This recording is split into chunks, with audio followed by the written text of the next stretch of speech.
with modern weapons, Yoshi said, his voice outwardly calm, inwardly furious that his plan had been betrayed, and that he had not foreseen an ambush. "These are the first of my new rifles. I wish to accustom my men to carry them." "Wise, yes, very wise. I see you carry one too. Lord Yoshi has to carry a gun himself." Seething at the jeer, Yoshi glanced down at the rifle in its holster, hating all guns and blessing the wisdom of his namesake in outlawing their manufacture or importation the day he became shogun. "Hasn't that more than anything ensured our peace for 2.5 centuries?" he thought grimly. "Guns are vile, cowardly weapons, worthy only of stinking Gai Jin, weapons that can kill at 1,000 paces so you may never see who you kill, or who has killed you, weapons that any simpleton, low person, maniac, filthy robber, man or woman can use against anyone, even the highest lord, with impunity, or most perfectly schooled swordsman. Yes, and now even I have to carry a gun. The Gai Jin have forced us into it." With Anjo's sneering jibe ringing in his ears, he jerked the rifle out of the holster, pushed the safety off as Misamoto had shown him, pointed it, pulled the trigger, immediately pumped shells into the breech, blasting 5 bullets deafeningly into the rafters, the rifle almost twisting out of his hands with unexpected force. Everyone scattered, even his own men, a few unseated by frightened, rearing ponies. Anjo and his guards dived for the floor, anticipating more firing, lethal this time, every man in the room unnerved by the rapidity of firing. In utter silence, all waited breathlessly, and then, because there was no follow-up, and they realized Yoshi was just demonstrating the rifle, the 2 ranks of archers, hastily but warily, reformed around his own men, who were sorting themselves into order. Anjo and his guards scrambled to their feet. "What was the meaning of that?" he shouted. As nonchalantly as he could, his own heart pounding, Yoshi continued to gentle his pony, and quietly pushed the safety catch on, and laid the gun across his lap, concealing his delight with the success of his action, and that he was as impressed as anyone with the rifle's power. He had fired muzzle-loaders before, and some old-fashioned dueling pistols at targets, but never a breech-loader with cartridges. "I wanted to show you the value of one of these. In certain circumstances, they're better than a sword, particularly for daimyos." He was glad to hear that his voice sounded calm. "For instance, when you were ambushed a few weeks ago, you could have used one, eh?" Shakily, Anjo was controlling his wrath, quite sure that now he was in great danger, his life under immediate threat, and equally certain if he ordered Toranaga's arrest, as he had planned, bullets would pepper him. "In the name of all gods, where and how did that dog learn to shoot? And why was I not informed he had become an expert?" And being reminded of the Shishi incident was an added public insult, for it was well known he had not been brave, but had had to scramble to safety, never dueling once with his assailants, and then, after the wounded were captured, had ordered them to be killed in a dishonorable fashion. "Under some circumstances, Yoshi-sama, some. But I doubt if your gun or any others have value tonight. I doubt that. May I ask your purpose tonight? Is it to visit our outside defenses and return, or is one of your doves a departure for elsewhere?" Both knew Yoshi was not answerable for his movements in or out of the castle precincts. "That depends on what I see outside," he said curtly. "I may decide to return to my own domain for a day or so, perhaps not. Of course, I would keep you closely informed." "The council would miss your presence, if only for a few days. There's much to be done. If you're absent, we will have to make the decisions ourselves." "As we decided this afternoon, there's nothing major to be decided. Fortunately, without 5 elders, nothing of major importance can be settled." "There is the matter of the Gai Jin agreement."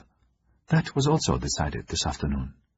The meeting of the council after the Gai Jin had departed for once had been happy and filled with laughter at the enemy's loss of face, but once again the Gai Jin had been outsmarted, Anjo, Toyama, and Adachi congratulating him for his expert handling of the confrontation and understanding of Gai Jin, Zukumura saying little, except muttering feeble-mindedly from time to time.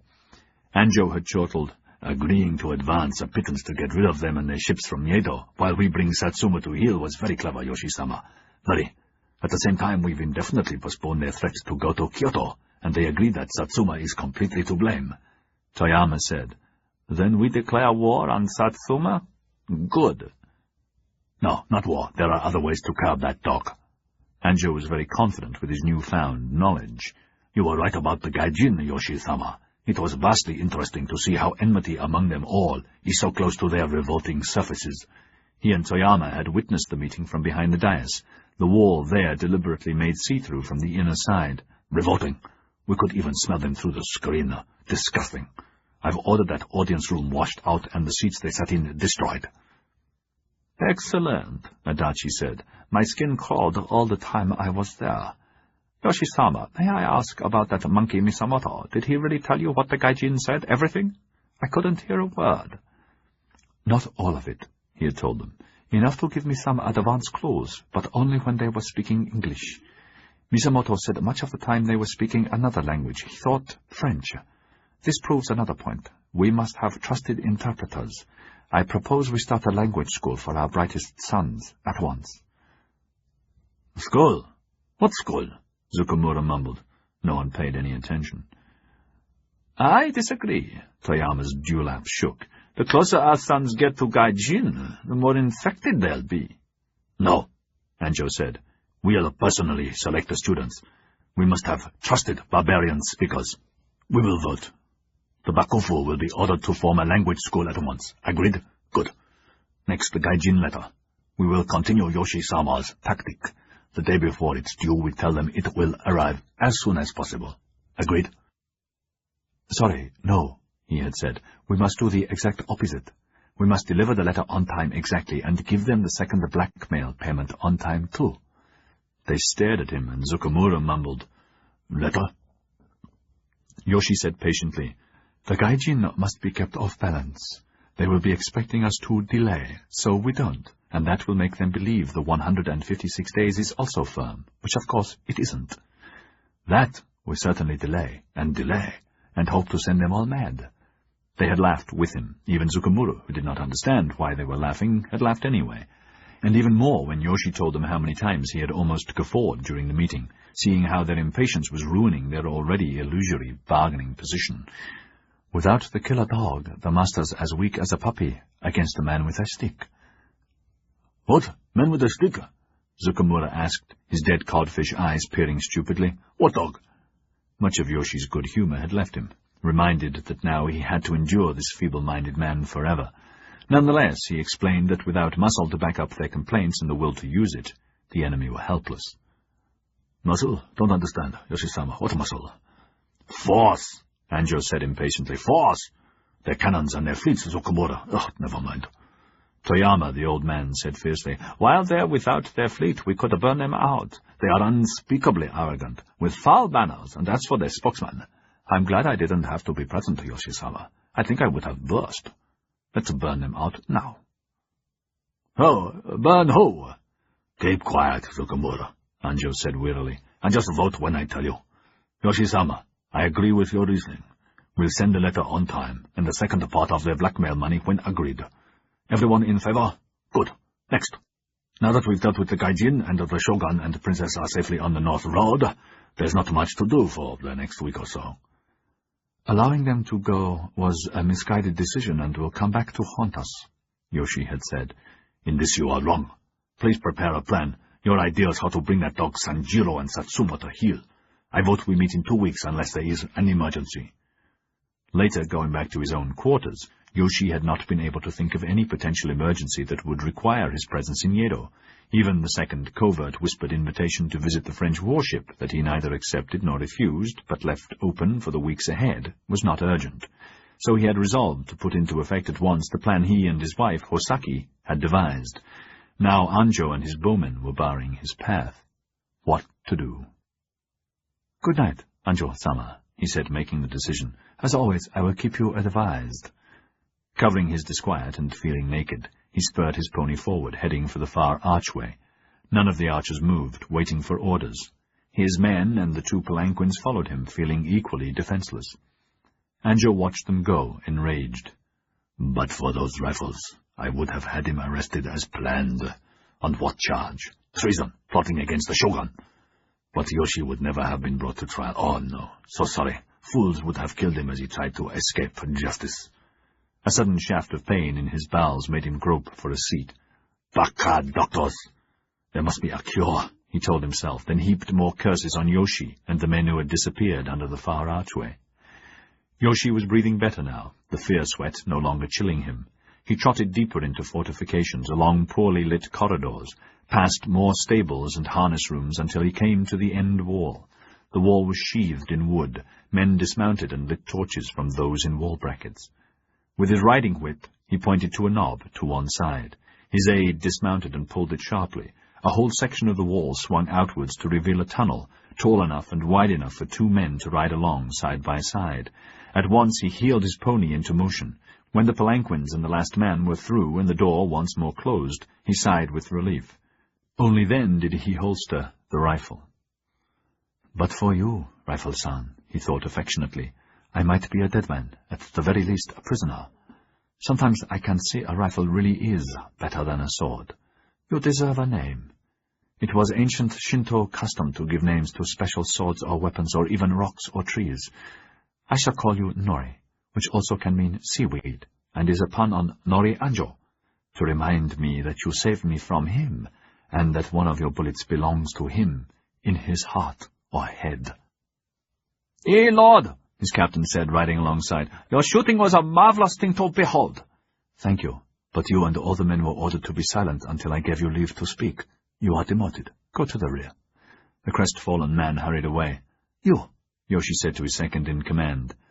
"You are now captain." He turned in his saddle and went forward again, leading. The air was stale in the tunnel. This was one of the many secret escape routes honeycombing the castle. The castle, with its 3 moats and soaring donjon, had taken just 4 years to build. 500,000 men had, at Shogun Toranaga's suggestion, and at no cost to him, proudly worked on it night and day until it was finished. The floor of the tunnel sloped downwards and curled this way and that, the sides hewn out of rock in places and roughly bricked in others, the ceiling propped here and there but in good repair. Always downwards, but without danger. Now water dripped from the sides, and the air became cooler, and Yoshi knew that they were under the moat. He pulled his cloak closer around him, hating the tunnel and almost sick with claustrophobia, a legacy from the time when he and his wife and sons had been close confined for almost half a year in dungeon-like rooms by Tyro E, not so very long ago. "Never again will I be confined," he had sworn. "Never again." In time the floor sloped upwards, and they came to the far end that opened into a house. This was a safe place that belonged to a loyal Toranaga clan vassal, who, forewarned, greeted him. Relieved that there was no further trouble, Yoshi motioned the advance guard to lead. The night was pleasing, and they trotted through the city by little-known paths until they were on the outskirts and at the first barrier of the Tokaido. Their hostile guards immediately became docile, seeing the Toranaga standard. Hastily they opened the barricade, and bowed and closed it, all of them curious, but none stupid enough to ask questions. Not far beyond the barrier the road forked. A side road meandered northwards, inland, towards the mountains that, in a normal 3 or 4 days' ride, would bring him to his castle, Dragon's Tooth. Gladly the advanced guard swung that way, heading for home, to their homes as well as his, most of them not having seen their families, fiancés, or friends for the best part of a year. Half a league down the road, approaching a village, where there was a fine watering place and a hot spring, he called out, "Guards!" beckoning them back. The new captain of the escort reined in alongside and almost said, "Sire?" but caught himself in time. He waited. Yoshi pointed at the inn, as though a sudden decision. "We stop there." It was called 7 Seasons of Happiness. No need for silence now. The courtyard was neat and tidy and cobbled. At once the proprietor and maids and manservants hurried out with lanterns, bowing and anxious to please, honored with the majesty of their expected guest. Maids surrounded the palanquins to take care of Koiko, while the proprietor, a neat, balding, slim old man who walked with a limp, conducted Yoshi to the best and most isolated bungalow. He was a retired samurai called Gai, who had decided to shave his knot and become an innkeeper.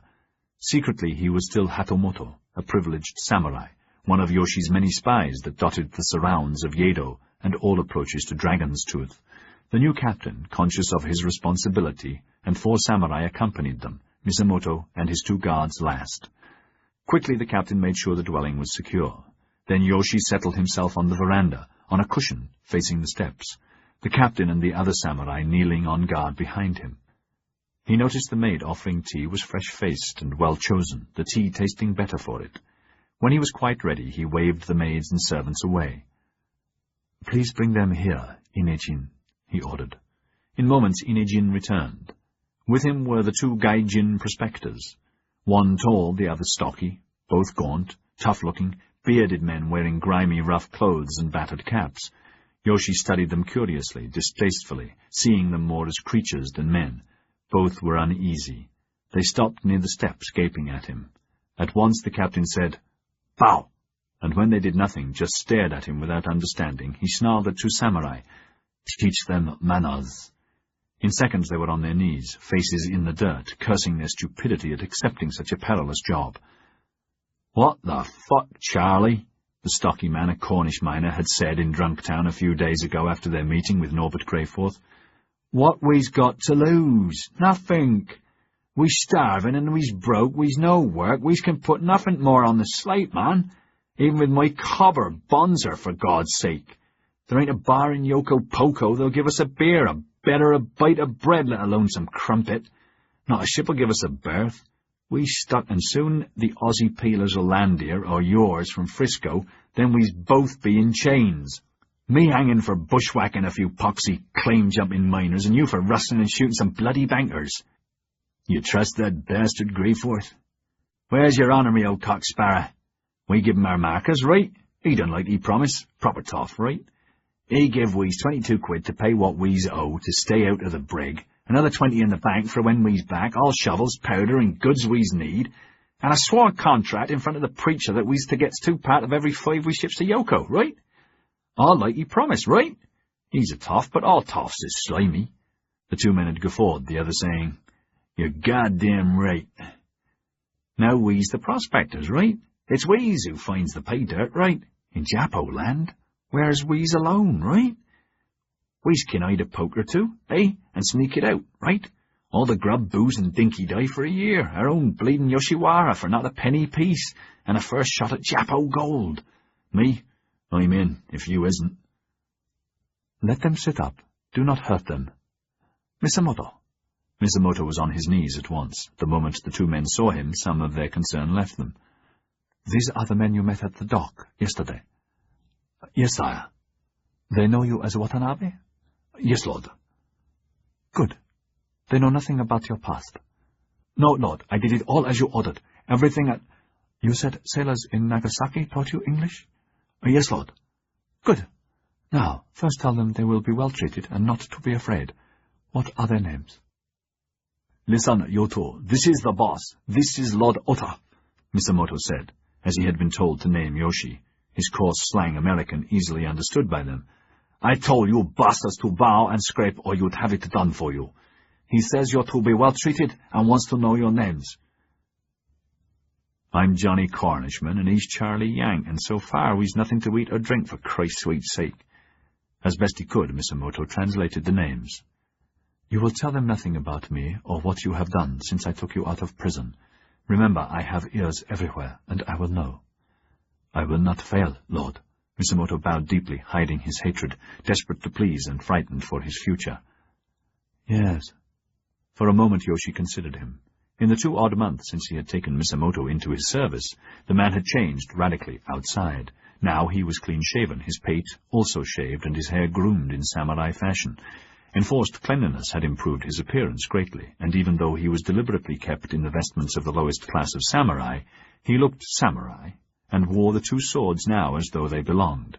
The swords were still false, just hilts, with no blades within the scabbards. Thus far Yoshi was pleased with his performance, and when he had seen him robed and hatted as an elder, he had been astonished, not recognizing him. A good lesson to remember, he had thought at the time. How easy it is to appear to be what you are not. "It would be better for you not to fail," he said, then turned his attention to Misamoto's 2 guards. "You 2 are responsible for the safety of these 2 men. The Lady Hosaki will supply further guards and guides, but you 2 are responsible for the success of the venture." "Yes, Lord."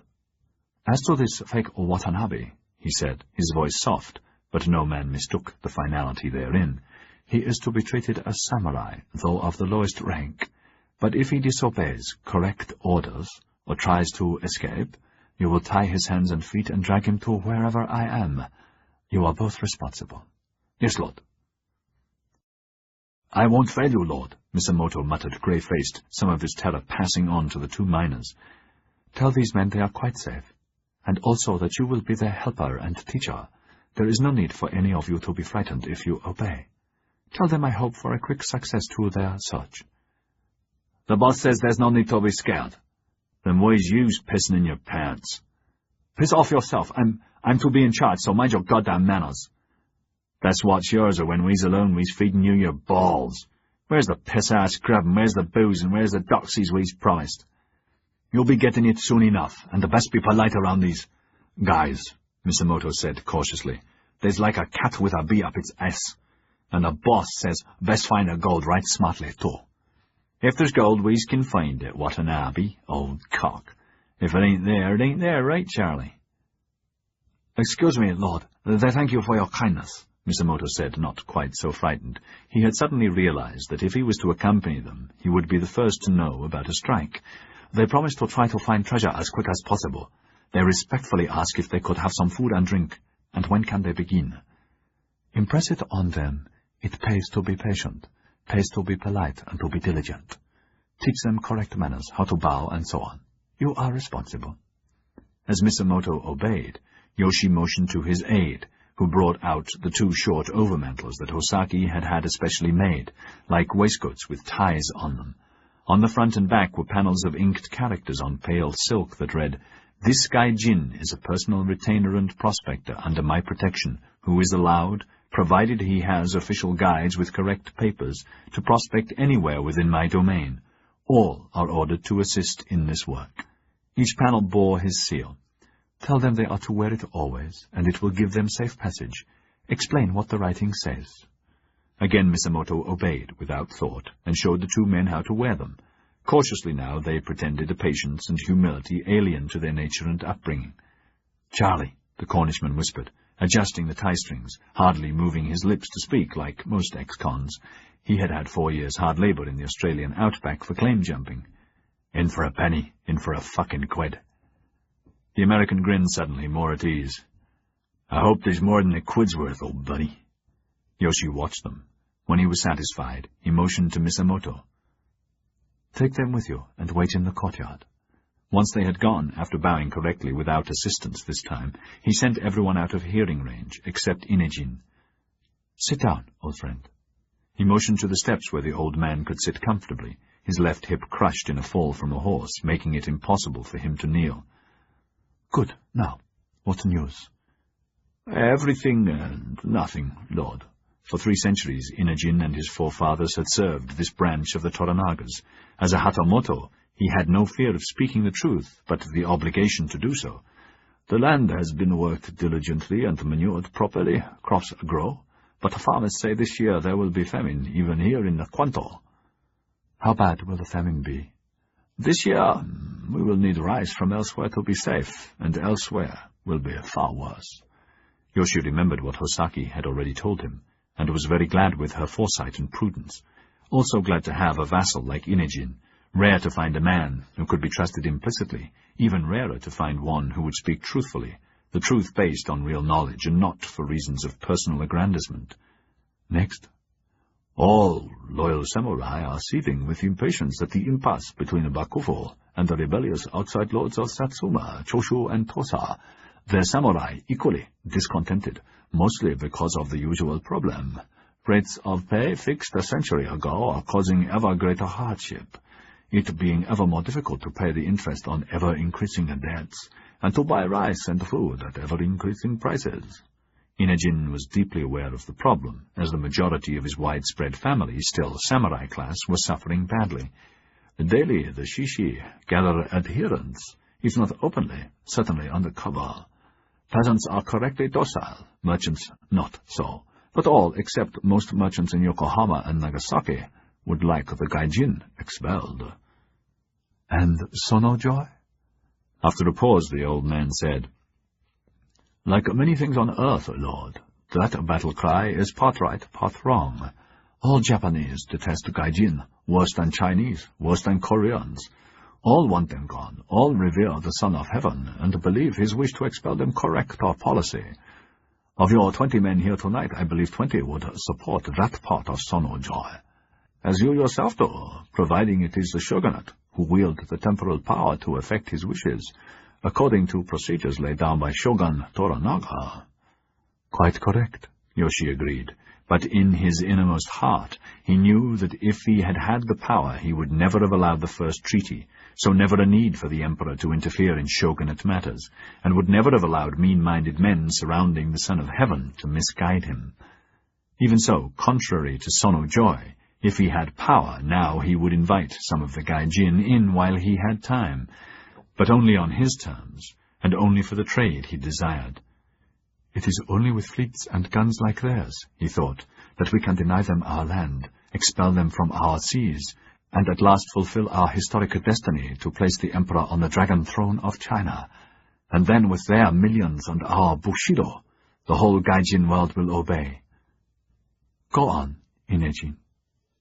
"There's not much more that you do not already know, Lord. Many fear the boy Shogun will never be a man. Many are disturbed by the less-than-wise counsel.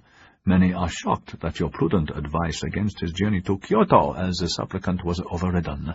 Many regret that you do not control the Roju to force necessary changes, the Bakufu made corruptless, clever, and to stop the rot." "The Shogun is the Shogun," Yoshi said curtly, "and all must support him and his council. He is our liege lord and must be supported as such." "I completely agree, sir. I merely report a samurai opinion as best I can. Few want the Bakufu and shogunate cast out. Only a handful of numbskulls believe the Emperor could rule Nippon without the shogunate. Even amongst Shishi, a few really believe the shogunate should be ended." "So?" "The solution is obvious. Somehow a strong hand must take control and rule as Shogun Toranaga ruled." Inejin eased his leg more comfortably.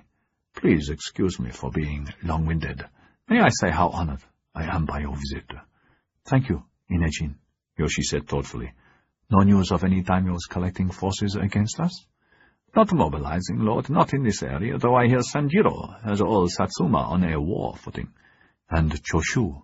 "Not yet, but Ogama has again reinforced his garrison troops holding the gates, and increased the number of shore batteries on the Shimonoseki."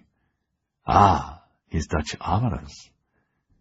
Inejin nodded. "Spies tell me they train his gunners and make 4 cannon a month in the new Choshu arsenal. These are rushed to redoubts. Soon the straits will be impregnable." "That's good and bad," Yoshi thought. "Good to have that option, bad that it is in enemy hands." "Ogama plans to step up attacks on shipping?" "I am told for the moment no. But he has ordered his batteries to destroy all Gai Jin shipping and close the straits permanently when he sends them a code word." Inejin bent forward and said softly, "Crimson sky." Yoshi gasped. "The same that Shogun Toranaga used?" "That's what was whispered." Yoshi's mind was in a whirl. "Does that mean, like my forebear, Ogama is going to launch an equally sudden and all-embracing surprise attack? Supreme power again being the prize." "Can you get proof?" "In time, but that is the present code word. As to Ogama's real plan," Inejin shrugged. "He has the gates now. If he could persuade Sanjiro to pledge allegiance to him." The silence grew. "You've done very well." "Another interesting fact, sire. Lord Anjo has a disease of the stomach." Inejin's eyes lit up even more, seeing Yoshi's immediate interest. "A friend of a friend who I trust tells me he has secretly consulted a Chinese doctor. The disease is the decaying disease and cannot be cured."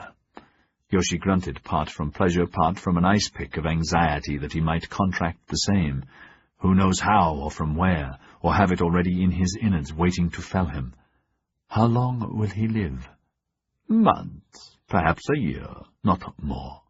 But you should be doubly on guard, sir, because my informant says that while the body rots with no outward blemishes, the mind does not, just twists into dangerously implacable roots." "Like the stupid decision to permit the princess to dominate," Yoshi thought, his head buzzing with what he had been told. "Next, sir, about the Shishi who attacked and assassinated Lord Utani and his paramour. They were led by the same Choshu Shishi who attacked the Lord Anjo, Hiraga. The one whose likeness was sent to all barriers? Yes, sire, Rezan Hiraga. At least that's what the captured Shishi said the man's name was before dying. It is probably false. Another of his aliases is Otami. You have caught him, Yoshi said hopefully. No, sire, not yet. And unfortunately we have lost all trace of him, so he must be elsewhere, possibly Kyoto. Inejin dropped his voice even more. Rumor has it there is going to be another Shishi attack in Kyoto. Many are believed to be collecting there, many of them. What sort of attack? An assassination? No one knows yet.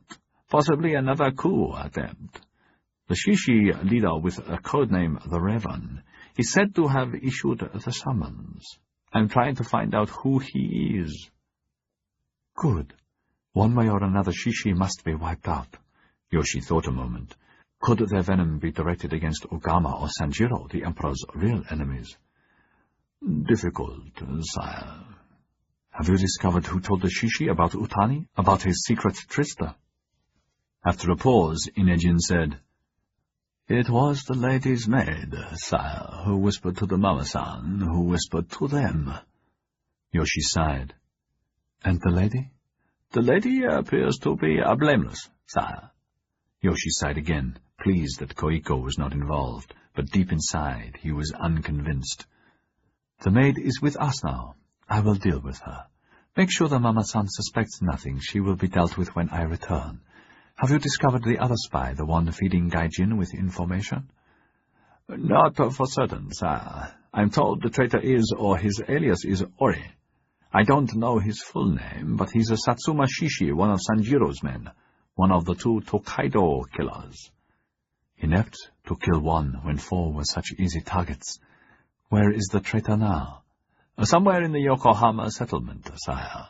He has become a secret confidant of both the young English interpreter and the Frenchman you told me about. Ah, him too, Yoshi thought a moment. Silence this Ori at once. Inejin bowed, accepting the order. Next. That ends my report. Thank you. You have done well. Yoshi finished the tea, deep in thought. Moonlight cast strange shadows. The old man broke the silence. Your bath is prepared, sire, and you must be hungry. Everything is ready. Thank you. But the night is good, so I will go on at once. There's much to do at Dragon's Tooth. Captain? Quickly everyone assembled. Koiko and her maid hastily changed back into travelling clothes, and she re-entered her palanquin. With due deference, Inejin, his household, maids and servants bowed their guest on his way. What about all the food we prepared? His wife, a round-faced tiny woman, also of samurai descent, asked hesitantly. Delicacies she had hastily but correctly bought at vast cost to tempt their liege lord on this sudden visit, more than 3 months of their profit for the single meal. We will eat it. Inejin watched the cortege trotting away through the sleeping village until it was gone. It was good to see him. A great honor. Yes, she said, and dutifully followed him back inside. The night was gentle, enough moonlight to see by. Beyond the village the dirt road twisted northwards, through the trees, villages every few miles, all the land around, well explored by Yoshi since childhood. It was quiet. No one journeyed at this time of night, except robbers, ronin, or elite. They forded a brook, the land more open here. On the other side he called a halt, beckoning the captain. "Sire," the captain said. To their growing excitement, Yoshi twisted in his saddle and pointed east and south, back towards the coast. "I am changing my plan," he said, as though it were a sudden decision and not one planned over many days. "Now we go that way to the Tokaido, but we bypass the first 3 barriers, then cut back onto the road just after dawn." There was no need to ask where they were heading. "First march, sire." "Yes, no further talking. Lead off." 120 leagues, 10 or 11 days, he thought. Then Kyoto and the gates. My gates. Chapter 25. Yokohama. In the late afternoon of the same day, Hiraga ducked into the lee of a shack on the edge of Drunk Town, where a small, grimy sailor waited nervously. "Give me the money, mate," the man said. "You got it, eh?" "Yes. Gun, please." "One day use it's off, now use a poxy nothing." The man was grizzly-faced and suspicious, a wicked knife in his belt, another in a forearm holster. When Hiraga had first talked to him on the beach, he had been wearing his Taira-arranged clothes. Today he wore a dirty labourer's woolen smock, coarse trousers, and scuffed boots. "What's your game?" Hiraga shrugged, not understanding him. "Gun, please." "Gun, is it? I's the gun right enough." The shifty little eyes darted around across the weed-infested scrap-heap strewn area between Drunk Town and the Japanese village, called No Man's Land by the locals, but could sense no alien watchers. "Where's brass?" he said sullenly. "The money, for Christ's sake, the mechs!" Hiraga reached into the pocket of the smock, everything feeling uncomfortable and outlandish, the clothes bought especially for today. 3 Mexican silver dollars glittered in his hand. "Gun, please." Impatiently the sailor reached into his shirt and showed the Colt. "You gets it when I gets the money." "Bullet, please." A filthy rag from the man's trouser pocket revealed a dozen or so cartridges. "A bargain's a bargain, and me word's me word." The sailor reached for the money, but before he could take it, Hiraga's hand closed. "Not stolen, yes?" "Course not stolen. Come on, for Christ's sake." Hiraga opened his fist. Greedily the coins were grabbed and examined carefully to ensure they were not clipped or forged, all the time the crafty eyes darting this way and that. When he was satisfied, he passed over the Colt and bullets and got up. "Don't get caught with it, matey, or you'll swing. Course it's stolen." He leered and scuttled away like the rat he resembled. Hiraga hunched down as he went back to the comparative safety of the Japanese village, safe only so long as the riffraff and drunks did not decide to rampage. There were no police or sentries to protect the villagers. Only an occasional naval or army patrol passed along their main street, and these men rarely took their side in any ruckus. It had taken Hiraga many days to arrange the purchase. Naturally, he could not ask Taira's assistance. No one in the Yoshiwara possessed one. Raiko had said queasily, "Only Gai Jin have them, Hiraga-san. So sorry. Dangerous for civilized person to be caught with one." Akimoto said with a grin, "If my cousin wants one, then get him one, Raiko. You can do anything, eh? For payment I will take you to bed without fee." He ducked as she threw a cushion at him, laughing with him. Raiko said, fanning herself, Hiraga-san, so sorry. I beg you to take this naughty man away. 2 of my girls have already demanded a day off to soothe their yin from the onslaught of his yang." When they were alone, Akimoto said seriously, "Perhaps you should change your mind. Forget the gun. Let me try and persuade Ori to meet us here." Hiraga shook his head, glad for the company of his good-natured cousin. "Ori has a gun. He will use it against us the moment he sees us. I have tried every way to snare him out of Drunk Town and failed. If I ambush him with a gun there, it will seem a Gai Jin did it. Any day he will try to get at that girl again, and then I'm finished here." "Perhaps he will tire of waiting. Every man in the village has been told to watch out for him, and no one is to sneak him in by sea." "Who dare trust a villager?" Akimoto said heavily. "Then when you get a gun, let me do it." He was much bigger than Hiraga, who had not recognized him when he arrived, since he, too, had cut his hair in similar fashion. Eventually, Hiraga had accosted the sailor on the beach, pretending to be a visiting Chinese trader from Hong Kong, and had struck a deal, his only proviso that the gun should not be stolen. But, of course, it would be stolen.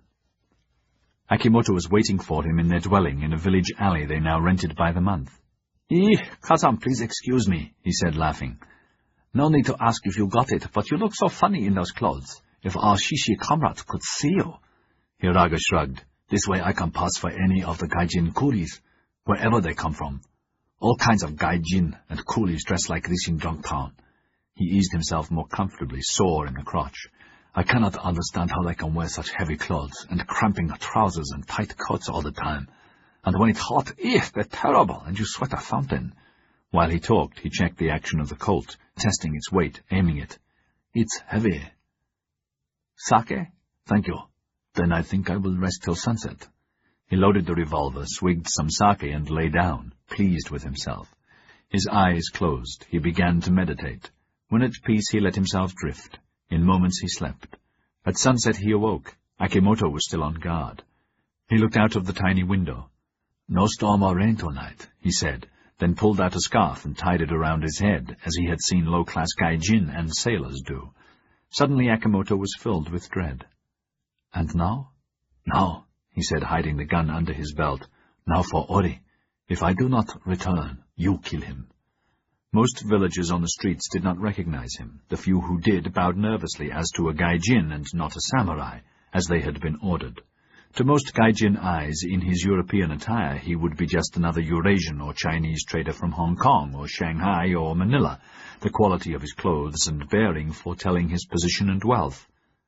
"But never forget, Nakama-san," Taira had warned him continually, "however rich you appear, smart clothes won't protect you from harassment or insults from riffraff if you go alone into Drunk Town or anywhere." The first time he had gone looking for Ori, the moment the Shoya had told him Ori had disobeyed him, he had stormed into Drunk Town wearing his Taira clothes.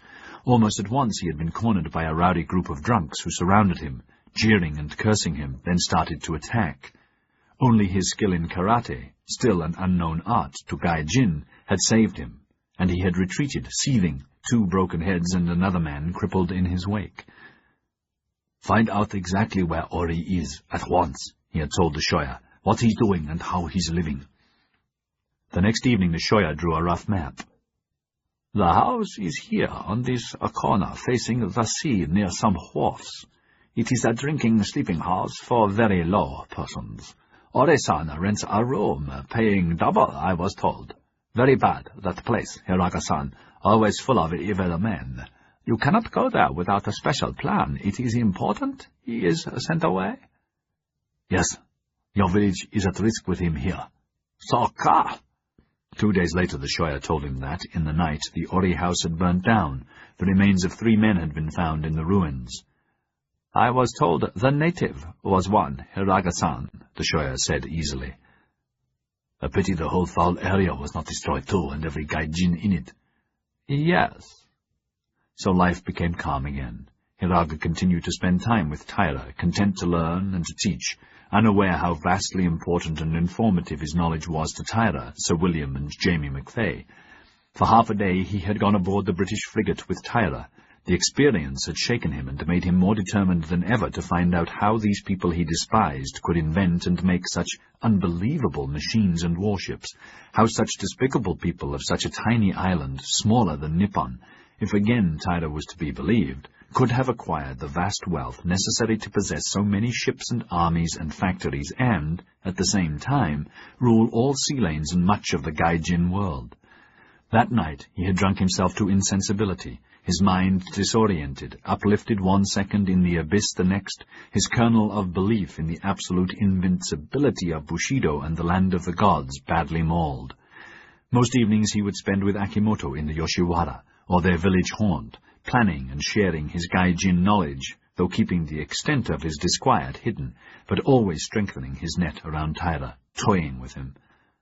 So sorry, Taira-san. Fujiko contract take many weeks. Raiko, hard trader.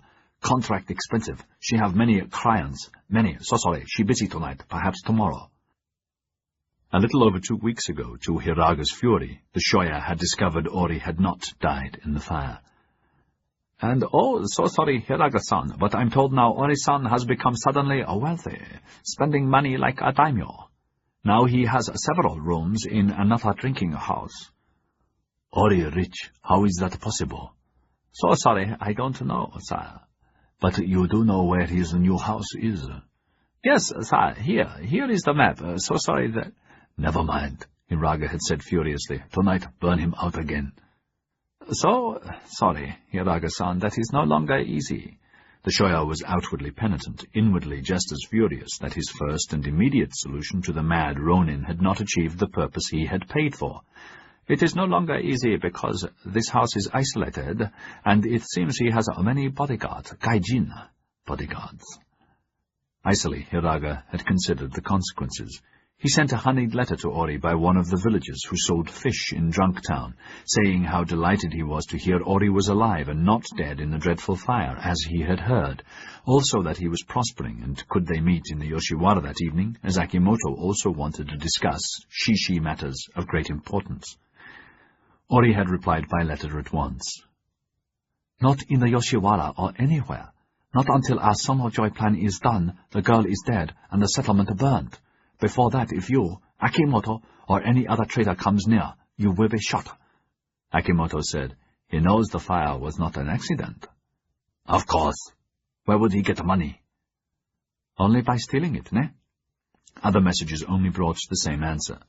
A poison plot had failed. So he had bought the gun and made a plan. Now it was time, and tonight perfect. The last rays of sunset guided him across no man's land and along the fetid streets that were pocked with dangerous potholes. The few men who passed him hardly looked at him, except to curse him out of the way. Ori reached haphazardly into the small sack of coins on the table beside the bed and pulled one out. It was a clipped mex, now worth half of its normal value. Though still 5 times her agreed price, he handed it to the naked woman. Her eyes lit up. She bobbed a curtsy, mumbling abject thanks again and again. "You're a proper gent, tar, love." He watched absently as she wriggled into her tattered old dress, astonished that he was here, repelled by everything about this room and bed and house and place and the pallid, bony Gai Jin body and slack buttocks he had fantasized would allay the fire maddening him, but had only made his need worse, in no way comparing with her. The woman paid no attention to him now. Her job was done, except to mumble the customary thanks and lies about his performance. In his case, not lies, for what his organ lacked in size was made up with strength and vigor, and to get away and keep her new-found wealth without further trouble. Her dress hung on her thin, bare shoulders to trail on the threadbare carpet, partly covering the rough wooden floorboards. Torn petticoat, no drawers, lank brownish hair and heavy rouge. She looked 40 and was 19, a street urchin born in Hong Kong to unknown parents, and sold into a one-chai house 8 years ago by her foster mother. "You won't be back tomorrow? Tomorrow?" He shrugged and pointed to the door. His wounded arm healed and as good as it would ever be, never with the same strength or quickness with a sword, but good enough against an average swordsman and good enough with a gun. His derringer was on the table, and never far from his hand.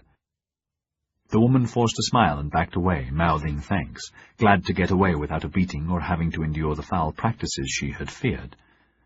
"Don't you worry, Gertie," her madam had told her. "Chinamen are like any others, sometimes a bit picky, but this bagger's rich, so just give him what he wants, give it to him quick. He's rich, so give it good."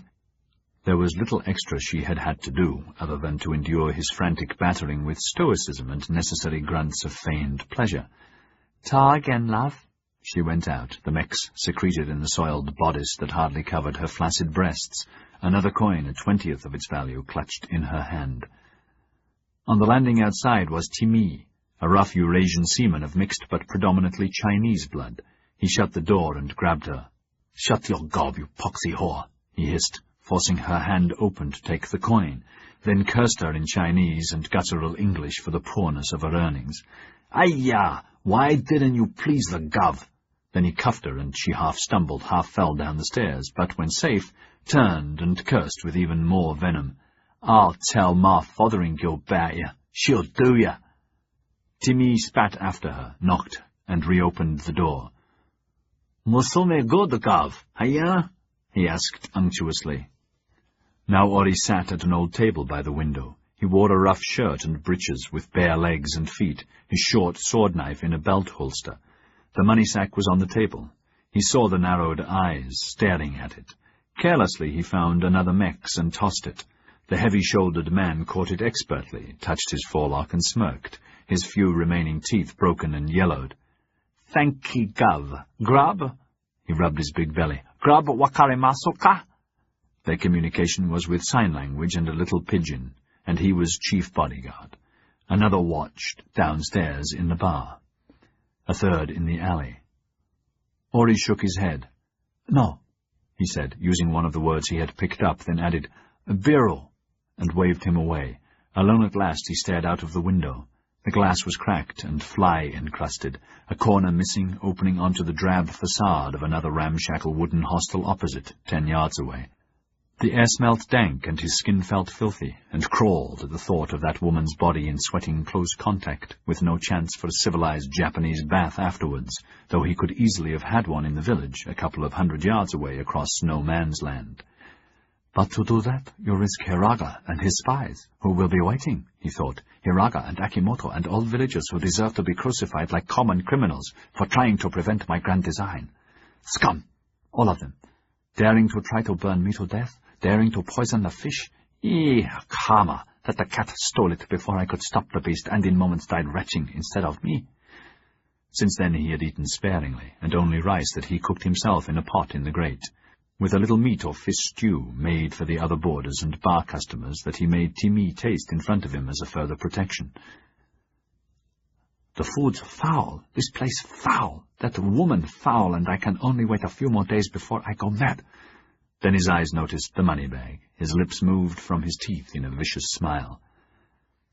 The night of the fire in the other hovel, he had been sleeping on a cot in a tiny squalid alcove in the back of the bar that had cost him the last of his money. Long before others in the hostel awoke, his danger senses, honed in a score of fires since childhood, had warned him, tearing him out of sleep, to find flames were already licking the wooden stairs above, and to see another gourd of oil with a burning rag in its neck being hurled into the main bar-room. A hysterical dog bounded down the stairs and joined 2 cats frantically seeking escape, and the 3 animals began charging around the room, crashing into bottles of spirits that, smashing on the cobbled floor, nourished the blaze. Screams and uproar began from the crowded floor above. Half-naked men started cascading down the stairs in panic, flames licking at them as they fled into the street. The stairs caught. Then a sudden tongue of flame soared upwards along the tinder-dry walls and banister. The bar-room was blinding hot, the air seared, as a heat-generated wind roared the fire into an implacable killer. The sides of the front door began to burn furiously, the flames almost barring it. More men rushed pell-mell down the stairs, screaming, tripping over one another in panic, through the flames to the outside, some already with parts of their hastily donned clothes on fire. Only minutes had passed since the arson began, but now the fire was in total command and the building doomed. In his cubbyhole, Ori was unafraid, fire-drilled, safely out of the billowing smoke, hugging the floor, his mouth already covered with a beer-soaked rag. His emergency escape route automatically docketed the moment he had gone into the room. Safety lay always in refusing to panic, and this time through a small shuttered window across the bar-room, well away from the burning stairs that led out onto the back alley. He was just about to sprint away when he saw the corpulent proprietor in nightshirt and tasseled hat with other terrified men fighting down the stairs, an iron safety box tight under his arm. Furiously this man shoved another out of his path into the flames, only to have the same flames convert him into a screaming torch, and tumble him with 2 others into the blazing ruins of the stairway as it collapsed, cutting off any further escape from above. The box flew out of his helpless arms to skeeter across the floor.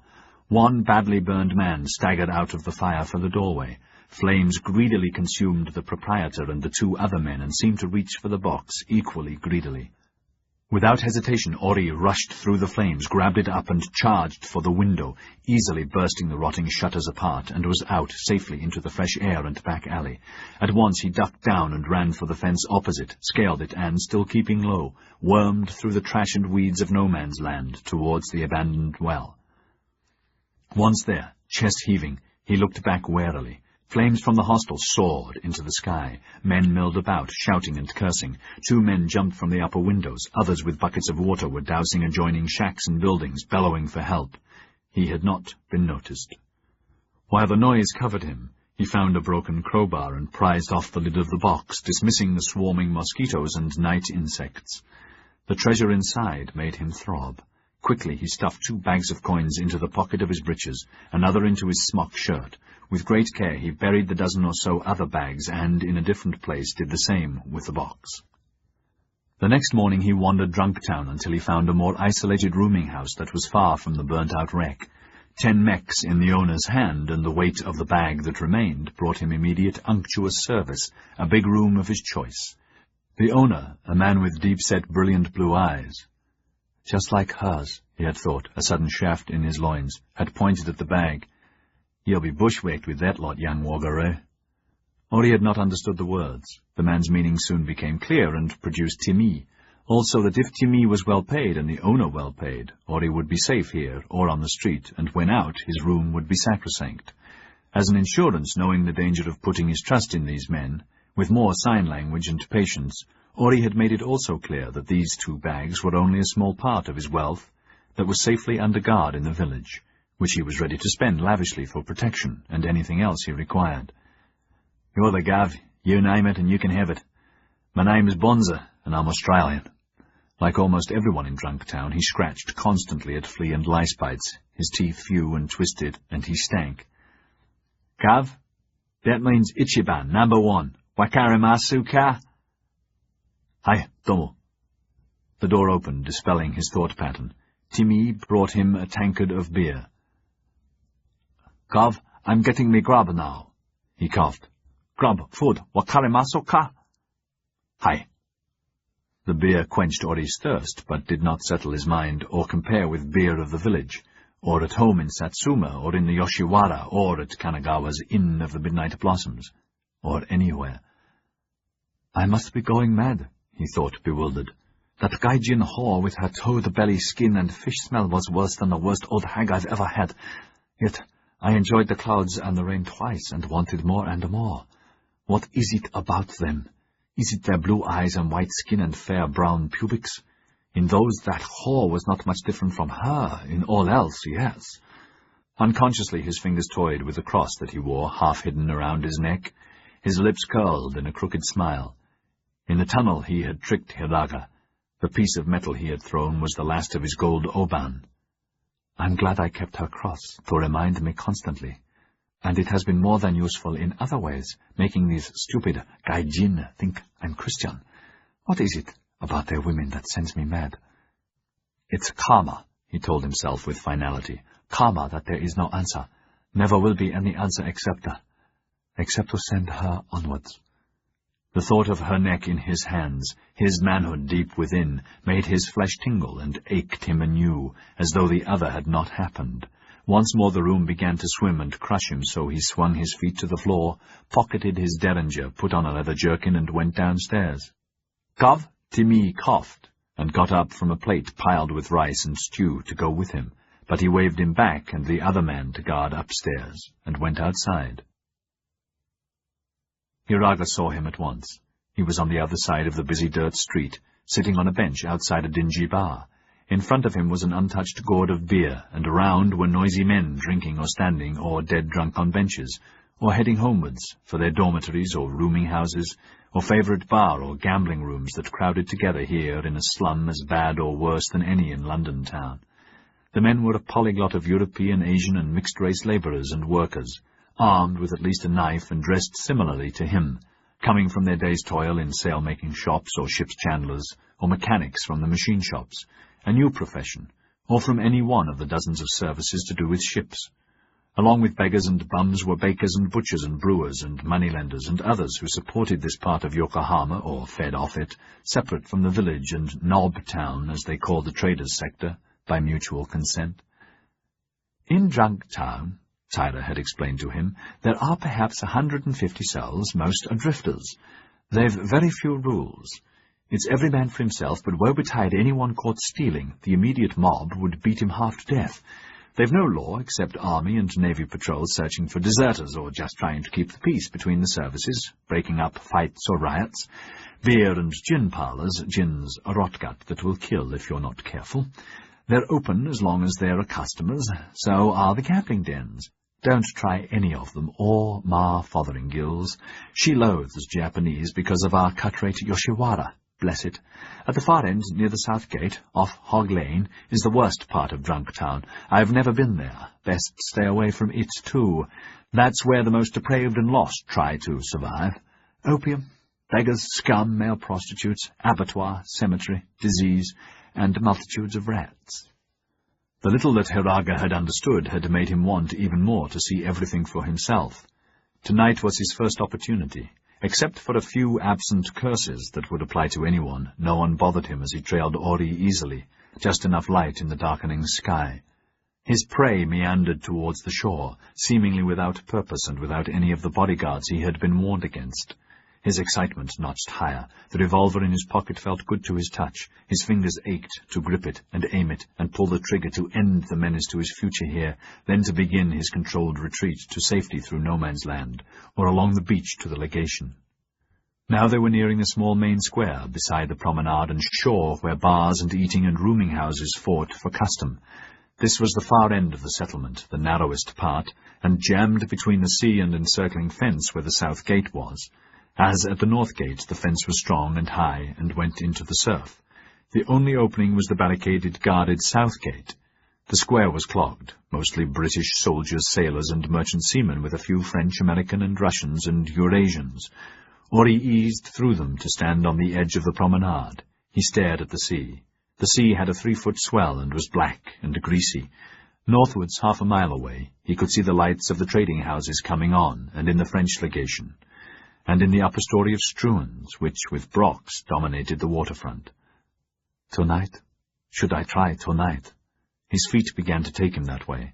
A sudden rumbling and the sound like that of an express train just a few feet below the surface rushed at them. The earth heaved, and with everyone else in the square he tottered, nauseated, and went down on his hands and knees, holding on to the earth as it shook and rose and fell and stopped. A moment of silence that seemed to shriek to the skies. Now a few whimpers and shouts and curses that were cut short as another shock took them. Again the earth reared, not as bad as before, but bad enough, and the shakes went on, and heaved and shuddered and stopped. Tiles cascaded off a roof. People scuttled or crawled to safety. Silence again. That was almost palpable. Men silent, gulls silent, animals silent. Earth waiting, everything waiting, hugging the ground, praying, cursing, praying, waiting. "Is it over, for God's sake?" someone called out. "Yes." "No." "What's that?" Another rumble. Wails of fear. The noise peaked, the earth twisted and cried out and became still again. Several shacks collapsed. Shouts for help. No one moved. Again everyone held their breath, waiting. Moans and prayers and whimpers and supplications and curses, waiting for the next one, the big one, waiting, but nothing more. Yet. Moments that became an eternity of waiting. Then Ori sensed that it was over and got up, the first in the square, heart dancing that he was not dead this time, that he was alive and untouched and safely reborn, but instinctively ready for the next danger, an immediate dash from fire that was a normal aftermath and the greatest hazard to be endured. Every earthquake was someone's nemesis, a rebirth for all others, and, from time immemorial, to be treated as such by those who lived in the land of the gods that was also called the land of tears. Abruptly, Ori's stomach had a quake of its own and fell away. Across the square, above the mass of people still grounded, many retching and cursing, he saw Hiraga standing alone watching him. 50 yards behind Hiraga, most of the samurai guards were also on their feet, some studying the two of them curiously.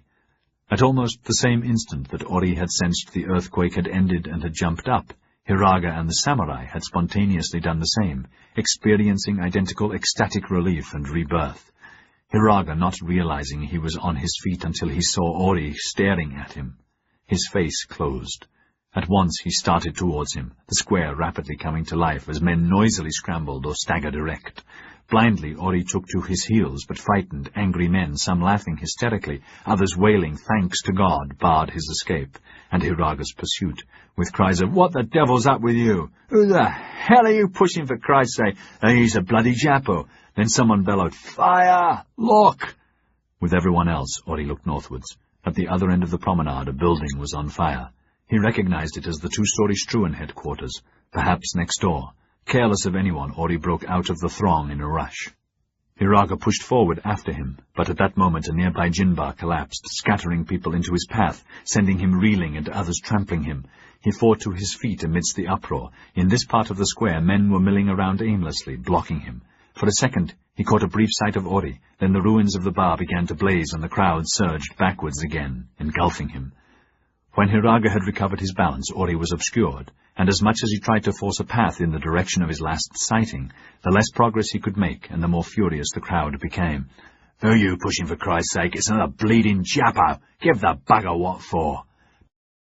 By the time he had placated them and retreated and circled, finding a path out to the edge of the square, or he was not running down the promenade as he had expected, heading for the fire, nor was he going by way of the beach, but had truly vanished. In Struan's, Jamie McFay was running up the stairs in the semi-darkness amid cries of alarm and fire, an oil lamp swinging in his hand, only the chandelier alight in the whole staircase area, and it still swayed drunkenly from the shocks. He gained the landing and ran down the corridor to burst Struan's door open. "Taipan, are you all right?" The room was in shadow, but for an ominous flickering glow that danced on the window curtains. Struan lay on the floor, dazed, half-dressed for dinner, shaking his head to try to clear it. Both oil lamps shattered. The open wick of one that was hidden by the bureau sputtered on the oil-drenched carpet. "Think so?" he gasped. "Must have hit my head when I got knocked over. Christ almighty, Angelique!" "Here, let me help you." "I can manage. Check her, Jamie." Jamie tried the handle to the connecting door, bolted on the other side. At that moment the carpet ignited. Struan scrambled out of the way, cursing with pain, but before the blaze could spread, Jamie had stamped it out. In his haste to help Struan out of the way, he dragged him up roughly. "Oh, Jesus, watch it, Jamie!" Sorry, I didn't." "Never mind," Struan panted, a stabbing pain in his side where he had fallen heavily, more throbbing in his stomach where there was none before, and the usual under the healed but angry scar. "Where's the fire?" "I don't know. I was downstairs when—" "Later, Angelique." Jamie ran into the corridor, smoke from the far end of the corridor making him cough. He banged on her door, then tried the handle, again bolted on the inside. His shoulder smashed into the wood near the jamb, and the door flew open. Her boudoir was empty. One oil lamp was on its side, still alight, oil dripping onto the curtained bureau. Another shattered on the floor, more oil everywhere. He doused the burning wick and ran into the bedroom. She was propped in the four-poster, as pale as her peignoir, eyes fixed on the swaying oil chandelier that was incongruously merrily alight. "You all right, Angelique?" "Oh, Jamie," she said hesitantly, her voice sounding far away. "Yes, I was just lying down before dressing for dinner. Then the room started rocking. I thought I was dreaming, then the lamps shattered, and, mon Dieu, it was the noise of the building shifting that frightened me the most. Oh, is Malcolm—" "Yes, best get dressed quick as you can. Hurry." The fire alarm bell at the nearby harbour-master's office began tolling, startling them. With sudden apprehension she smelt the smoke and heard the muffled shouts from outside, and saw the glow through the window curtains, and gasped, "We're on fire?" "Not to worry for the moment, but best get dressed quick as you can and come next door. I'll unbolt the connecting door." He hurried out. She slid out of bed. Under her peignoir she wore pantaloons and a boned chemise. Hastily she stepped into her crinoline that was already laid out for her, and picked up a shawl. "She's all right, Taipan," she heard Jamie say as he unbolted the connecting door. "She's getting dressed. Let me help you downstairs." "When she's ready." Jamie started to say something, changed his mind, both of them still conscious of their lunchtime clash, and neither prepared to compromise. He opened the window. In the front garden and street below, clerks and servants were milling around, Vargas amongst them, onlookers and others from the various legations gathering, but no flames that he could see. "Vargas," he shouted, "where's our fire?" "We're not sure, senor. We think it's just part of the roof. Men with the fire captain are already there, but Brock's upper story is alight." Jamie could not see next door, so he hurried back into Angelique's boudoir and pulled the curtain aside. Fire had taken a good hold of the front of Brock's, a two-story structure similar to Struan's, where the main bedrooms would be. Smoke billowed from the open windows. He could see teams of men passing along pails of water trying to douse the fire, Norbert Greyforth supervising. The Brock fire teams drilled as often and as ruthlessly as he himself had drilled Struan's. Whipped by the breeze, flames were being dragged with the smoke to reach across the gap. "Just my luck to be burnt out by their god-rotting fire," he thought sourly, then leaned out of the window. "Vargas," he shouted, "get men and water up here. Douse this side. When we're clear, help Norbert." I hope the bugger burns and all of Brock's with him. That had solved the stupid duel for all time. There were no other fires that he could see from here, other than one far down the promenade in Drunktown and two in the Yoshiwara. The smell of burning wood and oil and clothing and the tar that they used on the roofs overpowered everything, though there was a taste of sea salt on the breeze. Inexorably his attention went back to the flames from Brock's that sought them. The wind pushed the flames closer. He willed them to die, afraid of fire. The croft that he had been born in had burnt one foul winter night when he was a child, his father dead drunk as usual, and his younger brother consumed, he and his mother and sister barely escaping with their lives and little else, soon to go to the workhouse and vile years until they were rescued by Campbell Struan, kinsman of Dirk Struan, on whose land his father had toiled. "Vargas, hurry up, for Christ's sake!" "Coming, senor." Now the promenade was packed, everyone in the streets ready to help and give advice, others with much shouting forming a water bucket line from the huge fire tank of seawater that was within easy reach, army units from the tented barracks joining the throng. Samurai were running towards them from the north gate to help. Any fire a threat to them also. Southwards, and on the other side of the canal, one of the Yoshiwara houses was burning brightly, more cries and alarm drifting on the wind, but that blaze seemed contained, and not a major danger, and thankfully nowhere near where Nemi would be. The sweat was pouring down his back. He felt sick with relief that Malcolm was safe. Since lunch he had been brooding in his office, furious. His search for prospectors had leaked, beside himself with worry over the duel and his future. Never once had he conceived he would ever be involved in such a quarrel, or be forced to leave the noble house or Japan, except for ill health or an accident, before retiring in 5 years at the ripe age of 44 after 25 good years of service, rung by rung.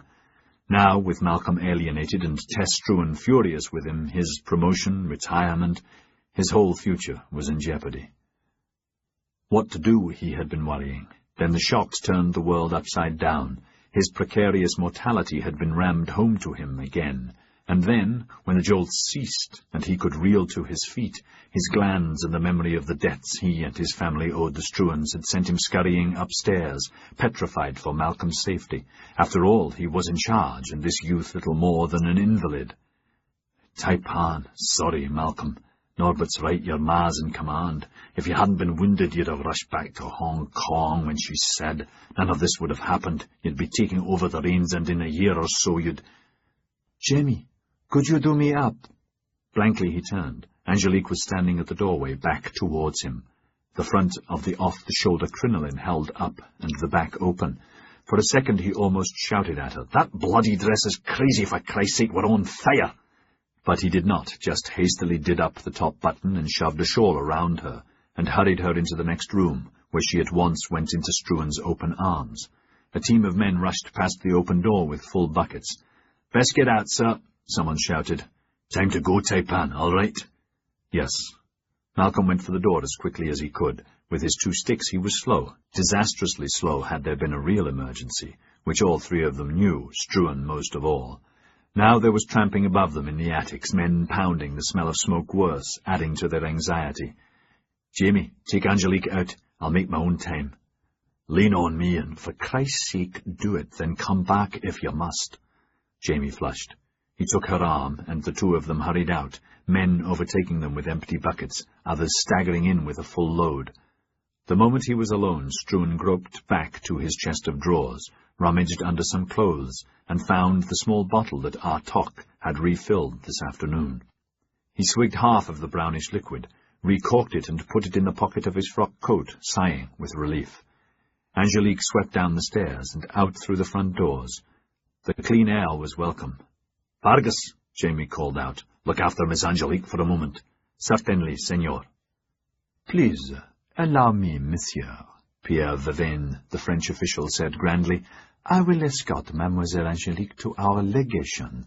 She can wait there in safety." "Thanks." Jamie rushed back inside. Now she could see that their roof was burning, not too badly at the moment, but not far away from their suites, the flames from Brock still licking the side of their building. Well-trained samurai, kimonos tucked out of their way and masked against smoke inhalation, had ladders against one of the walls. Some scaled it as others with signs and shouts motioned men to bring buckets that were quickly handed to the topmost man, who hurled them where they would do most good. An angry shaft of flame sought him, but he ducked, covered his face, and held on, then once more went back to firefighting.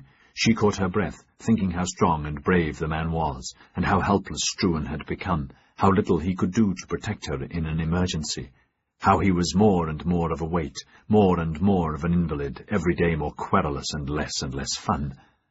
What of my future? A tremor went through her. "Nothing to worry about, mademoiselle," Vavain said in French, a tasseled cap covering his bald pate. "Come along, you're quite safe.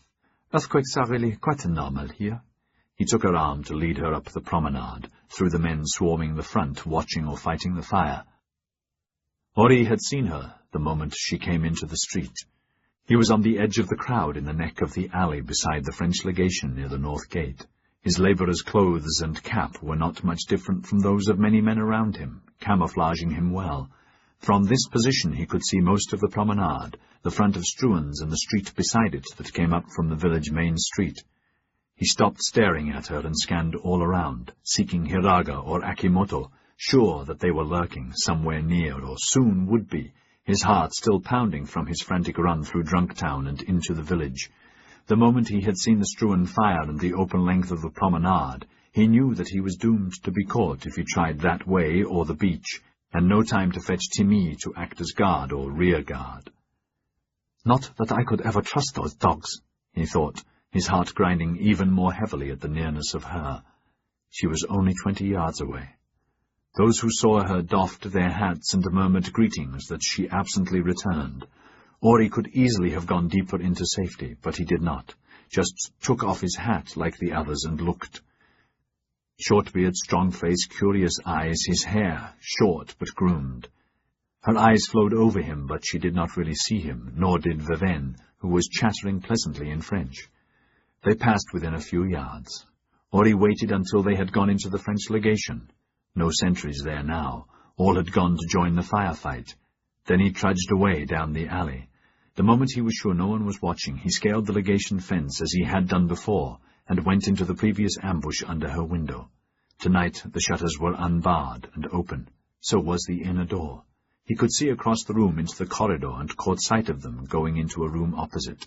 The door was ajar.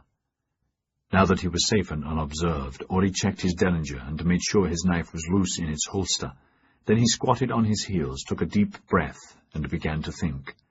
From the moment he had seen Hiraga and almost at once the Struan fire, he had blindly allowed his instincts to guide him. "That's no longer any good," he told himself. "Now I must plan, and quickly." The open shutters were the magnet. He slid over the lintel into the room. Chapter 26. "Why not sleep here tonight, mademoiselle, Monsieur Struan? We've plenty of room," Viven said. It was near dinner-time, and they were in the main reception room of the French legation having champagne, and Jamie had just arrived to report that their fire was out, nothing serious except some water damage in her suite, a little in Struan's. "If you want, you can have my rooms, Taipan," Jamie said. "I'll bunk elsewhere, and Miss Angelique can have Vargas's room." "There's no need for that, Jamie," Angelique said. "We can stay here, no need to disrupt everyone. I was moving here tomorrow anyway. Yes, chérie?" "I think I'd be more comfortable in my own suite. It's all right, Jamie." "Oh, yes, hardly touched. Miss Angelique, would you like my rooms, then?" "No, Jamie, I'll be fine here tonight." "Good, then. That's settled," Struan said, eyes strange and feeling very tired, most of his pain still drowned by the opium, but not his deep-set rage over Norbert Greyforth. "Monsieur Struan, you are certainly welcome to stay too," Viven said. "We have rooms enough, as the minister and his staff are at Yedo for a few days." "Oh!" Angelique was openly shocked. Tomorrow André had to collect the medicine. They all stared at her. "But André told me they were all returning by the latest early tomorrow, after today's meeting with the Shogun." "It depends on the Shogun's punctuality, and how the meeting goes, and our hosts are international models for punctuality, eh?" Viven chuckled at his own joke, adding grandly, "You never know how state occasions will turn out. It may take a day, even a week. More champagne, Monsieur Struan." "Thanks, yes, But André said the meeting was this morning, and they'd be back at the latest tomorrow." She fought the tears that threatened to spill down her cheeks. "What the devil's the matter, Angel?" Struan said testily. "Does it matter when they come back?"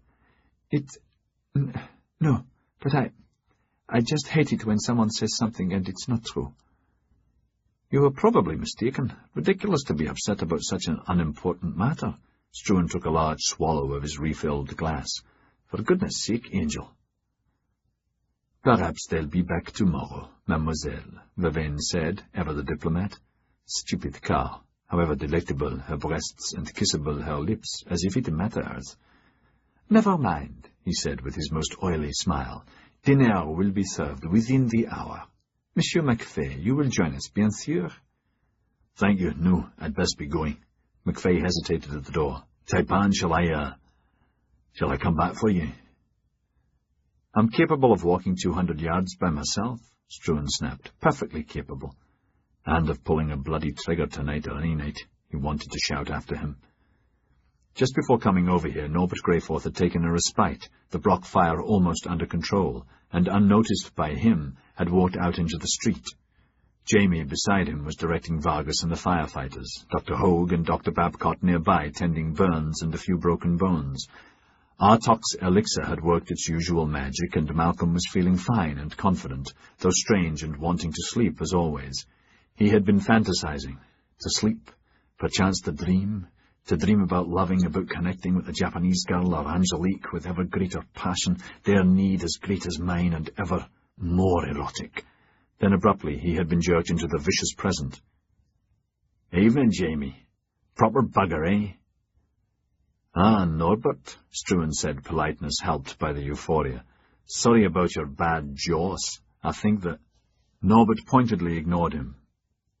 "Fortunately, Jamie, no damage to our offices or warehouse or trade goods or strong rooms, you'll be happy to hear. Just in my sleeping quarters." Then he feigned to see Struan for the first time, and his voice became louder and taunting for others to hear. Well, if it isn't the young Taipan of the oh-so-noble house himself. Top of the evening to you, laddie. You don't look so good. Is your milk off?" Struan's bonhomie had vanished. Through his opiate screen he realized he was confronting evil, and his enemy was there in front of him. "No, but your manners are." "Manners are not your strong suit, laddie," Norbert laughed. "Yes, we're not harmed, laddie. In fact, our new mining ventures make us noble house in Japan, and we'll have Hong Kong by Christmas. Best toddle home, Malcolm."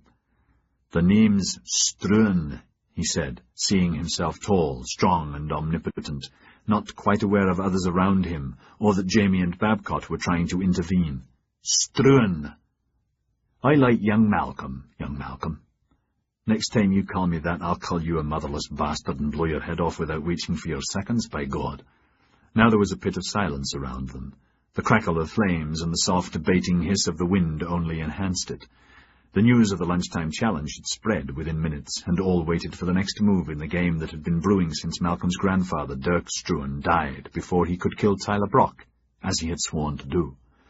Norbert Greyforth's mind was working hard. Once again he measured his future and his position in Brock's, considering carefully what he should do, the stakes immense. He was well compensated, so long as he obeyed orders. Tyler Brock's last letter had opened a door to paradise, telling him bluntly to ride Malcolm Struan to the limit, while he be sick, wounded, and unprotected by my hellcat daughter, God curse her to hell. There be 5,000 guinea a year for 10 year if that stripling be crushed while he be in the Japans. They be taking any measure they be wanting. Norbert would be 31 in 6 more days. By 40, the normal retirement age, the average China trader was old. 5,000 for 10 years was truly a princely sum, enough for him and all his generations, enough to buy a seat in Parliament, to become gentry, a squire with a manor house, married to a young bride with a fine dowry of good Surrey land. It was easy to decide. He put his face close to Struan's, and was happy to see the pain under the taut skin, of a height with him now that Struan hunched over his sticks. "Listen, young Malcolm, you tossed brandy in my face for lunch. You can kiss my arse for supper." "You, sir, are a motherless bastard." The older man laughed, a cruel, jeering laugh. "You're an even bigger motherless bastard. In fact, you—" Babcock moved between them, his great height and size dwarfing them. "Stop it, both of you," he said angrily. "Both of you. This is a public place, and these quarrels should be settled in private as between gentlemen." "He's not a bloody in private as gentlemen, Malcolm," Babcock said louder. "Norbert, what's your pleasure?" "A duel's not my choice, but it's what this bastard wants, so be it. Tonight, tomorrow. Sooner the better." "Not tonight, tomorrow, or any day. Dueling is against the law. but I will be at your office at 11. Babcock looked at Struan, knowing that no one here could prevent a duel if that was their mutual wish. He saw the dilated pupils and was sad for him and furious with him. Both he and Hogue had long since diagnosed the addiction, but nothing they did or said had made any impression, nor could they prevent access to the drug. "I'll see you at noon, Malcolm. In the meantime, as the senior British official still in Yokohama, you are both ordered neither to address each other nor attack each other, in private or in public." Never mind about bloody Babcock, Struan was thinking now, even more confident, the champagne mixing nicely with the opiate. Tomorrow or the next day you'll send Jamie. No, send Dmitri to see Norbert. Not Jamie, he's no longer to be trusted. We'll do it near the racecourse, and the noble house will give Norbert a noble funeral. And bloody Brock, too, if he ever comes here, by God. They've both forgotten you were the best revolver shot at Eton, and dealed that sod Percy Quill for calling you a Chinaman. Killed him, too, and was sent down for it, though the affair was hushed up and settled by Papa for a few thousand guineas. Norbert will get his comeuppance. A stir in the room distracted him. Sagatard had just come in and was surrounded and being greeted by others, André Poncin behind him. Through his mist he heard Sagatard saying the Yedo meeting had been concluded quickly after "we broke the deadlock and French compromises were accepted, so no need to stay." His ears stopped listening as his eyes focused on André. The taut, sharp-featured, straight-backed, handsome Frenchman was smiling at Angelique, who was smiling back more happily than she had for days. Jealousy began to swamp him, but he put it away. Not her fault, he thought wearily. Or André's. She's worth smiling at, and I'm not good company, and not myself. Just sick to death of the pain and being helpless. God, but I love that woman and need her to death. He struggled up, made his excuses, and thanked them for their hospitality. Sagatard was his usual charming self. "But surely you'll stay. So sorry about the fire. We felt none of the earthquake at sea, not even a swell of any sort. Don't worry about your fiancée. We'll be delighted to have her company, monsieur, as long as necessary while your apartments are repaired. Of course you are welcome any time." He saw them to the door, Angelique insisting on taking Struan's arm to walk him home. "I'm fine, Angel," Struan said, loving her. "Of course, my love, but it's my pleasure," she said, bursting with goodwill now that André had returned. "Only a few more hours, and then I am free." Dinner was a great success, with Angelique radiant, Sagatard full of himself at his success in Yedo, regaling them with his exploits in Algiers, where he had been an official in charge of subjugation before this appointment, Vervain all the time vying for her attention, to tell heroic versions of what he had previously achieved, all of them flushed by her company and abundant wine, a bottle of Burgundy per man, with champagne before to tickle the taste buds, and now again to settle the stomach. Then André Poncin began telling saucy tales of Hong Kong, Shanghai, and Kowloon, where villagers from time to time really believed the penis plague was with them again, when that appendage would disappear back into their bodies, so all the men would tie a string around it, anchoring it tightly to their necks to prevent the catastrophe. "Oh, that's impossible, André, and naughty of you," she said, her fan fluttering, amidst laughter and his protests, that this was the absolute truth. Sure, it was now time for her to leave. She finished her second tall glass of champagne that went nicely with the previous 3 goblets of Chateau d'Arsin, more than mellow herself. Her relief that André had come back when he had promised, and her pleasure at speaking French for the whole evening, had overcome her usual caution. "Now I will leave you to your cigars and brandy, and naughty stories." "But only for a moment," Sagatard said. "André is going to play for us." "Tonight, no," André said too quickly. "If you don't mind, there are some papers I must ready for tomorrow. Sorry." "Everything can wait. Pleasure before business," Sagatard said as a genial order. "Tonight we must have music to finish the evening, something romantic for Angelique." "Let him have some peace, Henri," she said, the wine making her cheeks rosy, delighted that André was clearly anxious to fetch the promised medicine. "You've taken him from his business long enough. After all, he's not an official." "André will adore to play for us." "Ah, so André is always to be commanded, yes? Then I must command you, Monsieur le Ministre, to excuse him this once, and me too, it's time for my bed." She got up, her knees a little weak, They surrounded her, protesting loudly. "But I'm here tomorrow, and for at least 3 days." She offered her hand to André with a special smile. "Now you are free to go. I command you to guard our interests." "You may count on it, Angelique." A last glass. She allowed herself to be persuaded to take it with her, and they escorted her to ensure the bolts on the windows and new shutters of the boudoir and bedroom were secure.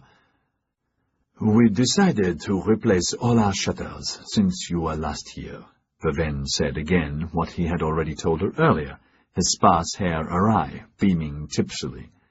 "Even in last week's storm there were no rattles."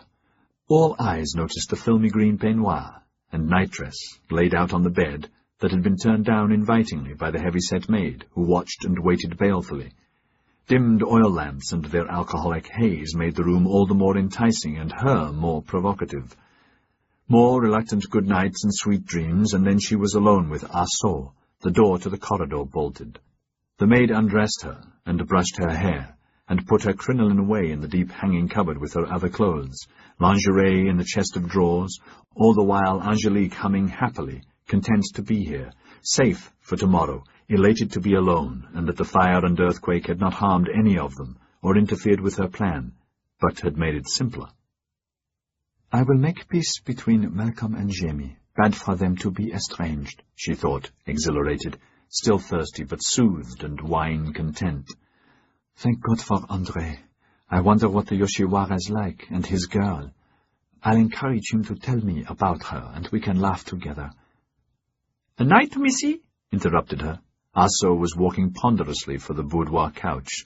The last time her maid had slept there, even with the bedroom door closed, her snores had been deafening, further disturbing her. "No, Asso, no sleep here. You go, come back chop-chop with coffee, morning, aya?" The woman shrugged. "Night, missy?" Angelique bolted the door after her, and in the warm light, completely and peacefully alone at last, lazily twirled to a hummed waltz. In a moment her ears caught the muted noises of the piano. "Ah, it's Henri," she thought, recognizing his touch. "He's a good player, better than Vervain, but not to be compared with André. Chopin, soft, delicate, romantic." She swayed in time with the lovely melody, then caught sight of herself in the tall mirror. For a moment she studied herself, this way and that, then cupped her breasts higher as she and Colette used to do, pouting this way and that to see if that made them seem more desirable or less. A sip of champagne, the bubbles tickling, the music and the alcohol nudging her, a sudden excited impulse, and she let the peignoir fall, then slowly slid her nightdress higher and higher, coquetting the mirror image, admiring the legs and loins and hips and breasts, and now full nakedness of the other person, posing this way and that, using the bunched nightdress to obscure or to reveal. Another sip of champagne. Then she dipped a finger into it, and put the liquid on her hardened nipples, as she had read the great Parisian courtesans would do, sometimes using sweet Chateau d'Yquem there and in other places. Curious that our two most famous courtesans in the center of the world are English. She chuckled to herself, possessed by the night, and the music, and the wine. When I have birthed 1 or 2 sons, and am, say, 21, and Malcolm has a mistress, and I am ready for my special lover, that's what I'll do, for his pleasure and mine, and before that for Malcolm's.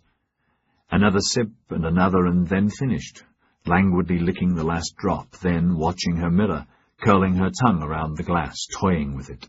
Chuckling again, putting the glass back on the dressing-table, letting it fall unnoticed to the carpet, ears only tuned to Chopin and his underlying passions, eyes fixed on the mirror, now the reflected image close, brazenly intimate. Lazily she leaned forward and turned down the wick.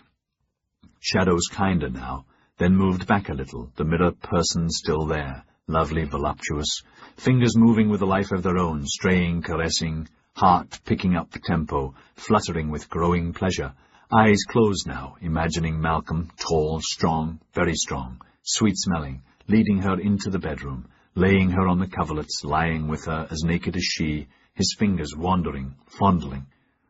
Ori had eased the door of the cupboard open in the other room, and moved noiselessly, and now stood in the deep shadows near the half-open doorway watching her, heart pounding in his ears.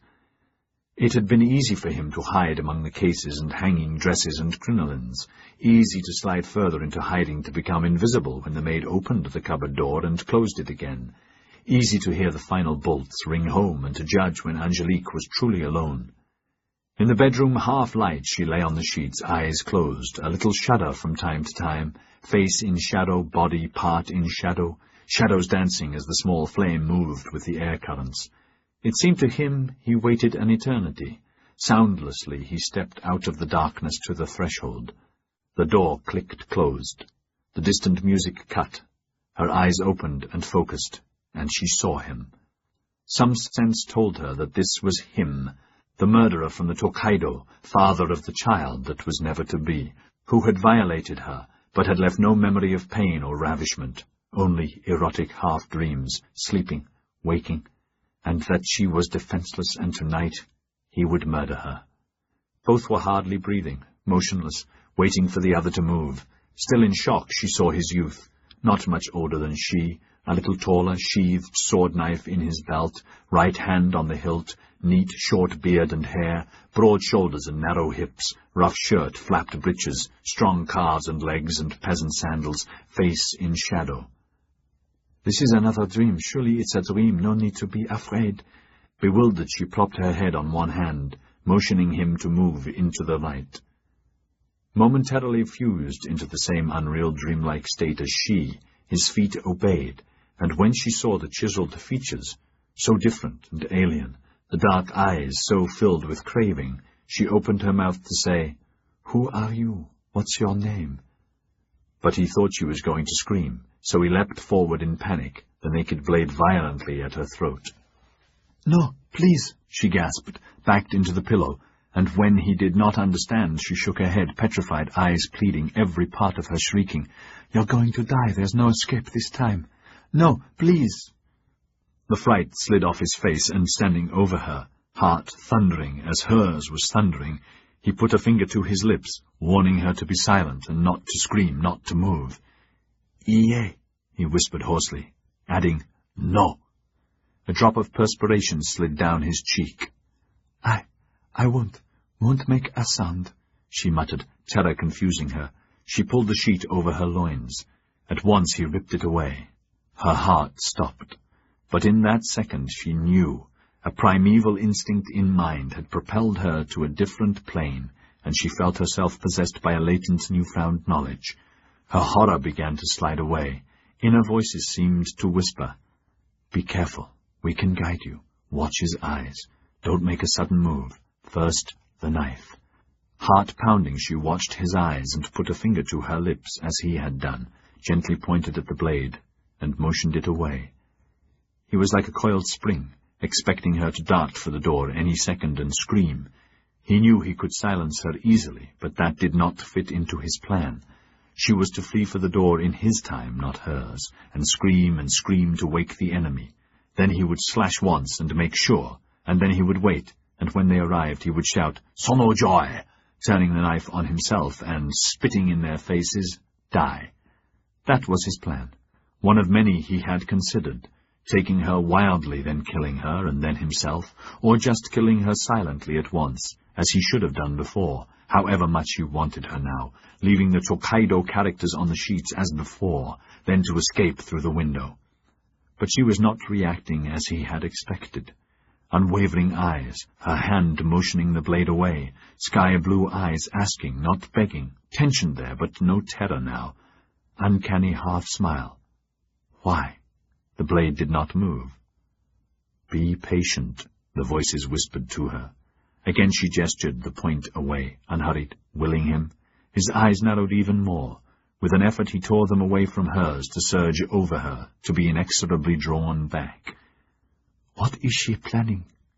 Warily he lowered the dirk and waited, ready to lunge. He was standing close to the bed. Leisurely, her hands began to unbutton his shirt, then froze. The cross at his neck flickered in the light. Her cross. The suddenness that the lost forever was miraculously found again elated her strangely, and, dreamlike, she watched her fingers touch it, trembling slightly, weirdly pleased that he had taken it to wear it, Part of her around him forever, as part of him was around her forever, but even the cross, her cross, did not deflect her. Gently she eased the shirt off down his right arm, over the knife, tightly held and a constant threat. Her intent look drifted over him, the shoulder wound, freshly healed, muscled body, again the wound. "Tokaito," she said softly, not as a question, though he took it as such. "Hai," he muttered, watching and waiting and choked with lust. "Hai." Again the cross glittered. "Kanagawa?" He nodded, hardly breathing, spellbound, and she was glad that she had been right in the first instant, and now that he was almost naked, she was more secure with the plan that had swamped her mind. She reached out and touched his belt, always watching his eyes, and felt a tiny tremor. A current went through her at this victory. "Don't be afraid," the voices said. "Continue." His fingers found the buckle. It loosened. The belt dropped away, the scabbard with it. His breeches slid off him. Below he wore a loincloth. With a grinding effort he remained motionless, his weight balanced on both legs slightly apart and body throbbing with his heartbeat, eyes locked. "Continue," the voices whispered. "Don't be afraid." Abruptly the image of him in the web that myriad generations of women before her, defenseless in the same man-trap, were aiding her to weave, caused her resolve to soar unexpectedly, heightening her awareness, making her part of the night and yet apart, to watch herself and him, and fingers untying the string and seeing him, unadorned. She had never seen a man thus, but for the wound he was without blemish, as she was. For a moment he continued to dominate his lust. Then his will vanished, and he threw the knife on the bed and covered her. But she closed like an oyster, and twisted away, and he did likewise, grabbing for the knife before she did. But she had not made a move toward it, just lay there, watching him kneeling on the bed, blade poised, another phallus pointing at her. In the waking dream, she shook her head, telling him to lay the knife aside, to forget it, to lie down beside her. "There's no hurry," she said softly, knowing he would not understand words, only gestures. "Lie here." She showed him where. "No, be gentle." She showed him how. "Kiss me. No, not so cruel. Gently." She showed him everything she wanted, he wanted, advancing, retreating, soon to be aroused, and then, when at last they joined, she imploded to carry him over the crest, and them into the abyss. When her panting had lessened, and her ears could hear, the music was still playing, but far away. No sounds of danger, only his panting matching hers, body light, fitting perfectly, belonging. That was what she could not understand. How or why he seemed to belong, or how and why she could be so thrilled, or consumed with such ecstasy. He began to ease away. "No," the voices told her quickly. "Hold him. Don't let him move. Beware, the danger's not over. Stay with the plan." So her arms tightened around him. They slept for an hour or so, and when she awoke he was lying beside her, breathing softly, his sleeping face young and untroubled, one hand tight on the knife, the other touching her cross that he wore so easily. "It was my first gift," Maman told me, "the first day of my life, and worn ever since, only the chain changing. Is it his now, or mine, or ours?" His eyes opened, and a shiver went through her. For a moment he was not sure where he was, or if it was a dream, and then he saw her, still beautiful, still desirable, still beside him, the strange half-smile washing over him. Enchanted, his hand went to her, and she responded, to coalesce again, but now without anger or haste, only to prolong. Afterwards, barely awake, he wanted to tell her how vast the clouds and the rain had been, how much he admired her and thanked her, beset with a great sadness that he had to end her life, this life. But not sad that his own death was near. Now, because of her, he would die fulfilled, her death sanctifying the just cause of Sono joy. "Ah," he thought with sudden warmth, "in return for such a gift, perhaps an equal gift, a samurai gift, a samurai death. No screams or terror, one moment alive, the next dead. Why not?" Completely at peace, hand on unsheathed knife, he allowed himself to stray into dreamlessness. Her fingers touched him. Instantly he was awake, on guard, fingers tight on his knife. He saw her gesture at the curtained and shuttered window, a finger to her lips. Outside, whistling was approaching. The sound passed, then went away. She sighed, then leaned over and snuggled close, kissed his chest, then, so happily, pointed at the clock on her dresser that read 4:16 a.m., again at the window. She slid out of bed, and with signs made him understand that he was to dress and to leave now and to return with the night, that the shutters would be unbarred. He shook his head, pretending to tease her, and she ran back, shadows and the sight of her delighting him, to kneel beside the bed and whisper, pleading with him, "Please, please." His spirit twisted. Never in his life had he seen that expression on a woman's face before, such an open depth of passion beyond his ken, no word for love, not in Japanese. It swamped him, but did not deflect his decision. Easy to pretend to assent, to agree to go, to return with nightfall. As he dressed, she stayed very close, helping him, reluctant to let him go, wanting him to stay, completely protective. Finger to her lips, almost childlike, she moved the curtain aside, opened the windows soundlessly, unbarred the shutters, and peered out. The air was clean, a hint of dawn, sky speckled with clouds.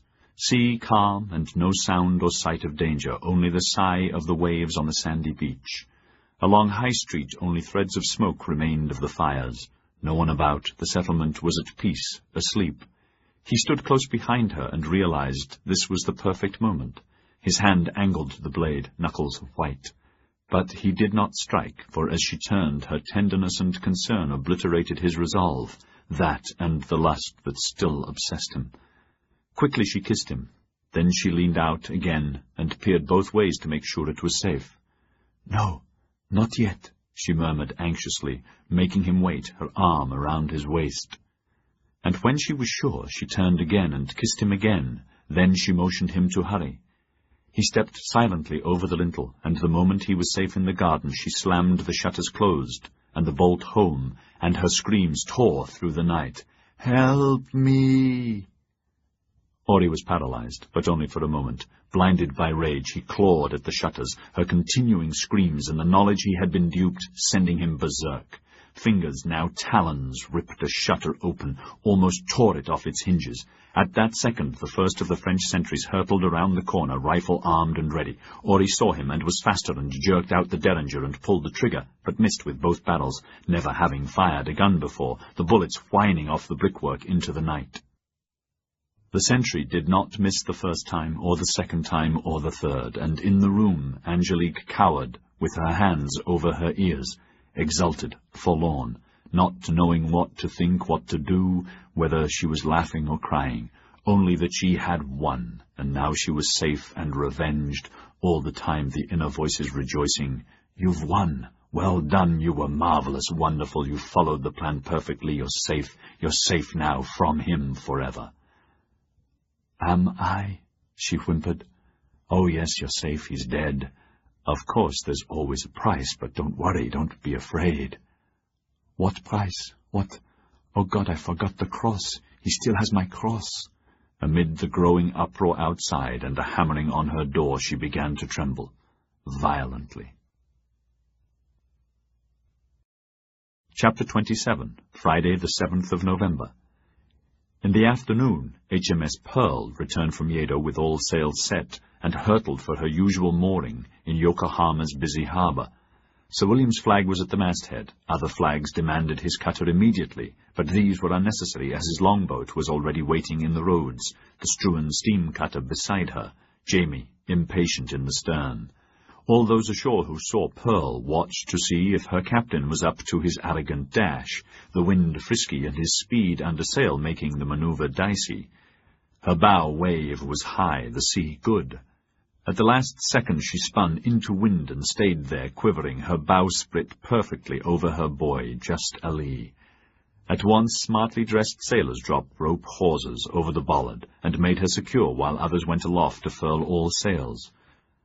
"Not bad at all," Jamie thought proudly, then called out, "Full ahead, get alongside," needing to be first at the gangplank to intercept Sir William as Malcolm had ordered. Hurry it up, Tinker, for Christ's sake. Aye, aye, sir. Tinker, the Struan's coxswain, beamed toothlessly, anticipating him with throttles full forward. He was an old hand, a pigtail tattooed greying boatswain's mate off one of their clippers, and he zipped past Sir William's 8-oared cutter to their chagrin, spat tobacco juice good-naturedly, gave them the finger, and took possession of the slot. Jamie jumped onto the gangway. At the main deck he raised his top hat to the officer of the deck, a fresh-faced midshipman. "Permission to come aboard. Message for Sir William." The midshipman saluted him back. "Certainly, sir." "What is it, Jamie? What the devil's wrong now?" Sir William called down from the bridge, Philip Tyra and Captain Marlowe beside him. "Sorry, sir. The settlement's in a bit of an uproar, and Mr. Struan thought I should give you the details." Marlowe said, "You can use my cabin, Sir William." "Thank you. Best you come along too. After all, you're Admiral in charge of our naval defence, however temporary." Marlowe laughed. "I could certainly use the salary, sir, if not the rank, however temporary." "Wouldn't we all? Come along, you too, Philip." They followed him, Marlowe last. Before Marlowe left the bridge, he beckoned his number 1.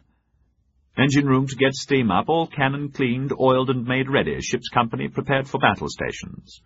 In the small, austere stern cabin, with a bunk, private head and chart table, they sat down. "Well, Jamie?" "First, Sir William, the Taipan and all traders want to congratulate you on a successful meeting." "Thank you. What uproar!" "There's been trouble. Early this morning a Japo tried to break into Angelique's bedroom in the French legation. The sentries shot him, killed him. Dr. Hobe and Dr. Babcock were—" "Christ almighty! Was she hurt? Touched?" To their relief, Jamie shook his head. "No, sir. She said she heard him fumbling with the shutters and began screaming bloody murder and—" "Then it was someone, like last time," Tyra burst out. "Not the wind rattling the shutters." "We're inclined to think so," Jamie ran on quickly. "Babcock and Hogue were summoned. She was in shock. Not hurt, as I said, but shaking. They took a look at the dead man, and at once Hogue said he was the same bugger he operated on in Kanagawa." Philip Tyra gasped, and Marlowe looked at him quickly.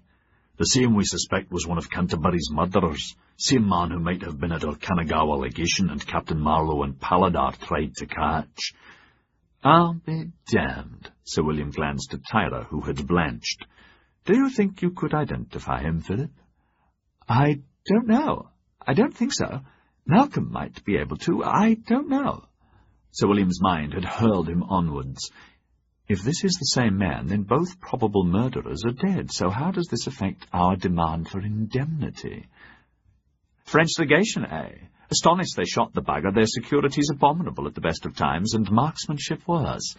But why was the man there? Was he after her, or what?" "We've no idea, sir.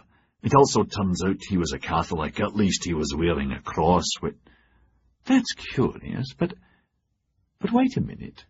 Angelique there? I thought she had moved back to Struan's."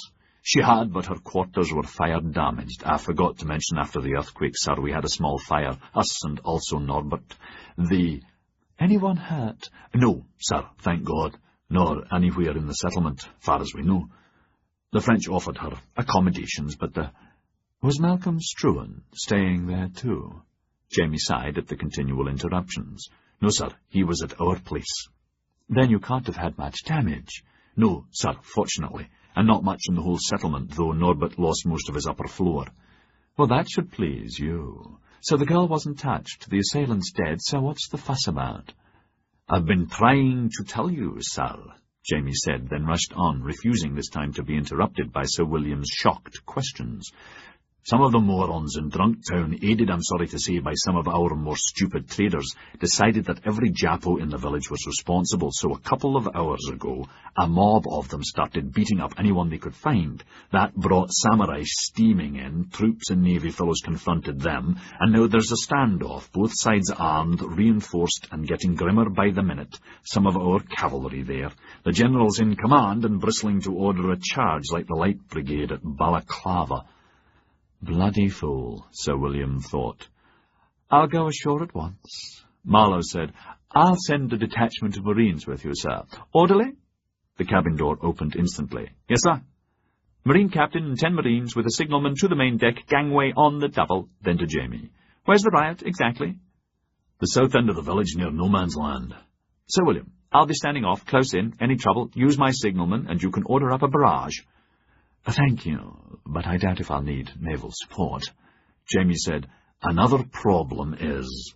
When we're in the cutter, Sir William was already halfway to the main deck. We'll take yours, it's faster. Head for the Drunk Town wharf. In moments, the strewn cutter was at full speed. Marines crowded into the stern, Sir William, Jamie, and Tyra in relative comfort in the midship cabin. Now, Jamie, another problem? It's Mr. Tyra's not-so-team samurai Nakama. Jamie glanced at Philip briefly. Part of the mob attacked him, but he broke away, somehow got some swords and fought back, cut one drunk, an Aussie, but not badly, and would have killed the rest if they hadn't fled. Some of them got guns, rushed back and nearly blew him away, so he retreated into a village store. We think there may be some samurai with him, and there's a dozen or so maniacs surrounding the place, ready to lynch him. Sir William gasped. A lynch mob in my jurisdiction? Yes, sir. I tried to get them to leave him alone, but they told me to piss off. Nakama wasn't at fault initially, Sir William. I saw him on High Street. That much I'm sure of. Good, Sir William said tightly. Fortunately, we've one law for the rich, and the same for the poor, and the same for anyone under our protection. If he's lynched, we will lynch the lynchers. I'm tired of Drunk Town and their rabble nonsense. Until we get our allotment of peelers from London, we'll form our own police force. I'm chief. Jamie, you're temporary deputy police chief, with Norbert an equal deputy, equally temporary. Not on your Nelly, Sir William. Then it's Norbert alone, Sir William said sweetly. God damn it, all right, Jamie said, not pleased at all, knowing that that job had to be a thankless task. Norbert, eh? Did you hear about Norbert and the Taipan? What about them? Jamie told them about the quarrel and challenge. The betting's 5-1, they sneak off one dawn, and one of them will end up very dead. Sir William's eyes looked to heaven, and he said wearily, I'm away 3 days, and everything's up the creek. He thought a moment. Philip, you'll order both of them into my office first thing tomorrow. His voice changed, and the other 2 men winced at the venom therein. Advise them both in advance that they had both better be wise, docile, and better listen to and be guided by my gentle homily. Coxswain, get a bloody move on, for God's sake. Aye, aye, sir. Did you bring my briefcase, Philip? Yes, sir. Tyler thanked heaven he had remembered. Hiraga was peering through the slats of the barricaded door of the Shoyer's shop house at the shouting, angry men armed with pistols and muskets. Sweat ran down his face. He was choked with rage and not a little afraid, though he hid it from the others. Blood from a slight wound in his back stained his shirt. He had discarded his frock coat the moment he had rushed in here to fetch some swords. The Shoyer stood nervously beside him, unarmed except for a fishing harpoon. Only samurai could bear arms on pain of death. Trapped with them was a greying Ashigaru, a foot soldier, who watched Hiraga with awe and confusion.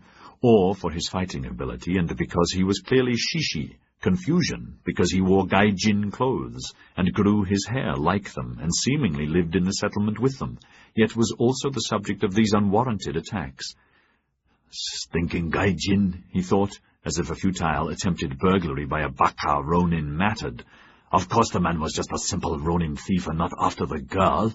What civilized man would want one of them? The fool was correctly killed for his impertinence. No one was hurt, so why all the violence? Baka Gai Jin. Is there a way out the back? He asked. The Shoyer shook his head, his face ashen. This was the first time there had been a major disturbance with so many Gai Jin on the rampage, and he was directly involved. Had he not harbored this Shishi? Even the maniac Ronin had been in his house, and he had not reported them as he was obliged to do. Not only them, but any strangers. There's bound to be a Baku for investigation, his wife had moaned an hour ago. We are bound to be called before them to testify. Enforcers are still at the guardhouses. We will lose everything, including our heads. Namu Amida Butsu. She and their eldest daughter had been shopping at the vegetable market when the first of the mob had rushed through the village, shouting threats, upsetting crates, barging and jostling shoppers and causing them to run home in panic. So, sorry, sire, the Shoya managed to say. We are surrounded. There are more Gai Jin in the back alley. Apart from the dozen-odd men outside confronting them, most of the population of the settlement was collected on both sides of no man's land. The majority had begun as onlookers, out for a lark, but now many were well whipped up by a hard core of rioters wanting revenge. Behind those in the village street were 20 samurai from the north gate guarding the village. In front were those from the south gate. None of the samurai had their swords out, but all had their hands on their hilts, officers to the fore. The same was true with the troops confronting them, rifles ready, the dozen cavalry sitting on their horses waiting for orders, the general nearby, everyone confidently and noisily spoiling for a fight. Once again the senior Japanese officer shouted above the clamor for the Gai Jin to disperse, and once again the general shouted imperiously. To a following roar of approval, the samurai were ordered to disperse, neither side understanding the other, or wanting to understand. Hiraga could just hear the general, among the shouts and counter-shouts. Fool, he thought, seething, but he is not as big a fool as Madman Ori. Good that he's dead, very good. Stupid to do what he did to achieve nothing but trouble. Stupid. I should have killed him the moment I caught him wearing her cross. Or in the tunnel. When her warning screams had broken the night's quiet, immediately followed by rifle fire, he and Akimoto had been hunched down in the alley near Struan's, wearily lying in wait for Ori, hoping to intercept him. They had not seen Angelique go to the legation, so presumed him to be somewhat nearby, perhaps even inside the Struan building.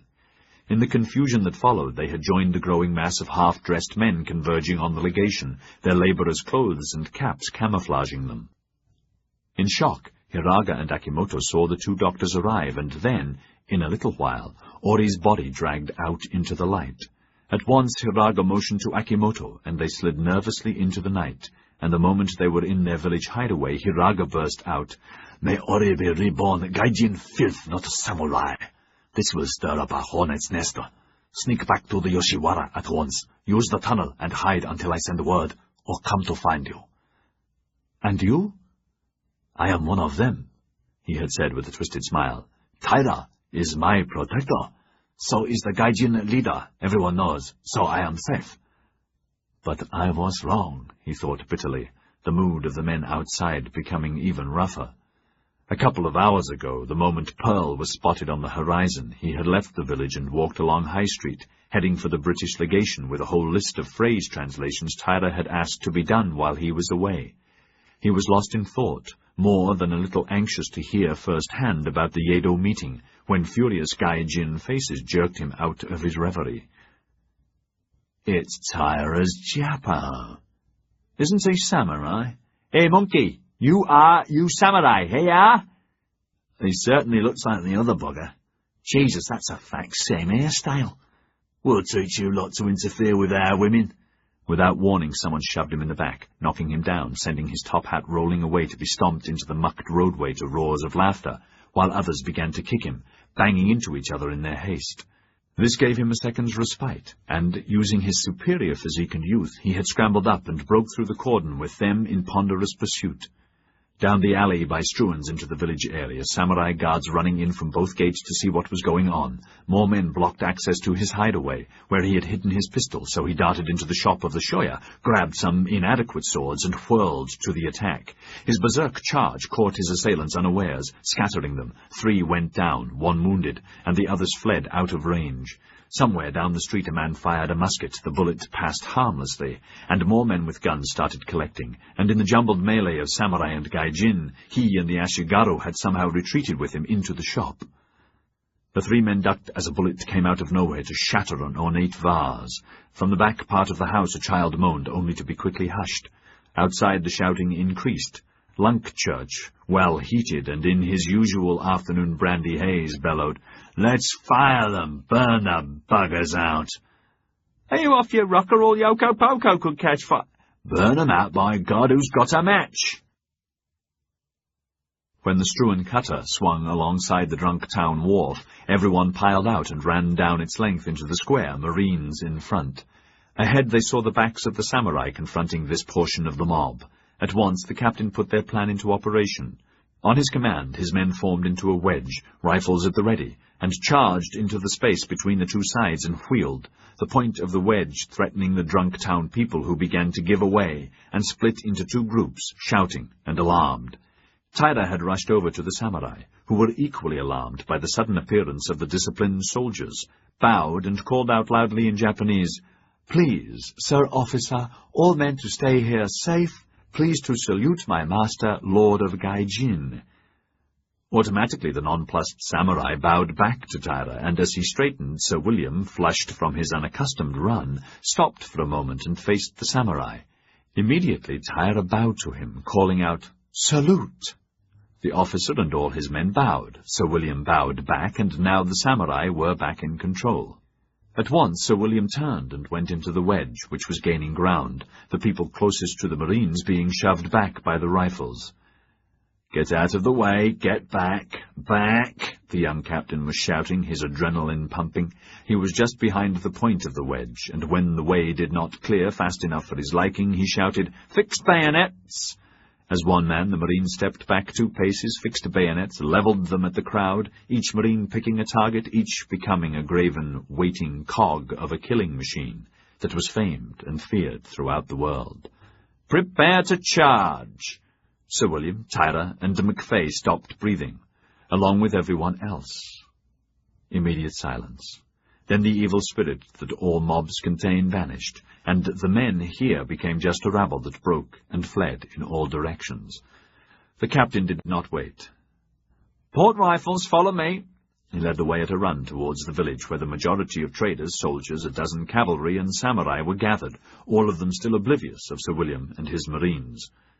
Again the wedge formed, but as they came up to the back of the shouting mass, they heard the general shouting, "For the last time, I order you out, or I will throw you out," to be drowned under a roar from a crowd that was clearly ready to explode. The captain decided there was no time to waste. "Halt! 1 round over their heads! Fire!" The volley blew away the noise and the fury and got immediate attention, even from the equally unprepared cavalry. Everyone had whirled or ducked, and in the silence Sir William, red with rage, stalked into the space between the two sides. Further down the street, Lunkchurch and the others were transfixed. He held a second burning rag in his hand, poised to throw. The first was already on the veranda against the wooden wall, flames spreading. Seeing Sir William and the Marines, they evaporated into side streets, rushing pell-mell for home. All other eyes were on Sir William. He settled his top hat more firmly and took a paper out of his pocket. In a loud, grating voice he began, "I am reading you Her Majesty's Riot Act. If this unauthorized assembly does not disperse instantly, every man, woman, or child is liable for arrest and—" His first few words were lost under general grumbling and curses, but instantly the rabble began to dissolve. The Riot Act of 1715 had been promulgated by Parliament after the Jacobite rebellion that only ruthlessness had contained and obliterated. The new law was designed to stop any unauthorized dissension at its source. It granted all magistrates or justices of the peace the right and duty to read the act out to any group of more than 12 persons considered a threat to the peace of the realm, the onus on the rioters to hear and obey. Anyone who did not disperse within 45 minutes was liable to immediate arrest, incarceration, and, if proven guilty, to either a sentence of death or being sentenced to transportation for life, at Her Majesty's pleasure. There was no need for Sir William to finish reading. The village street emptied but for the troops and the general, and the samurai. "Philip, deal with them. Tell them to go home, please." He watched for a moment as Taira went over and bowed, and the officer bowed back. "He's a good lad," he thought, then turned away to put a bleak eye on the general, who was flushed and sweating. "Morning, Thomas." "Morning, sir." The general saluted, smartly, but only because of the soldiers around him. Sir William did not raise his hat in reply. "Stupid Burke," he was thinking. "Pleasant day, what?" he said easily. "I suggest you dismiss the men." The general motioned to the cavalry officer, who was, secretly, more than a little pleased that Sir William had arrived when he did, knowing too that the Japanese were not at fault, and he should have been walking his horses into the rabble of traders. "What a bunch of ill-disciplined scum," he thought. "Sergeant," he called out, "all the men back to the barracks and dismiss them, now." The soldiers began sorting themselves out. Taira bowed a last time to the samurai officer, feeling very pleased with himself, then watched them amble away up the street towards their north gate. "Damn good show, Philip. You did very well," Jamie McFay said. "Oh, didn't do a thing, really," Taira said, pretending diffidence. Jamie McFay grunted. He was sweating, his heart thumping. He had been sure that someone would pull a trigger or jerk out a sword. "That was bloody close." He glanced over at Sir William, who was deep in a one-sided conversation with the General, now even more flushed. "Wee Willie's giving the bugger hell," he said softly, smiling. "Stupid Claude." Taira stopped as their attention was diverted up the street. Samurai was sprinting towards a shop on the east side that had caught fire. "Good God, that's the Shoyer's house." He was already running, McFay at his heels. Several of the samurai had jumped up onto the veranda and began beating out the flames, while the others hurried to the big water barrels with their ring of buckets that were kept at intervals everywhere against such emergencies. By the time Taira and McFay had reached there, the fire was under control. Half a dozen more buckets, and the last of the flames sizzled and died. The outer shop wall was gone. Inside they saw the Shoya, beside him an Ashigaru, a foot soldier. Both of them stepped out onto the veranda. The Shoya knelt and bowed. The Ashigaru bowed. They muttered thanks. To McFay's astonishment, there was no sign of Hiraga, the man he and Taira knew only as Nakama. But before either of them could say anything, the officer had begun questioning the Shoya and the foot soldier. "How did the fire start?" "A foreigner threw a rag against the wall, sire." "Dog shit, all of them. You will make a report and explain the cause of this disturbance by tomorrow, Shire." "Yes, sire." The officer, a pock-marked man of 30-odd, peered into the shop. "Where's the other man?" "Sire? The other man, the Japanese who was chased in here by the Gai Jin," he said irritably. "Hurry up!" The Ashigaru bowed politely. "So sorry, sir. There was no one else here." "I distinctly saw him rush in here. He was carrying swords." He turned to his men. "Who saw him?" They stared back at him uneasily and shook their heads. His face reddened. "Search the shop at once." The search was thorough and produced only the Shoya's family and servants, who knelt and bowed and stayed kneeling. They denied seeing anyone. A moment of silence, then Taira and McFay were dumbfounded to see the officer suddenly lose his temper and begin raving at them. Stoically, the Ashigaru and all the soldiers stood at attention, rigid, the villagers on their knees, heads to the ground, trembling under the tongue-lashing. Without warning, he stepped up to the Ashigaru and belted him back-handed across the face. The man stayed as impassive as he could under the flurry of blows and invective. At the officer's shrieked command, the Shoya was instantly on his feet and stood unflinchingly while the frenzied man beat him as cruelly around the face, the women and children trying not to wince at every blow, yet motionless. As suddenly as the beatings had begun, they stopped. Both men bowed deeply, their faces now welted. Again the Shoya knelt. Formally the officer bowed back, all traces of the tirade gone. His men formed up, and he led them towards the north gate as though nothing untoward had happened. Taira and McFay stared after them blankly. In a moment, when it was correct to do so, the Shoya got up. The women and children went into the house, and he began to supervise the repair to the wall. Village activity in the street picked up. "What the devil was all that about?" McFay said. "I don't know," Tyler said, both of them shocked at the brutality and its impassive acceptance. "I only caught a word here and a word there. I think it was to do with Nakama. I think they all said he'd never been there." "That's impossible. I know he was inside that hut. I saw him myself." McFay mopped his brow. "Apart from that, why take all that from that bastard? He was a lunatic. And look at them now acting as though nothing happened. Why?" "I don't know. Perhaps Nakama can explain." Tyler shuddered. "I'll tell you one thing. I'm damned if I'd like to be in their power. Ever."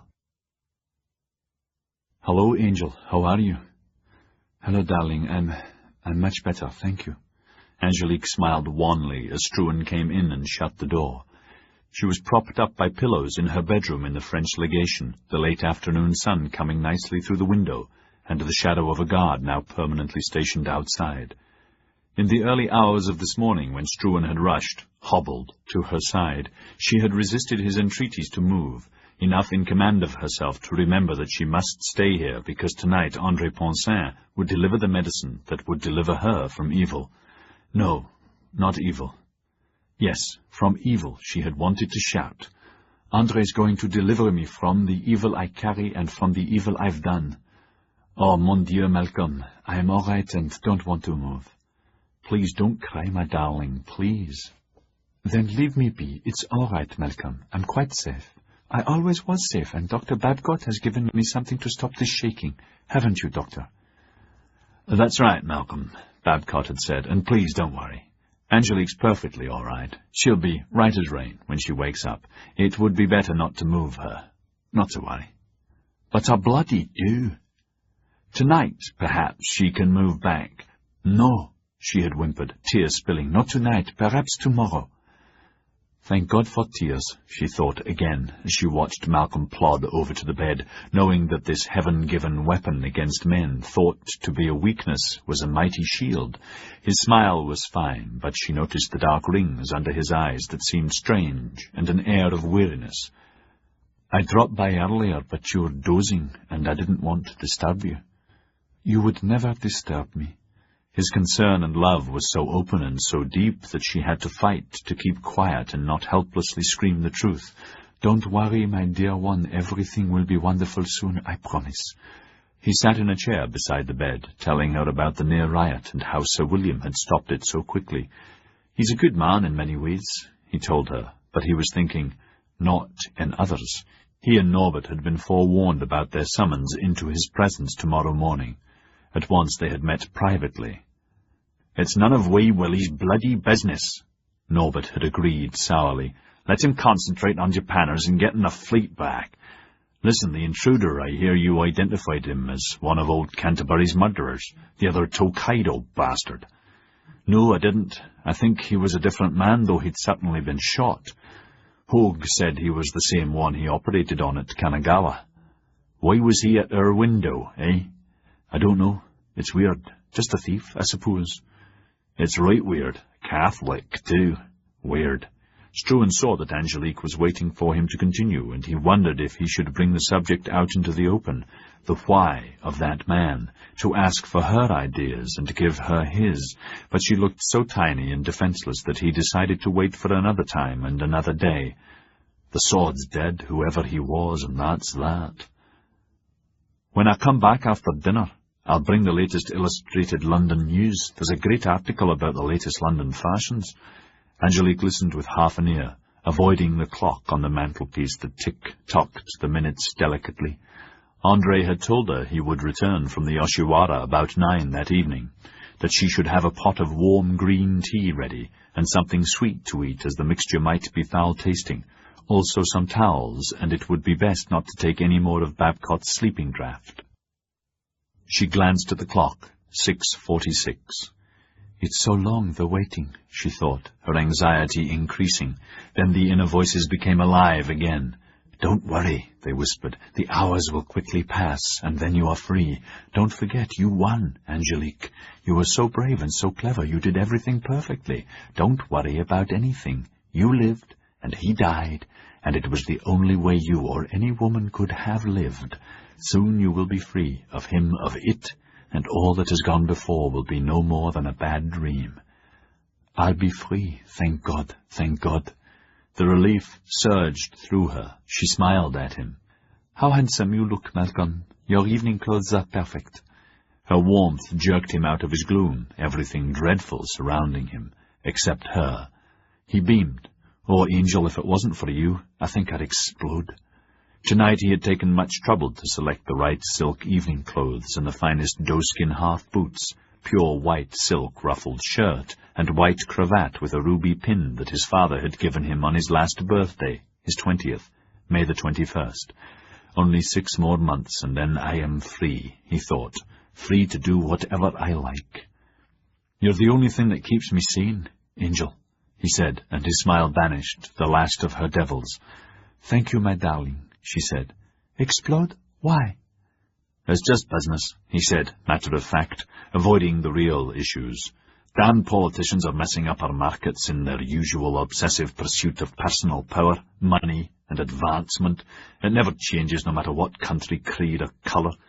Overall, the noble house is in fine fettle, thank God, he told her, sloughing over the crisis they were facing in Hawaiian sugar and Brock's increasing stranglehold over Struan's markets and borrowing facilities.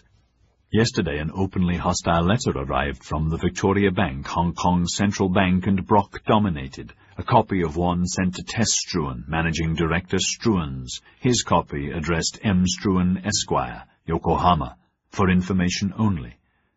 Madam, this is just to remind Struan's it has ignoble debts, and too much paper supported by questionable assets and ignoble profits, the most of which paper comes due January the 31st, and to inform you, madam, again, that repayment of all said highly unnoble paper the bank owns is required on due date. I have the honour to be, madam, your obedient servant. Never mind those poxy bastards, he thought with certitude. I'll find a way to outsmart them and all the Brocks. Killing Norbert will be a good beginning. Our managers and staff are excellent, our fleet's still the best, and our captain's loyal. Never mind the Brocks and the rumours, Angel. We can deal with them, we always have. The American Civil War has boosted our profits enormously. We're helping the South to run cotton through the northern blockade for our Lancashire mills, and bringing back all the powder, shotguns and cannon that Birmingham can make, half for the South, half for the North. With everything else our factories can invent and provide, machinery, presses and shoes and ships and sealing wax. British output is gigantic, Angelique, more than 50% of the world's industrial goods. Then we've our tea trade and Bengali opium to China, a bumper crop this year. I have an idea how to buy Indian cotton to boost the American lac. And together with all our usual cargoes, England is the richest and most prosperous country on earth, and you're beautiful. Thank you, kind sir. Je t'aime. I really do love you, Malcolm. I know I'm very difficult, but I do, and I'll make you a wonderful wife, I promise. And he had heaved himself out of his chair and stopped her with a kiss, his strong cigar smell and pomade manly and pleasant. His arms embracing her were muscular and strong, one hand straying to her breast, and she felt its heavy roughness, his lips hard with the faintest taste of brandy. Just the opposite to him. Forget him, the voices whispered. I can't, not yet. Bending over her like this was a dreadful strain on his wounded back and stomach muscles, so he straightened with an effort, though he would have gladly taken her now, had he her acquiescence, whatever the pain. The sooner we're married, the better, he said, sure that he had felt her lips and breast and body respond. Oh, yes, please, yes. Christmas. That's only next month. Do you think... Sit down, my darling, and rest a moment. Should we discuss... When should we return to Hong Kong? I haven't decided. Much of his bonhomie went at the thought of having to face his mother. Perhaps we should go back next week and... Not till I'm fit. And off the painkiller, he thought, his insides grinding. Then I can deal with her and Brock and the bloody bank. Just before coming here, he had had the second dose of the day, earlier than usual. I'll have at least one before sleeping, then tomorrow start fresh, once a day from now on. Couldn't start today, last night, and the problem with Norbert, and, well, yesterday was especially rotten. Don't trouble your lovely head. But I worry over you very much, Malcolm. I'd never want to interfere with anything, but I do worry about you. And there is something that I feel I must mention, she said carefully. The trouble between you and Jamie. Isn't there anything His sudden smile stopped her. Jamie's all right now, my darling. That's today's good news. This evening I sent for him, and he apologized for being difficult. He even renewed his oath to support me in everything. Everything. Oh, that's wonderful. I'm so pleased. Just before coming here, Jamie McFay had asked to see him. Sorry to interrupt you, but I wanted to clear the air and try to make a peace and try, last time, to dissuade you from the duel. Norbert will surely try to kill you. Sorry, but it's none of your affair, and I'll certainly try to kill him. I agree it's a good idea to clear the air once and for all. Jamie, will you obey me as Taipan, or are you going back on your holy oath? Yes, I will obey the Taipan, as I swore. Good. After we see Sir William tomorrow secretly, ask Norbert if next Wednesday suits him. Yes, Jamie, I know it's his birthday. The racecourse behind the stands, first light. On your head. Keep it secret. Don't even tell Dmitri. If you kill him, you'll have to leave Japan quickly. I've thought about that. Our clipper Storming Cloud will be in the roads. We'll board her and go to Hong Kong. There I can, well, arrange matters, whatever happens. I hate this whole idea. Yes, but never mind. You remember your oath and will stick by it? Yes. Thank you, Jamie. Let's be friends again. Through his haze of excitement he heard Angelique saying, "Oh, how happy that makes me," and had to make an effort not to burst out with the news that he had set a date for the duel, when his own revenge on the House of Brox at long last would begin. Angel will know soon enough and be proud of me, he thought confidently. No need to worry about Jamie, my darling, or about Hong Kong, or anything. Malcolm, dear, may I please write to your mamma? She asked, knowing that she must begin to bring the enemy to battle. Andre had warned her that Tess Struan's power within the company was immense, and influence over Malcolm, his brother and sisters, equally vast, reminding her that he was a minor. Therefore, without Tess's approval, the marriage could not take place for months, and without her benevolence, might never happen. As if I needed reminding, she thought. I want to assure her of my undying affection and my promise to become the best daughter-in-law in the whole wide world. He beamed at the idea. Excellent. I'll write one too, and we'll send them off together. He took her hand. No woman so stunning as you should also be so thoughtful and kind. I know she's going to love you as much as I do. Again Hiraga said, When Gai Jin run away, Shoya say me to go quickly. He very afraid of the samurai, very afraid. I can believe that. Tyra shifted in his chair, Hiraga opposite him, uncomfortable too. The sitting room of the small bungalow in the legation grounds that Tyra shared with Dr. Babcock was sparsely furnished, with a few chairs, 2 desks, and the smell of ointments and salves from the pots of medicaments on shelves lining one wall. Windows were open to the night, and though it was not cold, Hiraga shivered, still unsettled by his near capture. The moment the rioters had rushed away and he could escape the back way, he had told the Shoya and Ashigaru, You know what'll happen if I'm caught here. Better silence and a quick beating that will soon be forgotten, than a trek to prison which none of us, or your wife and children, will survive. Somerjoy, Tyra was saying. But I don't understand why one moment that officer was sane, the next a brute, and the next sane again, with everyone pretending nothing had happened. Hiraga sighed. All so simple, Tyra-san. The captain sure Ashigaru ride. Sure not say truth. And Shoya not say truth. And men not say truth, so he beat them to say face.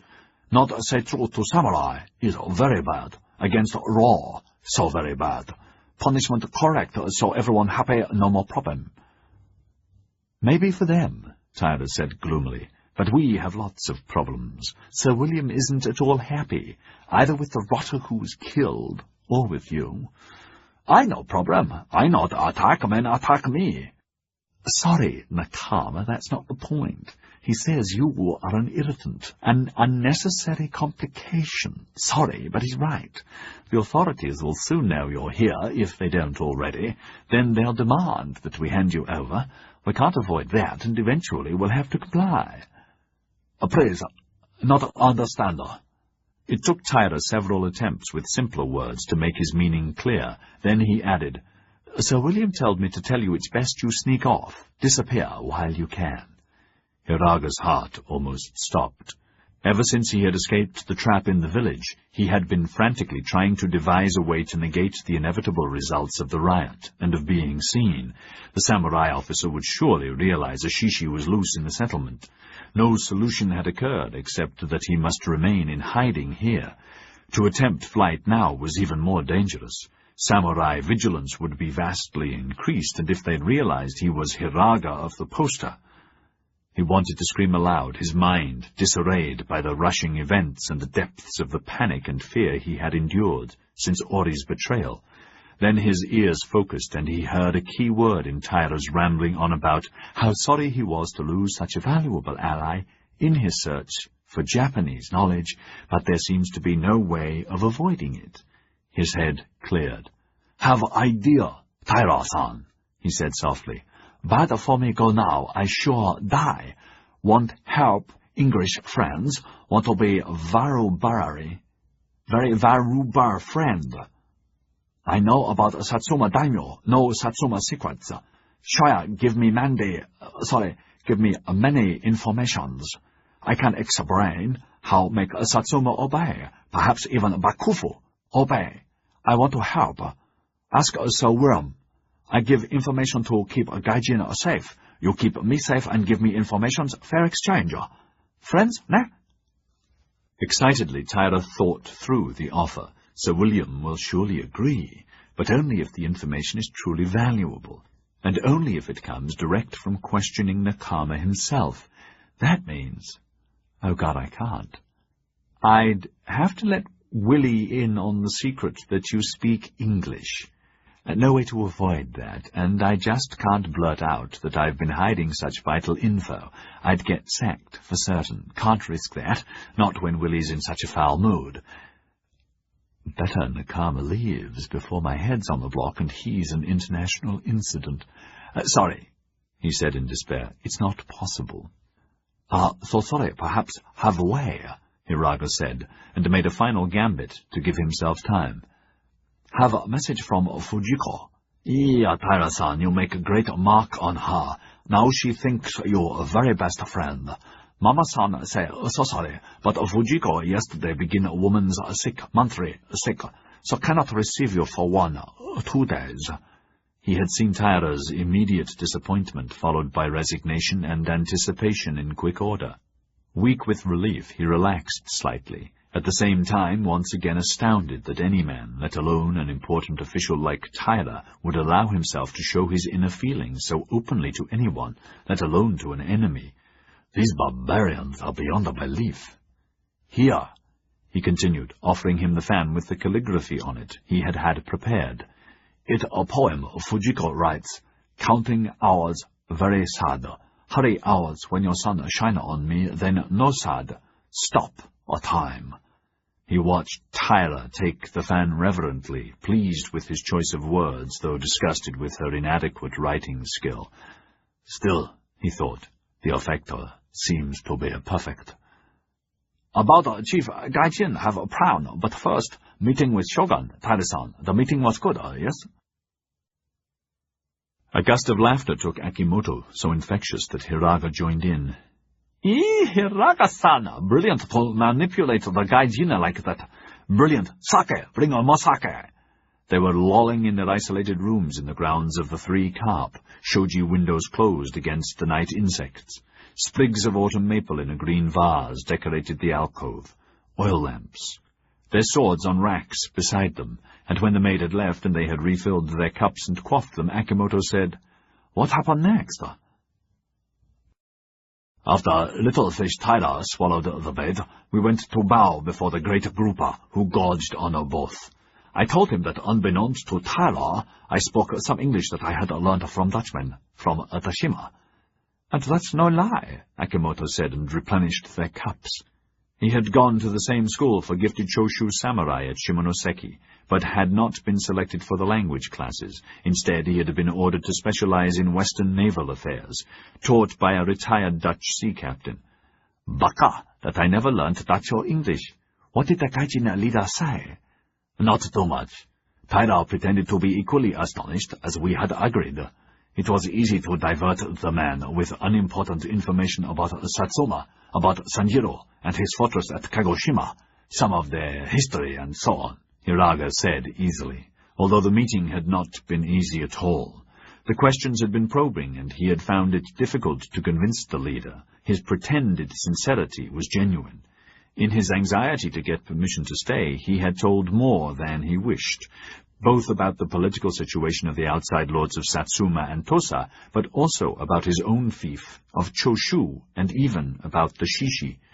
He felt a new heaving in his stomach, remembering the cold blue fish-like eyes staring at him, that somehow had squeezed knowledge out of him, and the final curt, I will consider allowing you to stay a few more days. We will talk again tomorrow.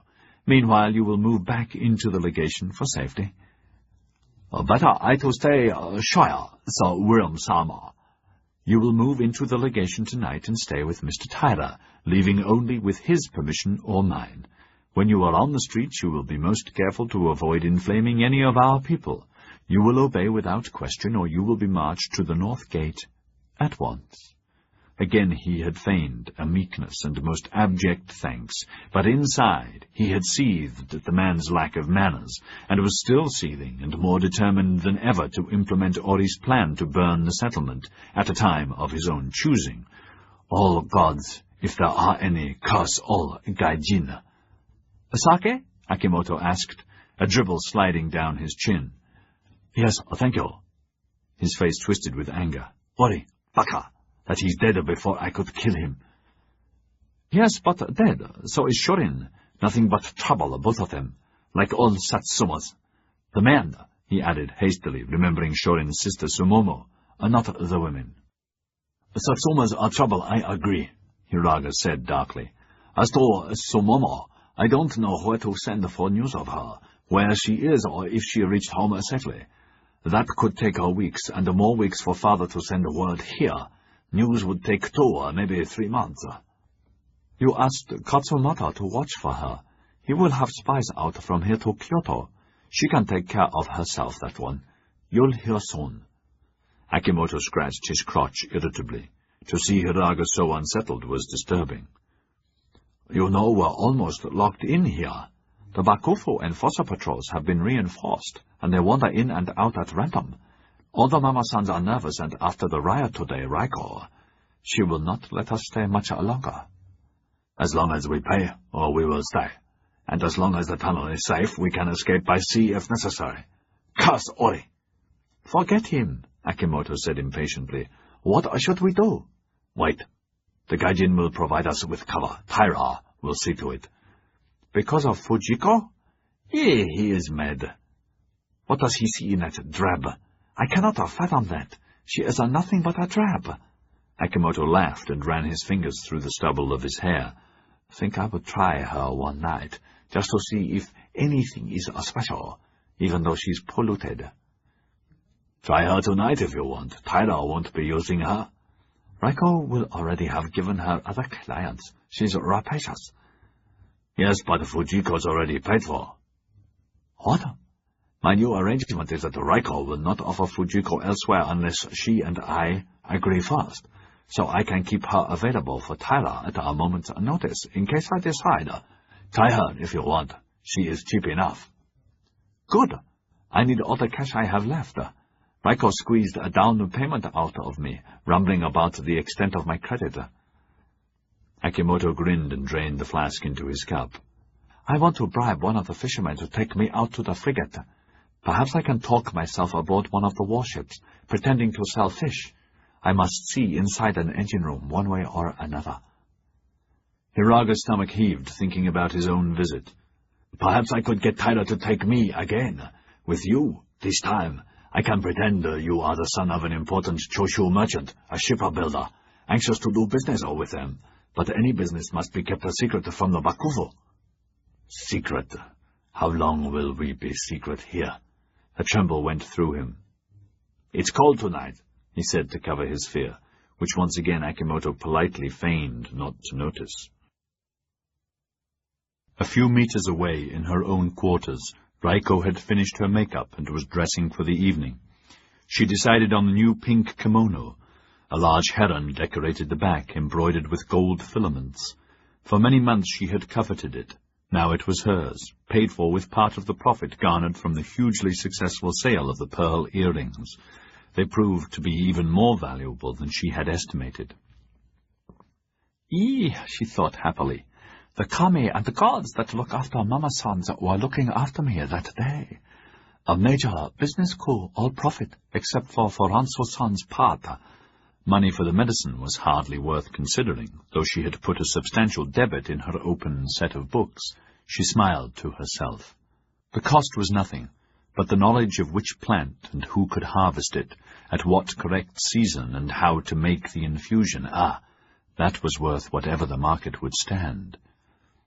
The Gai Jin princess will be a marvelous long-term asset, she murmured contentedly, pleased with what she saw in her full-length mirror.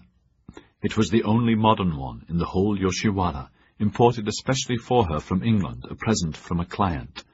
A small frown creased her forehead as she thought of him.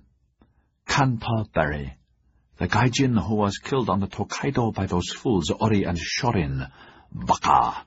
He was a good client, and the most appreciative of my services in finding him the perfect mistress Akiko, whose name is now Fujiko. Very convenient for us that our English Gai Jin rarely share their women, prefer to fornicate in secret with one woman, keeping her secret in our floating world that is based on discretion and secrecy. Taira none the wiser, Fujiko, a new life and a new lover. Good for everyone. Mistress, the Gai Jin of Furanso-san has arrived. Good.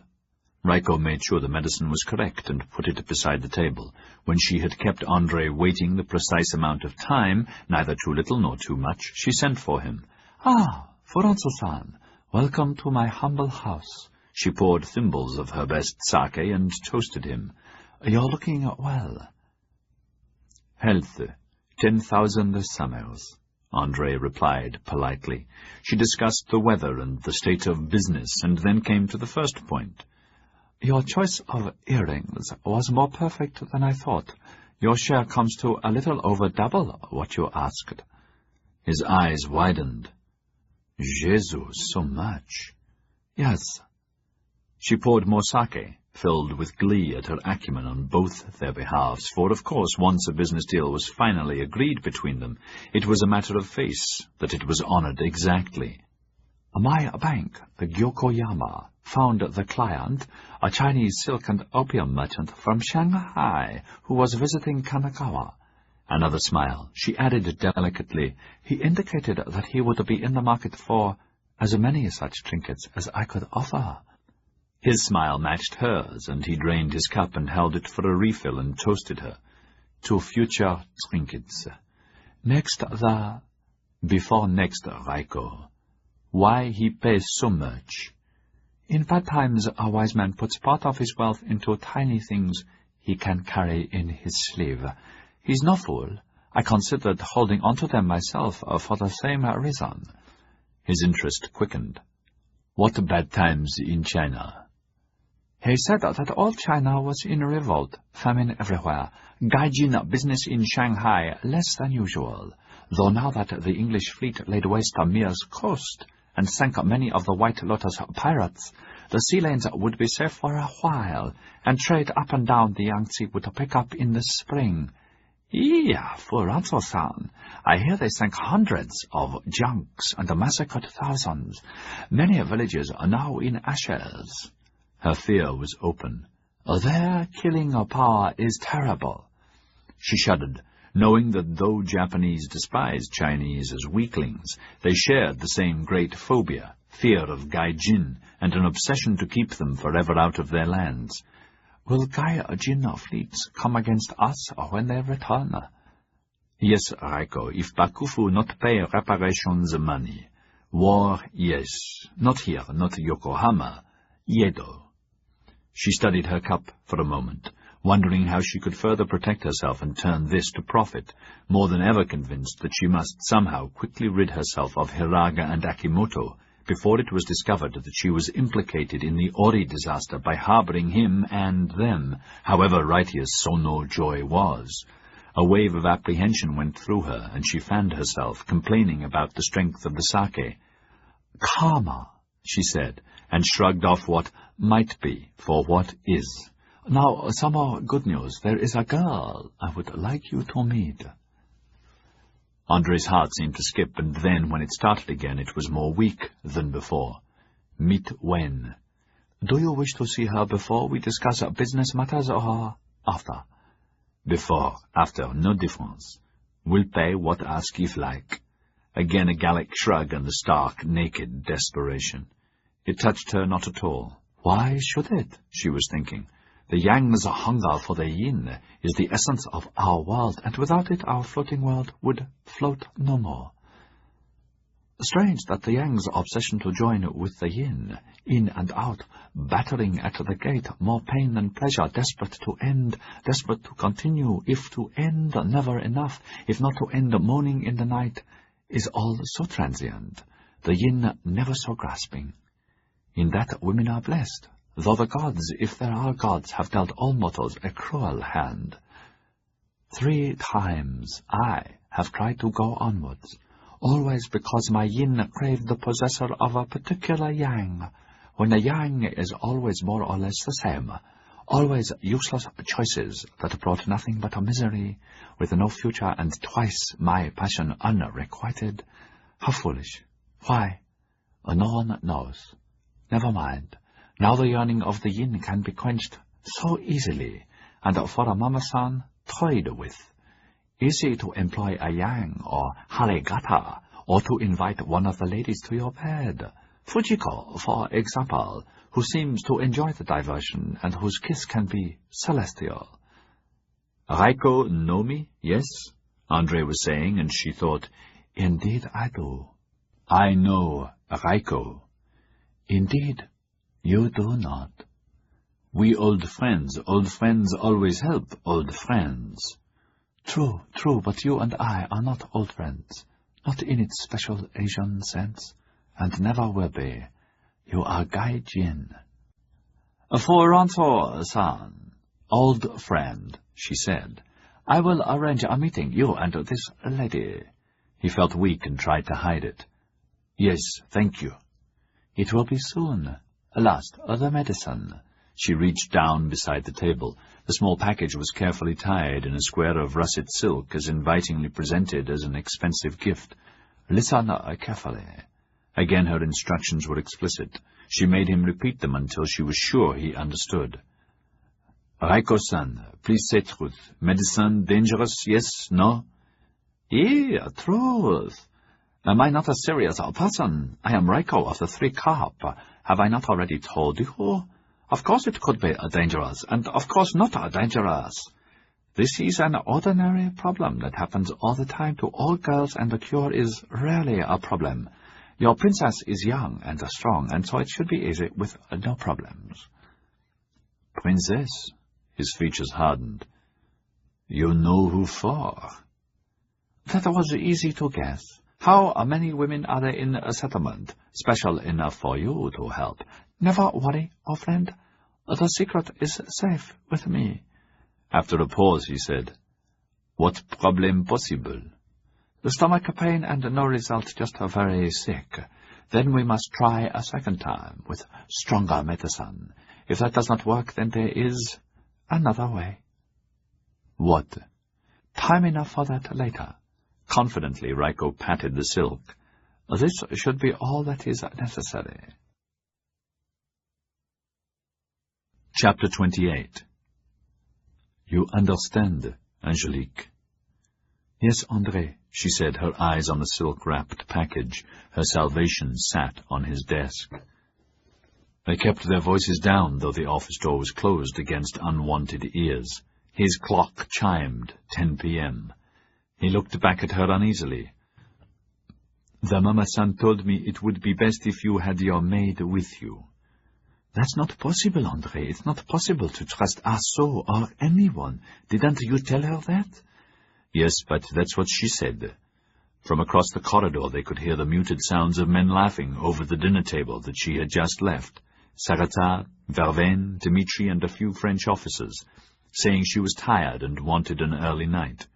Going to her suite by prior arrangement, she had happened to see André in his office. We'd best check that everything's there. He made no move to undo the silk. Instead, he toyed nervously with a corner. If Asso's not there to help, who will dispose of the bottles and herbs, and you can't leave them around, and who will clean up? For a moment her brain became addled, for foolishly she had not considered this problem. I won't need help. There won't be nothing, except the bottles and herbs and towels. I can't trust Asso Obviously, I can't trust her, or anyone, only you. I won't need help." Her anxiety to begin the treatment, and have done with this forever, capped all the worries that swirled about her. "Don't worry. I'll bolt my door and tell her that I'll sleep late and not to disturb me. It should all be over in a few hours, by dawn, yes?" "God willing, yes. That's what the Mama-san told me. I still think you should risk Aso." "You're not thinking clearly. No, not at all. You're the only one I can trust. Knock on my door, early, like this." She rapped the table thrice, then once. "I'll open it only to you." Impatiently she untied the silk. Inside were 2 small corked bottles and a packet of herbs. "I drink 1 bottle at once, and then—" "Mon Dieu, no," he said, wearily interrupted her, his nerves as taut as hers. "You must do everything in the correct order, Angelique. First you put the herbs to infuse in the pot of hot water you've arranged. When that's done, drink 1 bottle. Drink it quickly, and don't worry if it tastes foul. Use the honeyed green tea or a sweet to take away the taste." "I've some Swiss chocolates Monsieur Elicker gave me. Will those do?" "Yes, of course." He used a handkerchief to wipe the sweat off his hands, his imagination taking him down all kinds of lurid passages. "When the infusion is tepid, say after half an hour, sip half of the brew. It won't taste good either. Then relax and wait. Go to sleep." "Will there be a reaction? Will I feel anything yet?"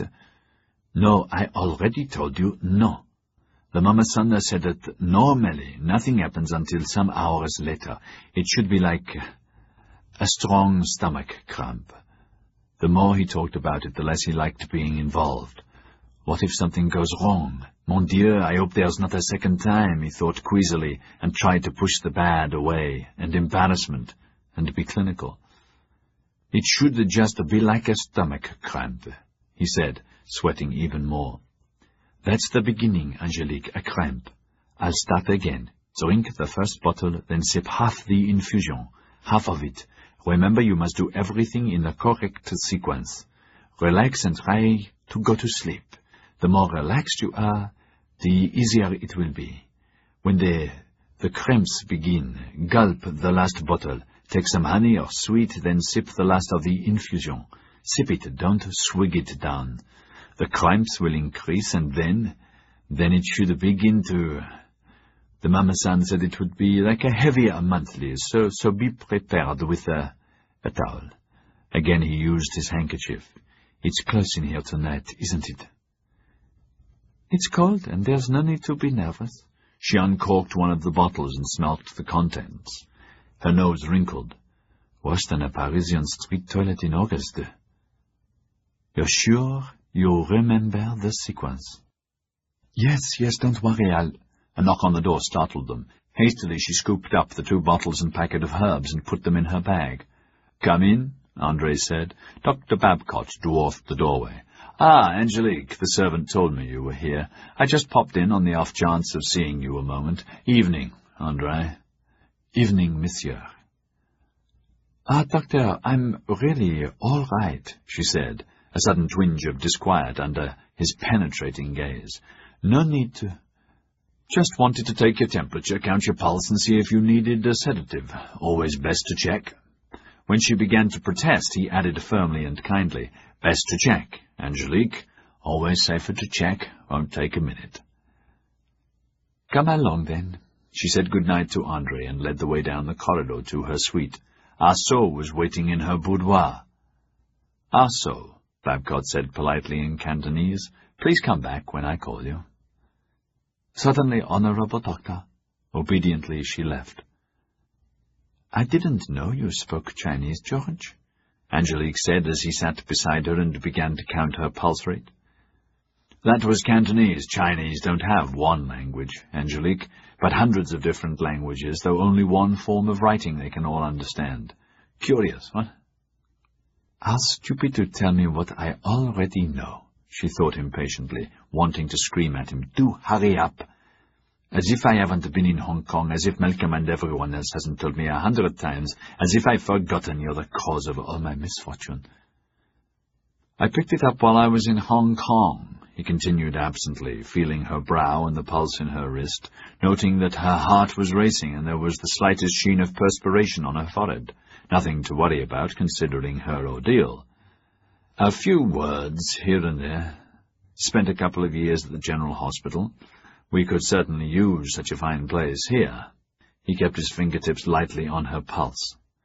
Chinese doctors believe there are 7 levels of heartbeats or pulses. They say they can sense them probing deeper and deeper. It's their main diagnostic method. "And what do you hear from my 7 hearts?" she asked impulsively, enjoying the warmth of his healing hands and, in spite of her hatred, wishing she could trust him. She had never felt such hands or the good sensation that seemed to radiate from them to calm her. "I hear nothing but good health," he said, wondering if there was any truth to the 7 pulses theory. In his years in Asia, he had witnessed remarkable insights and cures by Chinese doctors, along with an abundance of superstitious nonsense. The world's strange, but people are more strange. He looked back at her. His eyes were grey and very direct and kind, but there were shadows there, and she saw them. Then what troubles you?" she asked, suddenly frightened that he had diagnosed her real condition. He hesitated, then reached into his pocket and brought out a piece of tissue paper. Inside the tissue was her little gold cross. "This is yours, I think."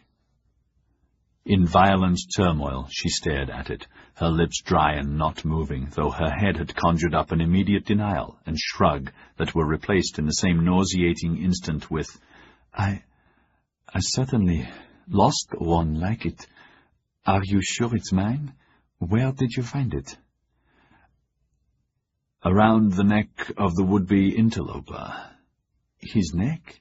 How odd," she heard herself say, watching herself as though she were another person, her voice another person's, forcing herself to be controlled, even though she wanted to screech aloud, for she knew she was again in the vice, her brain frenzied to concoct a plausible reason. "Around his neck?" "Yes, I took it off the body. Thought nothing of it at the time, except that the man was a Catholic convert. Quite by chance I saw the inscription. It's hardly noticeable." A short, nervous laugh. "My eyesight is better than Hogue's.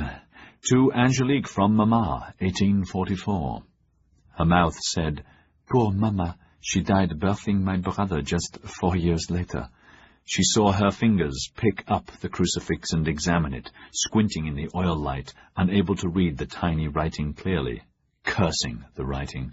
Then her instinct committed her, and she said, "I lost it, or thought I lost it at the Tokaido, perhaps at Kanagawa, the night I went to see Malcolm, remember?" "Oh, yes, bad night, very bad. Bad day, too." Babcock got up hesitantly. I thought you should have it." Yes, thank you. I'm glad to have it back. So very glad, but please sit down. Don't go yet," she said, much as she wanted him to go. "Who was he, that man, and how would he have found it, and where?" "We'll never know, not now." Babcock watched her. "Did Malcolm tell you? We think he was one of the Tokaido murdering devils, though neither he nor Philip was sure." In spite of her dread as she squirmed in this new trap, she had an overwhelming impulse to laugh hysterically and say, "He wasn't a devil, not to me, not the first time. He left me alive the first time, and not a devil after I changed him. He didn't kill me, though I know he was going to. I know he was going to just before I made him leave. Devil, no. But even so, he deserved to die, had to die. Mon Dieu, I still don't even know his name. I was so enmeshed I forgot to ask. I must be going mad to think such things. Who was he? No one knows, yet. The Satsuma king could name him now that he's dead, but it would probably be a false name. They're such liars. That's not quite true. It's just that what we call lying seems to be a way of life with them. Probably the man found the cross at Kanagawa. You don't remember exactly when you discovered it had gone. No, I don't. It was only when I got back here. Again she saw his probing, questioning eyes, and her mind screamed, Did my pulse or pulses tell him my real condition? It's found. Good, thank God. I can't thank you enough. But why should he wear it or keep it? That's what I can't understand. I agree. Very odd.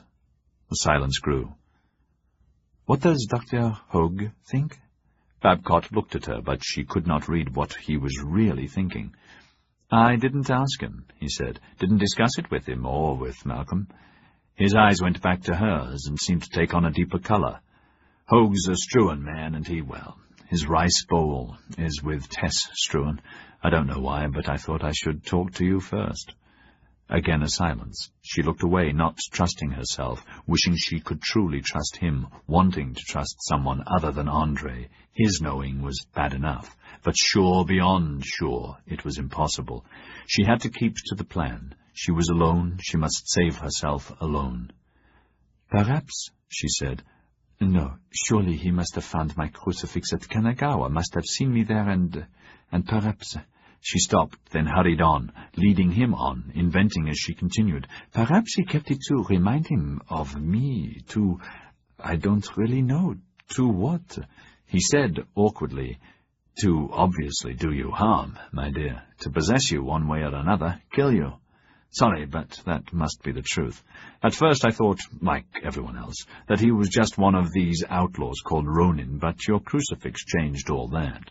The moment I discovered it was yours, it must be, as you say. He saw you at the Tokaido. He and the other man must have followed Malcolm and Philip Tyra to Kanagawa to finish them off, probably to avoid identification. Then he saw you again, found the crucifix, and kept it because it was yours. Pursued you here and tried to break into— to possess you, whatever the cost. Don't forget it would be easy for such a man to be infatuated by such a person as you, to be obsessed." The way he said it made it clearer than ever. He, too, was within her spell. "Good. And good that he's realized the truth," she thought, faint with relief that another hazard had been eliminated. Her mind strayed to the little bottles and to tomorrow when she would be cleansed to start her new life, the future, wonderful. "Japanese are a curious people," he was saying. "Different, but different in one major way. They're not afraid to die. They almost seem to seek it. You are lucky, so lucky to escape. Well, I'll be off." "Yes, and thank you." She caught his hand and pressed it to her cheek. "You'll tell Malcolm and Dr. Hoag. Then that will end it." "I'll leave Malcolm to you." For a second he considered asking her help with Malcolm's opium addiction, but decided it was not yet urgent, and anyway it was his own responsibility, not hers. Poor Angelique, she has enough to deal with. As to Hoag, what does it matter to him or to busybodies and wagging tongues in Yokohama? None of their affair or mine, eh?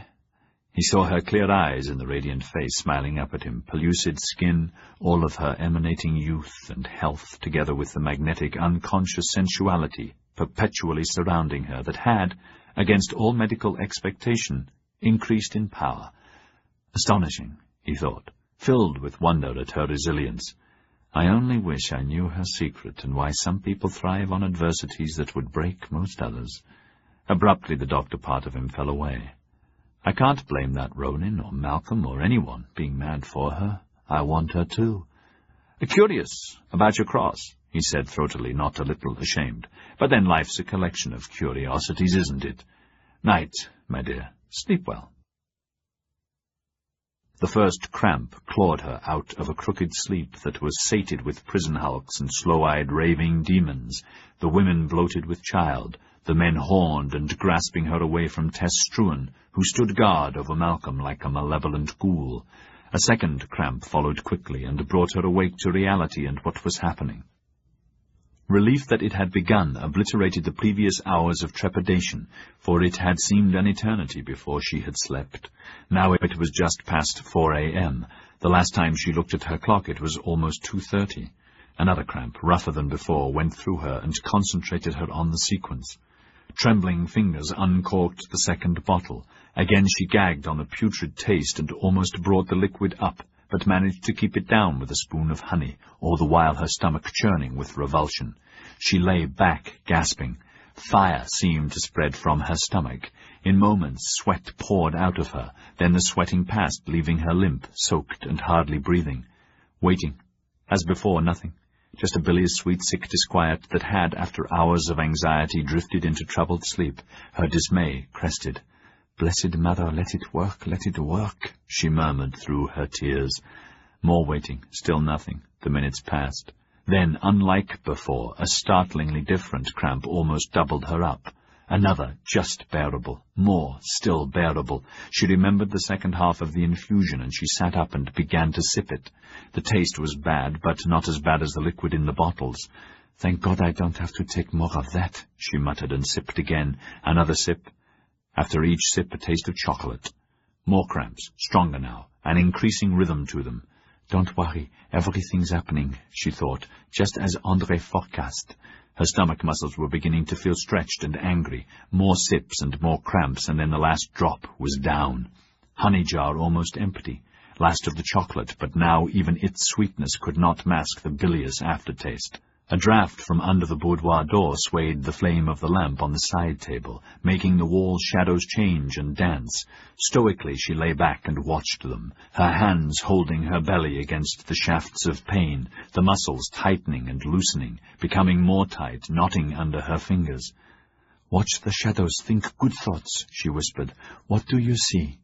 "Ships and sails and the roofs of Paris and brambles and... Look, there's the guillotine. No, not the guillotine, but a bower covered with climbing roses. Why, it's our country cottage near Versailles, where we would go in the spring and summer growing up, my brother and I. Darling maman, dead so long ago. Father gone, only God knows where. Aunt and uncle loving us, but no substitute for darling. Oh, mon Dieu!" she gasped, as the first of the violent spasms slashed her, then cried out at the next, frantically crammed part of the sheet into her mouth to stop the shrieks that burst out of her, and would have brought all the legation pounding on her bolted door. Then the chills began, ice picks into her guts, and more violence, 20 times worse than the worst monthly cramps. Her body heaved against the strain, limbs twitching in time with the waves of torment that ripped from her loins and into her head.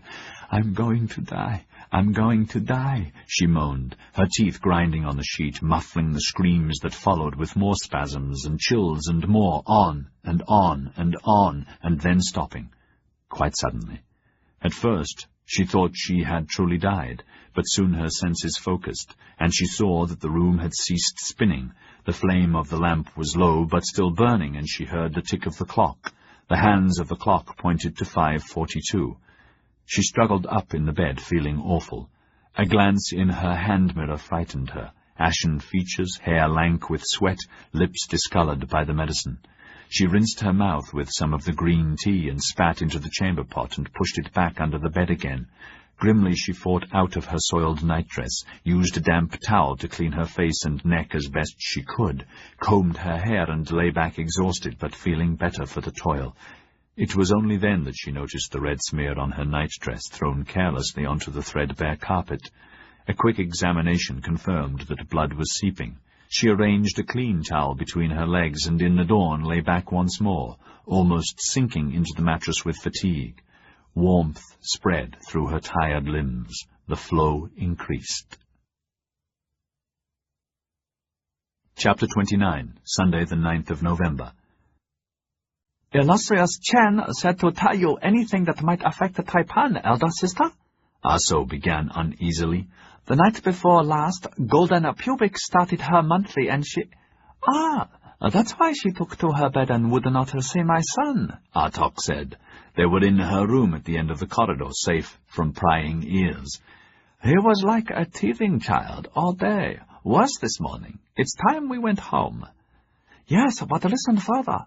She says it's her monthly, but I know her dates like my own.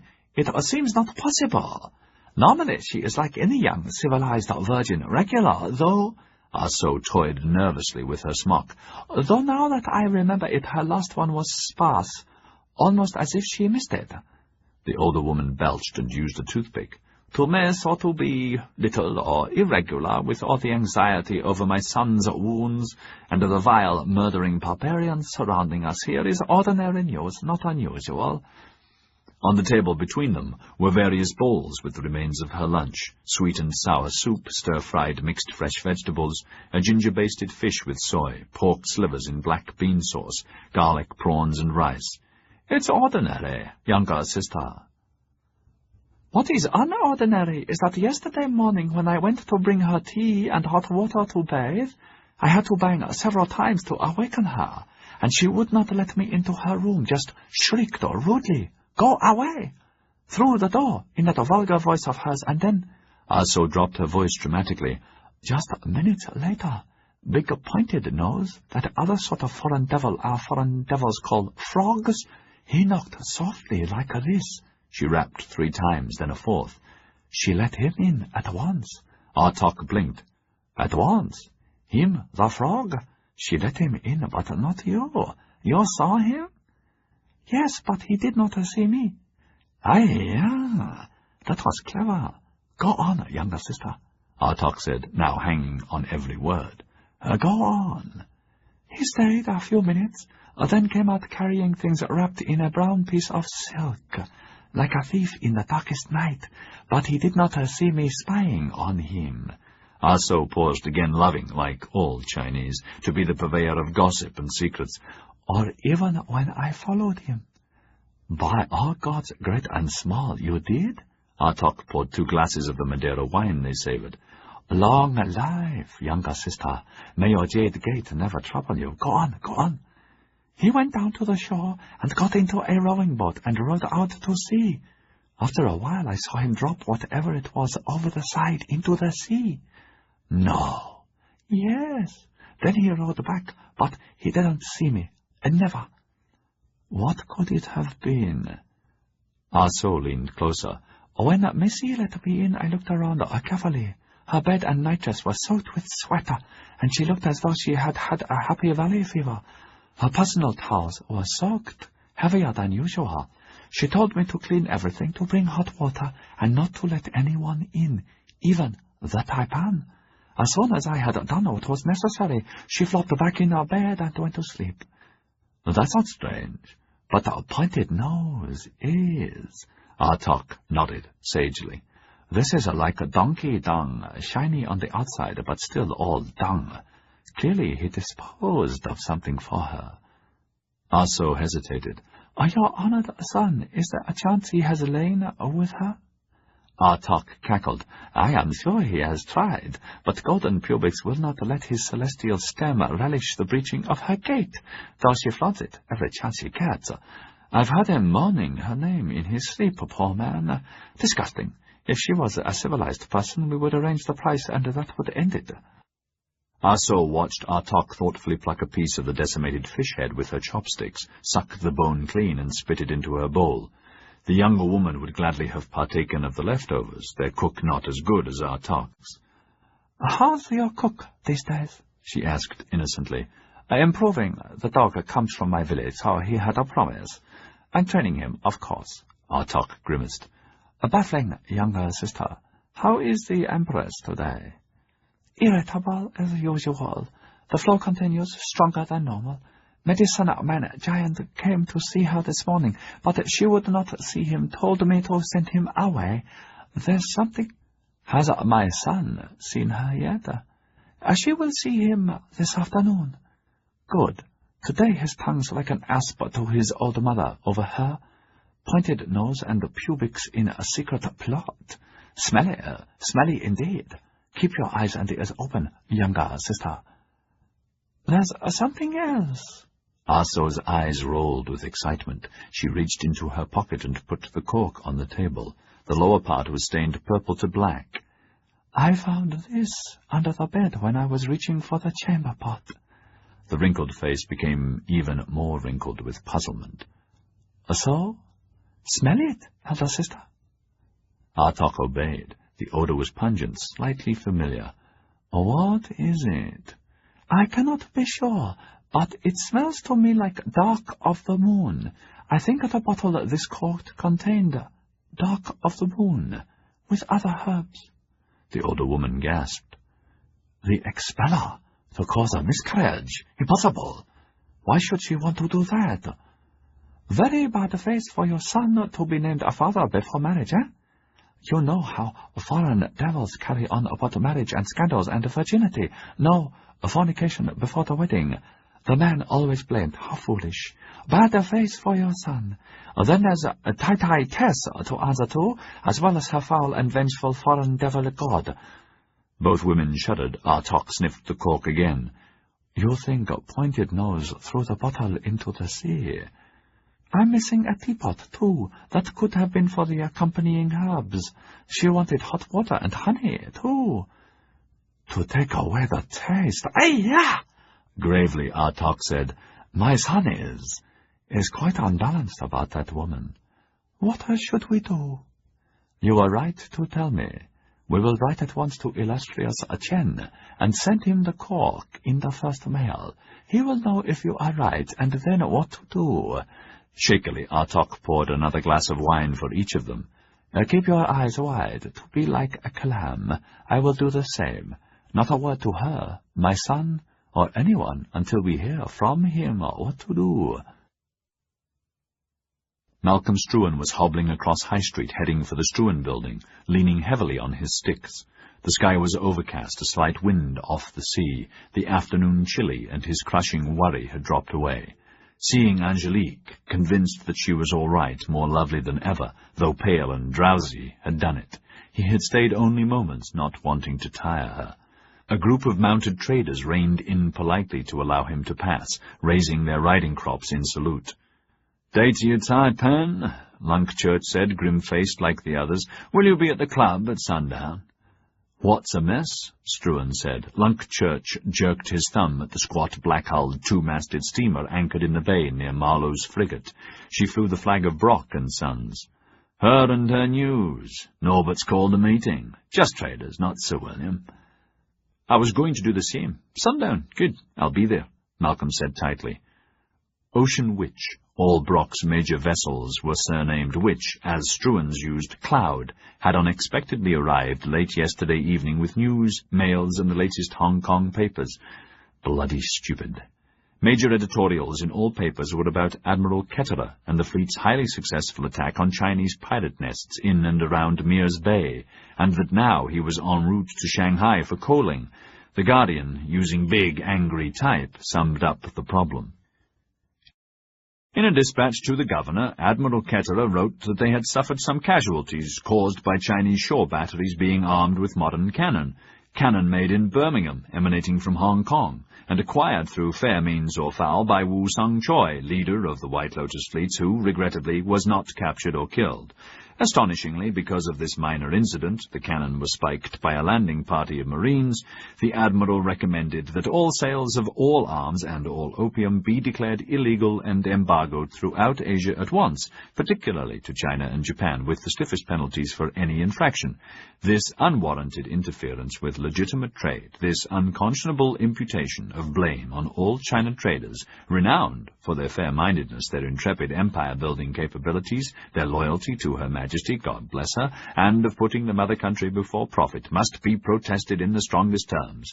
The editors would like to ask the Admiral, who provides the taxes to pay for the greatest navy the world has ever seen, of which he is undoubtedly an admirable member, though clearly misinformed on vital matters of interest to the Crown, without which our empire ceases?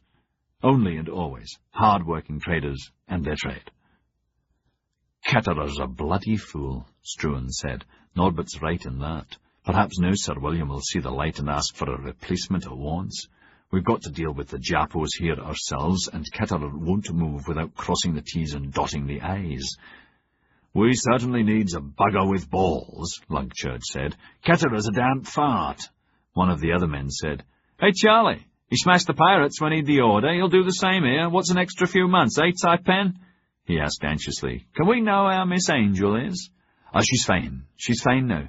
Thank God for that."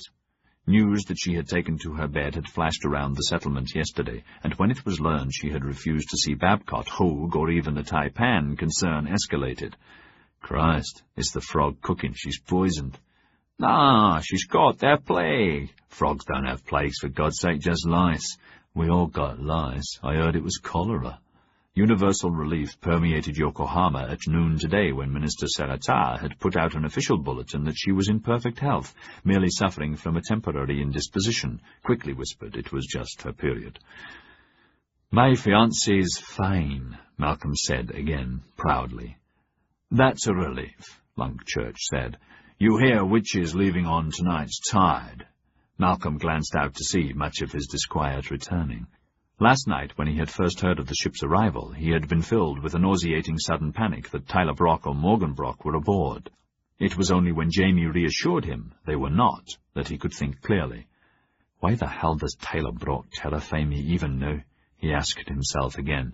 "I can understand it when I was small, but now Tyler's not much taller than me, though ugly as ever, rough-visaged and foul-mouthed, with his big belly and his one eye always bloodshot. What does that matter? There are many men in Hong Kong like him, many uglier, many such enemies, but they don't frighten me. He's always been our enemy, and we've contained him every time. Dirk did, my father did, mother did, has, and I must. But, Christ almighty, I hate that bugger for all the grief he's caused Mother and the family." He took a deep breath and concentrated on Ocean Witch. "She's not due out for 2 days." "That's the rumour. But why? Why so fast to turn around?" "Don't know, but that's the Pope." "We'll soon find out." Malcolm cast off his foreboding and continued across the road. Ahead was the Struan building, where he was heading, and beyond that the spire of Holy Trinity. He had been to the early service this morning and had prayed for Angelique and for strength, and afterwards had felt better. But God, curse all Brocks forever, let me kill Norbert quickly and— "Taipan!" Startled from his reverie, he looked up, around. Philip Tyra was hurrying from the British legation. "Sorry, but we all just wanted to know how Miss Angelique was." "Fine, she's fine," Malcolm said. Now, behind Tyra, he saw Sir William peering at him out of one of the ground-floor windows. He waved a stick and gave an awkward thumbs-up and saw the minister wave back. Just before Sir William retreated into the room, he caught a glimpse of another man beside him. "Oh, that your tame samurai, Nakama." "Who? Oh, yes, it was. Is she really all right?" "Everything with her was very good, thank you." "Thank God for that. We were all worried to death." Philip Tyra beamed down at him, a picture of health, ruddy, strong, taller than Struan, but only because now he walked and stood hunched over. "You're looking much better yourself." "Wish that were true, Philip."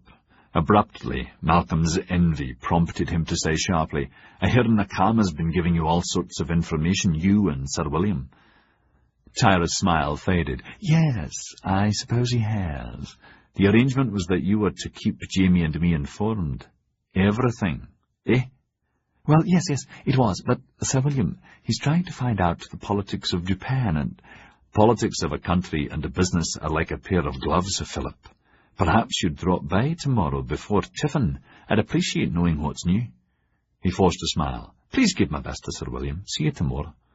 He limped down the street, angry at himself for being so caustic, sick to death of walking like this, then climbed the stairs of the Struan building, heading for his suite. His back and stomach ached alarmingly. "No more than usual," he thought irritably, "and that's no cause to snap at Philip. He was just trying to be pleasant. Never mind. A little of Artox elixir and I'll be fine again. I'll ask Philip to dinner and— "Taipan!" "Oh, hello, Jamie." Malcolm stopped halfway up the staircase. "Did you hear Ocean Witch is leaving early, perhaps on this evening's tide?" "Ah, I was just going to tell you. Heard the rumour, tried to get it confirmed by Norbert, but he's busy at the moment. How's Angelique?" "Fine," Malcolm said absently. "We'd better be ready with our meals in case the witch sails early." "I'll be all set. I'll collect yours as soon as I hear if it's true." Jamie frowned, seeing how distracted Malcolm was. "Send someone to Angelique. She has mail, too." Her letter to his mother, written and rewritten until both were satisfied. It's a good letter, he thought. She was really all right, Taipan. "Gorgeous." Malcolm smiled, aches momentarily forgotten, the witch forgotten. She had looked spectacular in bed, fresh though wan, happy and attentive, and so pleased to see him. She said by tomorrow evening she'll be fine, Jamie. Why don't we arrange a grand dinner here, huh? Us and, say, Dmitri Babcock Marlowe if he's free, and Paladar. They're both good sorts, though they fawn on her like puppies. What about Philip and Sir William? Philip, yes, but not Sir William. No, best leave them both out. How about Count Sergeyev? He's always good for a laugh or two. If you invite him, you should really include all the ministers. Can't very well leave Sir William out then. You're right. Make it simple. Them another night. I'll make the arrangements, Jamie said, glad that they were on friendly terms again. Together they walked into his suite. All damage from the fire had been repaired, though there was still the slight smell of smoke. What about Ketterer? He has to guard our interests, or he's out. Malcolm sat at his desk, began to stack the mail he wanted to send. Mother will have already seen the governor and sorted him out. Yes. Malcolm looked up sharply, hearing a strangeness under the voice. After a moment he said, Curious how confident we are she'll do that, and not at all confident I can persuade her to approve my marriage. Don't quite know how to answer that, Taipan, McFay said sadly, if it's a question. Malcolm nodded slowly, seeing the strong, well-used face and strong, tough body, and wondering if he would be as strong when he was 39, in 19 years. You got another letter from her? Yes, afraid no good news at all from Ocean Witch. Oh, sit down, Jamie. What did she say? Sorry, but, well, she reiterated her order I assist Dr. Hogue to see you back to Hong Kong at once, confirming I'm sacked at the end of the month. You can forget that. You wrote her, as I told you, that you're under the Taipan's orders, my orders, not hers. Yes. Good. So did I, and that's the end of it. Your letter and mine must have crossed hers. Malcolm lit a cheroot and noticed his fingers were shaking. You've never smoked? No, tried once and didn't like it. Forget the sacking nonsense. What other bad news? I've got all the correspondence and cuttings for you when you're ready. Business is rotten all over. We've lost Racing Cloud. She's too long overdue in San Francisco. Bloody hell! Racing Cloud was one of their clipper fleet, 22 ships. Clippers, three-masted queens of the sea, were much faster on long ocean runs than cumbersome steamers that had to carry and conserve coal. Her cargo was tea, silk, and spices, all highly prized goods, and now, because of the American war, astronomically valuable, particularly if diverted to the south. Insurance won't cover us, will it? Afraid not. Never does, even Lloyd's. They may even claim an act of war. It is a war zone. Aye, yeah, that'll cost a pretty penny. Damn shame about the crew. Her captain was Caradoc, wasn't he? Yes, they must have run into a hurricane. Several were reported off Hawaii, though they're late this year. Her second mate was my cousin Duncan McGregor. Oh, sorry about that.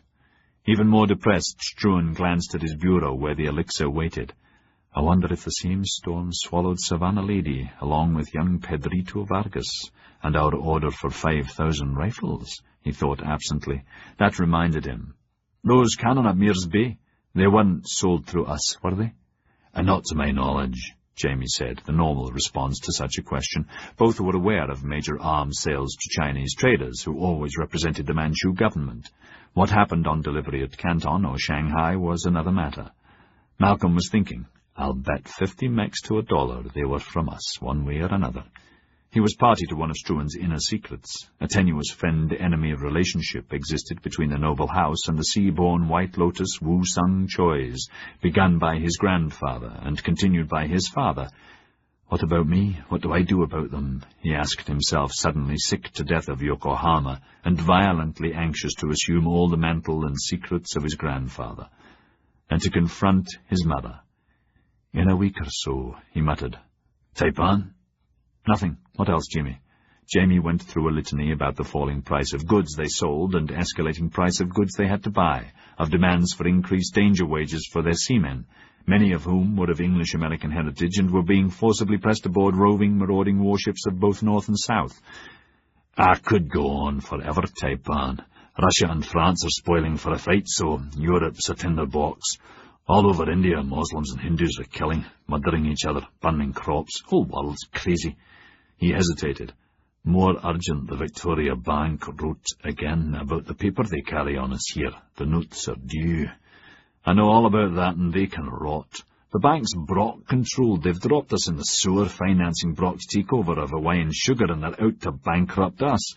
They can all rot, by God. Malcolm's voice had thickened. Pain was shafting from his belly. I think I'll finish all this paperwork in case the witch sails on the tide. Why should she turn around so fast? After a moment, Jamie shrugged. Don't know, but I agree. Any news to do with Brock's is bad news. The club meeting had quickly gravitated into the usual shouting, cursing, angry mass of men, increasingly heated, with plenty of drinking, talking, and no one listening, with a single theme locking them all together. God curse all governments, all bleeding tax collectors, all fat-assed admirals and generals what don't know their poxy place, what don't do what they're supposed to do, which is listen to the business community, do what we bloody say, and Bob's your bloody uncle.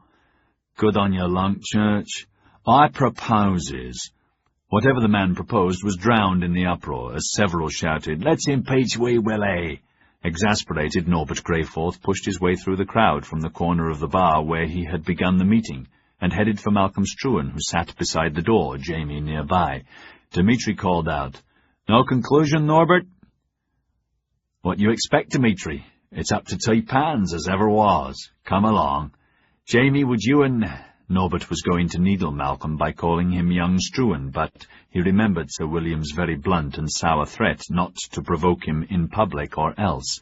Even more, he could feel Tyler Brock's letter burning in his pocket. He looked down at Malcolm and said politely, Would you two please join me, a private chat, eh? Dmitri, you two? Malcolm had expected Norbert just to pass by with a curt nod. Certainly. Where? Outside? In my office, if it pleases you. The 3 men followed him, all on guard. Is Ocean Witch leaving on the tide? Malcolm asked. Yes, Dmitri said. Why the fast turnaround, Norbert? Tyler's orders. Norbert noticed the sudden shadow cross Struan's face, and he smiled to himself. His temporary office was on the ground floor while repairs were being done to the fire-ravaged upstairs. The central staircase was blackened, the roof off in places but covered temporarily with sail canvas. Proper bugger, the fire, but there you are. Happens to everyone sometime. Fortunately, as I said, the safes weren't touched, nor the books and warehouse. He motioned to leather easy chairs. Make yourself comfortable. On the sideboard were glasses and drinks, whiskey, brandy, gin, vintage wine, with champagne already on ice. His Chinese No. 1 boys stood waiting to serve them. Their caution increased. What's your pleasure? Champagne, Malcolm said, the others echoing him. He was feeling fine now, the elixir, as always, encouraging him to seem inviolate as well as deadening the pain. When all glasses were filled, Norbert jerked his thumb at the servant, who bowed and left them. Health! They returned the toast mildly. He sat on the edge of the desk, tall, lean, and confident. We're safe from ears here, he said. First, we represent the 3 biggest companies. We should jointly write a complaint to Wee Willie, not that it'll do much good, and to the Admiral. We all agree he's an impediment. No reason, Dmitri, why you shouldn't have at him, too. Cooper Tillman's got a lot to lose here, as well as us. At the same time, we should mount a campaign, Struan's and us, in Parliament to settle Japan once and for all. Either we smash the Japos and put them in their place, or we quit. We're not quitting Japan, Malcolm said, and McFade relaxed a little. Nor are we, Norbert said thinly. That's only our ploy for those miserable bastards in Parliament. He picked up a file from the immaculate desk and selected a single sheet of paper. This is a secret dispatch from London via Ocean Witch, from one of our watchdogs there, dated September 16th. That's damn fast, Jamie said for all of them. We keep abreast, Jamie. Tyler says to share part of it with you 3. I'll read it. Yesterday, the Prime Minister and Chancellor of the Exchequer privately agreed in the next budget to up the tax on tea by 4p the pound, a penny a pint on beer, shilling on all brandy and imported wines, doubling the tax on tobacco. They all gasped. Doubling the import tax on cotton. God damn! Dmitri exploded. That's crazy. That and tobacco are the only cash crops we've got in the South. They do that, what happens to our war, and what happens to your goddamn Lancashire mills? We don't have cotton mills, those Struans have. There's more. To muzzle certain powerful factions on both sides of the house, they're going to order all our opium plantations in Bengal torched, and tea plant... Jesus Christ! Struan was aghast, Jamie purple, and Dmitri in shock. Then how do we trade in China, for God's sake? Opium to silver to... Parliament don't give a tinker's fart for our heavenly triangle, Norbert said grimly. Or Asia, or China, or trade, only staying in office. They want to replant with tea. He replaced the paper in the folder and sat back on the desk, knowing full well the others would dearly love to know the veracity of the document and what else was in it. The old man said to tell you we've an informant close to the PM's office. His whispers have always been true in the past, and that's the God's truth. He says, rightly, we've got to get this bloody pair out fast. Dimitri, you've got to pressure them from your side. Tyler says whatever's necessary we'll do, and asks you to do the same. Agreed? Dimitri said, agreed. Jesu, I can't believe it. I do. Struan raised his glass, wondering where Tyler Brock's trap was. May they burn in hell. Solemnly they drank with him. Norbert refilled their glasses. His face had hardened to focus on Struan. Next, we're all party to our duel. I don't need seconds, and we agreed Wednesday dawn. Sorry, I'm on Ocean Witch tonight. Sorry, Tyler's orders, so Wednesday's off. Why put it off? There's light enough now. The words were out before Malcolm could stop them, and he was pleased that he had reacted so quickly and firmly, though suddenly his brain seemed stretched. The silence intensified. Jamie had blanched. Not now. Eyes glinting and hiding his amusement, Norbert turned to Jamie and Dimitri, the formal seconds. I suggest we postpone gentlemen's agreement till I get back, about 3 weeks, eh? Then it'll be next day. Whenever. Jamie said, That's a better idea. Type on. Yes? After a moment, the tightness in Struan's head seeped away. Fine, he said, neither pleased nor disappointed, but content that he had thrown down the gauntlet again. He did not notice Jamie and Dimitri cover their relief. They finished their drinks and left. When he was quite alone, Norbert took out Tyler Brock's letter and reread it, his palms sweaty. The first part dealt with their spy's information. The letter ended, Get thy arse aboard Ocean Witch and leave on first tide. Just thee, no other passengers, mind. Bring thy inner books, the Japo gold mining contract, and all bullion in thy control. We's to meet in Shanghai secret. That's Witch's first port of call, though manifest says direct to Hong Kong. Morgan, me, and thee, fast as possible in secret, no one to be wiser. When thee returns to Yokohama, mayhaps thy bed'll be in God-rotting Malcolm Struan's room. Aye, with his doxy's tongue fawning all over thee, if that's thy pleasure. Soon she be for sale, too. We's just heard. Her dad's fled Bangkok. Like Hong Kong, more fraud and swindles. Frog officials this time. They be catching him, trying him, and then the guillotine. Frogs bain't like our lily piss-arsed peelers. Mrs. sends best wishes. Chapter 30. Kyoto, Sunday, the 16th of November. Well after dark, Yoshi and his guard, muffled and disguised in nondescript clothes as ordinary soldiers, wearily picked their way through the deserted streets of the sleeping ancient capital, where emperors and the imperial court had lived for centuries. The city had been constructed in Chinese fashion with straight streets, the cross-streets at right angles, with the sprawling forbidden palace and grounds central to it. Only the roofs could be seen behind its tall walls, 6 gates in the walls. Yoshi avoided it carefully, wanting to elude Ogama's patrols and samurai guarding the gates. And when he arrived, unheralded, at the shogunate barrack complex, he went to his own quarters and soon sank gratefully into a steaming bath that could easily hold 8. How many fighters do I have in Kyoto, Akeda? He asked, the aches of his days of forced march beginning to seep away. Grim-faced, the old general lowered himself into the water beside him, the bath a meter deep. The bathhouse was within the inner redoubt. All maids had been dismissed and sentries posted outside. 802, of which 80 are sick or recovering from wounds, all sworn to you, all trustworthy, all mounted, plus the 18 you brought with you, he said in his gravelly voice. The moment Yoshi had arrived, Akeda had doubled all guards. He was a tough Hatamoto retainer whose family had served the Toranaga clan for generations, and now he commanded their Kyoto garrison. Not enough to protect you. I'm safe here. By legacy law, this was the only defensible complex in Kyoto, capable of billeting 5,000 men if need be, all other daimyos restricted to a maximum of 500 men, with no more than 10 daimyos in Kyoto at any one time, their comings and goings strictly controlled. Time and weak councils of elders had whittled shogunate numbers to under 1,000. Do you doubt that? Inside our walls, no. So sorry. I meant outside. Allies? How many daimyos can I count on? Akeda shrugged irritably. It was totally wrong to put yourself at such risk traveling with so few guards. Even more dangerous to come to Kyoto. If I had been warned, I could have met you and escorted you in. If your father were alive, he would have forbidden such danger. But my father's not alive. Yoshi's lips set into a hard line. Allies? If you raised your own standard in Kyoto, sire, your very own, most daimyos and most samurai would rush to your side, here and throughout the land, more than enough to enforce whatever you wanted to enforce. That could be construed as treason. So sorry, but truth is usually treasonous at your level, Lord, and very difficult to obtain. The weathered old face broke into a smile. The truth.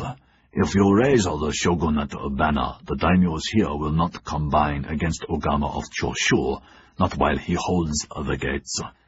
How many samurai does Ogama have here? They say over 2,000, hand-picked men, all well placed in fortified guard houses around the palace, close to nominal guards on our gates. Akeda smiled mirthlessly, seeing Yoshi's eyes narrow. Oh, everyone knows it's against the law. But no one reminded him, and no one has stood up to him. He's been sneaking them in tens and 20s since he threw out that old fox, Sanjiro, Katsumata, and his Satsumas. You know they escaped by boat to Kagoshima. He slid deeper into the water. Rumor has it Ogama has another 2,000 to 3,000 Choshu samurai within 10 ri. His grip tightens on Kyoto. Every day, a little more. His patrols control the streets, except for an occasional shishi band who pick a fight with anyone they fancy does not honor Sono Joe, particularly us and anyone allied to the shogunate. They are fools because we are equally opposed to Gai Jin, their foul treaties, and want them out. Are shishi here in strength? Yes. A rumor is they are getting ready for some mischief. A week ago, some of them picked on an Ogama patrol, openly calling Ogama a traitor. He was furious and has been trying to hunt him down ever since. There is a knock stopped him. The captain of the guard opened the door. Excuse me, Lord Yoshi, an emissary from Lord Ogama is at the gate requesting an audience with you. Both men gasped. Yoshi said angrily, How could he know I have arrived? For the last 50 ri we have been disguised. I waited outside Kyoto till dark. We bypassed the barricades and met no patrols. There must be a spy here. There are no spies inside here, Akeda grated. On my head, sire. Outside there are legion everywhere, for Ogama, Shishi, and others, and you are not easily disguised. Captain, Yoshi said, say that I am asleep and may not be disturbed. Ask him to come back in the morning when he will be received with due honor. The captain bowed and began to leave. Akeda said, Order the whole garrison on a full alert. When they were alone, Yoshi said, You think Ogama would dare attack me here? That would be a declaration of war. What he dares doesn't concern me, sire. Only your safety. Now you are my responsibility. The water's heat was into Yoshi's joints now, and he lay back, letting the warmth take him for a moment, glad that Akeda was in command, reassured by his presence, although not swayed by his opinions. He had not anticipated being discovered so soon. Never mind, he thought. My plan is still good. Who is Ogama's running dog, his court go-between? Prince Fujitaka, a first cousin of the emperor. His wife's brother is the imperial chamberlain. The air hissed from Yoshi's mouth, and the general nodded sourly. Difficult to break that link, except with a sword. Unthinkable, Yoshi said shortly, and thought, unless it were possible. Either way, very stupid to say such a thing out loud, even in private. What news of Shogun Nobusada and Princess Yazu? They're expected in a week, and... Yoshi looked over sharply. They are not expected for 2 or 3 weeks. The old man's voice rasped. Princess Yazu ordered them to cut back to the Tokaido and take the shorter route, clearly anxious to see her brother, to guide her husband to kowtow to him against all tradition, the sooner to bury the shogunate and to give it to Ogama. Even here, old friend, you should guard your tongue. I am too old to worry about that now that your neck is in Ogama's vice. Yoshi sent for maids who brought towels and dried both men and helped them into fresh yukatas. He picked up his swords. "Wake me at dawn, Akeda. I've much to do." Just before dawn, in the southern outskirts where the river curled south towards Osaka and the sea, 20-odd ri away, where the lanes and streets and alleys were haphazard, so different from the straight-lined rigidity of the city, where the smell of feces and mud and rotting vegetation was heavy, Katsumata, the Satsuma Shishi leader and confidant of Lord Sanjiro, awoke suddenly, slid from under the coverlet, and stood in a darkened room, listening intently, sword ready. No sound of danger. Below were the muted noises of maids and servants lighting the day's fires, chopping vegetables, preparing the foods of the day. His room was on the second floor, under the rafters, in this, the Inn of Whispering Pines. A dog barked in the distance. Something is wrong, he thought. He opened the shoji silently. Along the passageway were other rooms, 3 occupied by other shishi, 2 per room. The last was for the women of the inn. To one side was a small window overlooking the forecourt. Below, nothing moved. Again his gaze ranged the area, and the gate, and the street beyond. Nothing. Again, nothing. Then a glint, more felt than seen. At once he slid doors aside and hissed the code word. Instantly the 6 men leapt to their feet, sleep vanished, and rushed after him, swords in hand, down the rickety stairs, through the kitchen area and out the back door. At once, over the fence and into the next garden, in a carefully rehearsed retreat, into the next, over that fence and into the alleyway, down it, quickly diverting into a passage between the low hovels. At the end of this cul-de-sac he turned left and eased the door open. The alert guard's spear menaced his throat. "Katsumata-san, what's wrong?" "Someone has betrayed us," Katsumata panted, and motioned to a Choshu youth, spare like himself, steel hard, but half his age, 19. "Circle, see, then come back. Do not be observed or get caught." The youth vanished. The others followed Katsumata across the messy entranceway into the hovel itself. Within were many rooms, this building discreetly connected to others on either side, and more shishi. 20. All armed, most captains of shishi cells, now awake and ready to fight or retreat. One of them, Sumomo, Shorin's sister, Hiraga's fiancée. Silently they gathered, waiting for orders. When they were escaping the inn, not one of the servants or maids had acknowledged them or their headlong departure, continuing their labors as though nothing had happened. All froze a few seconds later when an Ogama patrol burst through the front door and started to go through the sleeping rooms, waking guests and girls and the mama-san, while others leapt up the stairs to search the rooms aloft. Wails of surprise and fright and protest and squeals from the women now occupying the 4 rooms above that, moments ago, had housed the shishi, again all part of Katsumata's careful planning.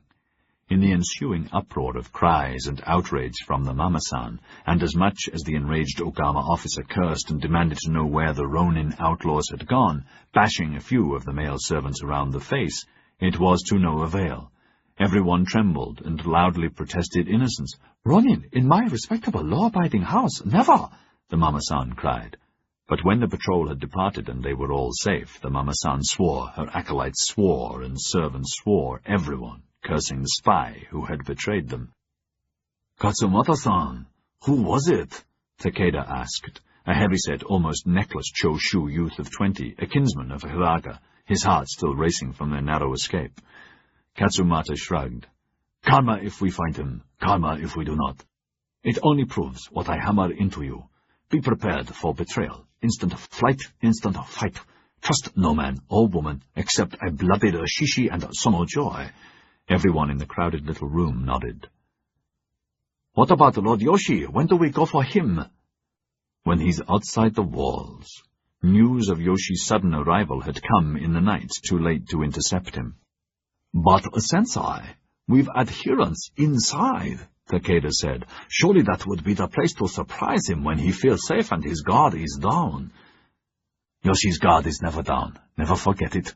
As to our people with him and inside his walls, they are ordered to remain calm and hidden. Their presence and information is too valuable to risk. In the unlikely event that Shogun Nobusada escapes our ambush, then they will be even more necessary." Many grim smiles and hands tightening on weapons. The ambush was planned for dusk in 5 days at Otsu, the last way station before Kyoto. Only a few inns on both the North Road and the Tokaido Coast Road were considered fitting resting places for such august persons, with their multitudinous guards, maids, and servants, so their night stops were easy to know, and to set spies in place. 10 shishi had been assigned the suicide mission and were already at Otsu, preparing. Every one of the 107 shishi now gathered in various safe houses throughout Kyoto had begged to be on the attack team. At Katsumata's suggestion, they had drawn lots. 3 choshu, 3 satsumas, and 4 tosas gained the honor, and were already around their target, the Inn of Many Flowers. "Eee," the girl Sumomo whispered excitedly. "Only 5 days. Then a Sono Joy will be a fact. The Bakufu will never recover from that blow." "Never," Katsumata smiled at her, liking her, the best of all his women students, as Hiraga was best among the men except for his Ori, admiring her bravery and strength and skills. She too had volunteered, but he had forbidden it, considering her far too valuable a weapon to cast away on such a high-risk endeavor. He was glad that he had told her to wait here, overruling Hiraga's order to her to return to his father's home. She had brought the latest intelligence from Yedo, confirming rumors of the negotiated détente between Bakufu and Gai Jin, the failed attack on Chief Minister Anjo, but the successful killing of Utani and firing his mansion, and importantly confirming the growing rift between Anjo and Toranaga Yoshi. "Where this information came from," she had whispered to him, "I do not know, but the Mama-san said it was from the source you would know about." Also, she reported the facts of the manner of Shorin's death, but knew nothing further of Ori or Hiraga other than that Ori's wound was healing, and both were hiding out in the Yokohama settlement with Akimoto, Hiraga somehow miraculously a confidant of a Gai Jin official.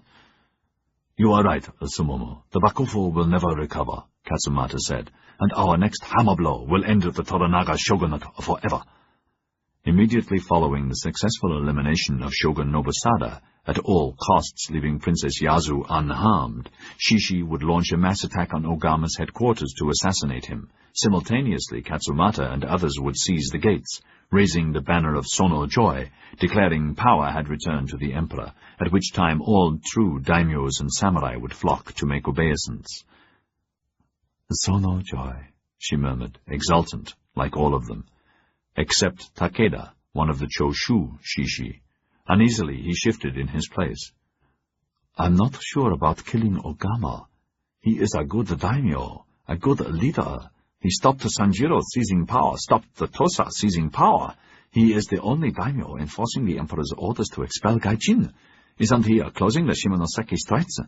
Only our cannon oppose the Gai Jin ships. Only Choshu forces are in the front line, eh?"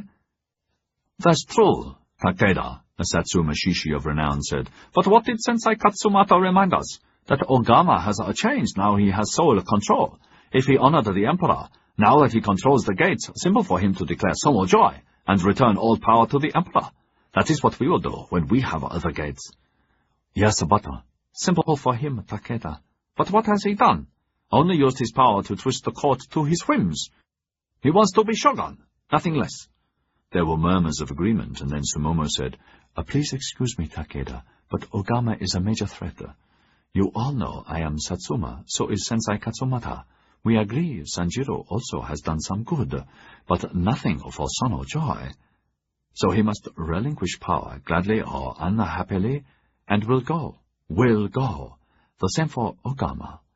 Yes, he has done some good, but now he does bad.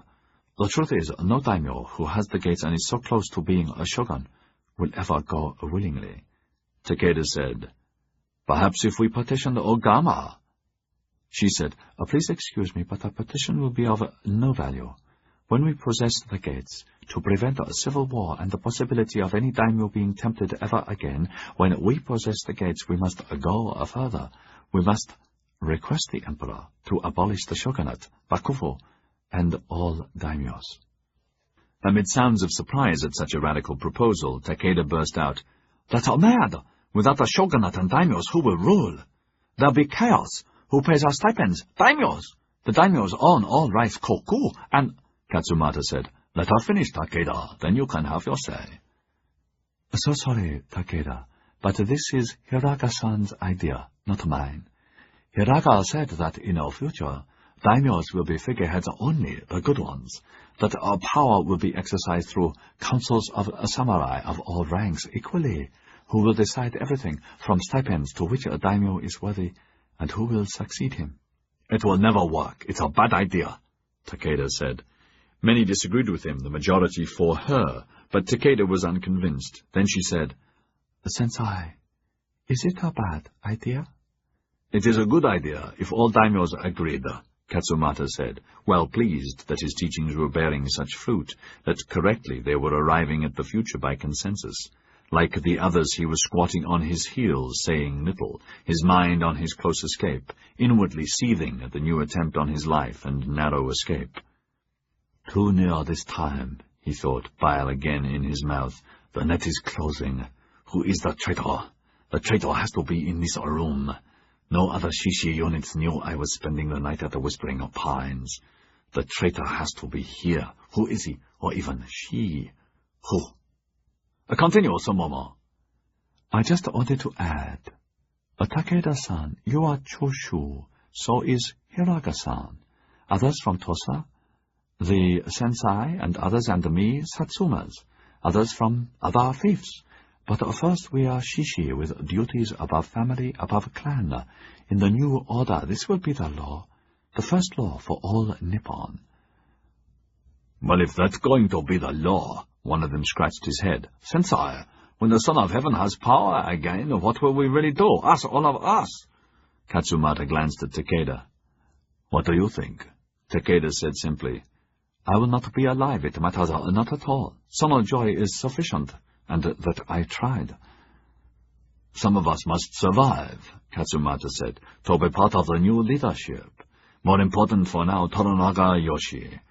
How to eliminate him? Whenever he comes out of his sanctuary, we must be ready, someone said. Of course, Takeda said irritably, but he will be surrounded by guards, and I doubt if we can get near him. The sensei said not to activate our men inside. It has to be outside, but that will be very difficult. Half a dozen of us with bows from rooftops. A pity we have no cannon, another said. They sat there in the growing light, each within his own mind. Yoshi a prize. But the next 5 days were foremost. Then the attack on Ogama, the only way to take the gates. Sumomo said, It could be easier for a woman to infiltrate the Toranaga bastion, ne? Once inside. She smiled. Now clouds covered the sky. The afternoon was gloomy. Even so, the wide streets outside the walls of the shogunate barracks were crowded with townspeople, buying and selling in the market opposite the main entrance, along with orange-clad Buddhist priests, their inevitable begging bowls outstretched, samurai strutting along, singly or in groups. Ogama patrols were prominent, each with the insignia of their fief embroidered on their clothes. Katsumata, Sumomo, and half a dozen shishi strolled amongst the crowds, disguised and wearing large conical hats. Housewives, maids, servants, and street sweepers, and night soil collectors, porters and hawkers, moneylenders, letter-writers and fortune-tellers, palanquins and ponies for samurai and highborn, and never a wheeled vehicle. All who passed the shogunate gates, open now but heavily guarded, bowed politely according to rank and hurried on. News that the guardian of the air had arrived, unbelievably without pomp, had flashed through the city, and this, coupled with the never-in-historical memory imminent arrival of the awesome shogun himself, arbiter of the land, his personage shrouded with almost as much mystery as the Son of Heaven, and who, rumor had it, was even married to one of the deity's sisters, was almost too much to bear. At once samurai worriedly began checking the readiness of their weapons and armor. Daimyos and their most trusted counselors trembled at the news, assessing their own positions and what to do and how to avoid taking any decisive action. When the inevitable happened, Lord Yoshi clashed with Lord Ogama. Activity on the street outside the shogunate barracks ceased as a heavily armed cortege began to come out of the gates, Yoshi's banners to the fore, soldiers surrounding a closed palanquin, with more soldiers bringing up the rear. At once everyone within seeing distance put their heads to the earth. All samurai stood still, then bowed deeply until the cortege had passed. Only when Yoshi and his men had vanished did a semblance of normality return. except that Katsumata and the others were cautiously following. Half a mile away, a similar armored cortege began snaking out of the main Choshu barracks, Ogama's banners to the fore, to even greater distances. Inside the palanquin was Ogama. For days he had been forewarned of his enemy's arrival, just as he had been monitoring the progress of Shogun Nobusada. His advisers had recommended waylaying Yoshi and destroying him outside Kyoto, but he had refused. "Better he becomes my pawn. Once he's here, where can he hide? Where can he run?" Details for the urgent meeting he had requested had been settled between their advisers. It was to take place in the courtyard of an empty neutral barracks, equidistant between their headquarters. Each side to have 100 guards. Only 20 would be mounted. Ogama and Yoshi would ride in protected armored palanquins, one counselor each. They would arrive simultaneously.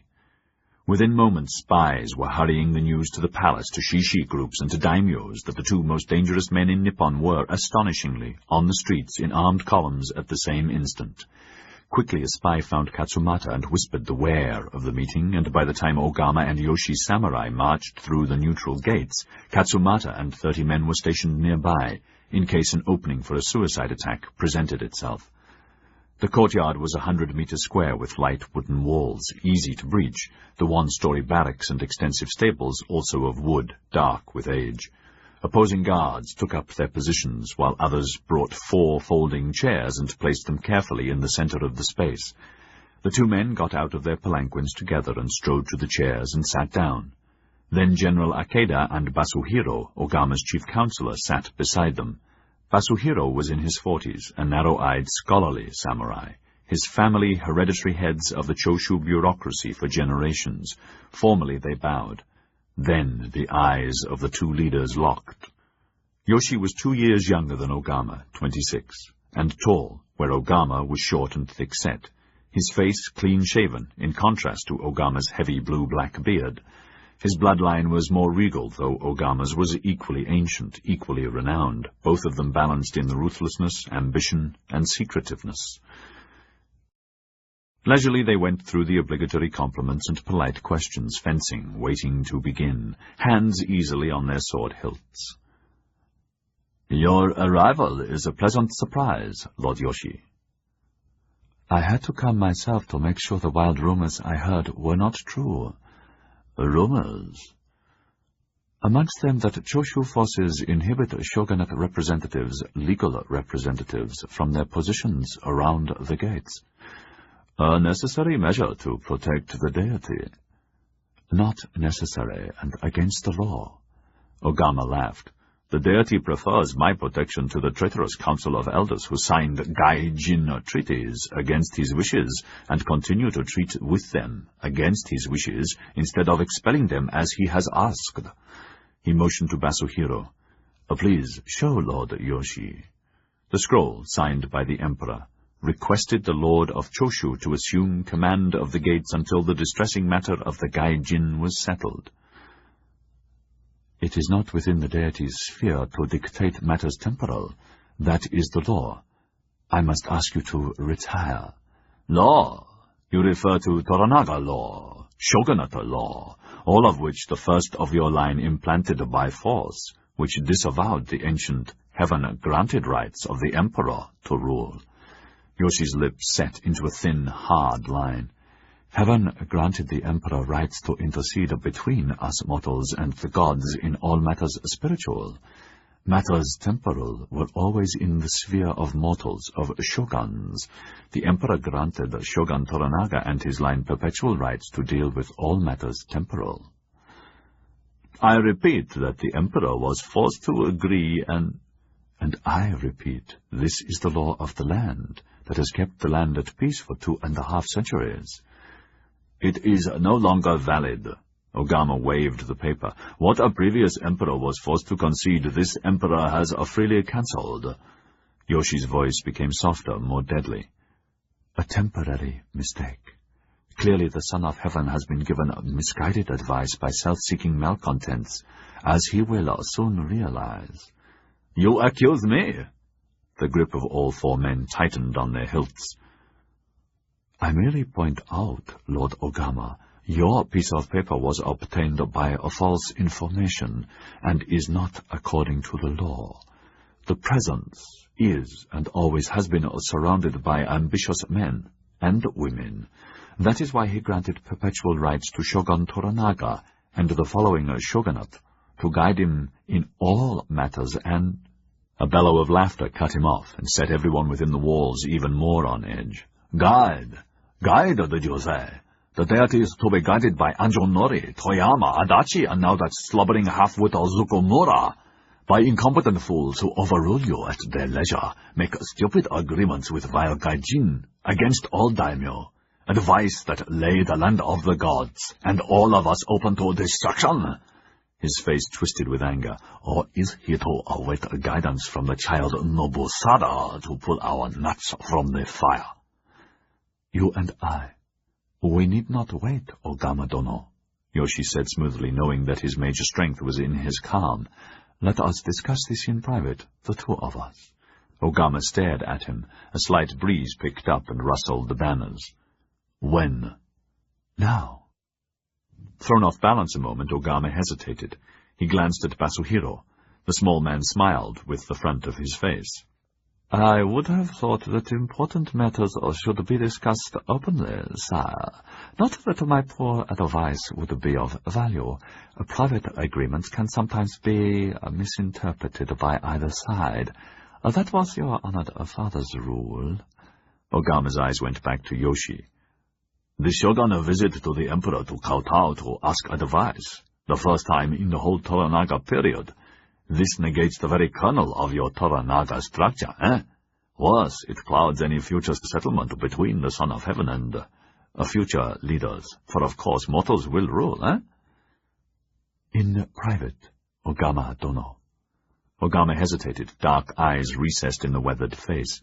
In spite of himself, in spite of knowing that this man was potentially the only one in the land who could, perhaps, gather enough opposition to prevent him reaching the prize he sought, he enjoyed the clash, enjoyed meeting face to face. He waved his hand, dismissing Basuhiro, who obeyed at once, though clearly disapprovingly.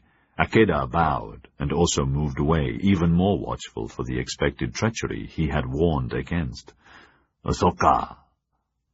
Yoshi bent forward slightly and kept his voice low, his lips hardly moving in case Basuhiro, who had placed himself out of earshot, could lip-read.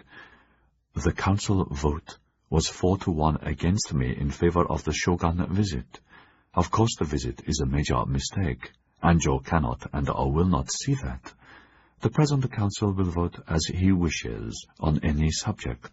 Nobusada is a puppet until he is 18 in 2 years, when formally he can create many changes and problems if he so wishes. Does that answer all your questions? Ogama frowned, astonished that his opponent would be so open. You said in private, Yoshi-dono.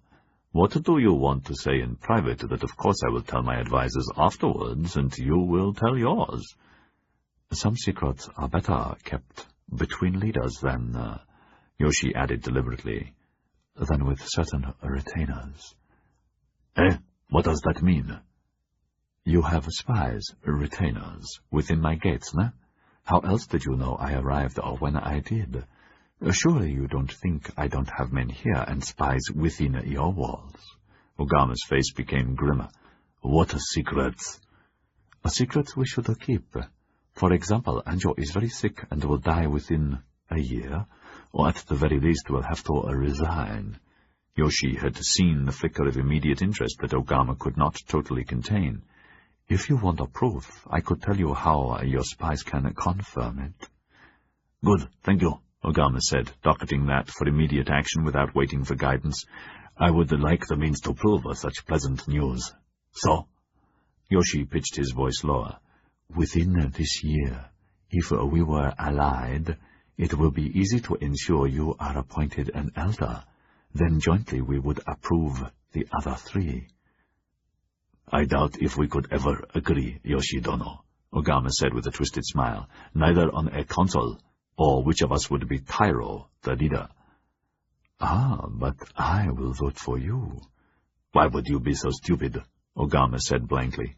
You must know I would at once demolish your shogunate. As it exists, yes. I agree we should. I would like to do it now.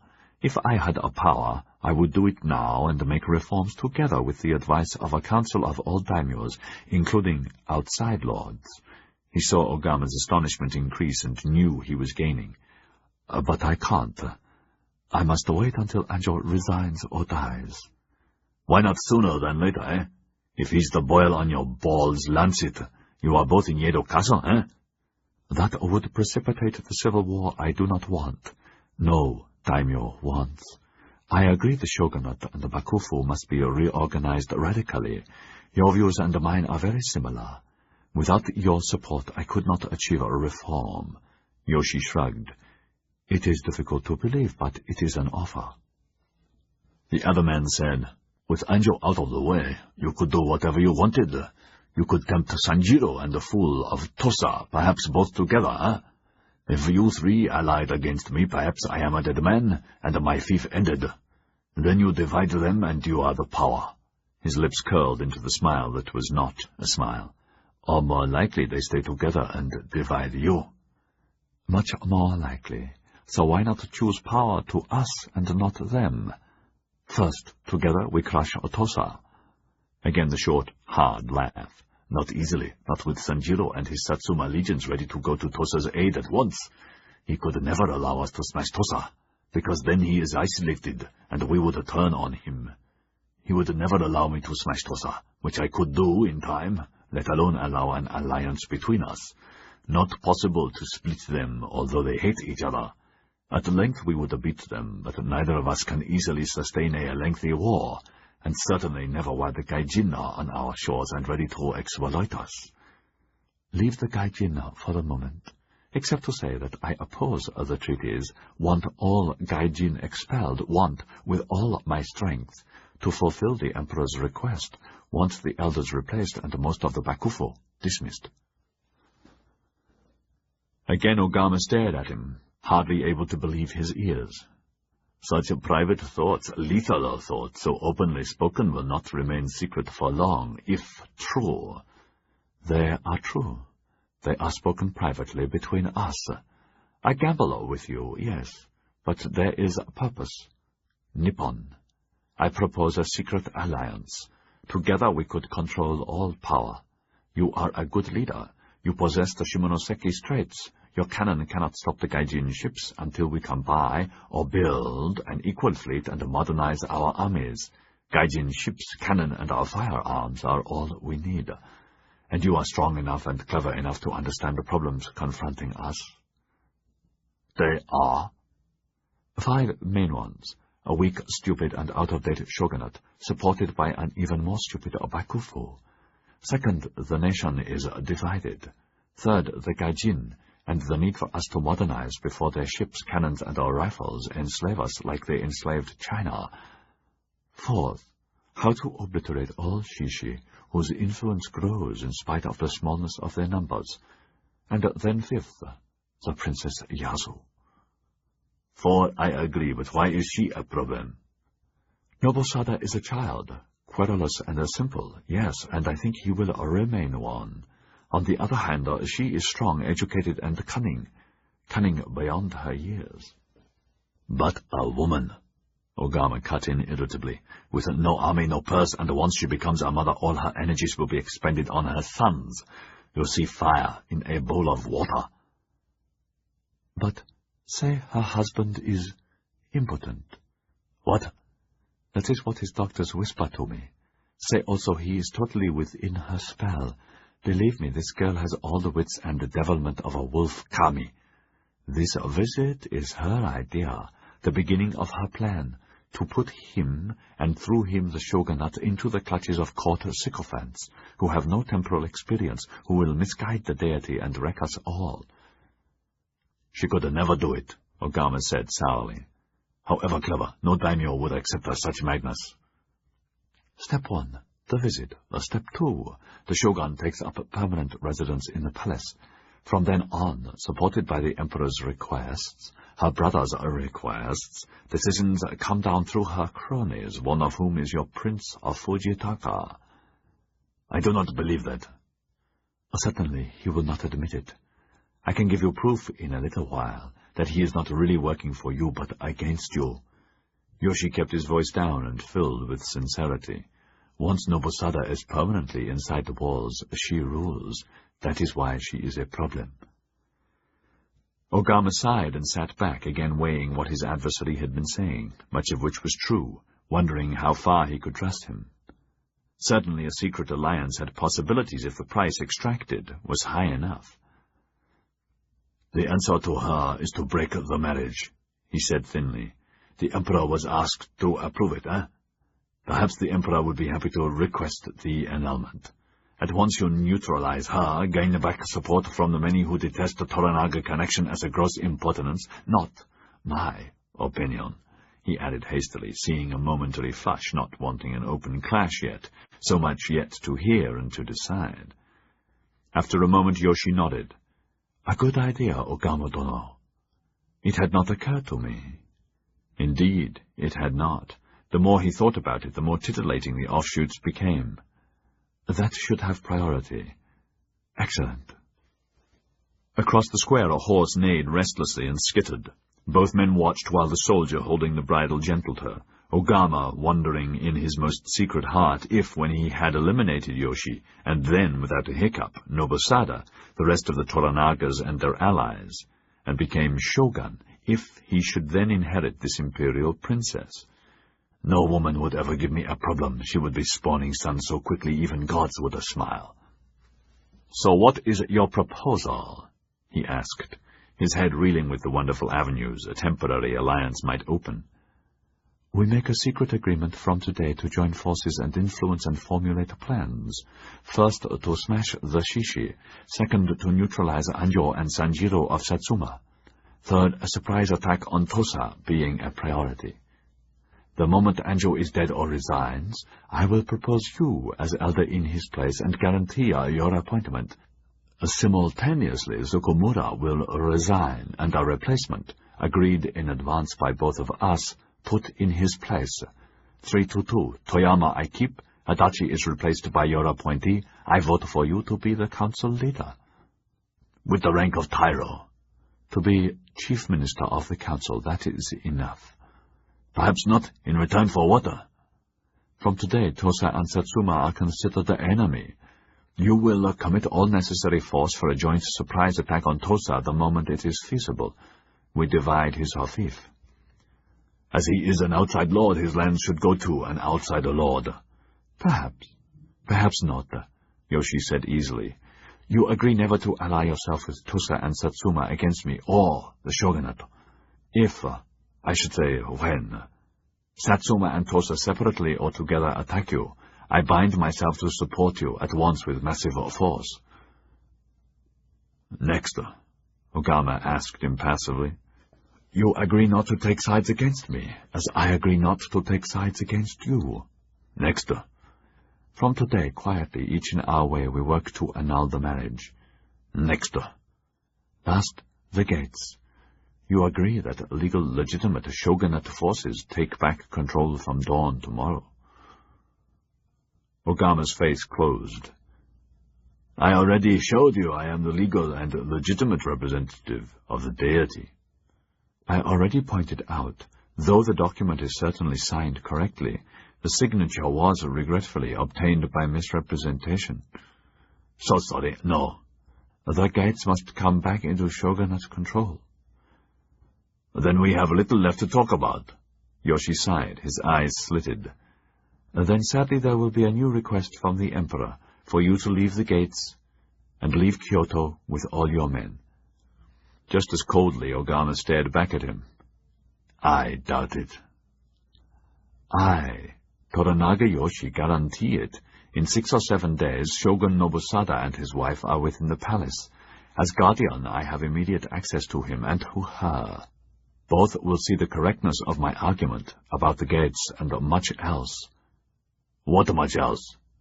"The gates should not be a problem for you, Ogama-dono. I would give guarantees not to flaunt this in your face, would gratefully accept your kind invitation to assume control, would not fortify them against you. What is so difficult? The gates are mostly a symbol. I advise you formally to continue the peace and ensure order in the land until Anjo is onwards. The shogunate should have their places there. Ogame hesitated in a quandary. Yoshi could easily have such another request sent to him that he would have to accept. I will give you an answer in a month. So sorry. Noon on the 6th day from now is the limit. Why? In 5 days Nobusada reaches Otsu. By the dusk on the 6th day, Nobusada will go through the gates. I require possession, temporary possession, before that. It was said so gently and so politely, their eyes locked. Non-committally, but equally politely, Ogama said, I will think about all of this, Yoshi-dono. Then he bowed. Yoshi bowed. Both men walked to their palanquins, and everyone in the square sighed with relief that their ordeal was over and the expected bloodbath had not happened. Chapter 31. Friday, the 21st of November. The way station of Otsu had been bustling all day in a crescendo of excitement, anticipation paired with fear over final preparations for tonight's stop of the impossibly august visitors, Shogun Nobusada and the Princess Yasu.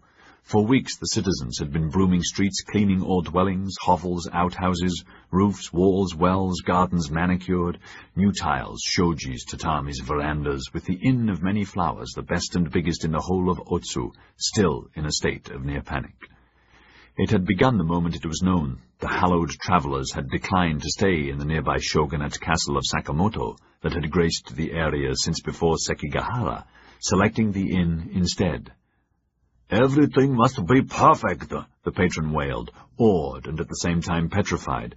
Anything or not perfect will merit beheading or at the very least a whipping, man, woman or child. Tales of the honor done to us this one night will be remembered through the ages. Our successes or failures. The Lord High Shogun himself, in all his glory, his wife, a sister of the deity, oh God! Late in the afternoon, veiled, surrounded by guards and counselors and well screened from being observed, Shogun Nobusada hurried from his palanquin through the gates into the isolated section of the inn reserved for him, with the princess and their entourage of personal bodyguards, servants, her ladies-in-waiting and maids. There were 40 traditional raised bungalows of 4 rooms each, surrounding the inner sanctum of the shogun's sleeping quarters and bathhouse, many of the covered verandas interlocking in a maze of pleasing walks and bridges over delicate pools and streams that came down from tiny mountains, and all self-contained within a high, thick hedge of manicured hemlocks. The room was warm and spotless, with new tatamis and polished charcoal braziers. Nobusada threw his veiled hat and outer clothes aside, tired and querulous. As always, the palanquin had been uncomfortable and the ride bumpy. I hate this place already, he said to their chamberlain, whose head was touching the floor beside those of an echelon of maids. It's so small and stinks, and I ache all over. Is the bath ready? Yes, sire. Everything is as you require. Otsu, at the long last, sire, Princess Yasu said gaily, sweeping in with several ladies in waiting. Tomorrow we arrive at home, and everything will be marvelous. She dropped her huge, also veiled hat and outer clothes. Maids scrambled to gather them up. Tomorrow we will be home, sire. Bypassing a few way stations will be well worth it, ne? Oh, yes, Yasu-chan, if you say so, he said, smiling at her, quickly caught up in her exuberance. You will meet all my friends, cousins, aunts, uncles, elder sister, and our baby sister, my dear stepbrother Sachi. He's 9 this year. She twirled with happiness. And hundreds of less close relatives, and in a few days you'll meet the Emperor, and he will greet you as his brother too, and solve all our problems, and we will live in tranquility ever after. It's cold in here. Why isn't everything ready? Where is the bath? The chamberlain, a portly greying man of 50 with few teeth and heavy jowls, had already been here a day with an advance party of special maids and cooks to prepare their quarters, and particular foods and fruits, with an abundance of polished rice, which the shogun's delicate stomach required and the princess demanded. Superb flower arrangements by a master of ikebana abounded. Again he bowed, inwardly cursing her. Extra charcoal heaters are ready, Imperial Highness. The bath is ready. Your light meal, just as you and Shogun Nobusada ordered. Dinner the same. It will be the most sumptuous. Emiko? Our bath? At once her chief lady-in-waiting led her out and down the corridor, cocooned by other ladies and maids like the queen bee she was. Nobusada glared up at the chamberlain and stamped his tiny foot. Am I to be kept waiting? Show me the bath and send for the masseuse. I want my back rubbed now. And make sure there is no noise. I forbid noise. Yes, sire. The captain issues the order daily, and I will send the masseuse to the bathhouse, sire. Sako will be... Sako? She's not as good as Meiko. Where is Meiko? So sorry, she's sick, sire. Tell her to get better. Tell her to be better by sunset. No wonder she's sick. I feel sick. This foul journey, baka! How many days on the road? It should be at least 53, and it's less than... Why all the haste? The captain of the escort waited for the chamberlain in the garden. He was in his 30s, bearded, highly trained, a renowned master of swords. His adjutant hurried up. Everything is secure, sir. Good. It should all be routine by now, the captain said, his voice weary and edged. Both wore light travelling armour and hats, and 2 swords over shogunate's tunics and pantaloons. Only one more day, then our problems get worse. I still cannot believe the council and guardian would allow such a dangerous venture. His adjutant had heard the same thing said every day. Yes, Captain. At least we will be in our own barracks with hundreds of more men. Not enough. Never enough. We should never have left. But we did, and karma is karma. Check the rest of the men and make sure the evening roster of guards is correct.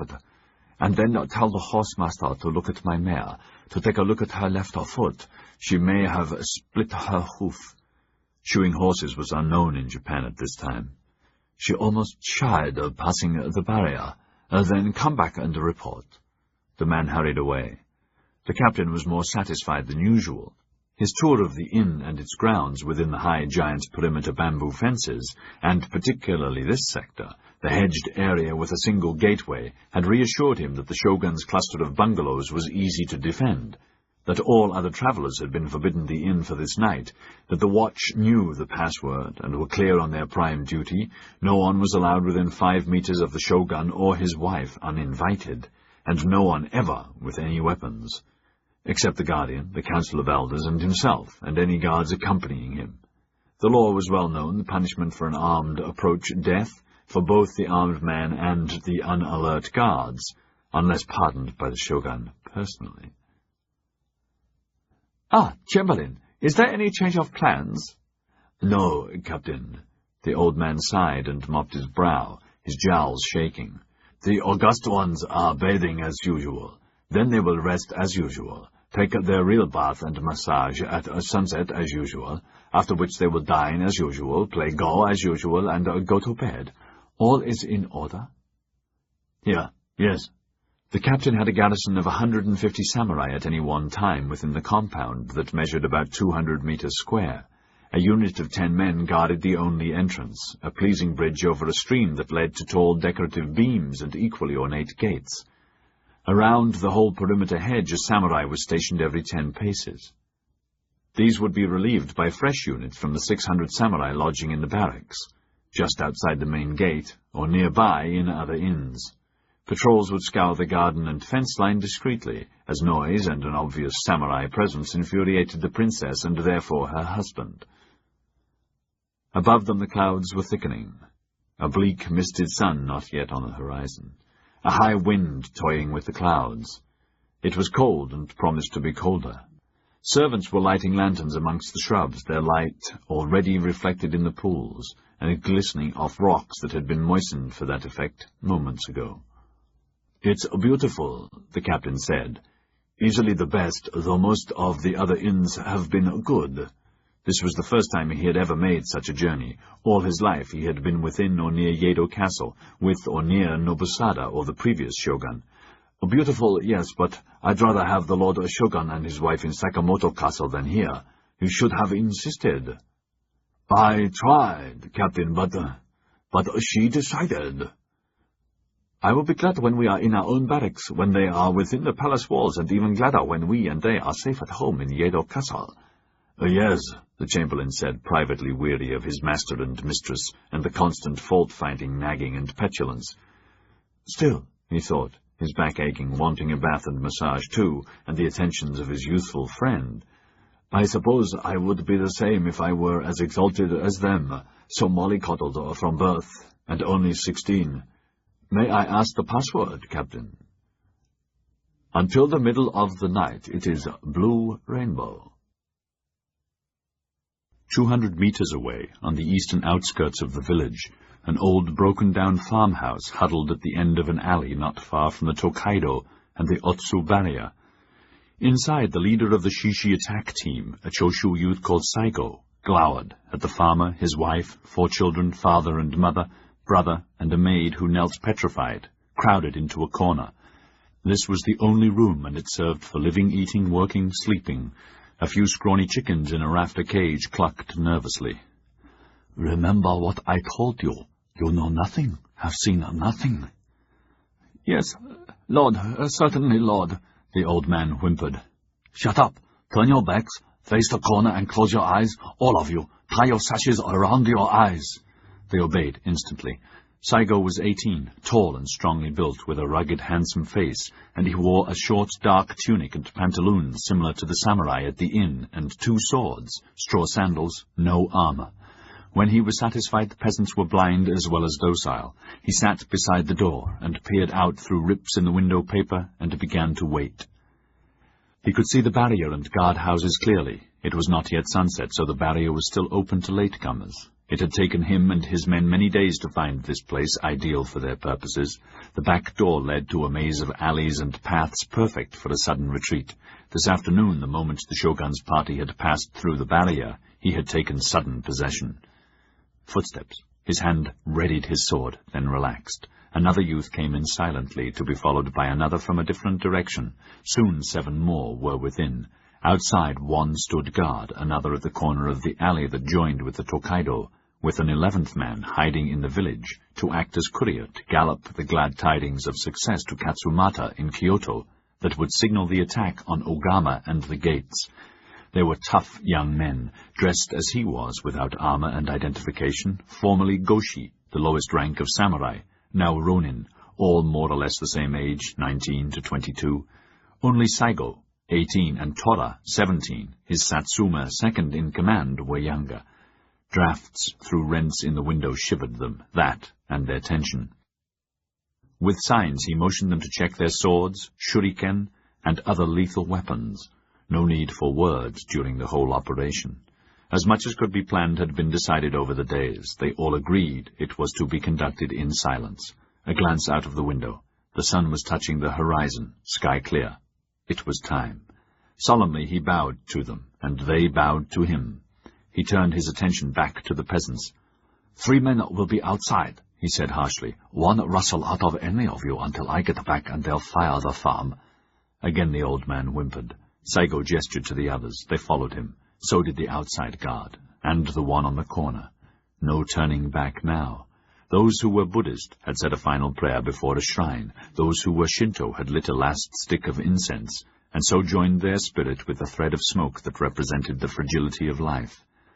All had written their death poems and sewn them to the breast of their tunics.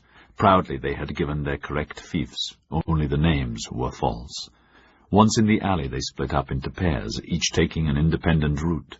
Soon they were in position, crouched down in the tall weeds and coarse vegetation beside the perimeter fence at the back of the inn, within sight of each other, Saigo at the southeast corner.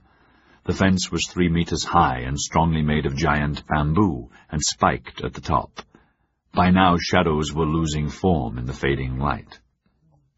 Waiting, heartbeats heavy in their chests, palms sweaty, the slightest rustle an enemy patrol, strange, strong taste in every mouth, stabbing pains in the loins. Somewhere nearby a cricket began its urgent mating call, reminding Saigo of his death poem. A cricket, with its joy-filled song, dies quickly anyway. Better to be joy-filled than sad. He felt his eyes mist as the sky was misting. So beautiful to be so happy, yet so sad. From inside the fence they could hear voices of servants' maids, occasionally samurai, and the clatter of metal dishes, for the kitchen area was not far away. In the distance a samisen and the singer, waiting. Sweat fell down Saigo's face. Then he heard the approaching, barely perceptible rustle of a kimono and a girl whisper, "Blue rainbow, blue rainbow." Then silence. Again sounds of the inn. At once he motioned to Tora beside him. Silently this youth hurried to the other units and gave them the words, and came back again. At Saigo's signal each pair found the ladders they had made, camouflaged and hidden in the wild undergrowth so carefully, set them against the fence. Again he watched the sky. As the last thread of sunlight went, another signal, and they went up and over the fence as one man, jumping to the ground that was soft and tilled, crouching motionlessly in the meticulous shrubbery, but ready for an instant frontal attack. Miraculously, no alarm yet. They looked up warily. Ahead 60 meters away was the shogun's section, the thatched roofs showing just above the tall, thick hedge of hemlock, the roofs of the central sleeping section and bathhouses a little higher. The main entrance was well away from them, its doors still open. Everything exactly as they expected, except for the guards, many more than planned for. Bile jumped into their mouths. To their right were the main kitchens with great steaming cauldrons and massed staff. More guards there. Left and all around the compound were a scattering of guest cottages, in other gardens with streams and bridges, each with a well-tended entrance path curling through the shrubs. Silence there and no lights within, just one lantern at the front veranda. More anguish. They had expected them to be occupied and to serve as cover and a necessary diversion. Karma, Saigo thought. Even so, our positions are as we predicted.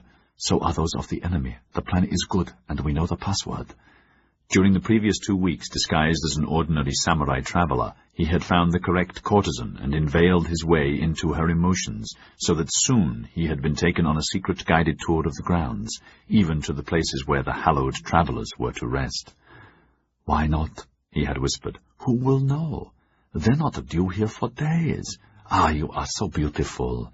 Let us join where a shogun and a sister of the Son of Heaven will join. That will be something to whisper to our grandchildren, eh? I think I shall never leave you." It had been equally easy to find a bathhouse maid who was secretly fanatic for shishi, and to persuade her there was no risk to listen and whisper a few words into the night. He felt Tora touch his arm. Anxiously the youth pointed.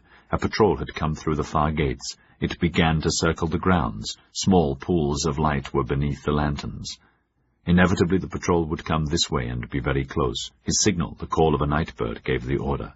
At once they sank deeper into the foliage and kept their heads lowered, hardly breathing. The patrol approached and then passed without seeing them, just as Katsumata had forecast when he had suggested their attack plan. "Initially, it will be easy to be missed in the dark. Never forget a surprise is with you. Your infiltration will be totally unexpected. Who would dare to attack the shogun when he is surrounded by so many men? At a way station? Impossible. Remember, with stealth, surprise, and a ferocious speed, 2 or 3 of you will reach the colonel. And 1 is enough." Saigo watched the enemy marching away. A marvelous glow pervaded him, and all his confidence returned. Another short wait until the enemy patrol had turned the corner. Then he motioned for the attack teams to move into their predetermined positions. Protected from view by the shrubbery, 4 men slithered away to his right, 2 to his left. When all were in position, he took a deep breath to help slow his heartbeat. His signal, again the call of a night bird, gave the order to begin. At once the pair on his far right eased out of the shrubs onto the path, adjusting the ties on their pantaloons, and began strolling away, their arms around each other as lovers will. Within moments they had been noticed by the guards at the nearest hedge. "Yuto, halt!" The 2 youths obeyed, and one called out, Blue rainbow, Lord Sergeant," and both laughed, pretending to be shy at being seen, then continued to stroll away, hand in hand. "Halt! Who are you?" So sorry. Just friends on a nightly stroll," the youth said in his softest, most gentle voice. "A blue rainbow, have you forgotten our password?" One of the samurai laughed and said, "If the captain catches you strolling in the bushes around here, you'll get more than a blue rainbow, and both pairs of cheeks will know another type of beating." Again both youths pretended to laugh. Unhurried they walked away, ignoring more strident calls to stop. Finally the sergeant shouted, "Yoto, come here at once!" They faced him a moment, calling out plaintively there was no harm in what they were doing. Saigo and the others, covered by the diversion, had been crawling into final positions. Taut with excitement that they had not been noticed, they rested a second, knowing this diversion was almost over. The sound of the night bird Saigo made this time was loud enough to reach the two youths. Without hesitation they pretended to laugh and ran off gaily, hand in hand, directly away from the guards as though playing a game. Their path carelessly took them through a pool of light and allowed them to be seen clearly for the first time. With a shout of rage, the sergeant and 4 men charged in pursuit. Sentries at the far main gate peered into the darkness to see what was happening, and those guards at the hedge who could see beckoned others nearby, all of them alert.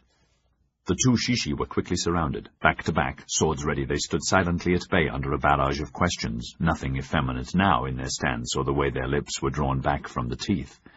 Enraged, the sergeant stepped forward a pace. The youth opposing him readied. His right hand darted into his sleeve and came out with a shuriken, and before the sergeant could duck or move aside, the 5-pointed circle of steel was embedded in his throat, and he fell burbling, choking in his own blood. Both Shishi leapt to the attack, but neither could break out of the net.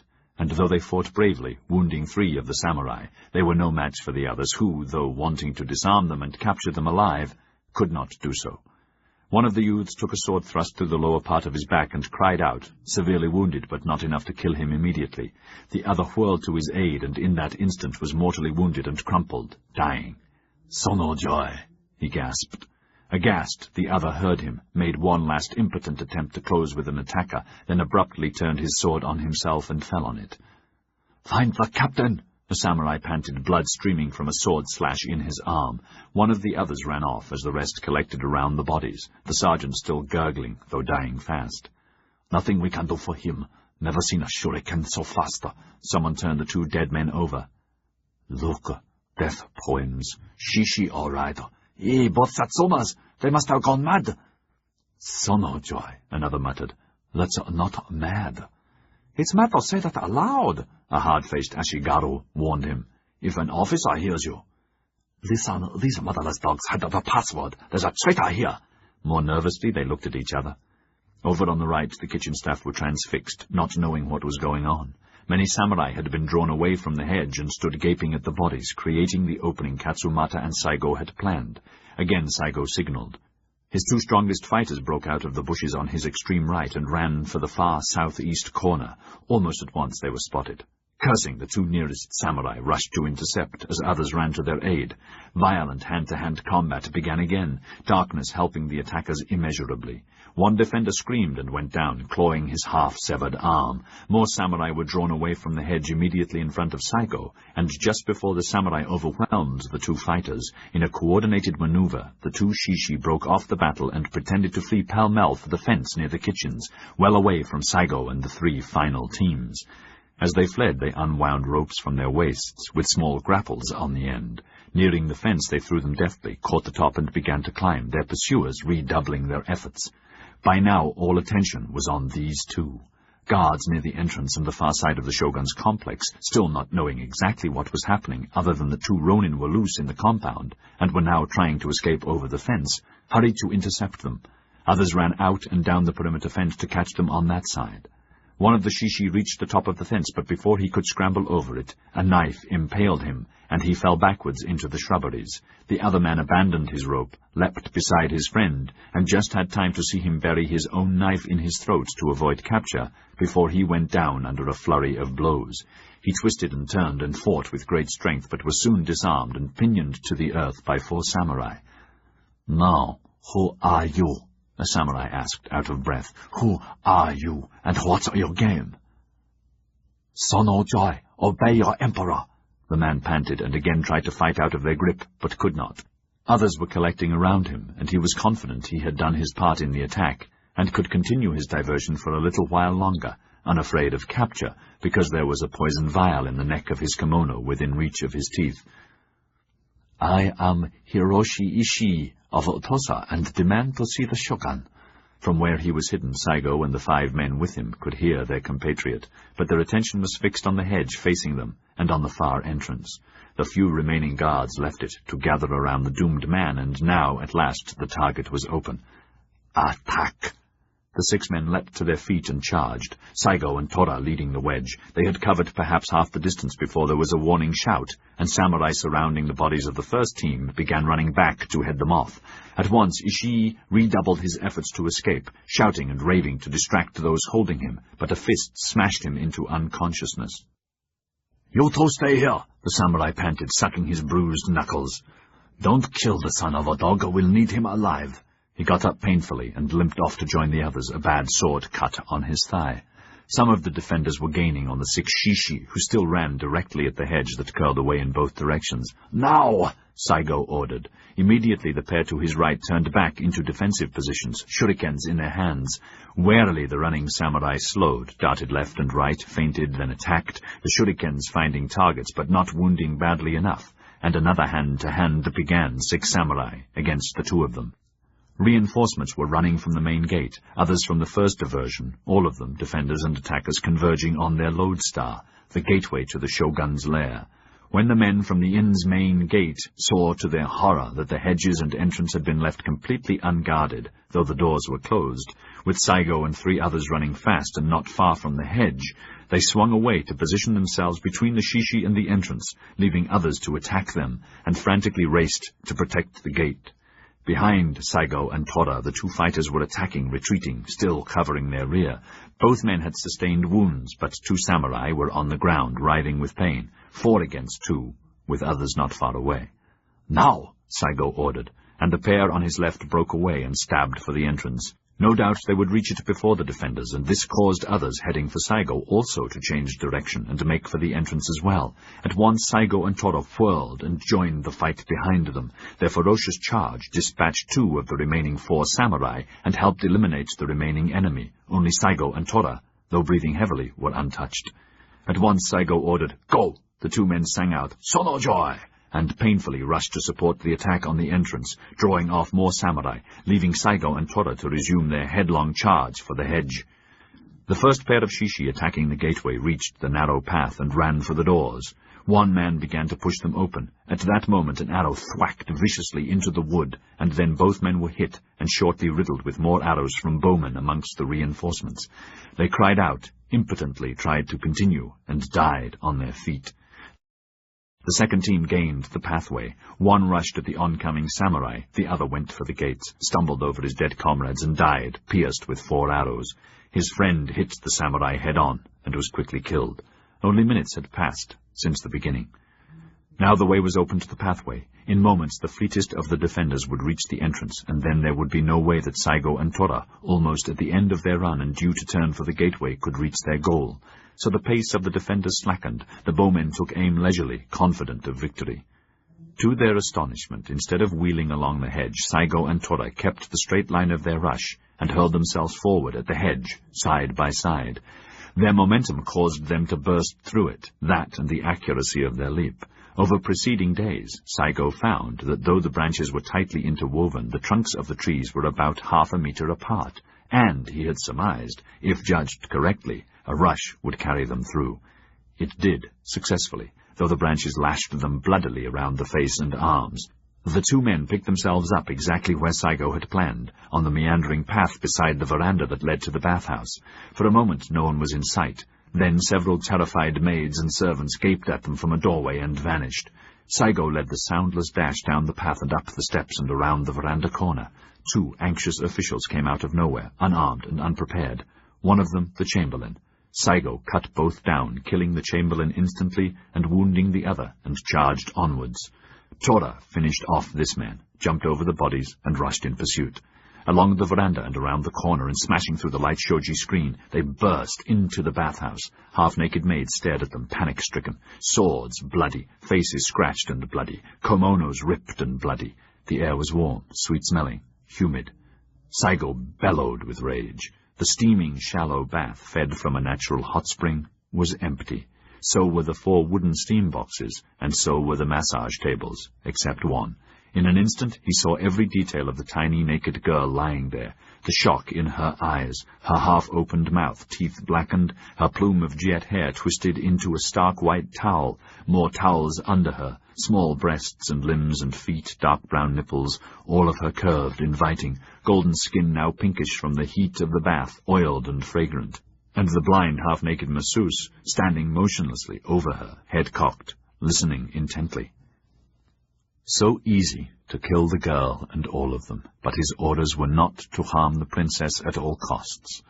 Nonetheless, his fury at being cheated, for their timing had been perfect, their intelligence perfect, and the shogun's pattern never varying, made his head seem about to explode.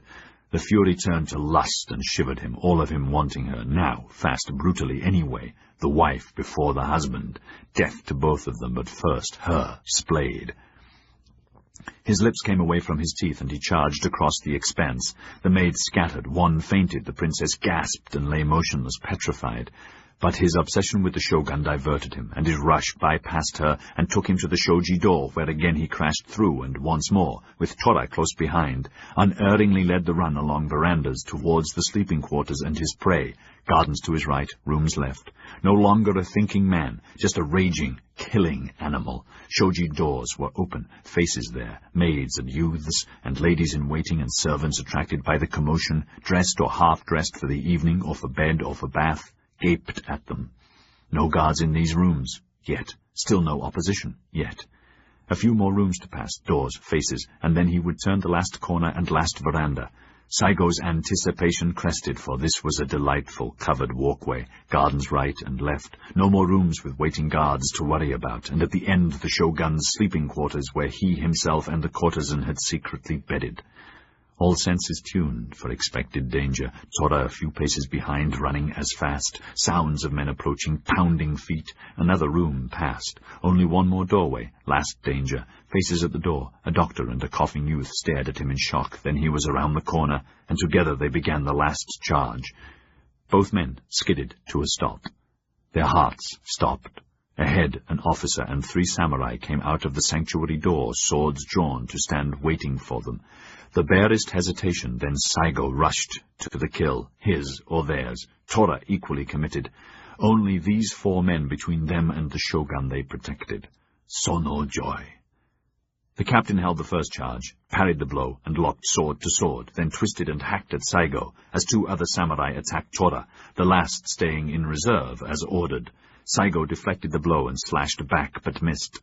Another ferocious flurry of blow and counter-blow, Saigo supremely confident, so near to success, pressing the attack, feeling superhuman, and that his blade, almost of its own volition, was seeking enemy flesh as it would in seconds destroy the boy shogun. There was a blinding flash behind his eyes, the pounding in his head soared, and he suddenly saw that doctor again and that boy again, and remembered someone telling him it was believed the boy shogun had a hacking cough. No portraits of him, of course, not one of the shishi ever having seen him, of course. "If you do not catch him in the bathhouse," Katsumata had said, "you will recognize him by his blackened teeth, the cough, his nearness to the princess, the quality of his robes. Remember, both he and the princess detest guards nearby." With enormous, heightened strength, howling like a wild beast, Saigo hacked at the captain, who slipped on the polished floor and was, for an instant, helpless. But Saigo did not deliver the death blow, instead whirled back for the boy, and the last samurai saw the opening he had been ordered to wait for. His sword went deep into Saigo's side, but Saigo felt none of it, and cut impotently at the shogun wraith in front of him, again and once again, and slid to the floor, stabbing. Already dead, but not knowing it. The captain had leapt to his feet and hurtled to the attack on Tora, impaled him, and then, like an expert butcher, withdrew the blade and beheaded him with a single blow. "Do the same to him," he gasped, pointing at Saigo, his chest heaving as he tried to regain his breath, and rushed back up the veranda. At the corner, men from the entranceway came pounding up, headed by his second-in-command. He cursed him and them, shoved him out of the way, and hurried past, saying, "Every man on this shift ordered to the square outside the inn, disarmed and on their knees. Yuto!" His heart was still pounding, and he was enraged, and not yet over his panic. Just before sunset, Nobusada had testily sent for him. "Take all guards from inside the hedge. Ridiculous to have them here. The room so small and awful. Are you helpless, so inept that you can't secure this nasty little inn?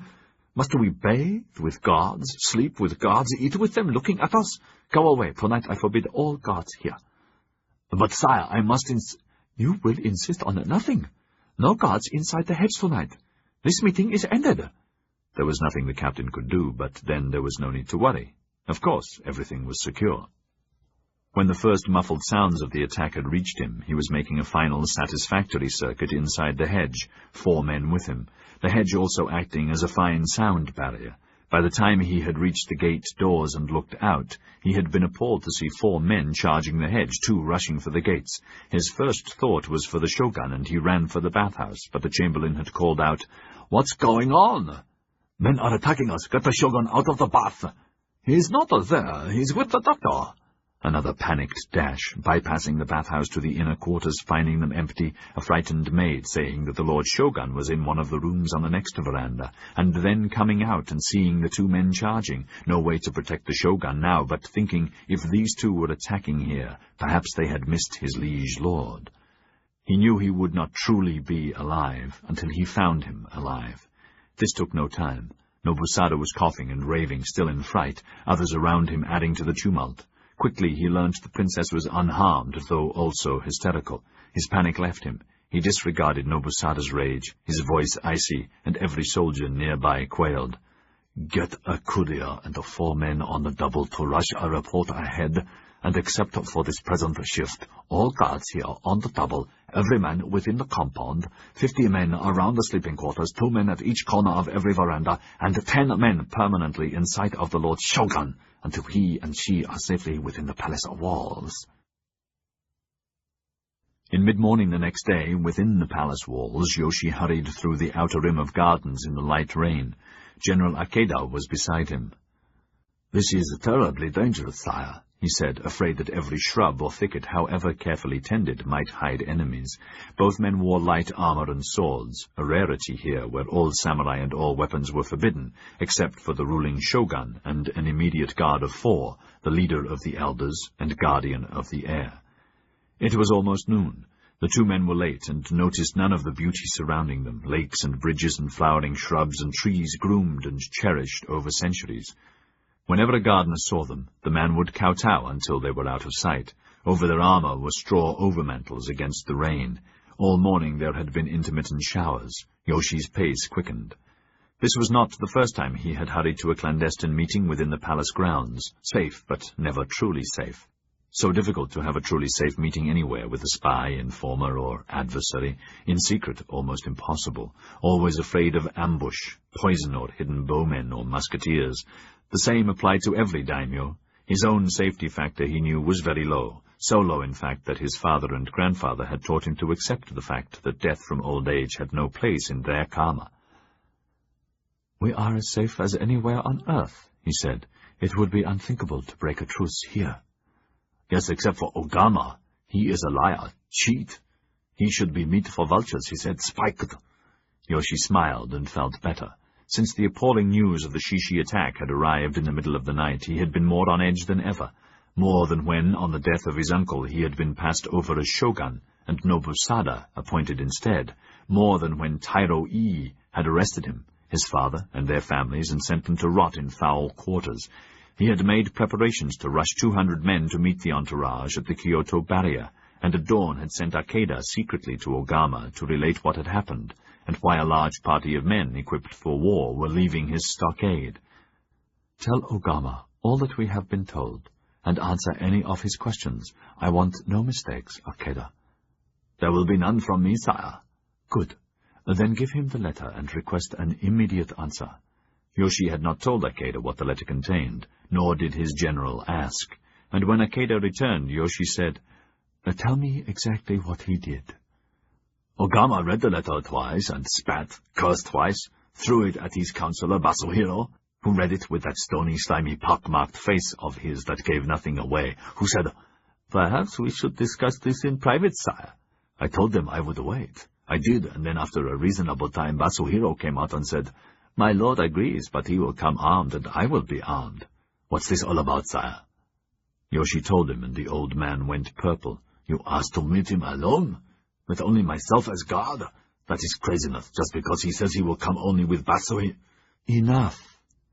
Yoshi knew the risks were great, but he had to gamble again, had to have an answer on his proposal about the gates, and then, when he was about to leave, and one of the surfeit of shogunate spies reported certain conversations overheard between the Shishi Katsumata and others at the Inn of Whispering Pines, he had been elated. He had asked for the meeting.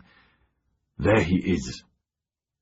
Ogama was standing in the shade of a wide-branched tree, where they had agreed, Basuhiro at his side. Both were clearly suspicious, expecting treachery, but not as visibly nervous as Akeda. Yoshi had proposed that Ogama come in through the south gate. He would use the east gate, leaving his palanquin and guards outside with their safe conduct guaranteed. After the meeting, all four would walk out of the east gate together. As before, the two adversaries walked towards each other to speak alone. Akeda and Basuhiro watched tensely. So, Ogama said after their formal greeting, a handful of Shishi attack through hundreds of guards like a knife through dung, and almost in Nobusada's bath, naked wife and bed before they are caught. 10 men, you say? 3 were Choshu Ronin. The 2 that got through the hedge were Choshus, one of them the leader. Yoshi was not over his fright at the attack, and wondered if he dared draw his sword at this rare opportunity to challenge Ogama alone. Basuhiro presented no physical threat, with or without Akeda. I need Ogama dead, one way or another, he thought. But not yet. Not when 2,000 Choshu hold the gates and me in thrall. All of them died without doing harm, except to some guards, the survivors not along on this earth. I hear you have offered all your Choshu Ronin an amnesty, he asked, his voice edging, wondering again if Ogama had a secret hand in the planning, which had been impeccable and, if the truth were known, should have been successful. If Shishi or not. Yes, Ogama said, his mouth smiling. All daimyo should do the same. A quick and simple way to control all Ronin, Shishi or not. They are a pestilence that must be stopped. I agree. Amnesty will not stop them. May I ask, how many of your Ronin have accepted your offer? Ogama laughed roughly. Clearly not the ones who were in the attack. 1 or 2 so far, Yoshi don't know. How many are there in all? 100? Not 200, of which 20 or 30 may be all Choshu? Choshu or not, never mind. His face hardened. I did not plan the attack, if that is what is in your mind, or know about it. The mirthless smile returned. Unthinkable to have such a treasonous thought, eh? Easy to stamp Shishi out, if you and I wanted to. But their slogan is not as easy to suppress, if indeed it should be suppressed. Power should return to the Emperor. Gai Jin should be expelled. Sono Joy is a good slogan, eh? I could say many things, Ogama Dono, but allies should not bait one another. We are allies, you agree? Ogama nodded. In principle, yes. Good, Yoshi said, hiding his astonishment that Ogama had agreed to his conditions. Within the year, you are chief of the elders. From noon, I garrison the gates. He turned to go. Everything as you said, except the gates. The vein in Yoshi's forehead knotted. But I said I need the gates. So sorry. Ogama's hand had not tightened on his sword, though his feet had shifted into a better fighting stance. Secret allies, yes. A war with Tosa, yes. With Satsuma, yes. The gates, no. So sorry. For a moment, Yoshi Toranaga said nothing. He looked at him. Ogama stared back, unafraid, waiting, ready to fight if need be. Then Yoshi sighed, wiped raindrops from the edge of his wide-brimmed hat. I want to be allies. Allies should help one another. I have a compromise, perhaps, but first I give you some special information. Katsumata is here in Kyoto. The blood rushed into Ogama's face. Not possible. My spies would have told me. He is here, and has been here for some weeks. There are none of Sanjiro's men in Kyoto, least of all that man. My spies would have to... Ah, sorry, Yoshi said softly. He is here, secretly, not as Sanjiro's pathfinder and spy, at least not openly. Katsumata is a Shishi, a sensei of Shishi, and the leader of Shishi here, codename the Raven. Ogama gaped at him. Katsumata is the Shishi leader? Yes, and a little more. Think for a moment. Is he not Sanjiro's most trusted long-time counselor and tactician? Did he outsmart you on behalf of Sanjiro with his false pact, and foil you at Fushimi and allow Sanjiro to escape? Does that not mean Sanjiro of Satsuma is secretly the real leader of Shishi, and that all of their assassinations are part of his general plan to overthrow all of us, you particularly, to become shogun? That's always been Sanjiro's goal, of course, Ogama said, momentarily glazed, many hitherto unexplained occurrences now falling into place. If he controls all Shishi, too... He stopped, suddenly infuriated that Takeda had never told him. Why? Is Takeda not a spy for me, not a true secret vassal, after all? Where is Katsumata now? One of your patrols almost ambushed him at the Inn of Whispering Pines a few days ago. Again color came into Ogama's face, and he almost spat. He was there? We heard that Shishi was sleeping there, but I never knew. Once again he choked with rage that Takeda had not forewarned him, that his hated enemy was within his grasp. Why? Never mind, easy to deal with, Takeda. First, Katsumata. I have not forgotten Katsumata ruined my surprise attack on Sanjiro. But for Katsumata, Sanjiro would be dead.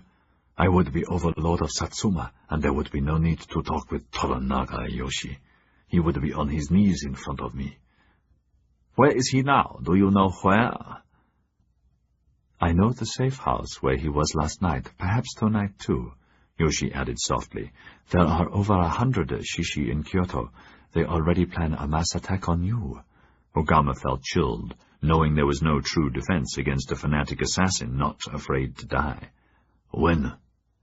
It was to be at dusk tomorrow, if the attack on the Shogun had been successful. Then once you were dead, with adherents amongst your troops, they would seize the gates. It took much of Ogama's strength not to tell Yoshi a secret meeting with Takeda was due at dusk tomorrow, a perfect moment for a surprise attack. And now that it was a failure? The information I have is that the leaders are meeting tonight to decide. Now, formally, you head their target list after Nobusada and myself. Why? Ogama spluttered. I support the Emperor, support the fight against the Gai Jin. Yoshi kept the smile off his face, knowing very well. Let us join forces tonight. I know their meeting place where Katsumata and most of the leaders should be. There is a dawn-to-dusk curfew in that part of the city. Ogama exhaled. And the price? First, here is more information that seriously affects both of us. To Ogama's further disquiet, Yoshi related the details of the elders' meeting with Sir William and the other ministers, about his spy, Misamoto, about Sir William's threat to make an armed sortie here as soon as his fleet returned, and how the threat and payment had been finessed for the moment. Their fleet will not pass my Shimonoseki Straits if I order it. They could take the long route around South Island. Long route, short route, it makes no difference. If they land in or near Osaka, I or we will destroy them. The first time, with great losses, but yes, Gai Jin will be repulsed. However, 2 days ago I received a secret report from the department of the Bakufu here, who deal with China information. He brought out the scroll. Here, read it for yourself. What does it say? Ogama snapped. That the Yokohama fleet sent to punish the sinking of just one British ship devastated 20 leagues of China's coastline, north of Shanghai, burning all villages, sinking all shipping. Ogama spat. Pirates' nests. He knew much about that area. In the past it had been historic, though secret, Choshu and Satsuma policy, to send raiders to the China coast to pillage ruthlessly from Shanghai, southwards beyond Hong Kong to the Taiwan Straits. The Chinese called them wako, pirates, hating and fearing them so much that for centuries emperors of China had forbidden any Japanese from landing on their shores, and all trade between their lands was to be conducted only by non-Japanese. Pirates, yes, but those scum are not cowards. Not so long ago, an army of the same Gai Jin humbled all China a second time, and burned the Emperor's summer palace and Peking at their whim. Their fleets and armies are awesome in power. This is Nippon, not China. Ogama shrugged, not prepared to be drawn out or to divulge his plans for the defense of Choshu. But he was thinking, my coasts are rugged and rock-infested, difficult to invade and very defensible, soon impregnable when all armed emplacements are in place and bunkers for my fighters. And we are not Chinese. My thought is that we need peace between all daimyos to gain time, to manipulate Gai Jin, to learn their cannon secrets and the gun secrets and ship secrets, and how it seems this one foul little island, smaller than our land, has become the wealthiest nation in the world and rules most of it. Lies. Lies spread to frighten cowards here. Yoshi shook his head. I do not believe that. First we must learn, then we can smash them. We cannot now. We can. This is the land of the gods.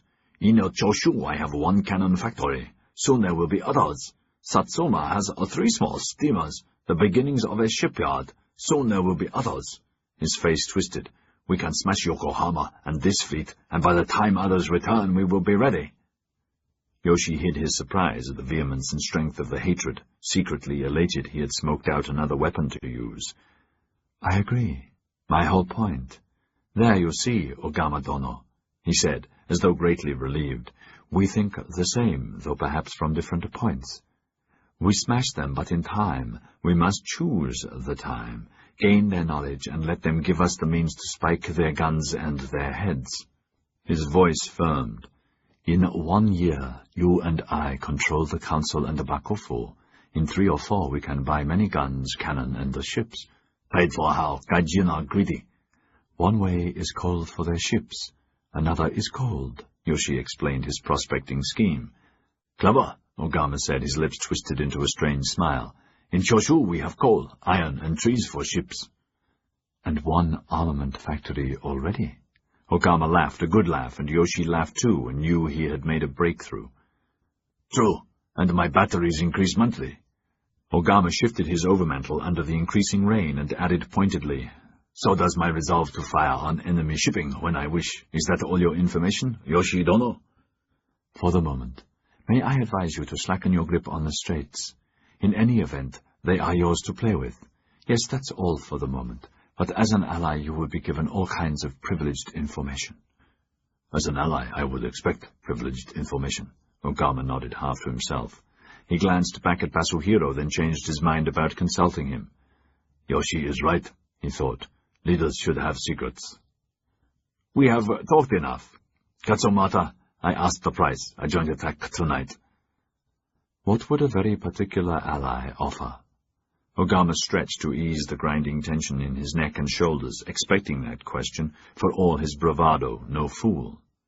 Time enough to vary an offer, he thought, though neither of us would ever deign to lose face by bartering like the despised Osaka rice merchants.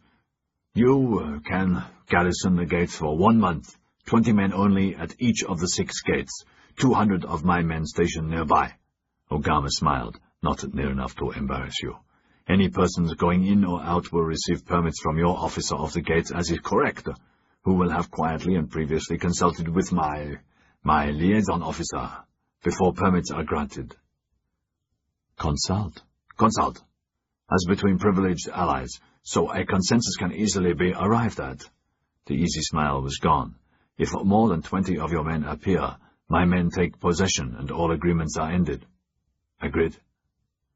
Yoshi's eyes had flattened. No need to make threats. Obviously, any trick on either side would end all agreements. I would prefer 40 men at each of the gates. We can arrange details of how the guard changes without problem.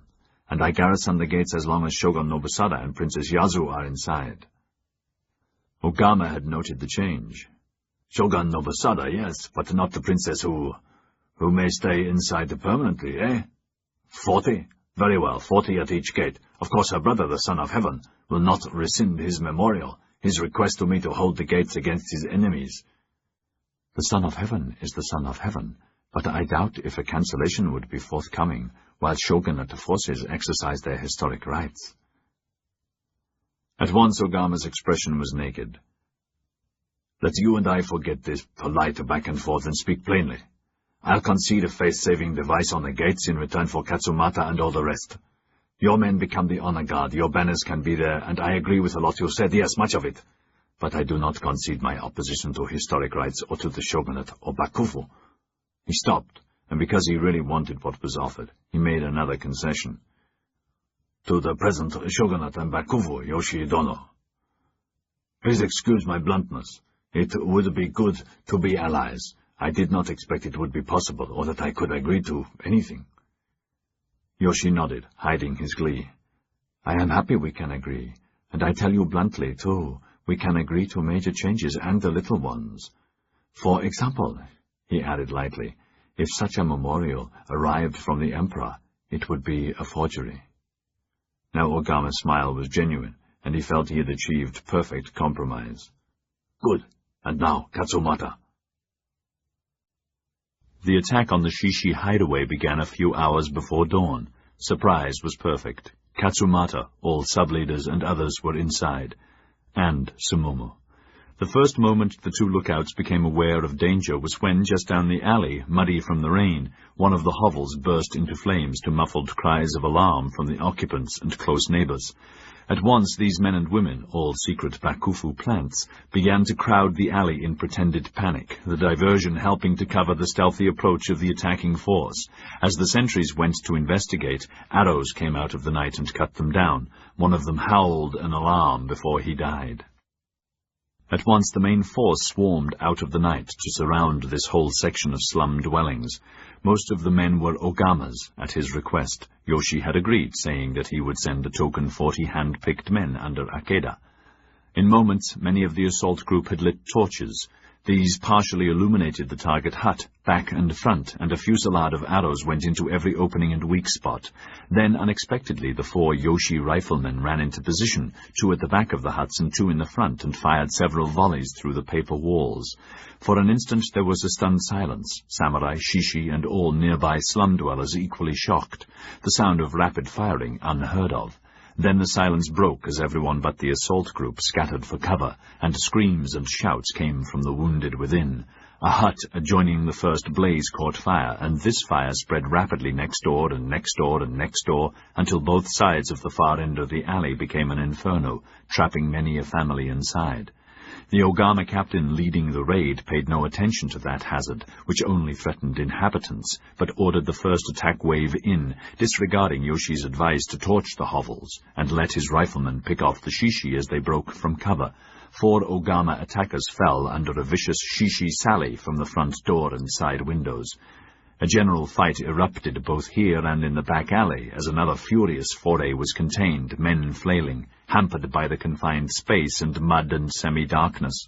2 men breached the cordon to be cut down by others waiting in ambush. Another volley into the hovel was followed by another attempted breakout by a frantic group of shishi, a helpless mission, as another circle awaited them beyond, and then another. Smoke from the fires began to hinder attackers and the attacked.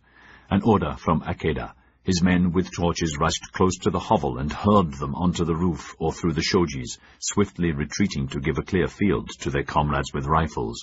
More firing and more deaths, as another cluster of shishi rushed out to join the shouting, screaming melee. The stench of smoke and offal and blood and fire and burning flesh and death began to fill the damp night. The rain turned to drizzle. Well protected by personal guards, Ogama and Yoshi were watching from a command position away from the blaze and fighting. Both wore armor and swords, and Yoshi had his rifle slung. Beside them were some bakufu officials. In the raging confusion, they were surprised to see a shishi dart through the cordon and run up the alley, escaping into a side alley obscured from the attacking Choshu samurai. "Is that Katsumata?" Ogama called out, but his words were drowned as, without hesitation, Yoshi had aimed and loaded and fired again.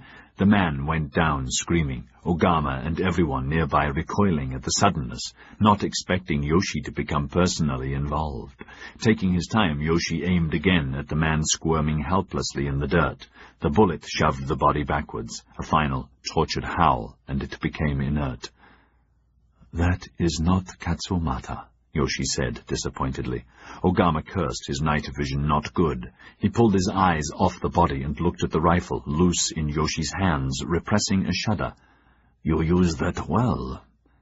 "It is easy to learn, Ogama-dono. Too easy." With careful nonchalance, Yoshi put another shell into the breech, fairly sure that this would be the first rifle Ogama had seen. He had brought it and his riflemen deliberately to impress him, to keep him off balance, and to make him more wary about trying any assassination attempts. "To kill like this is disgusting, cowardly, dishonorable." Yes, it is. May I see the gun, please?" Of course. Yoshi put on the safety catch. It's American, the very latest breech loader. I take delivery of 5,000 shortly. His smile was thin, remembering he had usurped Ogama's order. My ancestor was wise to outlaw all guns.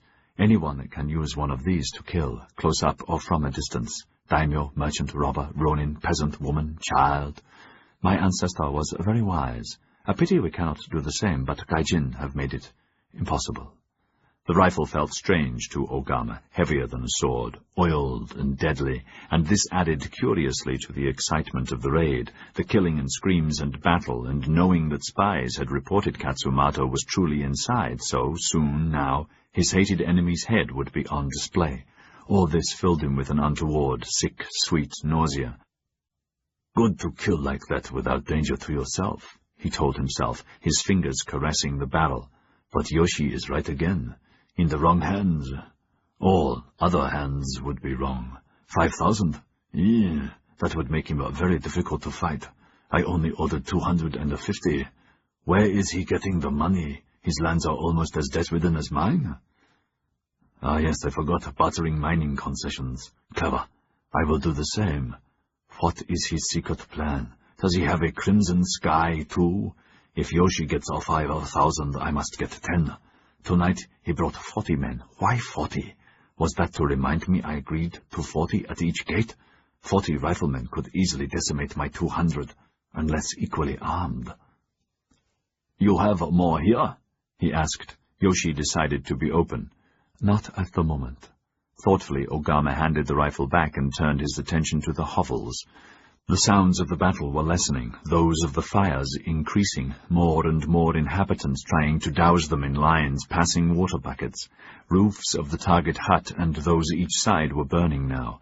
There was another desperate hand-to-hand combat as more shishi left the burning hovel, many already wounded.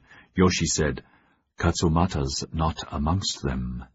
Perhaps he tried to break out from the back. There, out of their sight, 5 shishi were already dead in the dirt, together with 8 Ogama samurai and 6 wounded. Another battle between 3 shishi and 10 Ogama samurai was drawing to its inevitable conclusion. A final shout of Sono joy, and the 3 men rushed to their deaths. 30 Choshu samurai were arranged in depth, waiting for the next breakout. Smoke billowed from rips in the shojis, stench of burning flesh was on the air. No movement from inside. An officer motioned to one of the samurai. Report to the captain what occurred here and ask him, do we wait or go in? The man ran off. In front the skirmish ended, as all the others had done. The 3 shishi died bravely. 12 more of them dead here, 17 Choshu samurai, and 1 of Yoshi's men scattered in heaps. 14 wounded, 3 shishi helpless, disarmed, and still alive. The captain listened to the report. Tell the officer to wait and kill anyone we flush out. He called out to a group held in reserve.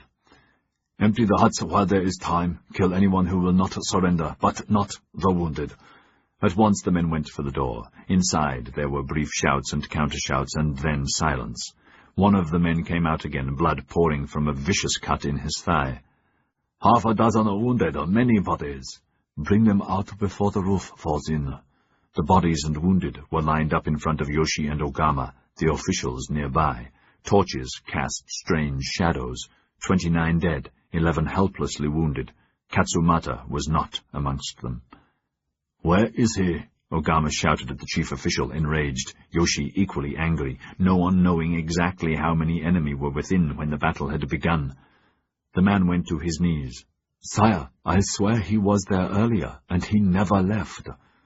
Ogama stomped over to the nearest wounded shishi. Where is he? The man glared at him through his pain. Who? Katsumata! Katsumata! Who? I know no Katsumata. Sono joy, traitor! Kill me and have done with it. Soon enough, Ogama said through his teeth. Each of the wounded was questioned. Ogama had looked into every face. No Katsumata or Takeda. Kill them all.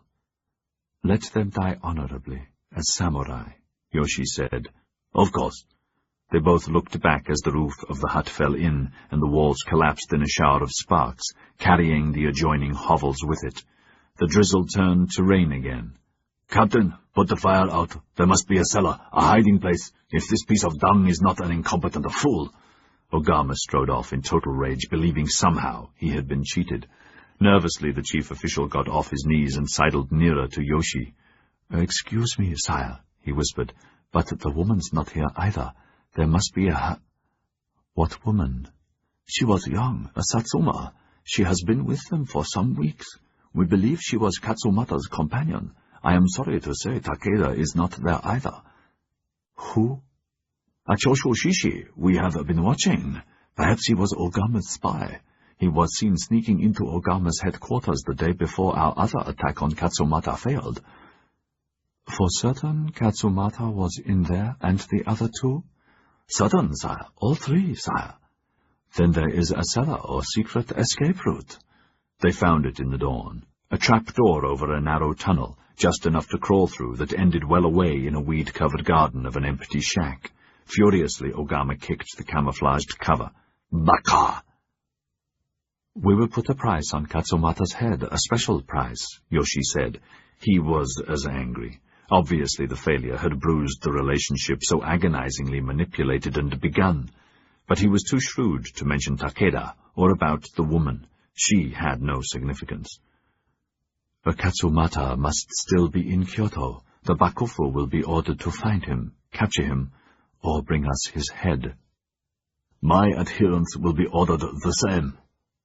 Ogama was a little mollified.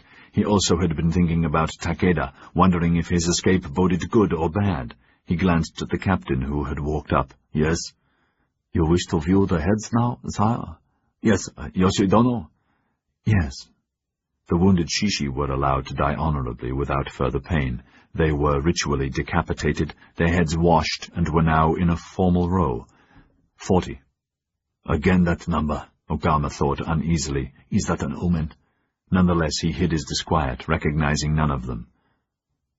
"I have seen them," he said formally, the dawn misted with the light rain. "I have seen them," Yoshi said equally gravely. "Put the heads on spikes, 20 outside my gates and 20 outside Lord Yoshi's." "And the sign, sire?" the captain said. "Yoshidono, what do you suggest?" After a pause, knowing he was being tried again, Yoshi said, "The two signs could read, 'These outlaws, Ronin, were punished for crimes against the Emperor. Let all beware misdeeds.' Is that satisfactory?" "Yes, and the signature?" Both of them knew this was highly important and difficult to solve. If Ogama signed it alone, that implied he was legally master of the gates. If Yoshi, that would imply Ogama was subservient to him. Legally true, but out of the question. A Bakufu seal implied the same. A court seal would be undue meddling in temporal matters. "Perhaps we give these fools too much importance," Yoshi said, pretending contempt. His eyes narrowed as, over Ogama's shoulder, he saw Basuhiro and some guards come around the far corner of the mean, puddled alley at a run. He looked back at Ogama. "Why not just put their heads on spikes here? Why give them the honor of a sign? Those who we want to know will know soon enough, and be chastened, eh?" Ogama was pleased with the diplomatic solution. "Excellent. I agree. Let us meet at dusk and—" He stopped as he noticed Basuhiro hurrying up to them, sweating and out of breath. He went to meet him. "Courier from Shimonoseki, sire," Basuhiro panted. Ogama's face became a mask. He took the scroll and moved nearer to one of the torches. All eyes were on him as he opened it, Basuhiro politely holding an umbrella over him. The message was from the captain commanding the straits and dated 8 days ago, couriered express day and night, as highest priority. "Sire, yesterday the returning enemy fleet consisting of the flagship and 7 other warships, all steamers, some towing coaling barges, entered the straits. Following your instructions that we should not engage enemy warships without your written orders, we let them pass. We could have sunk all of them. Our Dutch advisers confirmed this. When the armada had passed, a steamer frigate flying a French flag arrogantly returned and fired broadside after broadside into 4 emplacements on the east end of the straits, destroying them and their cannon, then steamed our way. Again, I refrained from retaliating in accordance with your orders. If attacked in future, I request permission to sink the attacker." "Death to all Gai Jin," Ogama wanted to scream, blind with rage that a whole fleet had been within his grasp like Katsumata, but had escaped vengeance like Katsumata. Flecks of foam collected at the corners of his lips. Prepare new instructions. Engage and destroy any and all enemy warships. Basuhiro, still trying to catch his breath, said, May I suggest, sire, you consider, if more than 4 at any one time. You have always wanted to maintain surprise. Ogama wiped his mouth and nodded, his heart pumping at the thought of so many ships he could have destroyed. The rain had increased, and he was drumming on the umbrella. Beyond Basuhiro, he saw Yoshi and the other officers waiting, watching him, and he weighed whether to treat Yoshi as enemy or ally, the implications of the fleet, the arrogance, and his own impotence swamping him. Yoshi-dono, he beckoned him, and, with Basuhiro, moved further into private. Read it, please. Yoshi read rapidly. In spite of his control, the color left his face. Is the fleet heading up the inland sea for Osaka, or will they turn south for Yokohama? South or not, the next warships in my waters get blown out of my waters. Basuhiro, send men at once to Osaka and— Wait, Ogama-dono, Yoshi said quickly, wanting time to think. Basuhiro, what is your counsel? The little man said at once, Sire, for the moment I presume it is Osaka, and we should together prepare at once to defend it. I have already sent spies urgently to discover the fleet's course as best I can. Good. Ogama shakily wiped rain out of his face. Their whole fleet in my straits. I should have been there. Basuhiro said, It is more important for you to guard the Emperor against his enemies, sire, and your commander was correct not to fire on the single ship. Surely it was a decoy to smell out your strength. He was right not to give away your defenses. Now the trap is baited, should you wish to close it. Because only one enemy ship sneaked back and bombarded some easy positions and left hastily, I surmise their fleet commander was afraid, was not prepared to attack or lend troops to start the war that we will end. Yes, we will. A ruse? I agree. Yoshi-dono, Ogama said with finality. We should have done with it and start the war. A surprise attack on Yokohama, if they land at Osaka or not. Yoshi could not answer at once, almost sick with the sudden apprehension that he tried to hide. 8 warships, that's 4 more than sailed to China, so the Gai Jin have reinforced their fleet. Why? To retaliate for the Satsuma murders? But more particularly, Ogama's attacks on their shipping. And they will do it, as in China. The Gai Jin ship was sunk in the Taiwan Straits, but they decimated China's coast, hundreds of leagues away. What is their easiest target in Nippon? Yedo. Has Ogama realized this, and his secret plan is just to provoke the Gai Jin? If I were the Gai Jin leader, I would destroy Yedo. They do not know it, but Yedo is indivisible from our shogunate. If Yedo ends, the Toranaga shogunate ends, and then the land of the gods is open to rape. Therefore, this will be prevented at all costs. Think how to bottle the Gai Jin and Ogama, whose answer is to put our heads on their block, not his. I agree with your wise counselor. We should prepare to defend Osaka, he began, his stomach churning. Then his anxiety for the safety of Yedo bubbled over. Whether Osaka now or later, a war fleet has returned. Unless we are very careful, war is inevitable.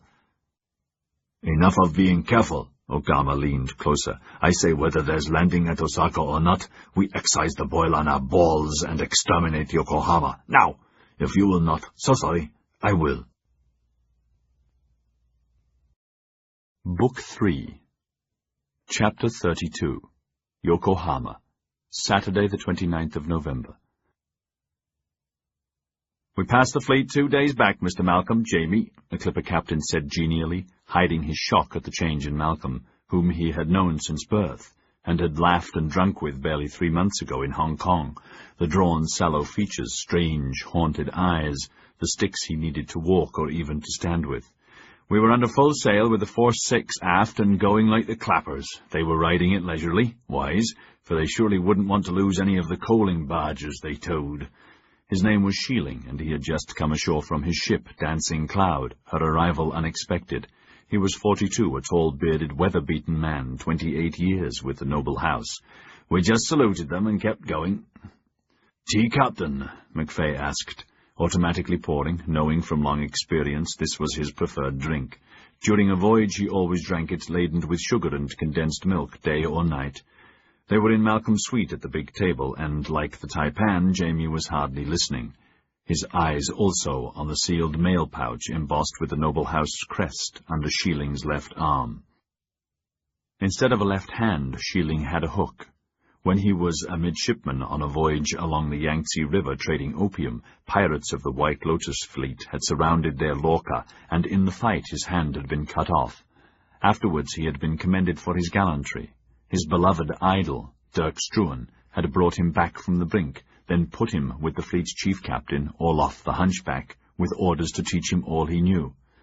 "Ta," Sheeling said with a smile, and took a large swallow. "Excellent, Jamie. Of course, I'd prefer large whiskey, as you know, but that'll have to wait until Honolulu.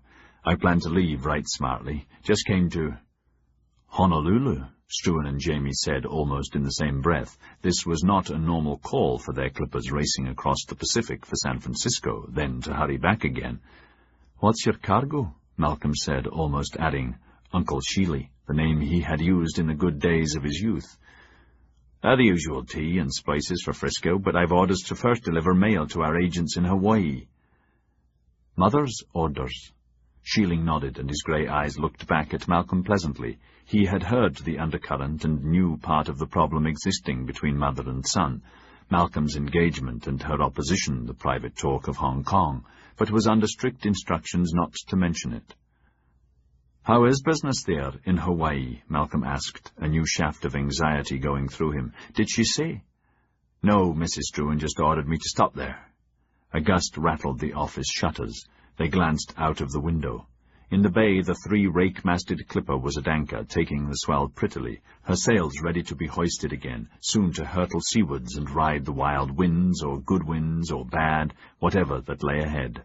The 3 men were filled like sails with pride, and Sheeling felt warmed that he ruled such a queen of the sea. He turned his attention back to Malcolm and absently scratched an itch on his neck with his hook. "I was ordered here for the same reason, mail." He gave him the pouch. "May I have a receipt, please?" "Of course." Malcolm nodded to Jamie, who began to write it out. "What's the latest from Hong Kong?" "I'd say most would be in the pouch, but I've brought the latest papers, both Hong Kong's and London's. I left the bundle in your office downstairs." Sheeling gulped the tea, anxious to be on his way. This would be his 4th Hawaiian visit over the years, and he knew the beauty of their girls and their rare, joy-filled, loving nature, money hardly a consideration, so unlike Hong Kong, Shanghai, or anywhere else he had ever been. "This time I'll buy some land, secretly. Different name. It's Hawaii for me next year, when I retire. That's where I'm going, and no one any the wiser." The thought of sailing off for good, of leaving his wife, an accomplished nag, and rapacious children in London, "Daddy buy me this, Daddy buy me that," not that he saw them often, pleased him. "I meant local news in Hong Kong," Struan was saying. "Oh, well, first your family's in fine fettle, Mrs. Struan, your brother and sisters, though young Duncan had another bad cold when I left. As to Hong Kong, the races are as good as ever, so's the food. Mrs. Fotheringills is still booming in spite of a recession. The noble house stays on course, as you know better than me, along with the usual rumours that all's not well, probably spread by the Brocks, but that's just more of the usual and never changes." He got up. "Thank you kindly. I'd best be going. Must catch the tide." "Won't you at least stay for lunch?" "No, thanks. I'd better be off and—" "What rumours?" Malcolm said harshly. "Nothing worth repeating, Mr. Malcolm." "Why don't you call me Taipan, like everyone else?" Malcolm said irritably, fear of what might be in the pouch eating him. "I am, aren't I?" Sheeling's expression did not change. He liked him and admired him, and was sorry for the burden he now carried.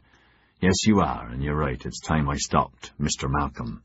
But begging your pardon, your father said exactly the same to me after he became Taipan a few days after the typhoon killed the Taipan, Mr. Dirk. As you know, he was very special to me, and I asked my captain, Captain Orloff, if I could talk to Mr. Cullum, and he said it was all right. So I said to your father that I'd always called Mr. Dirk Taipan, and as a special favour, could I just call him Sir or Mr. Struan? He said I could. It was a special favour. I'm told Captain Orloff called my father Taipan, and my grandfather was just as special to him, perhaps more so." "That's true," the captain said, standing straight. "When Captain Orloff disappeared, your father put me in charge of the fleet. I've served your father with all my heart, as I will you, and your son if I live that long. As a special favour, please, could it be the same as with your father? Shieling was more than valuable to the noble house. All three men knew it, and his inflexibility. Malcolm nodded, hurt, even so. Have a safe voyage, Captain. Thank you, sir, and good luck, Mr. Struan, in everything. And you, Jamie. As he strode for the door, Malcolm broke the first seal on the pouch, but before the captain touched the handle, the door opened. Angelique stood there. Bonnet, navy blue dress, gloves, and parasol. All three men caught their breath at her radiance. "Oh, sorry, Sherry. I didn't know you were busy." "That's all right. Come in." Malcolm had clambered to his feet. "May I present Captain Shieling of Dancing Cloud?" "La, monsieur, what a gorgeous ship. How lucky you are." Yes, I am, miss, thank you," Shieling said, smiling back. By God, he thought, never having seen her before, who could blame Malcolm? Morning, miss." He saluted and left, not wishing to leave now, not for a little while. "So sorry to interrupt, Malcolm, but you said to collect you for lunch. It's to be with Sir William. And you haven't forgotten I have a piano lesson this afternoon with André, and I've arranged for us to have our daguerreotype taken at 5. Hello, Jamie." "Our picture?" "Yes, you remember the funny Italian who arrived on the last mail ship from Hong Kong for a season. He makes them. He guarantees we will look very handsome." Most of Malcolm's concern had left him, and he felt all of her presence, doting on her, even though he had seen her an hour ago. Coffee in his suite at 11, a habit she had instituted and he enjoyed immensely. Over the last 2 or 3 weeks her loving disposition seemed to him to have blossomed even more, though she spent much of her time riding, or at archery or piano lessons, or planning soirée, and at her journal and letter-writing. A way of life for all of them. But every moment she was with him she was as attentive and tender as any woman could be. His love and his need for her grew daily, overwhelming him with its power. "Lunch is at 1, darling. It's just after 12, he said, and as much as he didn't want her to leave, added, "Will you give us a few minutes?" "Of course." With her grace, she seemed to dance over to him and kissed him and went to her suite next door. Her perfume lingered as a delicious memory. His fingers trembled, breaking the last seal. Inside were 3 letters. 2 from his mother, 1 for him, 1 for Jamie. The 3rd letter was from Gordon Chen, their comprador, and his uncle. "Here," he said, handing Jamie his letter, his heart beating furiously, wishing that Shieling had not arrived. His 2 letters were burning his fingers.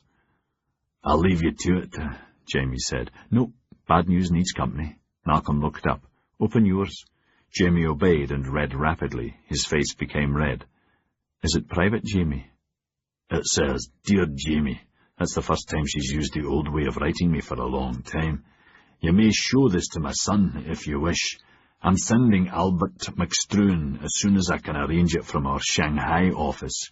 You are to make him your deputy and teach him all you can about our entire Japanese operation, so that, unless 2 things happen, he can adequately take over from you when you leave Struan's.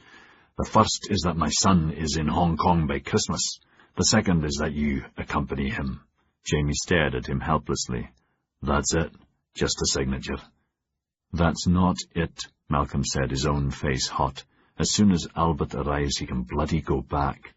No harm in him staying a few days and letting him look over the place. He's a good fellow." "Mother's... I never thought she could be so cruel. If I don't obey and kowtow, you get fired, eh?" Malcolm's eyes strayed to his bureau. For the last few weeks he had made the immense effort to restrict his intake to once a day. Some days he had failed. "Laudanum in moderation, Malcolm," Dr. Babcock had said, "is a panacea for pain."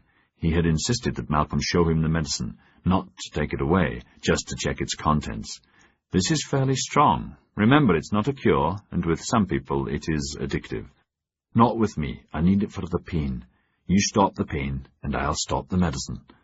"Sorry, my friend. Wish I could. Your internal organs were badly damaged. Not too badly, thank God, but even so will take time to heal." Too much time, Malcolm was thinking. Is it worse than Babcock will admit? He looked at his 2 letters, reluctant to open them. Filthy of her to use Jamie as another cudgel. Rotten. "She has certain rights," Jamie said. "She's not Taipan. I am. Father's will was clear. Malcolm's voice was dull, his thoughts untidy. Guess old Uncle Sheely was right. You have to earn that title, don't you? You're Taipan. It was said kindly, though Jamie knew it was not true. Strange he should bring up Orlov. Haven't thought about him in years. Wonder what happened to him. Yes, Malcolm said absently. Poor fellow was a marked man after he blew Wu Song Choi's #1 son out of the water. Orlov was stupid to go ashore alone in Macau. He must have been snatched by the White Lotus pirates. Macau's a deadly place, easy to go into China, and everywhere the White Lotus has spies. I'd hate to be on their marked list. His voice trailed away. He looked down at the letters, lost in thought. Jamie waited. Then he said, "Give me a shout if I can help. I'll be going through the rest of the meal." He left. Malcolm did not hear the door close. There was the "I love you" postscript to his mother's letter, so no secret message.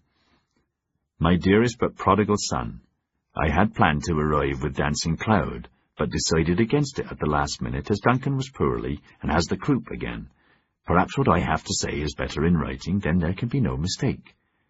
I have received your ill-advised letters about what you will and will not do, about your engagement, Jamie McFay, Miss Richaud, etc., and about the 5,000 rifles. I immediately wrote and cancelled the extravagant order.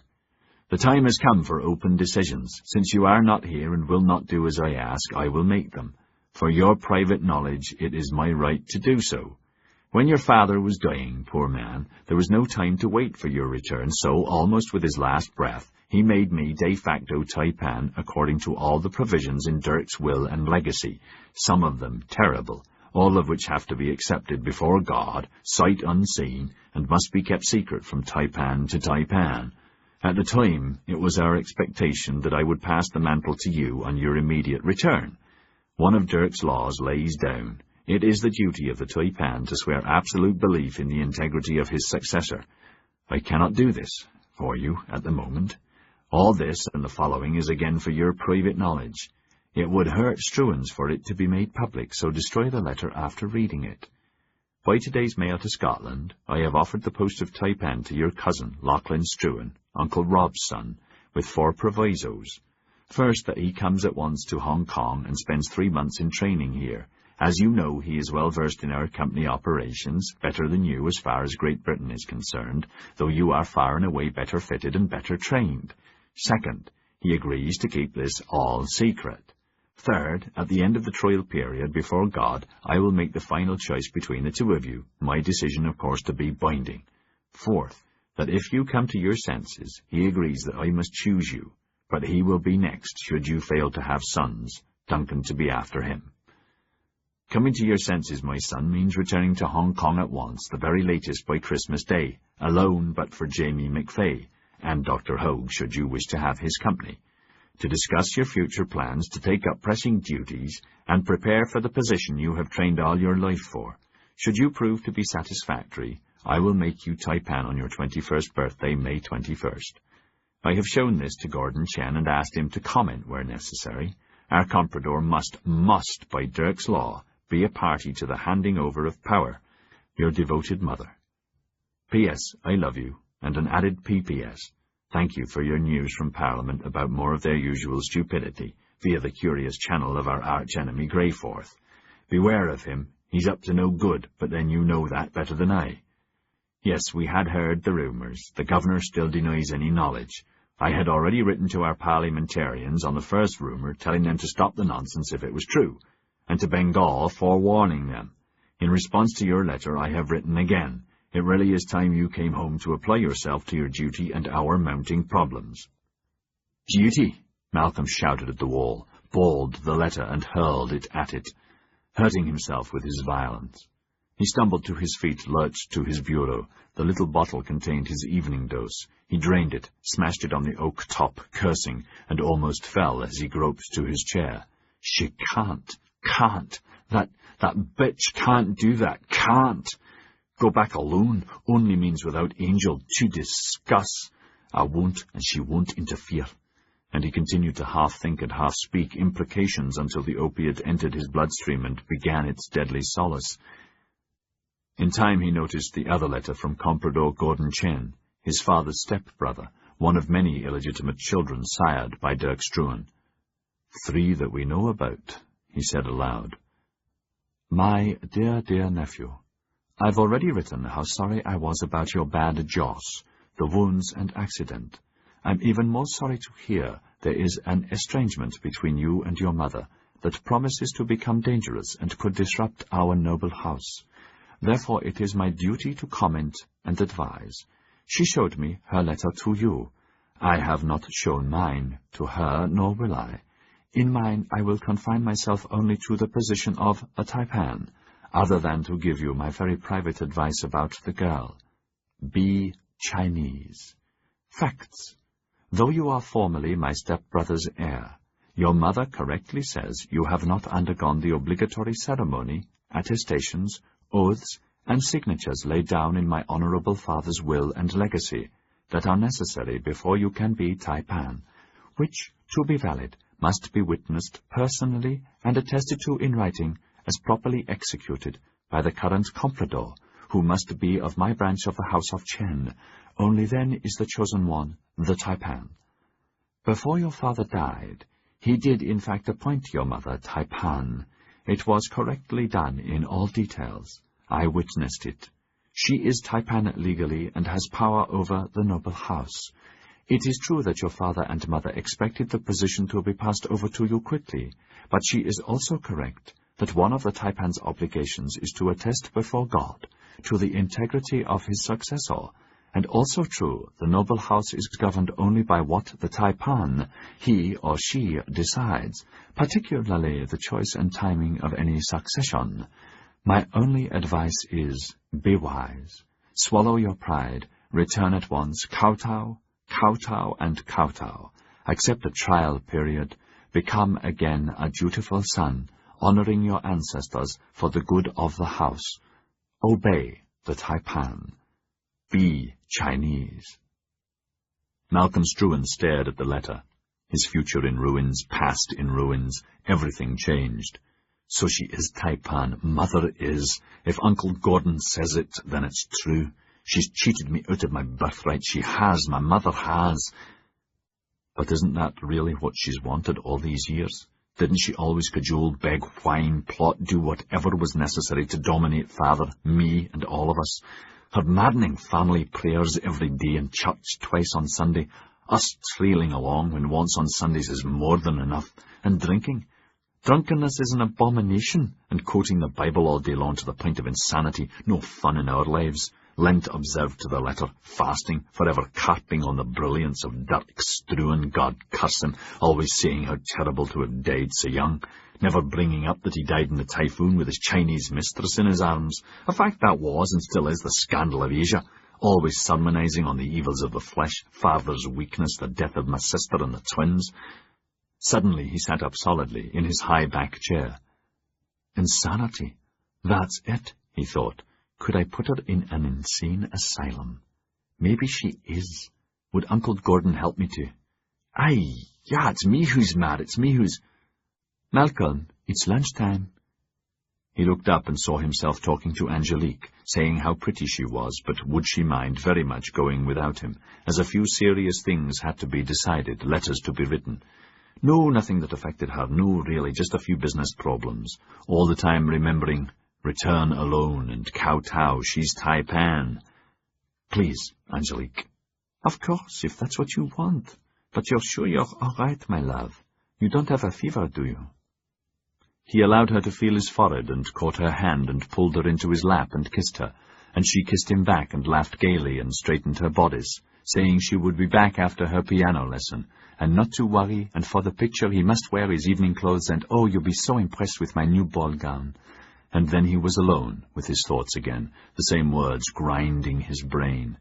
Return alone, she's taipan. How dare she cancel the order for rifles? What does she know about this market? Taipan legally, so she really does rule the roost and me. Certainly until I'm 21 and ever afterwards. Until she's not. Until... Ah, is that the key? Is that what Uncle Gordon meant when he wrote, be Chinese? Be Chinese how? Just be patient. How would a Chinese handle my whole predicament? just before he went into his special sleep. He smiled. As it was Saturday and a pleasant afternoon, a football match had been arranged on the bluff. Most of the settlement was watching, and with the usual fights and hysteria, on and off the pitch, when one side or the other scored a goal, Army versus Navy, 50 men per side. The score was Navy 1, Army 2, and the first half was not yet over. Hacking permitted, brawling permitted, almost everything permitted, and the only purpose to force the ball through the opposing posts. Angelique, seated on the halfway line with Sir William and the General, was surrounded by the rest of his lunch guests, Sagatard and other ministers, André and Philip Tyra, who had decided to come en masse to watch. Crowding them and vying for her attention were British and French officers, Setri, Paladar and Marlowe, the only British naval officer amongst them, Jamie nearby. When she had hurried back to Malcolm to tell him she was cancelling her piano lesson, which was another excuse not to have to sit with him, and to ask him if he would like to go to the game, he was still asleep. So she had asked Jamie to escort her. "Yes, best to let him sleep. I'll leave him a note," Jamie had said, welcoming any excuse to distract him from looming disaster. "Pity he won't see the match. Malcolm was a sports enthusiast, as you know, a grand swimmer, a fine cricketer as well, tennis, of course. Sad that he's, well, not his old self." She could see that he was as gloomy as Malcolm, but that did not matter, she thought. Men were generally serious, and she was pleased to have company as a foil against the others. Since the great day when that which was growing had ceased to be, and her health and vigour had returned better than ever, she had found it unwise to be alone with any of them, except André. To her delight, he had changed, no longer threatening or referring to the help he had given her. All of it she would like to forget, no longer looking at her with rough and heavy-lidded eyes, too easy to read the cruelty behind them, though sure the cruelty still lurked within him. Important to keep him friendly, she thought, aware how vulnerable she was. Listen, but beware. Some of what he says is good. Forget what happened before. It never happened. André's right. Nothing happened. Nothing. Except he's dead. I really do love Malcolm. I'll bear him sons and be the perfect wife and hostess, and our salon in Paris will be... A roar distracted her. A mob of Navy players had forced the ball between the Army posts, but the Army fought the ball away, and now a general riot began, the Navy claiming a goal, the Army disputing it. Dozens of seamen swarmed onto the pitch to join the melee, then soldiers, and soon there was a free-for-all, traders and others cheering and laughing and enjoying the spectacle, the referee, Lunkchurch, desperately trying to stay out of the fight and meanwhile get some order back on the field. "Oh, look, that poor fellow's being kicked to death." "Nothing to worry about, Angelique, just horseplay. Clearly it wasn't a goal," the General said confidently. The man was Navy, so of little concern. Sir William on the other side of her was as excited as any, nothing like a good brawl to lighten the spirits. Nonetheless conscious of Angelique, he leaned over to the General. "Think we should get on with the game, Thomas, eh?" "Quite right." The General motioned to Paladar. "Break it up, if you please. Reason with them." Paladar of the Dragoons went onto the pitch, took out his revolver, and fired a salvo into the air.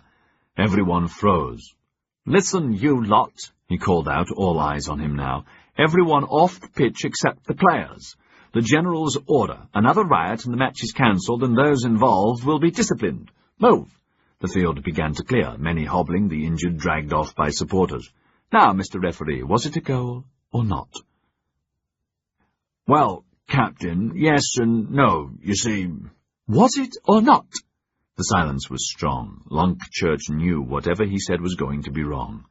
He decided the truth was best. "A goal for the Navy." Amid cheers and counter-cheers, threats and counter-threats, Paladar walked back, tall and very pleased with himself. "Oh, Setri, what bravery!" Angelique spoke with such appreciation that Marlowe and others were riven with jealousy. "Good work, old boy," Marlowe said reluctantly, as the game, the fight, began in earnest, to cheers drowned by the boos and curses. "Jolly good game, Thomas, what?" Sir William said. "Clearly that wasn't a goal. The referee's, Poppycock! 5 guineas says the Navy will win." The General's neck had gone a darker shade of red, and this pleased Sir William, and helped to get him out of his ill humour. Nothing but quarrels in the settlement and Drunktown, irritating letters and complaints from the Bakufu and Customs House, and he had not forgotten the General's stupidity at the riot. Added to these woes, the last mails had brought more foul news and forecasts from the Foreign Office that lack of financial support in Parliament would herald major cutbacks of diplomatic personnel. Even though the coffers of the Empire are overflowing, there will be no salary increases this year. The American war promises to be the most savage in history because of the newly invented shell, bronze cartridge, breech-loading rifle, machine gun, and breech-loading cannon. With the defeat of Union forces at Shiloh and the Second Battle of Bull Run, the war is presently expected to be won by the Confederates, most pundits in the city having written off President Lincoln as weak and ineffectual. But, dear Willie, HM's policy remains the same: to back both sides, keep our heads down, and stay to hell out of this one. European news was also bad. Russian Cossack troops had again massacred thousands of Poles in Warsaw, demonstrating against Russian rule. Prince von Bismarck had been made Minister-President of Prussia, and was rumoured to be preparing for war against expansionist France. Austria-Hungary and Russia appeared to be on the verge of war again, inevitably more fighting in the Balkans. And so on ad nauseam, Sir William thought with a scowl. Nothing changes, and I'm damned if I believe that Bakufu will do what they've promised, which means I will have to show the flag here. I'll have to teach the Japanese that a promise is a promise if it's made to the British Raj by God, and to remind Zagayev, Saratad, and others the same thing. Bombardiedo would be the simplest and easiest solution. That'd bring them to heel quick enough. But then there's Ketterer. Perhaps his foray into history books will have changed him. Oh, what a hope.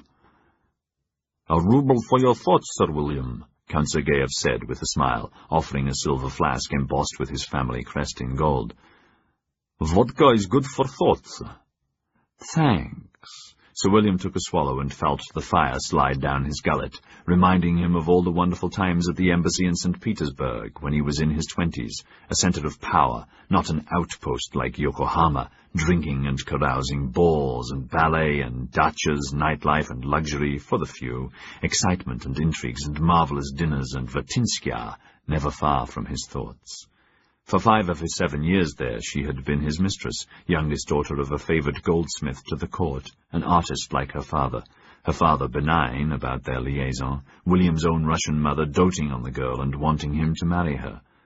Sorry, Mamma, dear, no chance of that at all, much as I'd like it. The service would never approve. It's Sir Roger's daughter, Daphne. Sorry. He drank again, the misery of their parting still with him. I was thinking about Vatinskaya, he said in Russian. "Ah, yes, the girls of Mother Russia are very special," Zagayev replied compassionately in the same language. "Their love, if you are so blessed, is forever and then forever again." The affair had been smiled at in diplomatic circles and well documented by the Cheka, the Tsar's secret police, therefore part of Sir William's dossier that, of course, Zagayev had read. Stupid of the girl to kill herself, he thought, never quite sure if William was aware of her suicide shortly after he had returned to London. That was never part of the plan, nor his duty to tell him. Why did she do it? Over this boor? Surely that's not possible. But for whatever reason, a pity. Her usefulness to both of us would have lasted for many more years.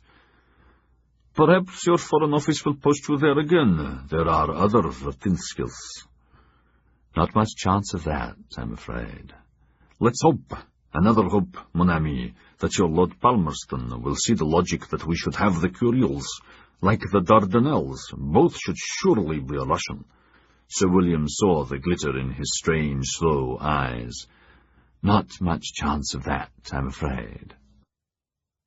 The half-time whistle sounded, the score still 2-all, to be swallowed by a roar of recriminations and praises and promises of dire punishments for the losers. At once Marlowe moved over to Jamie. "Do you think Mr. Struan and Miss Angelique would like to join me aboard Pearl for tiffin and a day's sail?" he asked, simulating a sudden thought. "Have to do some trials soon as the fleet's back, and I'd be glad to have them aboard." "I think they'd enjoy it. Why don't you ask them?" "When would be a good time?" "Any day around 11 or just before dinner." Thanks very much." Marlowe beamed, then noticed Jamie's pallor. "Oh, are you all right?" "Yes, thanks." Jamie forced a smile and moved away. He had been considering his future. Some weeks ago he had written to Maureen Ross, his fiancée in Scotland, telling her to wait no longer for him. Almost 3 years since he had last seen her, 5 years engaged, that he was sorry.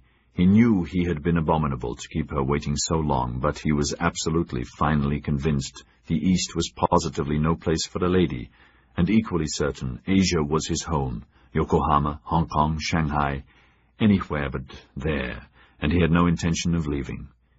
Yes, he knew he had been unfair to her, but their engagement was at an end. This was to be his last letter. For days he had felt nauseated, before he wrote it, after having written it, and after he had seen the mail ship put to sea. But he was sure that chapter was ended, and now the strewn chapter that was so rosy, promotion next year for certain, will also end. God Almighty, no way Malcolm will go back, so I've only a few more weeks to decide what to do. And don't forget Norbert will be back before then. Then what? Will they really duel? If they do, that's Jaws, but you still got to protect Malcolm as best you can. So a new job. Where? I'd like to stay here. There's Nami. It's a good life with a wide-open future to build. Hong Kong and Shanghai are mostly built. The old boy structure strong in place. Great if you're a Struan or Brock or Cooper, and so on, but difficult to break through. First choice would be here. With whom? With Dimitri and Cooper Tillman. Could they use me? Yes, but not as top man. Brock's? Oh, yes, I considered that in the depth of her unfairness, but no chance of top man with Norbert. But if Malcolm killed him, what a cue that would be, what revenge.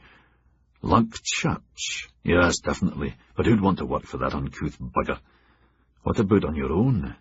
That'd be best, but the riskiest, and who'd sponsor ye? I'd need money. I've some put away, but not enough. I'd need lots to begin, lots to cover the time of growing, for letters of credit and insurances, time to arrange agents in London, San Francisco, Hong Kong, Shanghai, and all over Asia, Paris, and St. Petersburg. Don't forget Russians are huge buyers of tea, and will trade sables and other furs to great profit, and there are all your contacts in the Russian Alaska, and their trading posts on the American West Coast south. A good idea, but risky, such a long time between buying and selling and profit. Too many hazards for the ships, too many lost at sea or to piracy. A little farther away, Philip Tyler was also staring into the distance. He was thinking about Fujiko, and almost groaned aloud. Yesterday evening, with his friend Nakama, Hiraga, to help him, he had tried to begin negotiations for her exclusivity. Mama-san Raiko's eyes had soared, and she shook her head, saying, "Oh, so sorry, I doubt if it is possible. The girl's so valuable and wanted by so many important Gai Jin." Important Gai Jin, implying that even Sir William was an occasional client, though never mentioning him by name, which had unsettled Tyler, and made him even more anxious.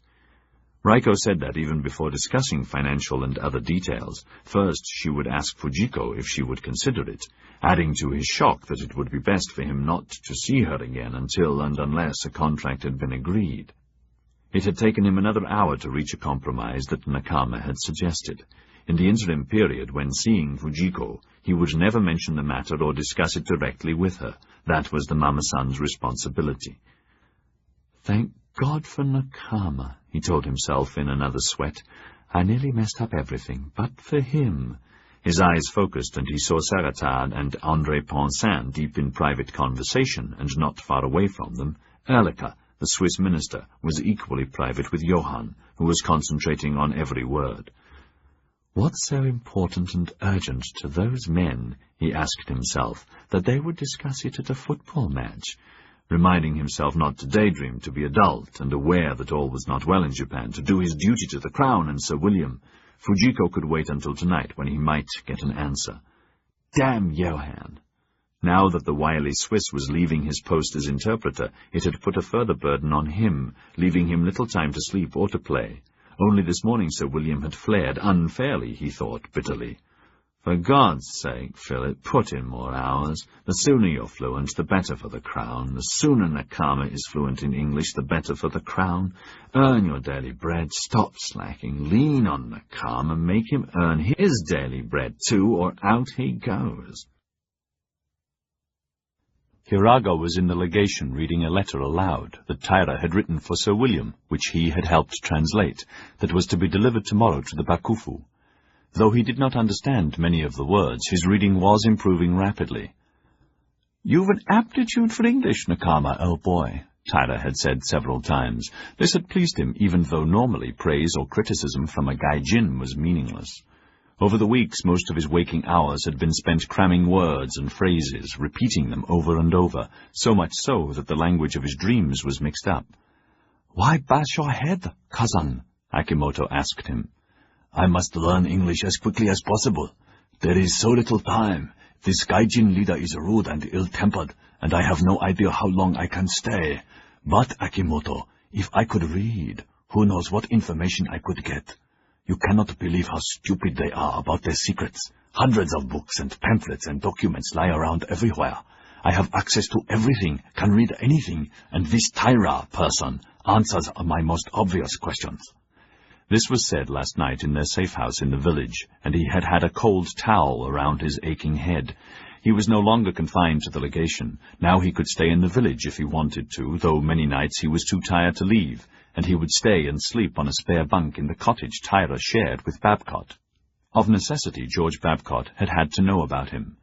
"Marvelous! Nakama can help me with my Japanese, too, and my dictionary. Marvelous! I'll organize lessons and a cram course." Babcock's approach was quite radical. Learning was to be enjoyed, and soon it had almost developed into a game, a hilarious game, to see who could learn faster, an entirely new style for Hiraga and Tyra, for whom schooling was serious and education implanted by rote, repetition, and the verge. "How fast the lessons go, Akimoto! It becomes easier every day. We shall do the same in our schools when Sono Joy is supreme." Akimoto laughed. "Teachers gentle and kind. No bashing or stick? Never. More important, what about the frigate?" He had told Akimoto that Tyra had promised he would ask a captain friend for permission to take the two of them aboard, explaining Akimoto as the son of a wealthy Choshu shipbuilding family, come to visit him for a few days and a valuable friend in the future. From the open window Hiraga heard cheering from the football match. He sighed, then reverently picked up Babcock's handwritten dictionary. It was the first dictionary he had ever seen, and the first English-Japanese, Japanese-English ever. Babcock had built on lists of words and phrases gathered by himself, traders and priests, both Catholic and Protestant, with others translated from Dutch-Japanese equivalents. At the moment the book was short, but daily it grew, and it fascinated him. Folklore had it that 2 centuries or so ago, a Jesuit priest called Tsuku-san had written out a form of Portuguese-Japanese dictionary. Before that, no dictionary of any sort had ever existed. In time, a few Dutch-Japanese ones appeared, to be zealously guarded. "No need to lock this up, Nakama," Babcock had said yesterday to his astonishment. "That's not the British way. Spread the word, let everyone learn. The more educated everyone is, the better the country." He had smiled. "Of course, not everyone agrees with me. In any event, next week, with the help of our printing presses, I'll—" "Printing press, so sorry," Babcock had explained. "Soon we'll start printing, and if you promise to write a history of Choshu, I will promise to give you a copy of my dictionary for yourself alone." A week or so ago, in wonder, Hiraga had shown Akimoto a copy of the Yokohama Guardian. "It is the news of the day, from all over the world, and they prepare a new version every day, as many copies as they like, thousands, if necessary." "Impossible," Akimoto said. "Our best block printers can't possibly—" "I've seen them do it. Machines do it, Akimoto. They showed me their machines. They set all the words in what they call type, in lines. They read left to right, the opposite to us, right to left, and down are columns of characters, column by column. Unbelievable. I saw the machine man make words out of individual symbols called Roman letters. They say that all the words in any language can be written with only 26 of these symbols, and—" "Impossible. Listen, each letter or symbol always has the same sound, so another person can read individual letters or words made out of them. To make this newspaper, the printer uses combinations of little pieces of iron with the symbol cut into the end of it. Sorry, not iron, but a kind of iron called steel. Some name like that.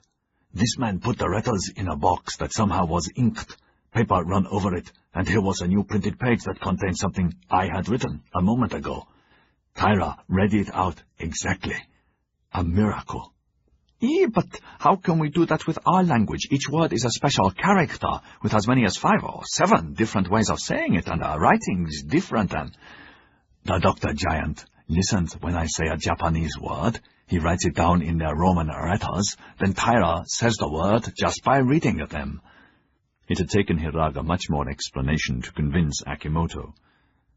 He said, exhausted. So many new things, new ideas, so difficult for me to understand myself, let alone explain. Ori was such a fool not to want to learn. Good for us he's dead, buried and forgotten by the Gai Jin. For days I thought we were lost. So did I. Hiraga found the English word he sought. Reparations. The Japanese translation was, money to be paid for an agreed crime. This puzzled him. The Bakufu had committed no crime. 2 Satsumas, Ori and Shorin, had merely killed the Gai Jin. Both were now dead. 2 for the death of 1 Gai Jin was certainly fair. Why should they demand reparations? He said aloud, the nearest his tongue could get to the word. He got up from the desk to ease his knees, difficult to sit like a Gai Jin all day long, and went to the window. He was wearing Western clothes, but soft tabi on his feet, English boots still very uncomfortable for him. The day was still good, the ships at anchor, fishing boats and other vessels moving back and forth. The frigate beckoned. His excitement grew. Soon they would see into its bowels, see the great steam machines Taira had told him about. He caught sight of a reproduced photograph cut out of a magazine and stuck on the wall, of the great ship, an enormous iron ship being built in the British capital city, London, the biggest that had ever been, 20 times bigger than the frigate in the bay, too enormous to conceive. Even photograph, for him, impossible to understand, eerie, almost a form of evil magic. He shuddered, then noticed the door to the corridor was ajar, and across from it, Sir William's door. As far as he knew, there was no one in the legation, everyone at the football match, and not expected until later this afternoon. Soundlessly, he opened Sir William's door. The elaborate desk had many papers on it, 100 books on untidy shelves, a portrait of their queen and other paintings on the walls. Something new on a sideboard, a photograph in a silver frame. He saw only ugliness, a curiously dressed Gai Jin woman with 3 children, and realized it must be Sir William's family. Taira had mentioned they were expected soon. How lucky I am to be Japanese and civilized, with a handsome father and mother and brothers and sisters, and Sumomo to marry, if it is my karma to marry. Thinking about her safe at home warmed him, but then, standing there in front of the desk, the good feeling quickly turned sour. He remembered all the sickening, uneasy times he had stood there before the seated Gai Jin leader, answering questions about the Choshu, Satsuma, Bakufu, Toranagas, the questions inquiring into every aspect of his life and Nippon's life, now almost a daily occurrence, the fish eyes scouring the truth out of him, much as he would have preferred to lie and confuse. He was careful not to touch anything, presuming a trap had been laid for him, as he would certainly have done if he had left a Gai Jin alone in such an important place. His ears caught an angry voice outside, and he scurried back to peer out of Taira's window. To his astonishment, Akimoto was at the gate, bowing to the sentry, who had him covered with his bayoneted rifle and was shouting at him. His cousin wore Gai Jin labourer's clothes, and was clearly very nervous. Hastily he went outside, put a smile on his face, and raised his hat. "Good day, sir, sentry. This my friend." The sentry knew Hiraga by sight, that he was some sort of interpreter, also that he had a permanent legation pass. He replied caustically with incomprehensible words, waving Akimoto away, ordering Hiraga to tell this here monkey to push off or he'll get his bloody head shot off. Hiraga's smile never wavered. "I take him away. So sorry." He took Akimoto by the arm and hurried him into an alley that led to the village. "Are you mad? To come here, you—" "I agree." Akimoto was not over his fright at having a bayonet shoved within an inch of his throat. "I agree, but the Shoya, the village elder, asked me to find you urgently." The Shoya motioned Hiraga to sit on the other side of the low table. These private quarters behind his deliberately drab and untidy shop were spotless, the tatami and shoji window papers the best quality. The tabby cat sat comfortably in his lap, her eyes malevolently fixed on the intruder. White-green porcelain teacups sat around a small iron teapot. "Please, some tea, Otame-sama. So sorry to cause you inconvenience," he said, pouring, and using the name Hiraga used. then stroked the cat. Her ears twitched nervously. Please excuse me for interrupting you. The tea was aromatic and noteworthy. Hiraga mentioned it politely, feeling awkward in front of the shoya in his European clothes, difficult to sit in them, and uncomfortable without swords. After the customary courtesies, the shoya nodded, half to himself, and looked at his guest, eyes flinty in the mask of graciousness. Some news has arrived from Kyoto. I thought you should have it at once. Hiraga's disquiet increased. So? It seems that 10 shishi of Choshu, Satsuma, and Tosa attacked Shogun Nobusada at Otsu. The assassination attempt failed, and all were killed. Hiraga pretended to be uninterested, but he was sick inside. Which 10, and why had they failed? When was this? The shoya had seen nothing to indicate if Hiraga knew of the attack or not. 8 days ago. How could you possibly know in such a short time? To his astonishment, the shoya reached into his sleeve and brought out a tiny cylinder. Inside was a roll of very thin paper. This arrived today.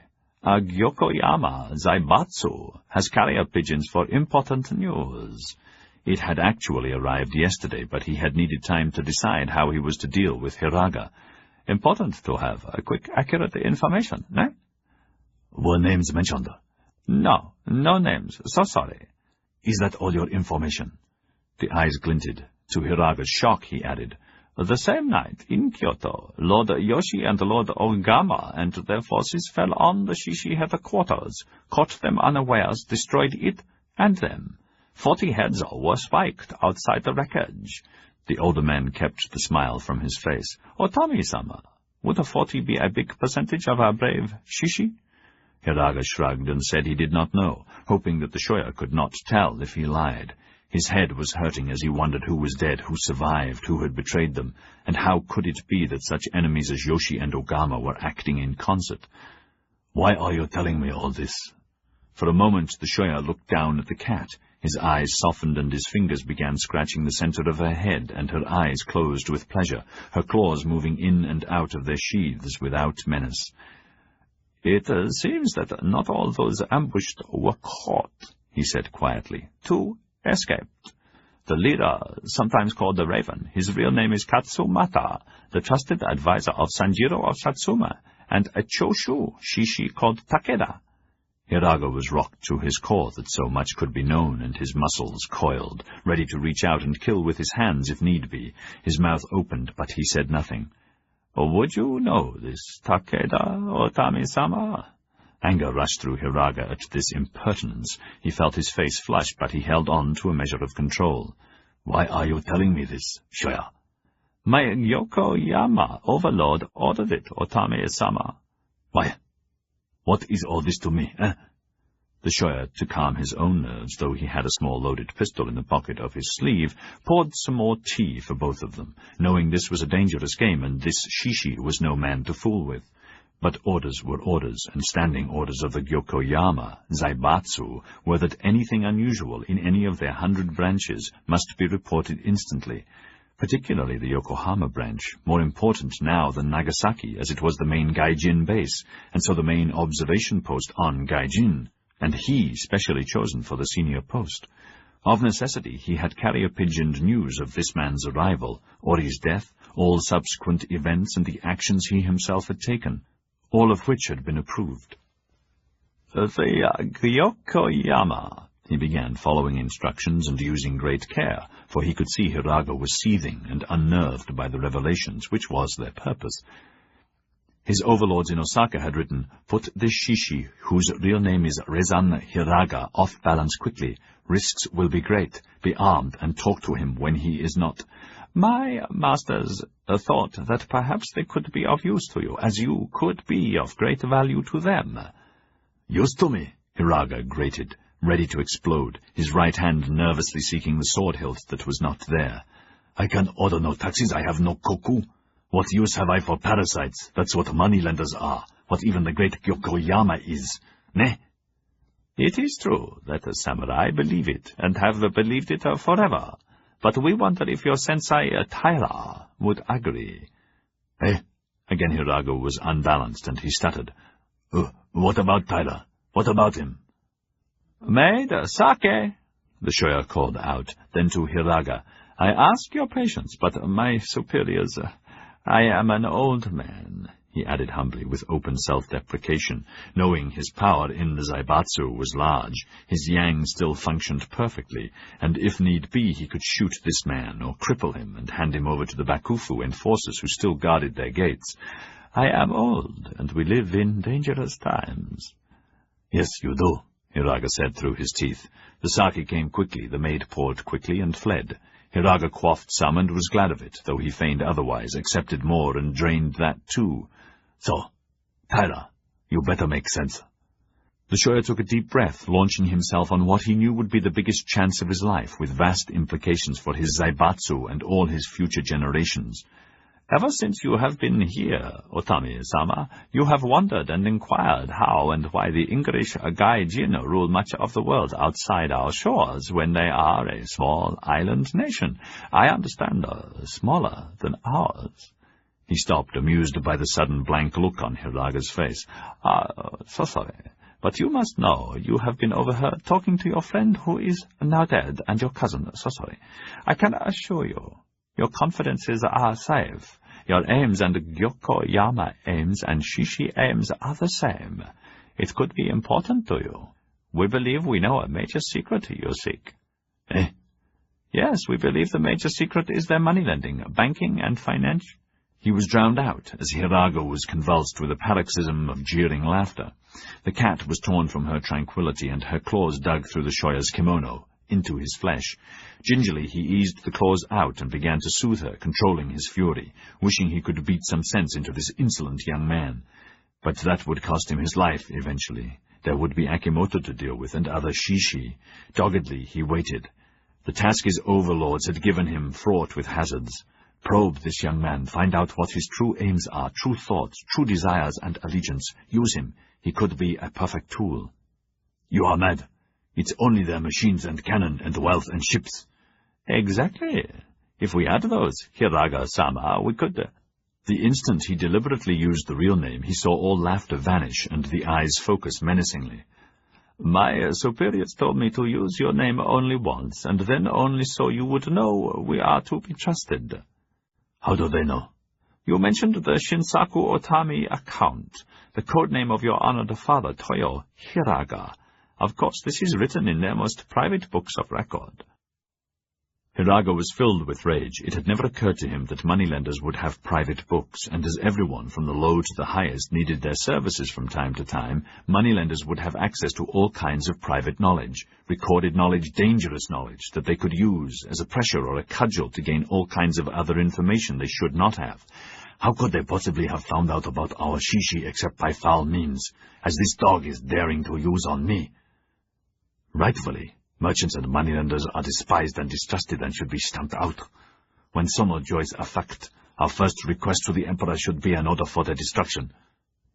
So, the shoya was prepared, aware the thread between a sudden berserk attack and sanity was stretched to breaking. Shishi, never to be trusted.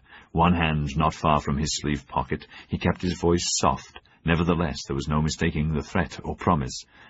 "My superiors told me to tell you that your secrets and those of your father, honored clients, though recorded, are private, completely private, are between us." Hiraga sighed and sat back, the threat cleansing his head of useless anger, and he considered all that the shoya had told him, the threat or the promise, and all the rest, the danger of the man himself, the Gyoko-yama and their like, weighing his choice, his heritage and training in the balance. The choice was simple, to kill or not to kill, to listen or not to listen. When he was very young, his mother had said, "Beware, my son, and remember seriously, to kill is easy, to unkill, impossible." For a moment his mind dwelt on her, always wise, always welcoming him, always with arms outstretched, even during the pains in her joints that were a way of life for her as long as he could remember, and twisted her a little worse every year. "Very well, shoya. I will listen once." In his turn the shoya sighed. A major ravine straddled. He filled the cups. "To Sanojoy and Shishi." They drank. He replenished the cups from time to time. "Otame-sama, Please be patient with me, but we believe we can have all that the Gai Jin have. As you know, in Nippon, rice is a currency. Rice merchants are bankers. They lend money to farmers against future crops, to buy seeds, and so on. Without the money, most years there would be no crops, therefore no taxes to collect.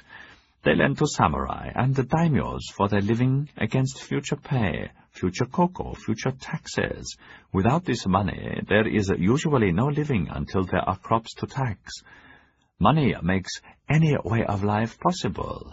Money in the form of gold, silver, rice, or silk, or even manure.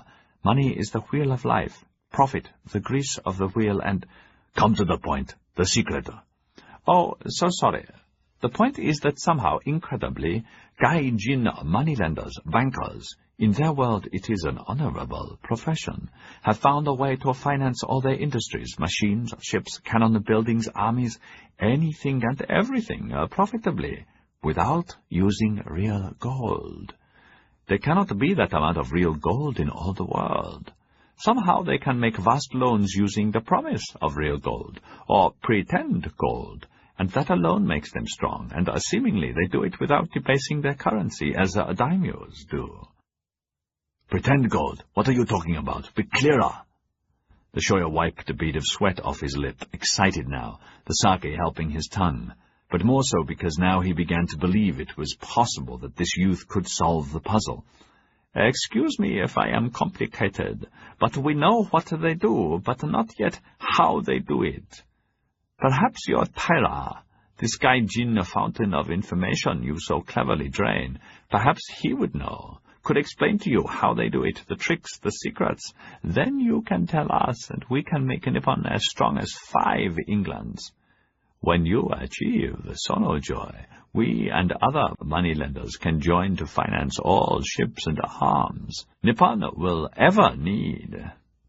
Cautiously he elaborated on his theme, eloquently answering questions, guiding Hiraga, helping him, flattering him, judiciously plying him with sake and knowledge, impressed with his intelligence, over the hours snaring his imagination, and he continued until the sun was down. Money, eh? I will admit, Shoya, Hiraga said unsteadily, heavy with alcohol, his head bursting with so many new and unsettling ideas that conflicted with his many deep beliefs. Admit money never interested me. Never really understood money, only the lack. A belch almost choked him. I think I can see. Yes, Taira will tell me. He tried to get up and failed. First may I offer a bath, and I will send for the masseuse. The shoya easily persuaded him, called for the servant to help, and gave Hiraga over to strong though gentle hands, soon to be snoring and oblivious. "Well done, Ichie-chan," his wife whispered when it was safe, beaming at him. "You were perfect, eh?" He beamed back, also speaking softly. "He is dangerous. Always will be, but we begin. That's the important part." She nodded, satisfied that he had taken her advice to send for Hiraga this afternoon, to be armed, and not to be afraid to use the threat. Both knew the risks, but then, she reminded herself, her heart still pounding from listening to the parry and thrust, this is an opportunity sent by the gods, and gains are proportionate to risks. She chortled to herself, with success we will be granted a samurai status. Our descendants will be samurai, and my Ichi will be a Gyokoyama overlord. You were wise to say 2 and not 3 escapees, and not to reveal what else we know. It is important to keep something in reserve, to further control him. She patted her husband maternally, and again told him how clever he was, and did not remind him that this too had been her suggestion. She let her mind drift a moment, still puzzled by the 2 shishi making for Yedo, thus surely risking capture or betrayal immeasurably. And even more puzzling was why the girl Sumomo, Hiraga's samurai wife-to-be, had joined the household of Koiko, Yedo's most famous courtesan, now the pleasure person of Lord Yoshi. Very puzzling indeed. A vagrant thought blossomed. "Ichi-chan," she said delicately, "something you said earlier made me want to ask you. If these Gai Jin are so clever and such magical bankers, would it not be wise for you to begin a careful venture with one of them quietly, very quietly?" She saw his eyes fix and the dawning of a seraphic smile. "Toshi is 19, the cleverest of our sons, and could be the figurehead, ne?" Chapter 33. Monday, the 1st of December. Norbert Greyforth came on deck of the mail ship just rounding the headland. She was from Hong Kong via Shanghai, and now ahead was the Yokohama coastline. He was freshly shaven, and wore a top hat and frock coat against the early morning chill, and he saw the captain and others on the bridge in front of the funnel with its plume of acrid smoke trailing aft, seamen preparing for port, sails furled on her 3 masts. On the foredeck, behind locked grilles separating them completely from the rest of the ship, were steerage passengers, the flotsam of Asia, remittance men and riffraff, huddled under canvas shelters. Grilles were standard on passenger ships against piracies attempted from this area. The wind was brisk and smelt good to him and tasted clean, not like below where the stench of oil and coal smoke and the throbbing headache-making engine noise permeated the closeness. Asian Queen had been under power for hours, battling the headwind. Much as he loathed steamers, Norbert was pleased, otherwise they would have been many more days late. He bit the end off a cheroot, spat it overboard, and cupped his hands, lighting it carefully. The settlement looked the same as ever. Samurai guardhouses and customs house, north and south, outside the fence and over small bridges, smoke from various chimneys, men walking the promenade, horsemen exercising their ponies on the racetrack, drunk town, its usual mess with little of their fire and earthquake damage cleaned up, contrasting with the disciplined tent lines of the encampment on the bluff where soldiers were drilling, the odd bugle call wafting seawards. As if peeping over the fence were the Yoshiwara roofs, he felt a half-hearted stirring. Nothing like normal, for he was still satiated from carousing in Shanghai, the richest, raunchiest, wildest city in Asia, with the best racing, gambling, whoring, bars, and European food anywhere. Never mind, he thought. I'll give Sako the bolt of silk, and that'll make her tule flutter, and who knows? His eyes passed the flagpoles of the various legations, hardened as they saw the Struan building, then centered on his own. During the 3 weeks he had been away, he was pleased to see external repairs to the top floor had been completed, no sign of fire damage. He was too far away to recognize people going in and out of the buildings fronting High Street. Then he caught a glimpse of a blue bonnet and hooped dress and parasol crossing to the French legation. Only one like that, he thought. Angel tits. It was as if he could smell the perfume surrounding her. Wonder if she knows about the duel. Morgan Brock had guffawed when he told them. These might consent to blow his head or balls off. Instead of pistols, make it fighting irons, and really earn thy bonus. Tenders were already scurrying to meet the mail ship. Sourly he noted that the Struan steam launch was waiting in the chop, first in line, Jamie McFay in the stern. His oared launch second. Never mind, won't be long before your launch is mine. Your building, with you and all the bloody Struans beached or dead. Though maybe I'd give you a job, Jamie, maybe, just for amusement. Then he saw McFay put binoculars to his eyes and knew he would see him. He waved perfunctorily, spat over the side, and went to his cabin below. "Morning, Mr. Greyforth, sir," Edward Gaunt said with southern charm. He stood at the door of the cabin opposite, a tall, though slight, good-looking young man from Virginia, 27, with deep-set brown eyes and brown hair. "I've been watching from the aft deck. Nothing like Shanghai, is it?" "In more ways than you can think. Are you packed?" "Yes, sir, and ready to have at it." Apart from the slight roll to the sir, his accent was faint, much more English than Southern. "Good. Sir Morgan told me to give you this when we arrived." He took an envelope from his briefcase and handed it to him. The more he thought about his whole trip, the more flabbergasted he became. Tyler Brock had not come to Shanghai. A curt note had greeted Greyforth instead, telling him to obey his son Morgan as though he was giving the orders. Sir Morgan Brock was a big-bellied, balding man, not as coarse as his father, but just as mean-tempered and bearded like him. Unlike him, he was London-trained in Threadneedle Street, centre of the world's stock markets and for all manner of international trade. As soon as Greyforth arrived, Morgan had laid out his plan to break Struan's. It was foolproof. For a year, he, his father, and their associates on the board of the Victoria Bank of Hong Kong had been buying up Struan's debt paper. Now, with the whole board backing them, they only had to wait until the 30th of January to foreclose. There was no way Struan's could meet this deadline. On that date, the bank would own Struan's lock, stock, and clipper ship, with Morgan cornering the Hawaiian sugar markets, cunningly excluding Struan's, who counted on their yearly profits from those markets to service their debts. He would make the killing certain. And another even bigger coup. Morgan, with supreme cleverness, had bartered these crops forward to Union and Confederate importers for Union goods and Southern cotton for the huge British market that still, by law, could only be serviced by British ships. Their ships. "It's a genius scheme, Sir Morgan. Congratulations," Norbert said, awed, for it would make Brock's the wealthiest trading company in Asia, the Noble House, and guarantee his stipend of 5,000 guineas a year. "We be buying struins at 10 pennies on the pound from the bank, that be agreed, Norbert. Their fleet, everything," Sir Morgan had said, his huge belly shaking with laughter. "These to retire soon, and we be very grateful for thy service. If all goes well in Yokohama, we be thinking of another 5,000 a year as bonus. Look after young Edward, and show him everything." "To what end?" he had asked, the vast amount of money every year swamping him. "To any end I want," Sir Morgan had said curtly. "But since thee asks, perhaps I be wanting him to take over Japan, take over thy job when thee goes, if he's worthy. Rothwell's be giving him a month's leave." This was Gaunt's present employer, one of the oldest Shanghai companies and associates of Cooper Tillman, the biggest American China trader, for whom he had been working for 3 years, and with whom Brock's, as well as Struan's, had extensive business relations. "This be enough time for the lad to decide. Perhaps he'll take over from thee when thee retires." "You think he's experienced enough, Sir Morgan?" "By the time thee leaves, make sure he is. That's thy job. Teach him, toughen him, don't break him. I don't want him scared off, broken. Don't forget now." "How much should I tell him?" After thought, Sir Morgan said, "Everything about our business in the Japans, the gun-running plan and opium smuggling if them bastards in Parliament get their way. Tell him thy ideas on opening up the opium trade and busting any embargo if there be one, but not about provoking Struan, or about our scheme to smash them.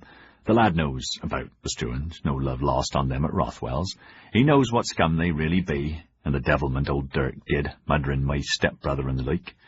He's a good lad, so tell him what thee will, but not about sugar." "Just as you say, Sir Morgan. What about all the specie and paper I brought? I need replacements to pay for the guns, silks, and this year's trade goods."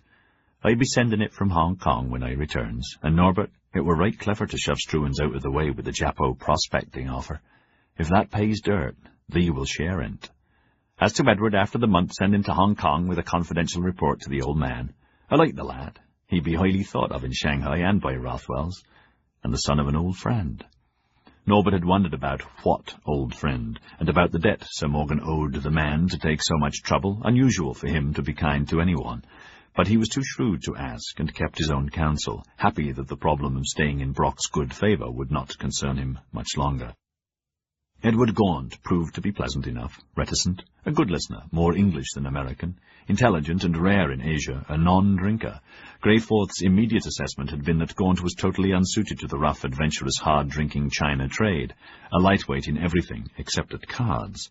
Gaunt was an exceptional bridge player and lucky at poker, a major virtue in Asia, but even this was academic, for he never played for high stakes. He was convinced that Edward Gaunt would not suit the Brocks for long, and nothing on the voyage back had made him change his mind. From time to time he had seen a strangeness behind the eyes. "The bugger's just wishy-washy, out of his depth, and knows it," he thought, watching him reading Morgan's letter. "Never mind. If anyone can make him grow up, I can." Gaunt folded the letter, pocketed it, and the sheaf of money the envelope had contained. "Sir Morgan's so generous, isn't he?" he said with a smile. "I never thought he'd... I can't wait to begin to learn. I like work and action, and I'll do my best to please you, but I'm still not sure if I should leave Rothwell's and... Well, I never thought he would ever consider I would maybe be good enough to head Brock's in Japan, if or when you retire. Never.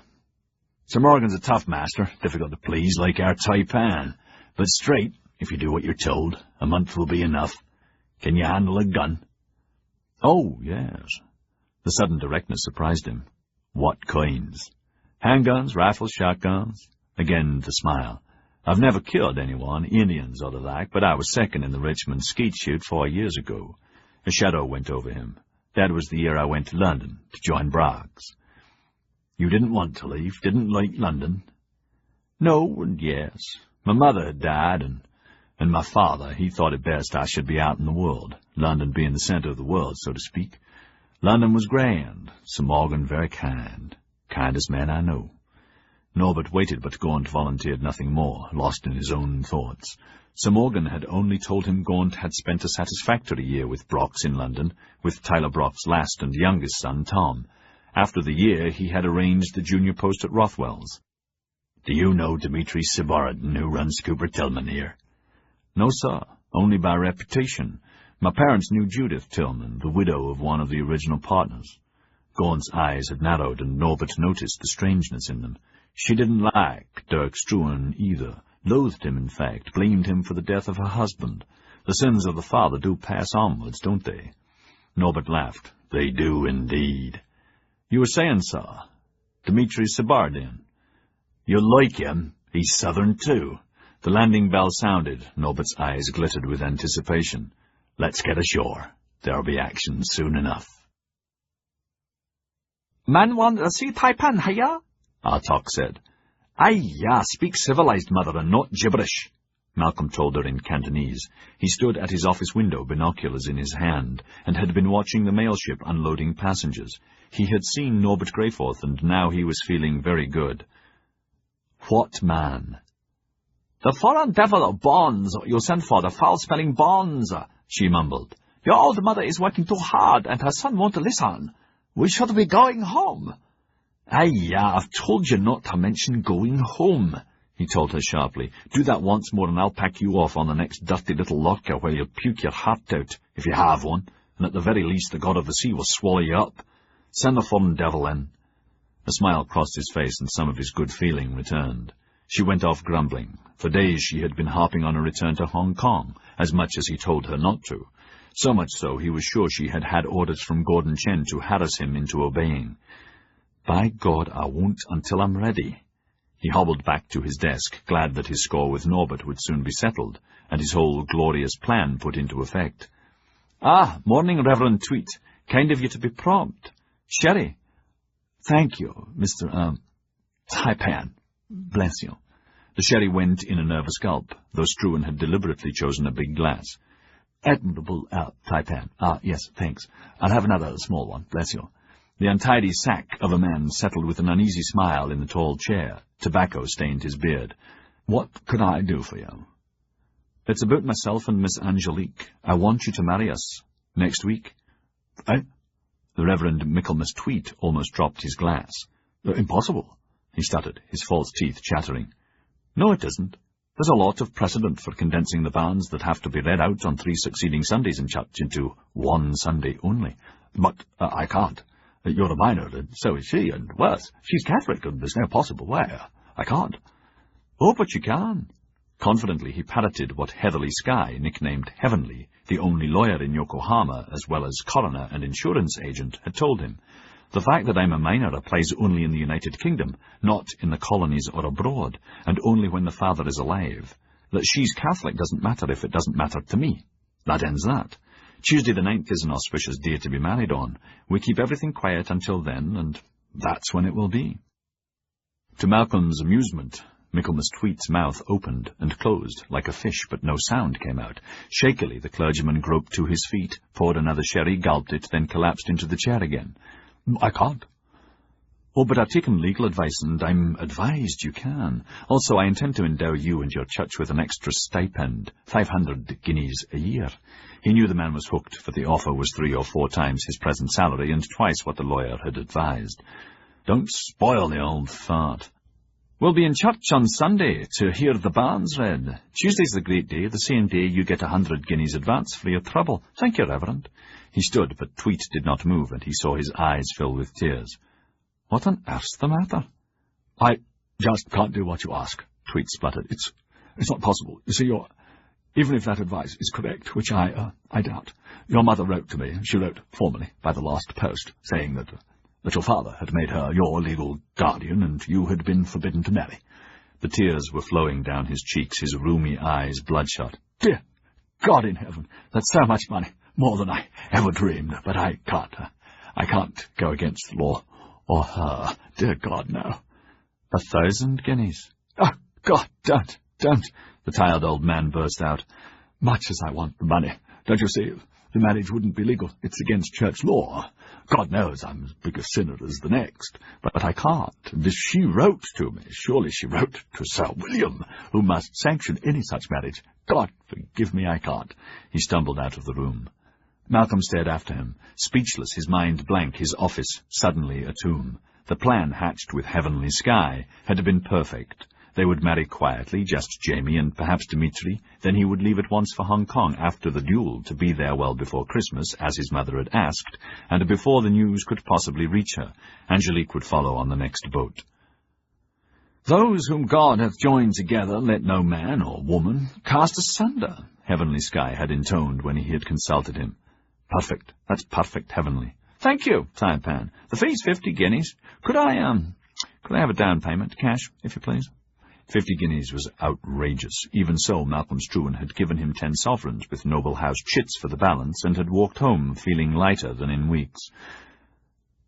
You're in a happy mood today, Malcolm. Good news? Yes, my darling angel, but I'll share it with you tomorrow. Meanwhile, when do we see our picture? Your dress was really marvellous. You take such a time to develop whatever has to be developed. Perhaps tomorrow. You looked so handsome. Wonderful. I think we should have a party. But now, with the party arranged for tonight, it would not be wonderful. He was totally downcast. Perhaps there was a way to force Tweed. Should he have at him tomorrow when the shock had worn off? More money? Sir William? A sudden idea. He rang the bell. Yes, Taipan. Vargas, run over to the Catholic Church and find Father Leo. Ask him if he could stop by for a moment. Certainly, Taipan. When should he come? Now, as soon as possible. Now, Taipan, but it's lunchtime.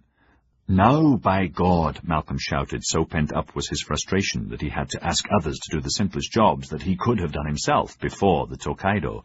God curse those swine, God curse the Tokaido. It's like BC and AD for me, except the bad is now, not the good. Now, hurry up.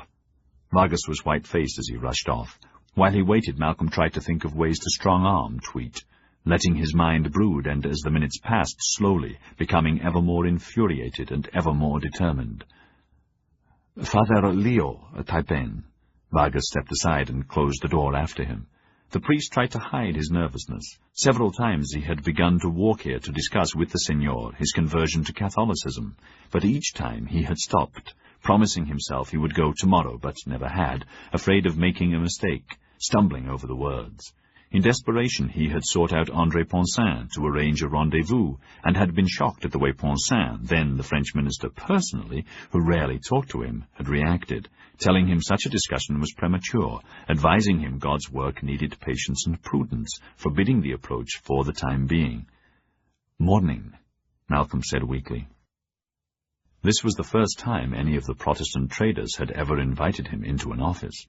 Throughout the Protestant world, feelings against Catholics and their priests were seriously antagonistic, accusing them of bloody pogroms and religious wars, recent and never to be forgotten, reminding them of the iron control they exercised over their converts and countries they dominated.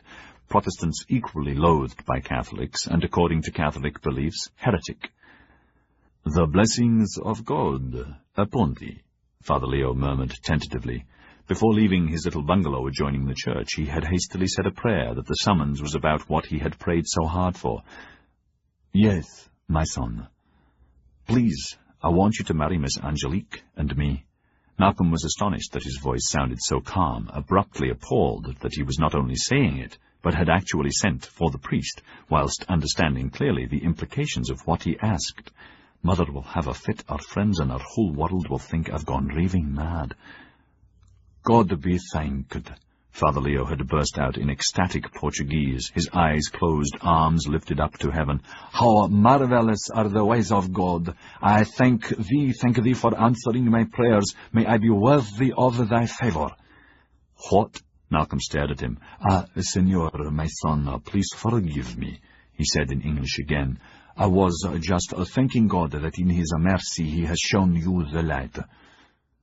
"Oh, Sherry," was all Malcolm could think of to say. "Thank you, my son, but first, will you pray with me?" At once the priest came nearer and went on his knees, closed his eyes and put his hands together in prayer.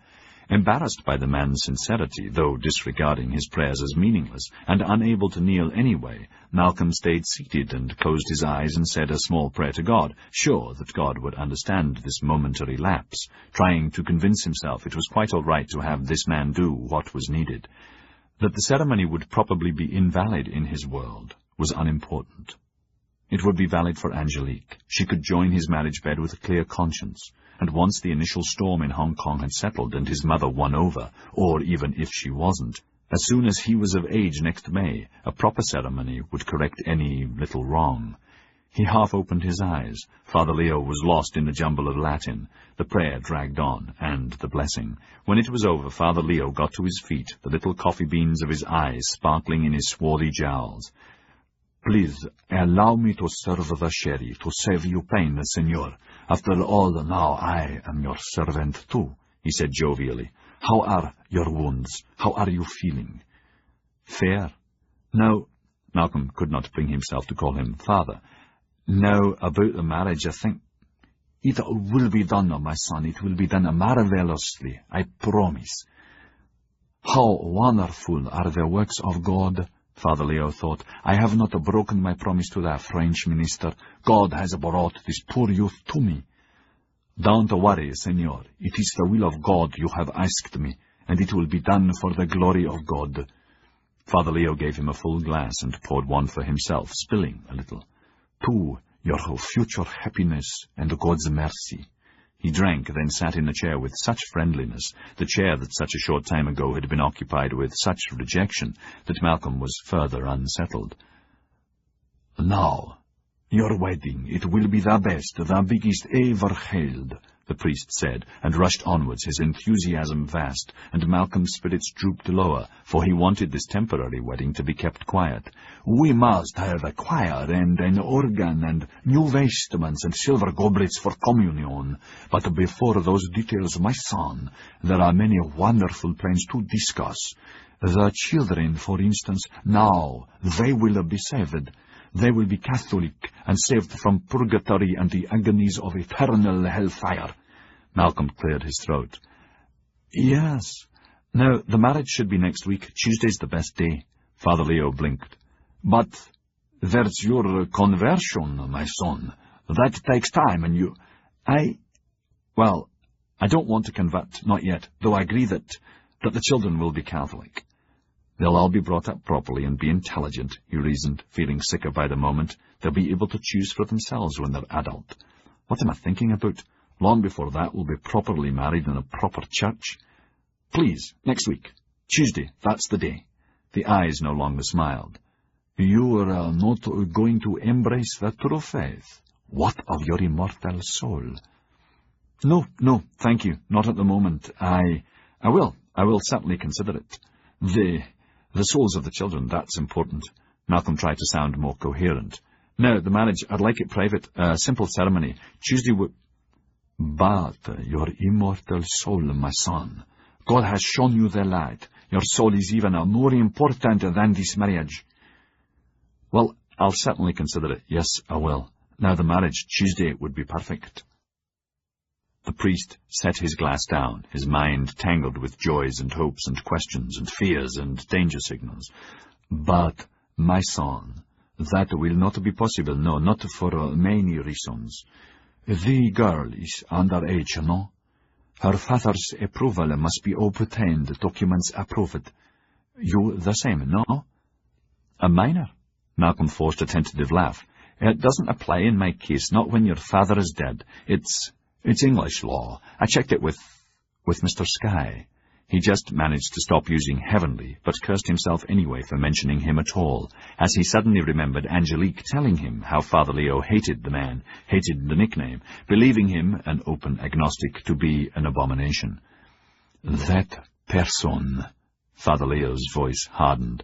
"His opinion will certainly have to be approved by your Sir William. He's certainly not to be trusted. And as to the senorita's father, he can come from Bangkok, no? I believe he's returned to France. He won't be necessary. I'm sure Mr. Seratard can act for her. Tuesday would be perfect. But, my son, why the hurry? You are both young, so much life ahead. Your soul to consider. Father Leo tried to smile. It's God's will you sent for me. In a month or two, you... Not in a month or two, Malcolm said, ready to explode, his voice strangled. Wednesday or Tuesday, please. Reconsider, my son. Your immortal soul should be your... Forget my soul. Malcolm paused to get a grip on himself. I thought I would undo the church, though it's not currently my church, and do it handsomely. Father Leo heard the currently and the way handsomely had been said, ever conscious that God's work on earth required practical servants and pragmatic solutions, and funds, and influence. And those two essentials came only from the high-born and the rich. No need to remind himself that the taipan of the noble house was both, or that already today a giant step forward in the service of God had been made. He had been asked for a favor, and the children would be saved, even if this poor sinner burnt in the molten torment. A shiver went through him, appalled for this youth and all those who would needlessly suffer such horror for all eternity, when salvation was so easy to obtain. He pushed that problem aside. The will of God is the will of God. The marriage will take place, my son. Never fear, I promise. But not next week or the week after. There are too many barriers. Malcolm felt his heart about to burst. God Almighty, if it can't be next week or the latest the week after, then it's no good. It has to be then or nothing. But why? And why private, my son? It has to be then or nothing, Malcolm repeated, his face twisted. You will find me a good friend. I need your help. For God's sake, it's a simple thing to marry us. Yes, it is. For God. But not for us, my son. The priest sighed and got up. I will ask God's guidance. I doubt if... But perhaps. I would have to be very sure. The words hung in the air. I hate to pour feces on your bouquet of roses, Taipan, Heavenly Sky said, steepling his fingers. He was slumped behind his desk in his drab little office. But since you ask my professional advice, I'd say your Father Leo's not to be trusted, not a jot or tittle, unless you convert. There's no way that can be done in time, and I wouldn't advise that, oh dear, no. He'll puppet you like a will-o'-the-wisp, and your vital dates will pass, and you'll be truly buggered. Then for Christ's sake, Heavenly, what do I do? Sky hesitated, blew his bulbous nose, and cleaned his pince-nez, small spectacles, a favourite ploy to allow time to compose himself, or to cover a lapse, or in this case to prevent an all-pervading beam. This was the first time anyone important had consulted him since he had hung up his own shingle. H. Sky, Esquire, late of Moodle, Putfield and Leach, solicitors and barristers, Inns of Court, London, initially in Calcutta 10 years ago, then Hong Kong, and recently here. At long last he had, potentially, a perfect client. Rich, beset with anxiety, with a simple problem that could become ever more complicated, with long-term possibilities from the cradle to the grave, and grand fees for a solution, of which there were many, some good, some violent. Can't think of a worse pickle to be in, he said solemnly, playing his part, liking and admiring the youth, not merely as a client, then offered a key. The Gordian knot, eh? Malcolm was miserable. Obviously, Heavenly was right. Father Leo can't be trusted. Even if I converted, I can't. That would be too much. He looked up abruptly. Knot. Gordian knot. That was solved. Ulysses hacked it in two. No, it was Hercules. Sorry, Alexander the Great in 333 BC.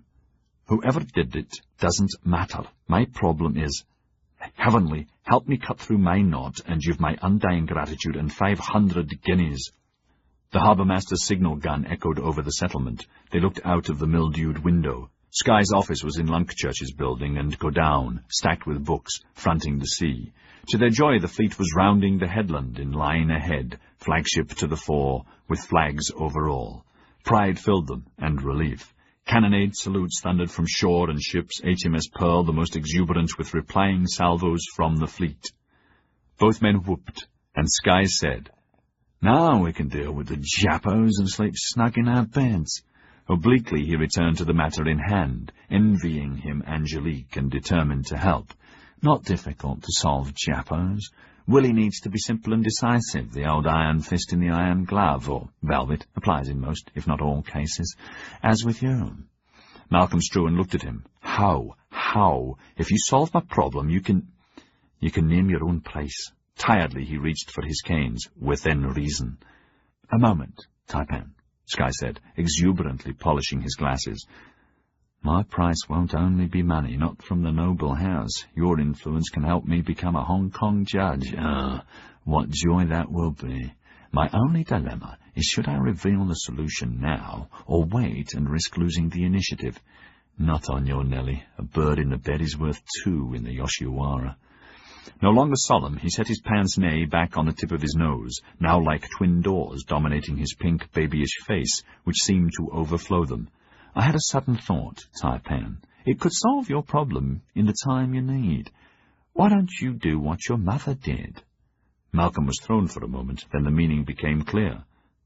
Oh, you mean elope? I've thought of that for God's sake, he said irritably. But elope where, and who's going to perform the ceremony? We're 1,000,000 miles from Macau.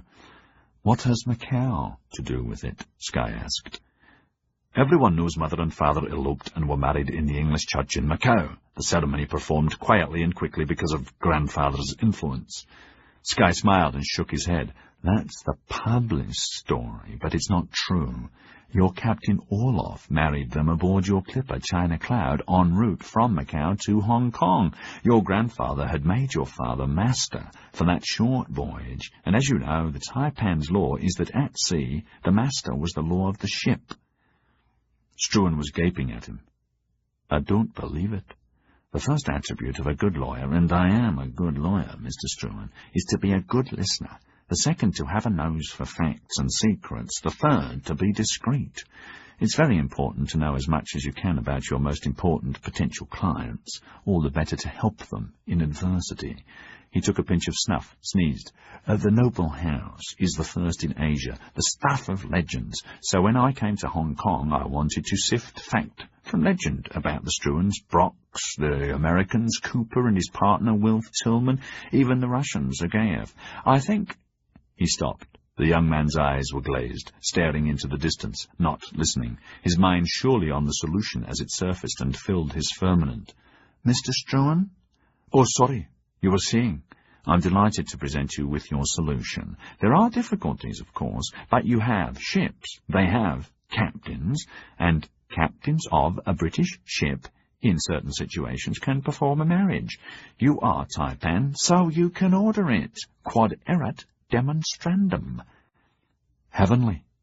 You're fantastic, Malcolm burst out. Fantastic. You're sure? Sure about my mother and father? Yes. One of my informants was Morley Skinner, owner of the Oriental Times, a contemporary of Dirk Struan, an old man who loved to gossip about the old times. Another was Mrs. Fotheringill before she died, and have you noticed how few people are interested in listening to old people who actually witnessed all kinds of events? Skinner died about 8 years ago. Did you know him? No. Some of Malcolm's hope evaporated. If that story's true, everyone in Hong Kong would know it. Dirk Struan decided to hush it, decided a quiet church wedding was better face. He was powerful enough to do that, and even got the Brocks to agree. It's true. But if he... Malcolm stopped, his face a delight to see. But true or false, that doesn't matter, does it? Yes, it does. The truth is vastly important because it gives you a complete defense against your mother. After all, you're only doing what she did. You're following her example. My God, Heavenly, you're right again. Then even more excitedly, do you have proof? Of course, silly boy, Sky thought, but you don't get everything at once. Yes, in Hong Kong. I'll need expenses to go there at once, against my retainer. Shall we say 5,000, which includes proof, and always providing my solution cuts your Gordian knot. By the time you get there after the wedding, I'll have all the proof you'll need. God in heaven, and I thought I was lost. Malcolm sat back in the chair. Now there was nothing to stop him, and this fact cleared his mind of many devils, devils of the night and of the day and of the future. What other facts do you know about me and the past? Lots, Mr. Struan, Sky said with a smile, but they're not for now, however precious. Malcolm Struan was heading homewards, happier than he could remember, his sticks or the pain not bothering him as much as usual. And why not, he almost sang, married next week to the most beautiful girl ever, mother finessed flawlessly. I can't wait to see her face. Have a party tonight that now will really be a celebration, and Norbert's back in perfect time to be sent onwards to meet his maker. Aye-ya. Jovially, he greeted and waved at those who passed by. He was popular as well as pitied, respected as taipan of the noble house, and envied even more as the adored husband-to-be of the settlement's darling. The sun breaking through the clouds matched his mood and set the sea sparkling, while the fleet sorted itself out in the bay, Sir William's tender rowing out to the flagship, the mail ship clustered with other tenders. Their own merchantman, Lady Tess, which plied between Yokohama, Shanghai, Hong Kong, then all the major ports home to London and back again, was prepared for sea, outward bound this evening. Her captain would do, he thought. Lavadark Smith, big and blustery, many years with Struans like most of our captains, but I've never liked him much. I'd rather have old Uncle Sheely to marry and bless us. Pity I didn't know what I know now when he was here. Never mind. Joss. Anyway, I can't keep Lavadark here, and even tomorrow would be impossible. Have to deal with Norbert first. What about Vincent Strongbow, off Prancing Cloud? She arrives Sunday and turns around for Hong Kong Wednesday. That gives me plenty of time to kill Norbert and slip aboard her before Sir William creases me. I mustn't be delayed here. Far safer to be in Hong Kong, where we've real power and Angel. My wife, by then. She can follow in 2 or 3 weeks. So, everything's decided, and Heavenly's right again. I must be very careful and not tell anyone, not even Angel, until just before. I can trust him. He's sworn to secrecy, and his fee will be spread over the year, which will ensure I have his devotion. 5,000. Never mind. He's given me the answer. He's really done it, thank God. Another decision. I'm going to cut down on the medicine, even try to cut it out altogether. Have a duty to Angel, to get well and be strong without props, and be fit to take over the noble house. With Angel beside me, I can... Horses trotting past dispelled his reverie. He waved at the riders and saw that he was near the church, sun on the steeple, the smell of the sea and horses and earth and life in his nostrils. In sudden gratitude he began to go in to say a prayer of thanks, when he noticed their steam launch heading for the wharf, Jamie in the stern, his head deep in a newspaper, and that reminded him of mail. He changed direction and was at the wharf head just before she came alongside. "Jamie!" he called out above the noise of the engine, and waved as she nosed against the timbers, heavy with seaweed and barnacles. He saw Jamie squint against the wind, then wave back. One look at his face was enough. "I'll come aboard." Awkwardly he stepped on the deck, difficult to walk on a sloping surface with 2 canes, but he manoeuvred his way aft and allowed Jamie to catch his arm and help him down the 3 steps into the cabin. The cabin was spacious and private, with benches around a sea table, lockers underneath them. On the table was the mail, in neat bundles, separated into letters, newspapers, magazines, and books. At once he saw a letter from his mother atop his pile, her writing so distinctive. Another letter from her to Jamie was already open on the table. I'm glad to see you, Taipan." "What's up now? Here, read my letter for yourself." "For your information, my son may not marry until he has attained his majority, under any circumstance. I have already informed Reverend Michaelmas Tweed, Sir William, by this post, and made a careful announcement in this day's Oriental Times, enclosed. Also, all our captains of all our ships plying to and from your waters have been so informed, and have ordered them to spread this information, and also advised Admiral Ketterer by this post, in case a captain's ceremony tempts him. What my son does after his 21st birthday is of course up to him. Until that time, before God, I will protect his interests and ours as best I can." The air had rushed out of Malcolm's lungs and blood from his face. He ripped open his own letter. It was almost a copy of the other, except personal, and addressed, "My dearest son," and ended, "This is really for your own good, my son. I regret to say the girl's stock is bad. We have heard officials in French Indochina now pursue her father for fraud.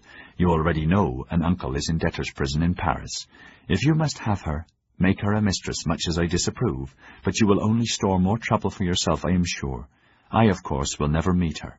I trust I will have the pleasure of seeing you before Christmas, when this sorry business can be behind us. I would write about the vile Brocks, but that must be settled here and not in Yokohama. Your loving mother. The P.S. I love you was there, so no secret message. Slowly he tore the letter into pieces. This control pleased him, but did not take away the fury that she had checkmated him. That woman, he muttered, unaware he was speaking aloud. That woman's a hag, a devil-spawned hag, of which how could she possibly know? McVey watched and waited, gravely concerned. When he could think straight, Malcolm said, "What's in the paper?" The article was brief. Mrs. Tess Struan, acting head of Struan's, announced today that the noble house would host a major celebration on the occasion of the 21st birthday of her eldest son Malcolm and his formal elevation to Taipan on May the 21st next year. "Well, Jamie," he said with a bitter smile, "not much more she can do to undermine me, is there?" "No," Jamie said, his heart going out to him. Malcolm saw the ships and horizon, and beyond that Hong Kong and the Peak, and all his friends there and enemies. Now she was atop the list. "That's funny in a way. A few moments ago I was riding a crest." Dully he told Jamie about his great idea, about Tweet's turn down, and all about Heavenly's marvellous scheme. "That's garbage now." Jamie was as much in shock as Malcolm. He could not seem to get his mind working. Perhaps Tweet could be persuaded. Perhaps a contribution to the church. He turned that down. So did Father Leo.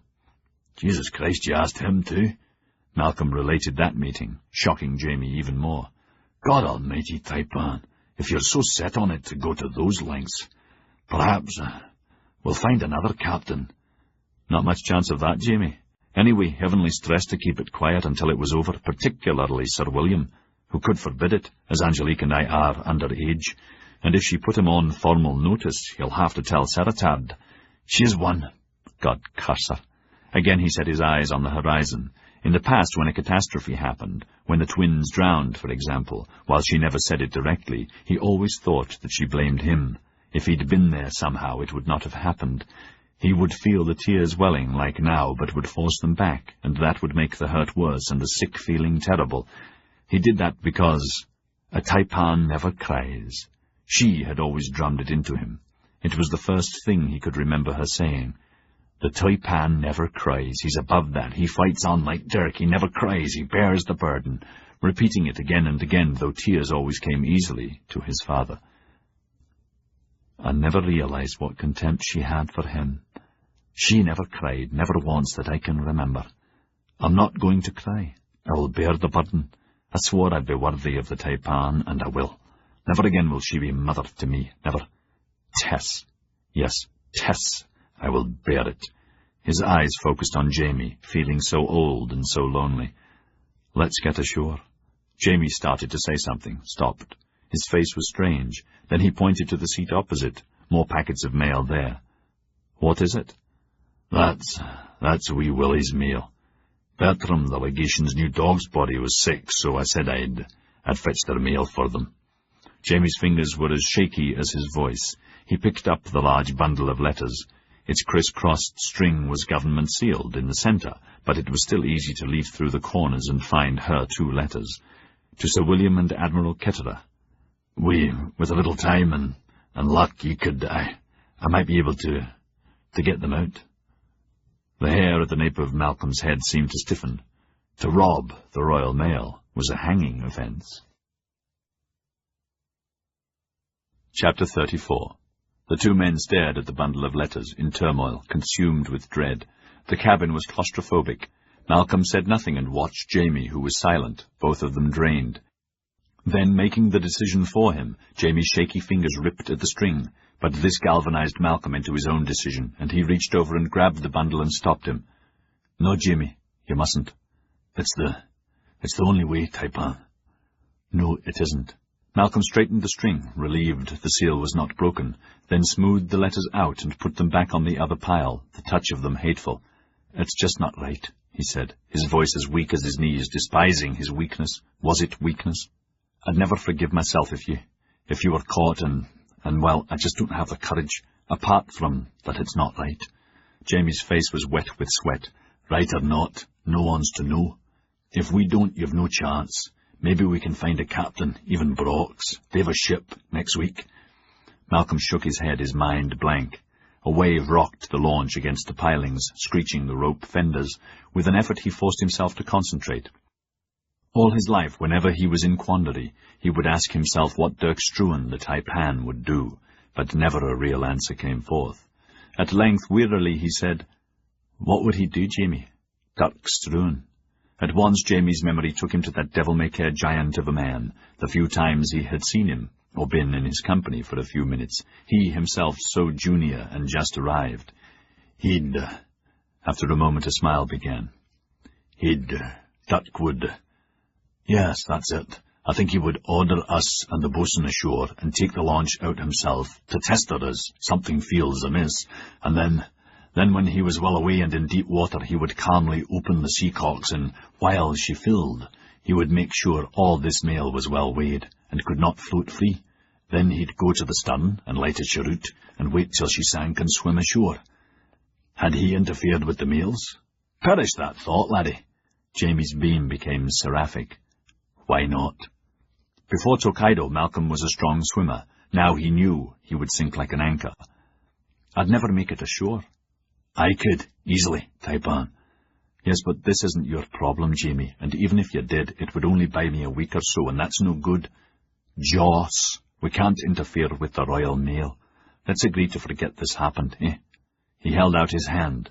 "You're a real friend, best I've ever had. Sorry I was rotten to you." Jamie shook warmly. "You weren't. I deserved what you said. No harm's done. Taipan, please, it would be easy." "Thanks, but no." For the 10,000th time, Malcolm knew he was not Dirk Struan and could never do what the taipan could do. In this case, either blatantly remove the letters or sink them. Before Tokaido, perhaps I would have dared, but now it's 50 times worse. Tokaido. Always Tokaido, he thought, the word branded into his mind, so frustrated he could scream. "I have to face it alone." He hobbled ashore and went to his own suite. The small bottle was full, but he took none of it, firmly putting it back into the drawer. Painfully he pulled his chair nearer to the window and sank into it with relief. "I'm going to win," he promised himself. "Please, God, help me. I don't know how, but I'm going to win Angelique. I'm going to conquer the pain, the opium, the Tokaido, Tess, and I am going to win." His sleep was deep and restful. When he awoke, Angelique was there, seated near and smiling at him. "Good afternoon, darling. My, but you slept well. It's almost time to change for the party." Her eyes were sparkling. She came and kissed him and knelt beside him. "How are you?" "Seeing you makes me so happy." His voice was filled with love, but it did not hide his inner worry. That decided her. It was important to take him out of his usual seriousness so he would enjoy tonight's party, which he had promised was a celebration. "I've a surprise for you," she said mischievously. "What?" She scrambled to her feet and began to twirl as though dancing, her afternoon dress sibilant. Suddenly she chuckled and called out, "Look!" and lifted her skirts and petticoats, revealing the long length of her perfect legs, enhanced by silk stockings, saucy garters under her knees, and garter belt and multi-layered frilly panties. He had been expecting the traditional all-concealing pantaloons. The sight of her took his breath away. "Christ almighty," he spluttered. "It's for your pleasure only, my darling," she said, flushed at her daring, laughing at his colour, then coquettishly raised her skirts over her head for an instant, letting them fall as suddenly, and fanned herself, saying breathlessly, "It's the latest fashion. No more pantaloons. Pantaloons are finished. The columnist of Le Figaro says nowadays some of the most famous ladies of Paris don't even wear panties at the opera, on special occasions, for the secret pleasure of their lovers." "Don't you dare," he said, laughing with her, swept up in her exuberance. He caught her hand and settled her into his lap. "The thought would drive me wild." She buried her head in his shoulder, pleased that her stratagem had worked. "I think I'll whisper in your ear during dinner, sometimes. Or when we're dancing that I've forgotten them, just to tease my Prince Charming. But only when we're married and to amuse. You don't mind, Sherry, do you? The new fashion, no pantaloons." "Of course not," he said, man of the world, secretly not. "If it's fashion, then it's fashion." "You said tonight's party was to be a celebration?"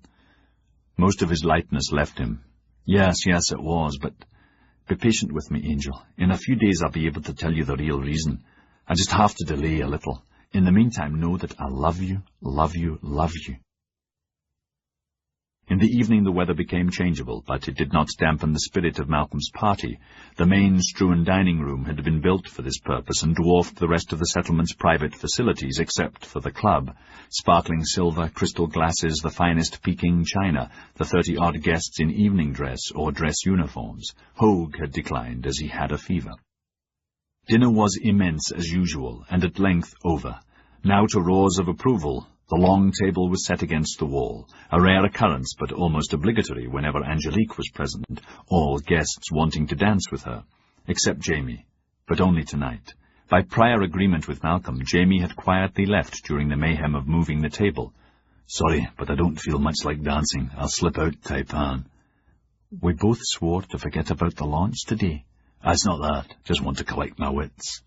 Tonight Angelique was the only lady present. The other two, like Hogue, were regretfully sick, and she was squired to the heating tempos of waltzes, polkas played by André Ponsin on a grand piano, imported to huge applause in the spring. One dance per guest was the rule. She was allowed to rest after 4 dances and to stop whenever she wished. Her face was glowing, and she wore a new crinoline of red and green silk, but without the full hoops of a crinoline that dramatized her wasp waist and swelling bosom, her nipples minimally covered in the fashion decreed by Paris, deplored by absent clergy, and devoured by every man in the room. "Enough, mes amis," she said, after an hour to groans and pleading from those who had not had a dance, and she went back to Malcolm, fanning herself and exhilarated. He was in a great carved oak chair at the head of the table, gentled by wine and brandy. He enjoyed watching her as much as any, although, as always, deeply frustrated that he had not claimed the first dance, or would not claim the last, as was his right. Normally he was an accomplished dancer. She settled herself on the arm of his chair. His arm went lightly around her waist. Hers rested on his shoulders. "You dance marvelously, Angel." "None of them are as good as you," she whispered. "That's what first attracted me to you, and, Prince Cham—" Cheers of anticipation stopped her. To her embarrassment and chagrin, André's fingers began the first slow, seductive chords of the can-can. Not a little annoyed, Angelique shook her head and did not move. To her surprise, and amid roars of delight, Paladar and Marlowe took center stage, towels wrapped around their uniforms as skirts. The rollicking music picked up tempo, and the two of them began hilariously to parody the dance that scandalized the civilized world outside of Paris, faster and faster, lifting their pretend skirts higher and higher, high-kicking to more cheers and jeers and roars, every table thumping to the beat faster and faster, until the two men, red-faced and sweating in their tight uniforms, tried valiant splits and collapsed in a heap to tumultuous cheers and shouts of "Encore! Encore!" the applause deafening. Laughing with all of them, Malcolm graciously released her, and she went over and helped them up, congratulating and praising their efforts. Paladar was panting and pretended a groan. "I think I've put my back out for good." "Champagne for the army and rum for the navy," she called out, linked arms with both of them, and brought them back to Malcolm for more praise, smiling at him. "Not for me the can-can, eh, darling?" "That would be too much." "My word, yes," Marlowe said. "Yes," Malcolm said, sharing the secret smile with her, nicely titillated. When André began playing again, he chose a waltz. It was just enough to show her ankles as she swayed, but not enough to reveal the daring lack of pantaloons. He had shown her the article in Le Figaro, encouraged her, and shared the secret. All evening he had watched her and those fawning on her, Babcock towering over all the others, then resplendent Paladar and Marlowe trying to ease him out of the inner circle, relishing his secrets and, for the moment, the life within a life that he led. Angelique was dancing with Sir William. Laughing to himself, he let his mind drift as his fingers played. "What would they all do if they knew what I know? About the earrings, the abortion, and how I disposed of the evidence. They turned from her as if she were a leper, all of them, including a lovesick Struan, he more than any. If things were different and I were in Paris with her, backed by noble house power and money, and an adoring but invalid husband, what secrets I could obtain. She'd require expert training in the more feminine and not so gentle arts. Her claws would need honing, but then she would be a classic. Any salon and any bed would welcome her, and once she had a taste of the great game, this oh-so cunning little chicken would feed on it with gusto. And into my bed? Now or later, certainly, if I wanted to turn the screws. But I no longer want her and will not take her, except for revenge. She's much more amusing as a toy, and there's little enough in this world to amuse. Wonderful idea, Andre. Philip Tyler was beaming down at him. Satry said you cooked the whole thing up with them. What? The can-can. Ah, yes, Andre said. His fingers continued with the waltz, then ended it. Time for a break. Let's have a drink, he said, deciding that now, being almost public, would be a perfect time to bring Tyra to heel. I hear a certain lady's contract is worth a minister's salary, he said in French, and saw Tyra's face redden with embarrassment and look around. My God, as though I'd be so indiscreet. Philippe, don't worry, my friend. I have your interests in mind. He smiled, remembering their encounter at the Yedo Castle. Affairs of the heart have nothing to do with affairs of state, though I believe France should share the spoils of the earth with Great Britain, no? I agree, Andre. Yes, the negotiations are not so good, I'm afraid. Yes, at a standstill. Better to speak French, eh? Yes, you're right. Tyler used his handkerchief as a dandy would to wipe away a sudden sweat. Never thought it would be so difficult. Andre beckoned him closer. Listen, I can tell you how to fix that. Don't see her tonight, even though you've an assignation for the night. He almost laughed aloud as Tyler's mouth dropped open. How many times have I told you there are few secrets here? Perhaps I can help if you need help. Oh, yes, I do. Yes, please. Then both of them glanced at a roulette table that had been set up at the other end of the room, where there was a burst of laughter and clapping as Angelique won on 00. No gambling for money tonight, just worthless bronze Chinese coins called small cash. Vargas acted as croupier. Tyra sighed. Lucky at gambling and lucky in love. She works at it, Andre said thinly, irritated with her. So should you. Listen, break tonight's rendezvous with Fujiko. Oh, I know Raiko set it up especially at your pleading. Raiko didn't tell me, by the way. It was one of her maids. Don't go, and don't send word that you're not going. Just go to another inn, say the Inn of the Lily. Take any girl there. Their prettiest is one called Yuko. But, Andre, I don't want... If you don't want to bed her, just make her please you in other ways, or get drunk, or pretend to get drunk. Believe me, you won't be wasting your money. Tomorrow, when Nakama mentions Fujiko, or anything about the contract or Raiko, act offhand, and tomorrow night, repeat the performance. But any time Nakama mentions anything, act casual. Say nothing other than that the Inn of the Lily was many times more promising, telling him sharply not to mention it again, particularly to Raiko. All right so far? Yes, but don't you think... No, unless you want to be driven mad and not have Fujiko at a relatively reasonable price. You're going to get stuck anyway, Philip, but never mind. It's not fair you should be beggared. It's a matter of faith. Do not discuss this plan with Nakama, and keep the pattern up for a week at least. My God, Andre, a week? 3 would be better, old friend. Andre was amused at Tyra's miserable countenance. I'm not only saving you enormous money, but an ocean of aggravation. It's important you act as if you couldn't care less, that you were pissed at the delays and breaking appointments and Raiko's outrageous asking price, particularly to an important official like you. That's a good thing to throw at Nakama once or twice, but not more. He's a sharp fellow, no? Yes, he is, and very knowledgeable. Yes, Andre thought, and soon it will be time to share all of it with me, both what he's told you and what I have gleaned for myself. Interesting that he speaks English. Thank God my spies have their ears open, as well as their eyes. That explains a lot, though I don't know why he won't speak English to me, or even Japanese, whenever I've caught him alone. I suppose because Willie ordered him not to. Now, he continued quietly, Raiko will ask me 12 times to intercede and arrange a rendezvous. After a week, I'll reluctantly agree. Don't let Nakama do it, or let him in on the game, and when you see Raiko act tough, and with Fujiko, you've got to be very convincing, Philip. But tell Raiko she was correct to consider her client's interests, yours, first, particularly as you are an important official. Harp on that, giving you time to consider the matter carefully. You quite agree, it's better to be prudent. That buying the woman's contract now is not a good idea. Use that term, and not Fujiko by name. Don't forget, from their point of view, you're only discussing a piece of merchandise at this stage, not the lady you adore. Thank Raiko and say, with her help, you have thought carefully and believe buying a contract would be a mistake. You'll just hire the woman's services from time to time, and if the woman is busy, shikata ganai. It doesn't matter. Life's too short, etc. Tyler had listened attentively and knew that Andre was right, and groaned at the thought of not seeing Fujiko for a week, already imagining her suffering under the hulk of every Gai Jin in Yokohama.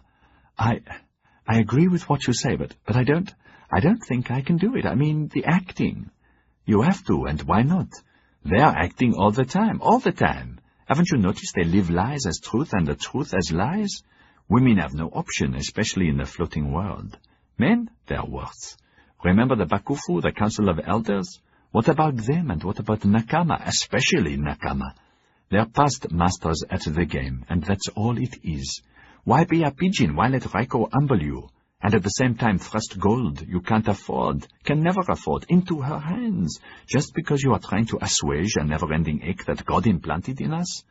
Andre shivered. He knew the trap too well. He was in it. Raiko had pressed him far beyond his own financial limit. That's not true, he told himself irritably. It's all right to twist the truth and lie with other people, but don't do it with yourself, your secret self, or you are lost. The truth is I rushed to the limit and beyond gladly, 17 days ago. The instant Raiko first introduced me to the girl, the instant I saw her, she of the raven hair and alabaster skin and alluring eyes, I knew I would give Raiko my soul and walk into the everlasting pit to possess her. Me, André-Edouard Poncin, servant of France, spymaster, killer, expert on the vileness of human nature. Me, the great cynic.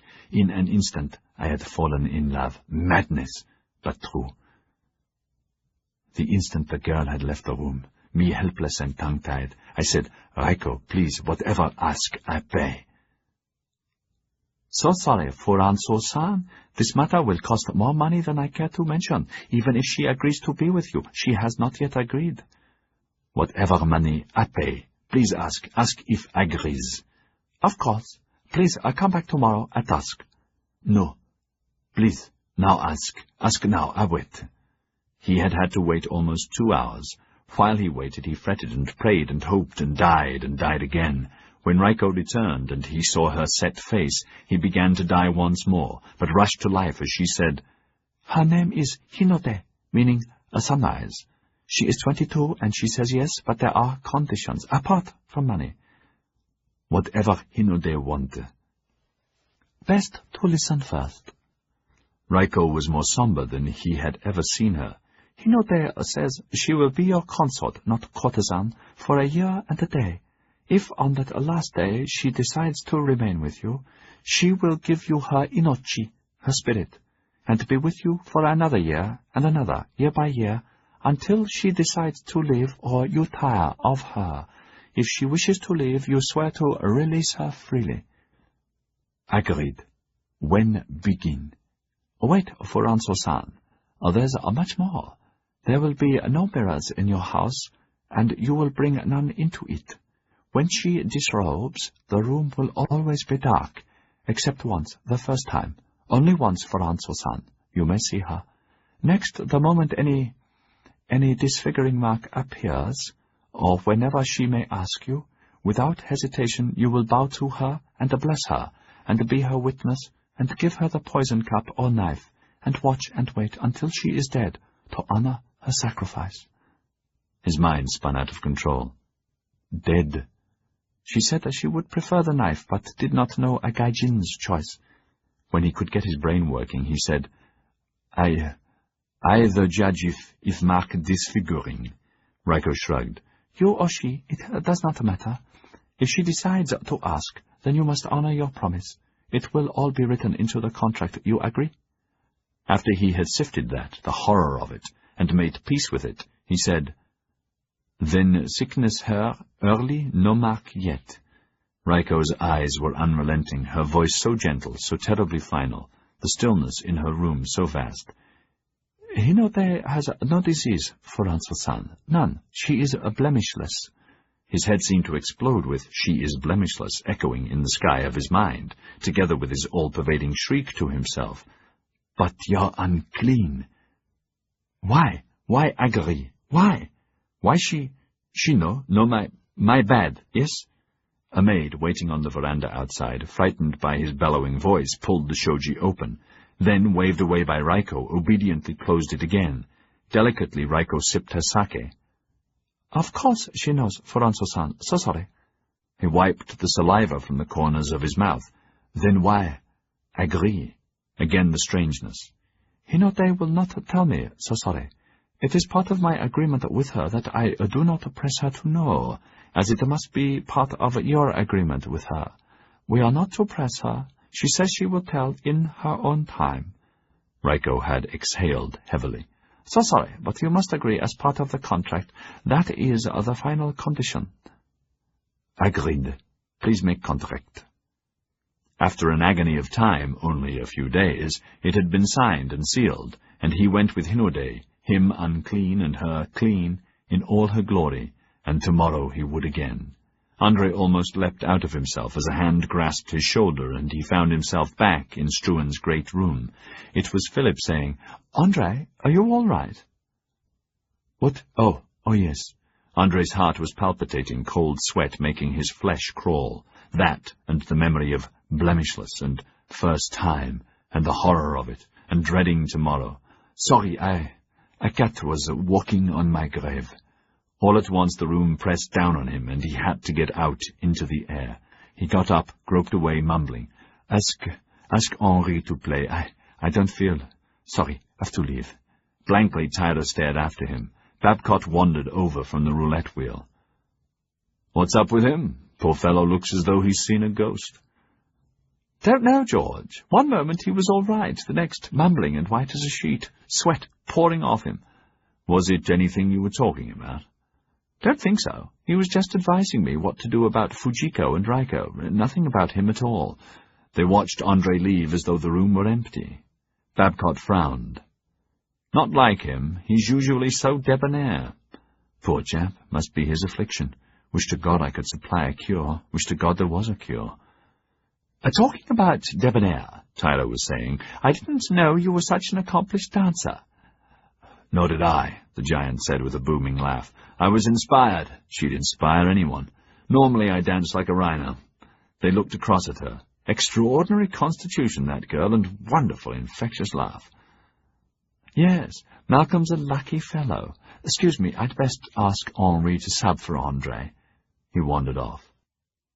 Babcock watched Angelique. Curious that a doctor can examine a patient and not be aroused, he thought, even with someone like her. I wasn't, the time she consulted me at Kanagawa or here, though there was never any intimate examination, never a need except for the unusual heaviness of her period a few weeks ago, when a careful examination was clearly necessary, though she never allowed it. I'd never seen her so pale or her lips so bloodless. Come to think of it, she acted strangely, wouldn't let me near her, just let me into her room briefly, almost as a stranger, when the evening before, the time I returned her crucifix, I had listened to her heart, tapped her chest and back and stomach, and she had behaved like a normal patient. I remember her pulse was quite agitated for no apparent reason. Curious behavior. Have I missed something? He asked himself, watching her at the roulette table, bubbling with life, clapping her hands with childlike glee when she won red or black, Sergeyev and others teaching her the finer arts of gambling. Strange she doesn't wear her cross as most Catholics would, especially as it was a gift from her adored mother. "Grand party, Malcolm," Sir William said, coming up to him, stifling a yawn. "Time for me to turn in." "Another brandy?" Malcolm was sitting near the Inglenook fireplace, the fire down to embers now. "No, thanks. My back teeth are awash. Great lady, Malcolm. Great sport." "Yes," he agreed proudly, mellowed by the wine and brandies that deadened the pain and calmed his fluttering panic for the future. "Not as strongly as the medicine," he thought. "Never mind, it's a beginning." "Well, good night." Sir William stretched. "Oh, by the way," he said, his voice easy, "could you drop by sometime tomorrow, any time that suits?" Malcolm looked up sharply, the thought of his mother's letter putting ice into his stomach again. "See 11?" "Perfect. Any time. If you want to change it, fine." "No, at 11. About what, Sir William?" "It can wait. Nothing that can't wait." "About what, Sir William?" He saw pity in the eyes studying him, perhaps compassion. His discomfort increased. "It's about my mother's letter, isn't it? She said she was writing to you by today's mail."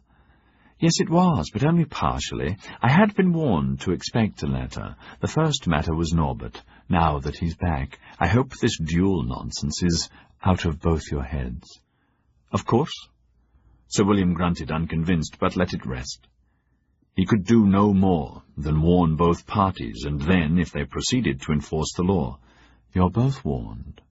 "Thank you. Second?" "Second was that I have been informed officially of the government's plan to outlaw all trade in opium by British nationals, to forbid the trade in all British ships, to destroy our Bengal opium plantations and replant with tea. As you had led the delegation to ask and complain about the rumours, I wanted you to be the first to know." "That will ruin our Asian trade, our China trade, and completely upset the British economy." "In the short run, it will certainly cause a major problem for the exchequer, but it is the only moral cause. Should have been done years ago.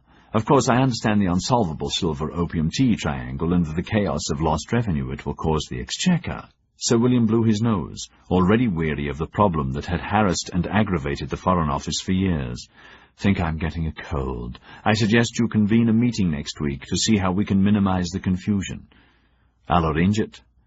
"Growing our own tea is a good idea, Malcolm," Sir William said. "Marvellous idea.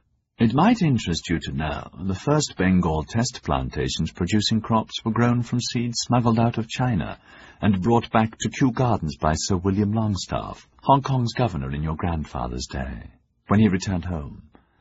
"Yes, I know. We've even tasted the tea. It's bitter and black with none of the delicacy of China, even Japanese tea," Malcolm said impatiently. Tea could certainly wait until tomorrow. "Next?" "Last, your mother's letter," Sir William added more formally. "It's not the policy of Her Majesty's government or her officials to interfere with the private life of her citizens. However, your mother points out you are a minor. She is your surviving parent and legal guardian. I am obliged not to approve any marriage without the legal guardian's consent, in this case of both parties. Sorry, but that's the law." "Laws are made to be bent."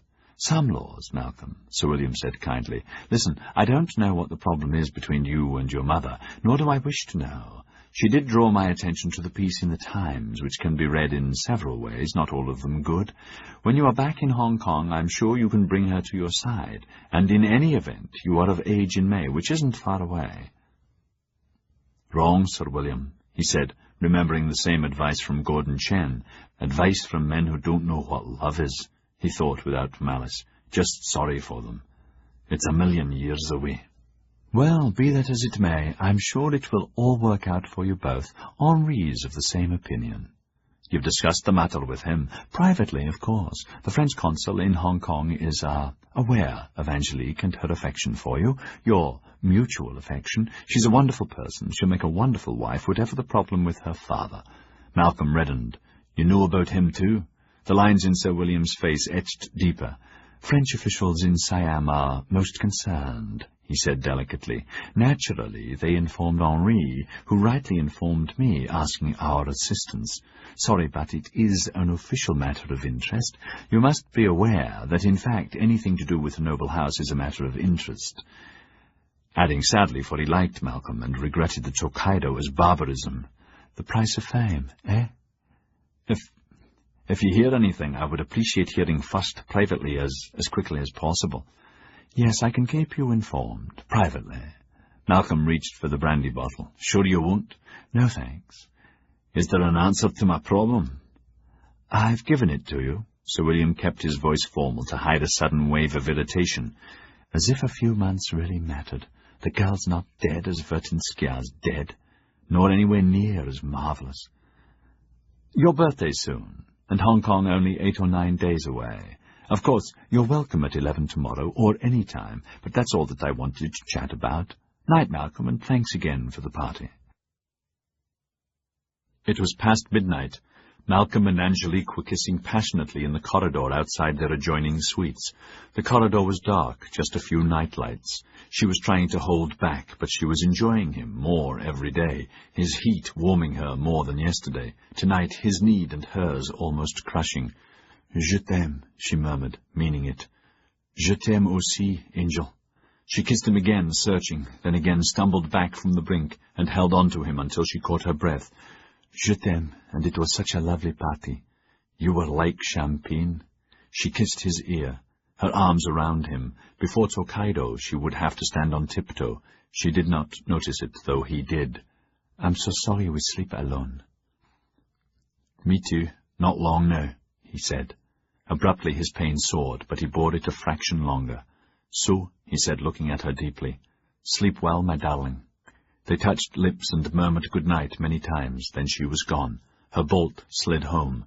He picked up his sticks and dragged himself into his own rooms, happy and sad and worried and not worried at all.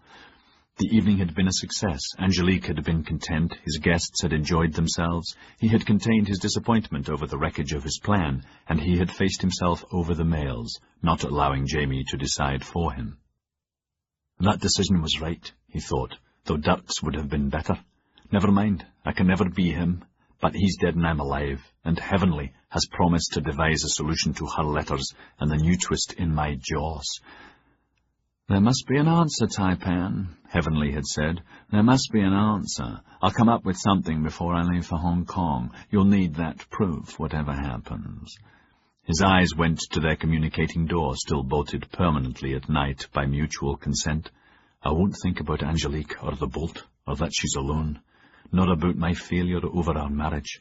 I made that promise early and I'll keep it. Tomorrow will take care of tomorrow. The usual half carafe of wine was on the bedside table with some fruit, lychee and mangoes from Nagasaki, English cheese, cold tea that he always drank instead of water, a glass and the small bottle. The bed was turned down, his sleeping gown laid out. The door swung open. Hello, Taipan. It was Chen, his number one boy, with his wide, toothed beam that always pleased him. Chen had looked after him as long as he could remember, as Artok had been his ama, both totally loyal, completely possessive, and always at loggerheads. He was squat and very strong, his pigtail luxurious, his face round with a permanent smile, though the eyes did not always. Your feast was worthy of Emperor Kong. Hi-ya, Malcolm said sourly at once, knowing what the old man meant. May the great cow urinate on your immediate generations. Get on with your work, and keep your opinions to yourself, and don't act as though you were born under the sign of the monkey. This was the zodiac sign for clever people. Chen's seeming pleasantry, like most in Chinese, had many meanings. Emperor Kang, who ruled China almost 4 millennia ago, was famous for 3 things: his Epicurean tastes, the lavish banquets he staged, and for his book. In those days there were no books as such, only scrolls. He had filled a scroll with a detailed treatise, the first pillow book ever, the source of all others that, by definition, dealt with the joinings of man and woman in all their possibilities and hazards, how to improve the climactic moment, names for the various positions and their minutiae, descriptions of devices, medicines, techniques, deep, thrusts, and shallow, how to choose the perfect physical partner, amongst other wisdoms, saying, obviously, a man whose one-eyed monk has the misfortune to be small should not be embattled with jade gait like that of a mare. Let it be known for all time, the gods have decreed that those parts, though appearing the same, are never the same but vary greatly.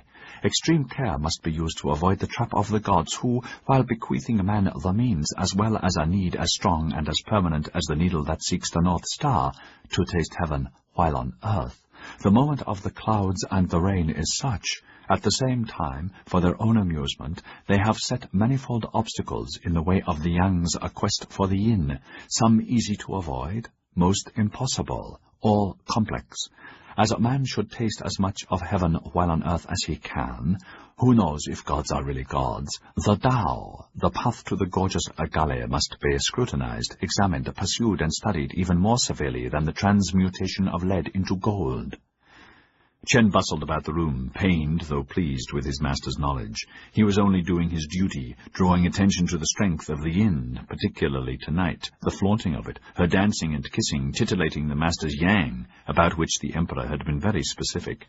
A nervous and unrequited yang in any household, if it be the master's, will upset the whole household. Therefore all the household should make every effort to relieve the unrelieved. And our house is in turmoil, he thought disgustedly. Our talk is more difficult than ever.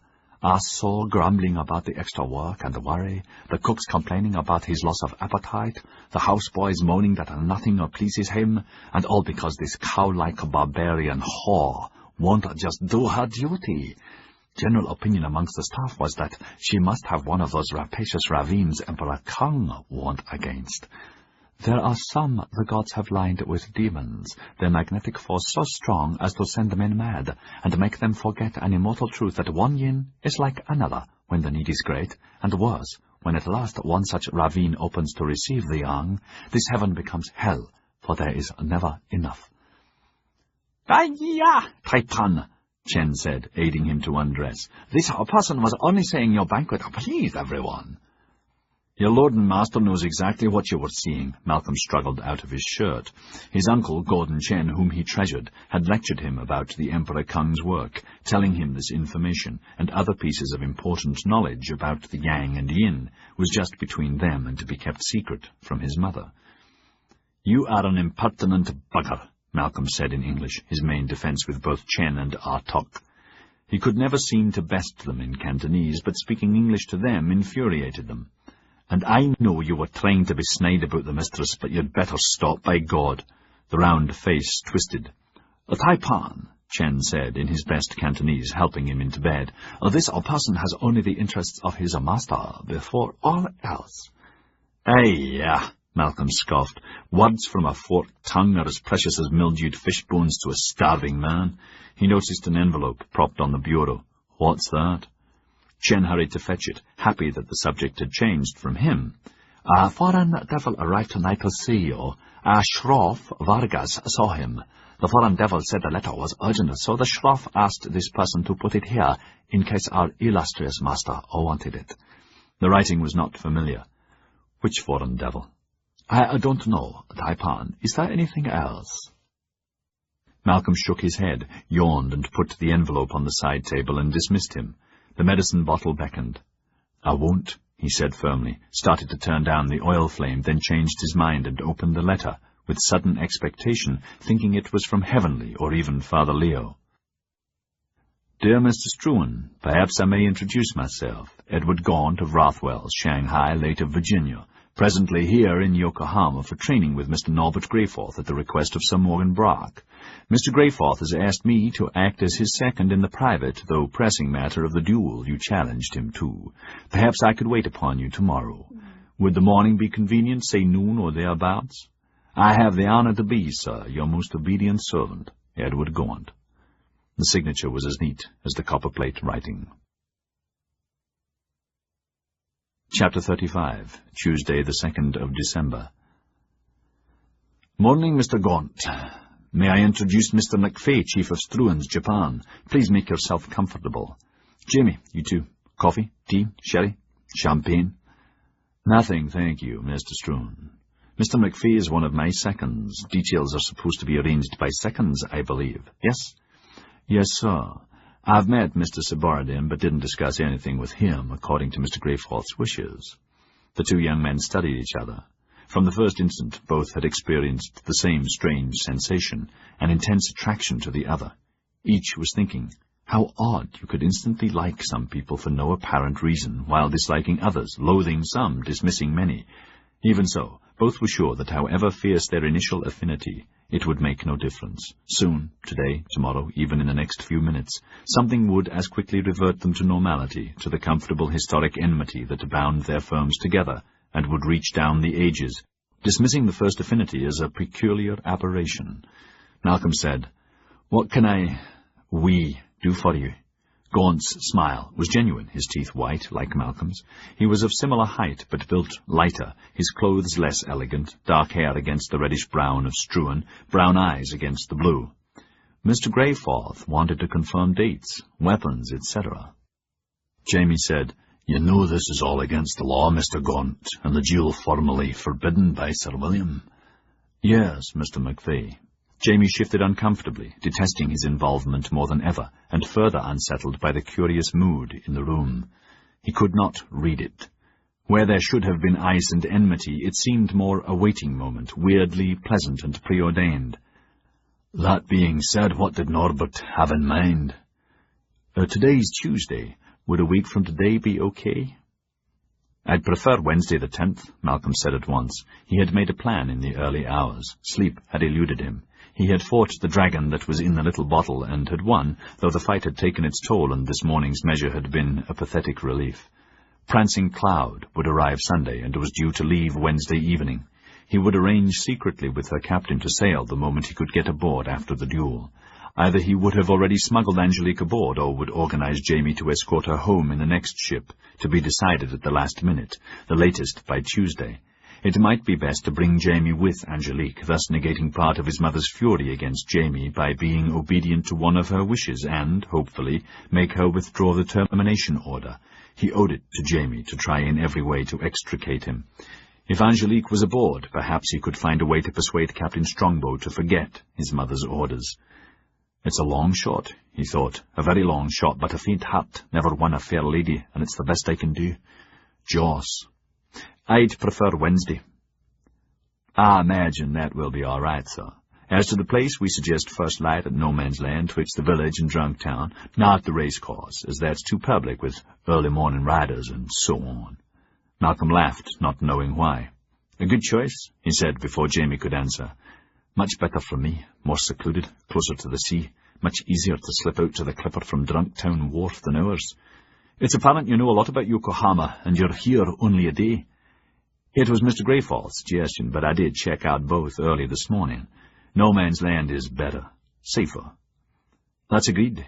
It will be difficult for me to walk my 10 paces. I suggest we take our positions and, on someone's order, yours if you wish, aim and fire. I will consult Mr. Greyforth." "What else?" Gaunt hesitated, then glanced at Jamie. "We can arrange details later, how our principals arrive, by what routes, which doctor we can trust who should be present, etc. Lastly, "You seem to be very well informed about duels, Mr. Gaunt," Jamie said thinly. "You've been involved in one." "Several, Mr. McVey. As a principal once, and twice as a second, while I was at the Richmond University." Again the smile, warm, kind, and sincere. "We take matters of honor very seriously in the South, sir." The pleasant unreality of the back and forth, and Jamie's belief that the taipan had been set up by Greyforth, notwithstanding Malcolm's stubbornness, broke his control. "Then you should know Norbert was in the wrong," he said angrily. "Norbert went out of his way to provoke the taipan, has done several times, and there's no doubt he should apologize, and then we could all stop this stupidity." "Jimmy," Malcolm said sharply, and would have told him to leave but for yesterday. Yesterday's debt was vast and forever, so he just said, knowing the real friend that Jamie was, "This isn't your problem, and I know how you feel." He looked back at Gaunt. "He is right, you know. Norbert has been personally very difficult." Gaunt did not reply. Malcolm shrugged and smiled. "Joss, it's not your problem either, Mr. Gaunt. So, you were once a principal and twice a second. Clearly you won. The other man?" "I didn't kill him, sir. Wasn't trying to kill him. I just wounded him." Both men watched each other, weighing the other. Jamie said nervously, "Then everything's settled." "Yes, except weapons. Mr. Greyforth chooses swords." Malcolm gasped, and Jamie blanched. "Dueling pistols were agreed," Jamie said. "Agreed." "So sorry, sir, it wasn't agreed. Mr. Greyforth, as the challenged party, has the right to choose weapons."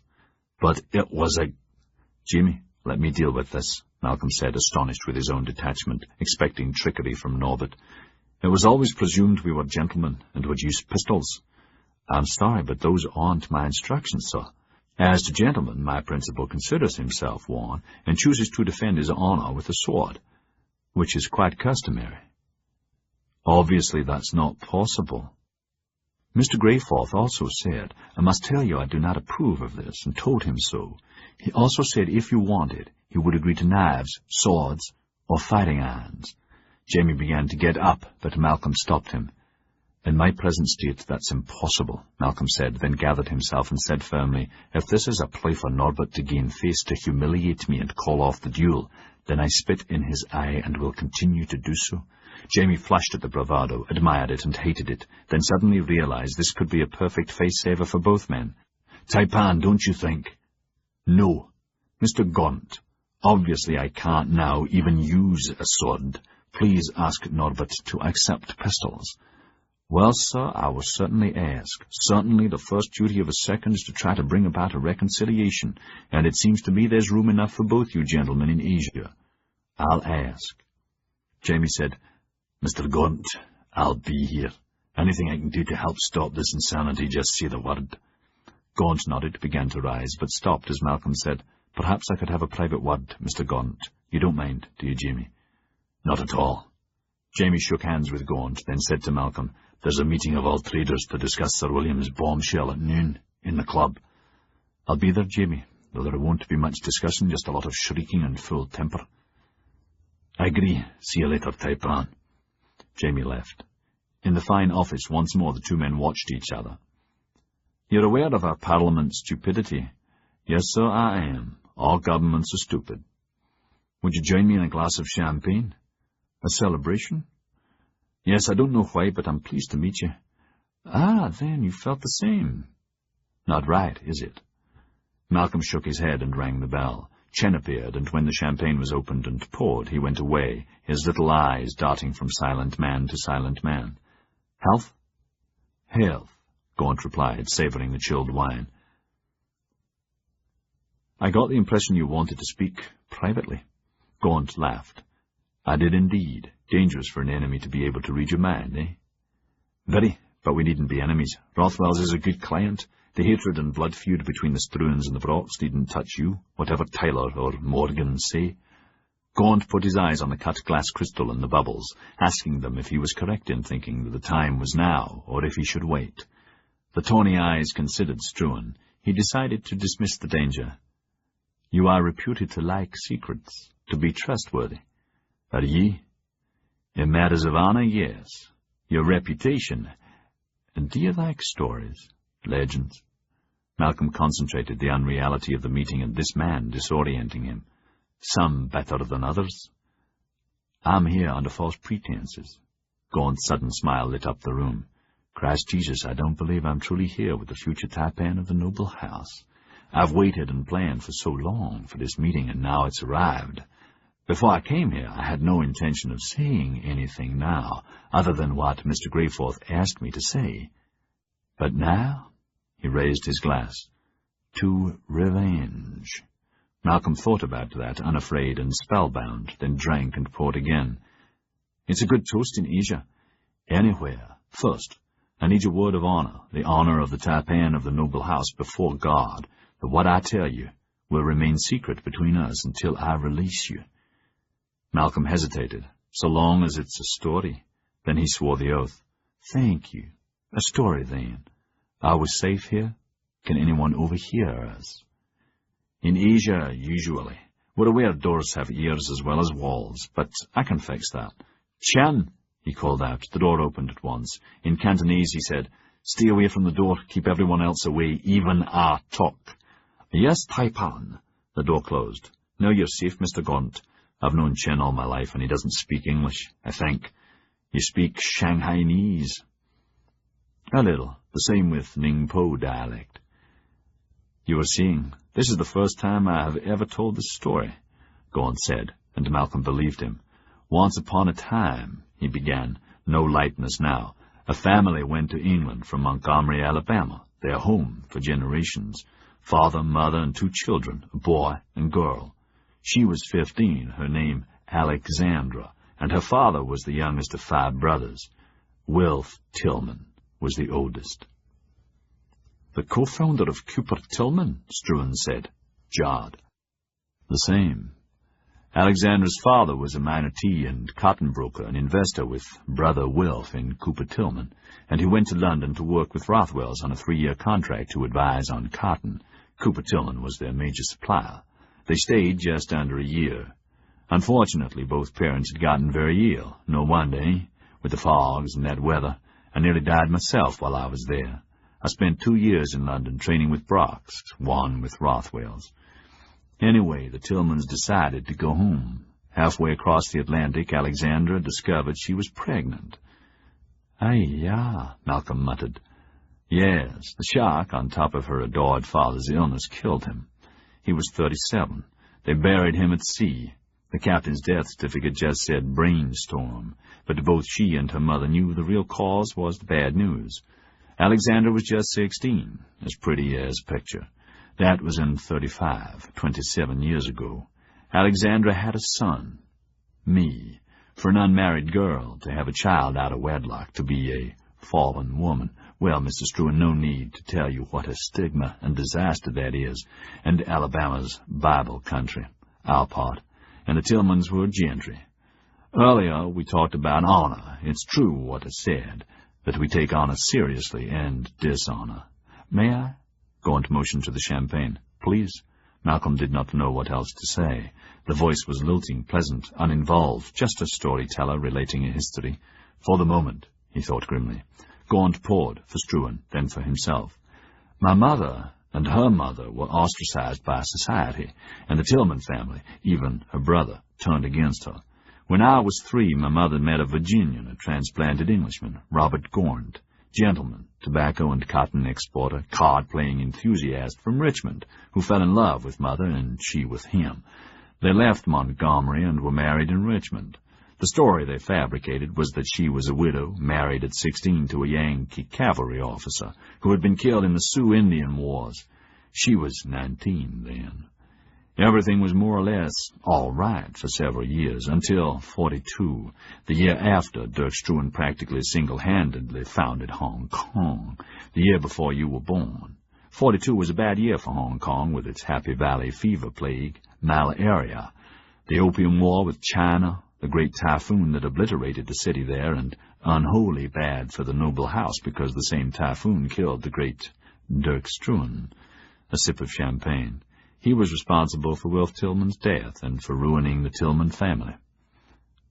I know nothing about that. Are you sure? Gaunt smiled his smile, no animosity behind it. Yes. Wilf Tillman was sick with the Happy Valley fever. Dirk Struan had cinchona bark that could have cured him, but wouldn't give or sell it to him, wanting him dead like Jeff Cooper. His voice picked up an edge. The Boston Yankee wanted him dead.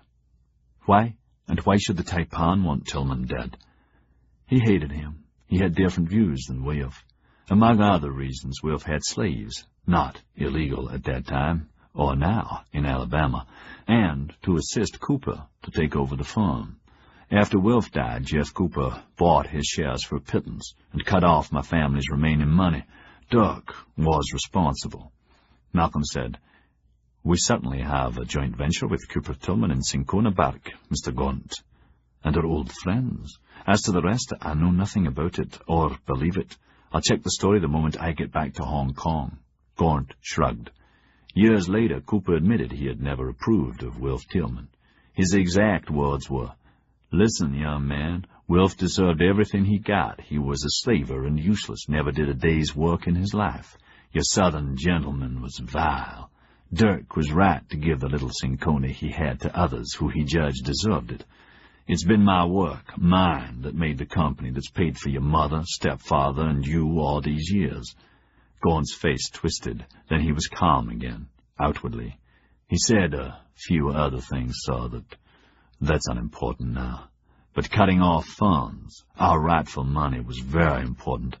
It was then the rows between stepfather and mother began, and we moved downwards. It wasn't till many years later I found out he had married her for her money. His cotton and tobacco businesses were shams. He was just a gambler and card player, not a successful one, and she had continually covered for him. When Mother was dying, she told me all this. But he wasn't bad to me, evil to me, just dismissed me. I've been dismissed all my life. Now it's time for revenge. I don't see why you should blame me. I don't. Malcolm stared at him. I thought fighting irons or swords was the beginning. That wasn't my idea. I told you. I told Mr. Greyforth it won't work. He'll be laughed at if he tries to insist. After a pause, Malcolm said, It sounds as though you don't like him. I don't like or dislike him. I'm here to learn from him for a month, and then take over when he retires next year. That's the plan, if I decide to join Brock's.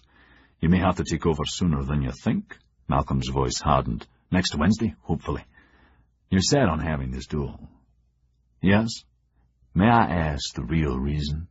He's gone out of his way to provoke me, surely at Brock's direction. It will be better for Struan's if he's removed. Will you try to remove me when I go against Struan's?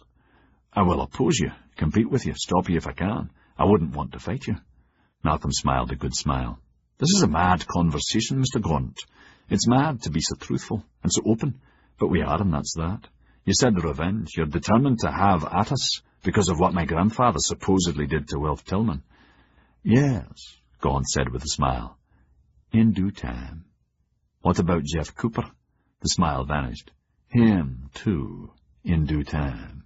Then for a moment Gaunt's voice became thick with venom. But that's not most of the revenge I seek. I want to destroy Morgan Brock. To do that, I need your help. He burst out laughing. My God, Mr. Struan, so sorry, but if you could only see yourself. Morgan, Malcolm spluttered. Yes, Gaunt beamed. I can't do it alone. I've got to have your help. That's ironic, isn't it? Malcolm groped to his feet and shook himself like a dog and stretched and sat down again, his heart in overdrive. He poured another glass and spilled some on his desk and quaffed it, and all the time Gaunt watched and waited, pleased with the effect his words had had. It took Malcolm a little time to respond. Morgan, for God's sake, why? Because he seduced my mother when she was 15 and ruined her life and abandoned her. In the Bible it says killing your father, patricide, is an unholy deed. My mama made me swear I'd not do it when she told me the truth of my parentage on her deathbed. So I'm not going to kill him, just ruin him. The words were said flatly, without emotion. To do that, I need Struan's. Malcolm took a deep breath and shook his head again. None of this made sense to him, though he believed it all, even Dirk Struan's behavior. Hey, so much to learn, he thought, and listened intently as Gaunt continued, saying that Morgan was 20 at the time, apprenticed to Rothwell's, and living in their counting-house residence, so it was easy for him to sneak into her bedroom. At 15, what would such a girl know? The classic Southern belle, nurtured like a rare plant. When Rothwell found out, he fired him, of course, but old man Tyler Brock laughed, and quietly and secretly bought a controlling interest in the firm, and Malcolm was shocked.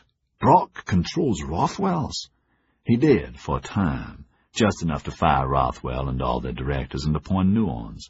When Jeff Cooper found out, he had enough clout to force old man Brock to make it a hands-off deal, 50-50. In return, Jeff would run the company and keep it secret, particularly from Struan's. The deal's still in effect. Does Dmitri know? No, nor Mr. Greyforth. I stumbled on the details when I was in London.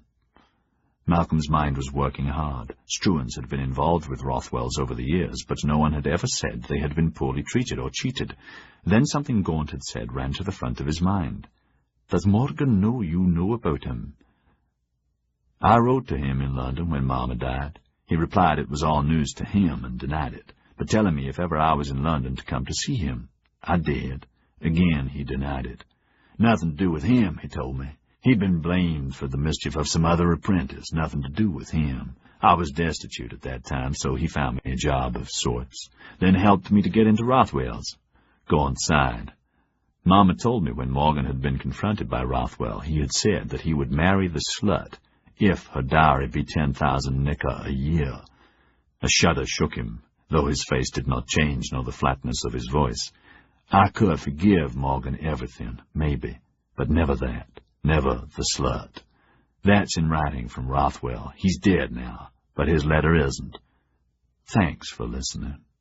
He got up and stretched and started for the door. Wait, Malcolm said, startled. You can't finish there. I don't intend to, Mr. Struan, but this sort of talk, confession is perhaps a better word, is good for the soul, but exhausting. Also, I can't spend too much time here, or Mr. Greyforth might be suspicious. I'll arrange about the pistols and about shooting from 20 paces, then come back. Wait a minute, for God's sake. What help do you need? Why should I help you anyway? What do you want from me? Not much, actually. You can kill Norbert Greyforth, but that's not essential, Gaunt said with a laugh, then again became serious. More important is what I can do for you. Before the end of January, the Brocks will crush Struans, but that you already know or should. I can stop them, for a price. As God is my witness, I can give you information that can turn their genius against themselves to destroy Brocks forever. Malcolm felt his heart turn over. If he could get Struans off that barb, his mother would concede whatever he wanted. He knew her too well. She'll give me anything I want, anything, he shouted silently. If I want her to become Catholic, she'd even do that. Whatever the cost, he knew he would pay it, and pay gladly. The price, apart from revenge, when I come back. Malcolm waited all day, but the stranger did not return. It did not worry him. That night he dined alone. Angelique had said she was tired, too many parties and late nights, and an early night would do her good. So, my darling Malcolm, I shall just eat a snack in my room and do my hair, and then into dream time. Tonight I love you and leave you. You are abandoned. He did not mind. His brain brimmed with so much hope that he was afraid if she had stayed he would have to confide in her, and when Jamie dropped by early in the evening he had to stop himself blurting out the fantastic news. "Haven't found an answer?" Jamie asked. "No, good Lord, no, not yet. Why?" "You seem so, as though the weight of the world has fallen off you. Haven't seen you looking so good in weeks. But you have had good news." Malcolm grinned. "Perhaps I've turned a corner and am really getting better." "Hope so. Your accident on top of everything else. I just don't know how you do it. With all that's happened in the last few weeks, I'm truly tired, and that fellow Gaunt's the last straw. Something about him frightens me." "How so?" "Don't know. Just a feeling. Maybe he's not as harmless as he seems." Jamie hesitated. "Do you have a minute to chat?" "Of course. Sit down. Brandy. Help yourself." "Thanks." Jamie poured a small measure from the sideboard, then pulled the other high-backed armchair beside the fire opposite him. The curtains were drawn against the night, the sweet, cosy. Nice smell of wood smoke and the sound of ship's bells from the fleet in the bay, also comforting. "A couple of things. One way or another, I want to go back to Hong Kong for a couple of days, before Christmas." "To see Mother?" Jamie nodded and sipped his brandy. "I'd like to be on Prancing Cloud. She'll dock." "Why the smile?" "You're one jump ahead of me. I was planning to be aboard her too." Jamie blinked, then smiled seraphically. "You've changed your mind, and you're going to do what she says?" "Not exactly." Malcolm told him his plan about Prancing Cloud, and saw Jamie's euphoria evaporate. "Don't worry. I'm a much better shot than Norbert, and providing he agrees to shoot from 20 paces without the walk, he's as dead as the dodo, if I decide to kill him. Forget Norbert. Angelique, if we can't smuggle her aboard, I say we because you always were part of the plan, you bring her by the next ship, so one way or another, you're in HK before Christmas." Jamie hesitated. "Mrs. Struan will still be very irritated to find Angelique with us." "Let me worry about that." "I do, which brings me to the nut. When I leave Struan's, I was thinking of trying to start my own firm. That's really what I want to chat about. If you'd have any objections." "On the contrary, I'd go out of my way, Struan's would, to help in every way, but that won't be for years yet." "I think she's decided I am to go." "I'll object like hell," Malcolm said, startled. "You're due for promotion, a raise, and the company wouldn't want to lose you. She would know that. That's a shocking idea." "Yes, but if it becomes necessary. Bear with me, Taipan. If it's necessary, would you object?" "To you going off on your own? No. But I hate the idea, and Struan's would be the loser. I swear to God, it won't happen, and if you asked to leave, I'd find a way to make you stay. To persuade you to stay, I would." "Thanks. Thanks very much." Jamie took a large swallow and felt a little better. Not from the warmth of the brandy, but from the way Malcolm had spoken. The last few weeks had been bad. Yesterday, because of Mrs. Struan's letter to him, he had been confronted with an immortal truth. However loyal you are to a company, however much service you give the company, The company can and will spit you out at its whim, without conscience. And what is the company? Just a group of men and women, people. Mrs. Struan, for instance. People are the company, and those in charge can and always will hide behind that facade. That the company must survive, or for the good of the company, and so on, wrecking or promoting for personal reasons, enmities or hatreds. And don't forget, most companies these days are family companies. In the end, it's family that wins. Blood is thicker than competence. They may fight amongst themselves, but in the end they usually unite in the face of the enemy, who is anyone not family. So, it's Albert McStruan who has been positioned to take over Japan. Nothing I will do about that.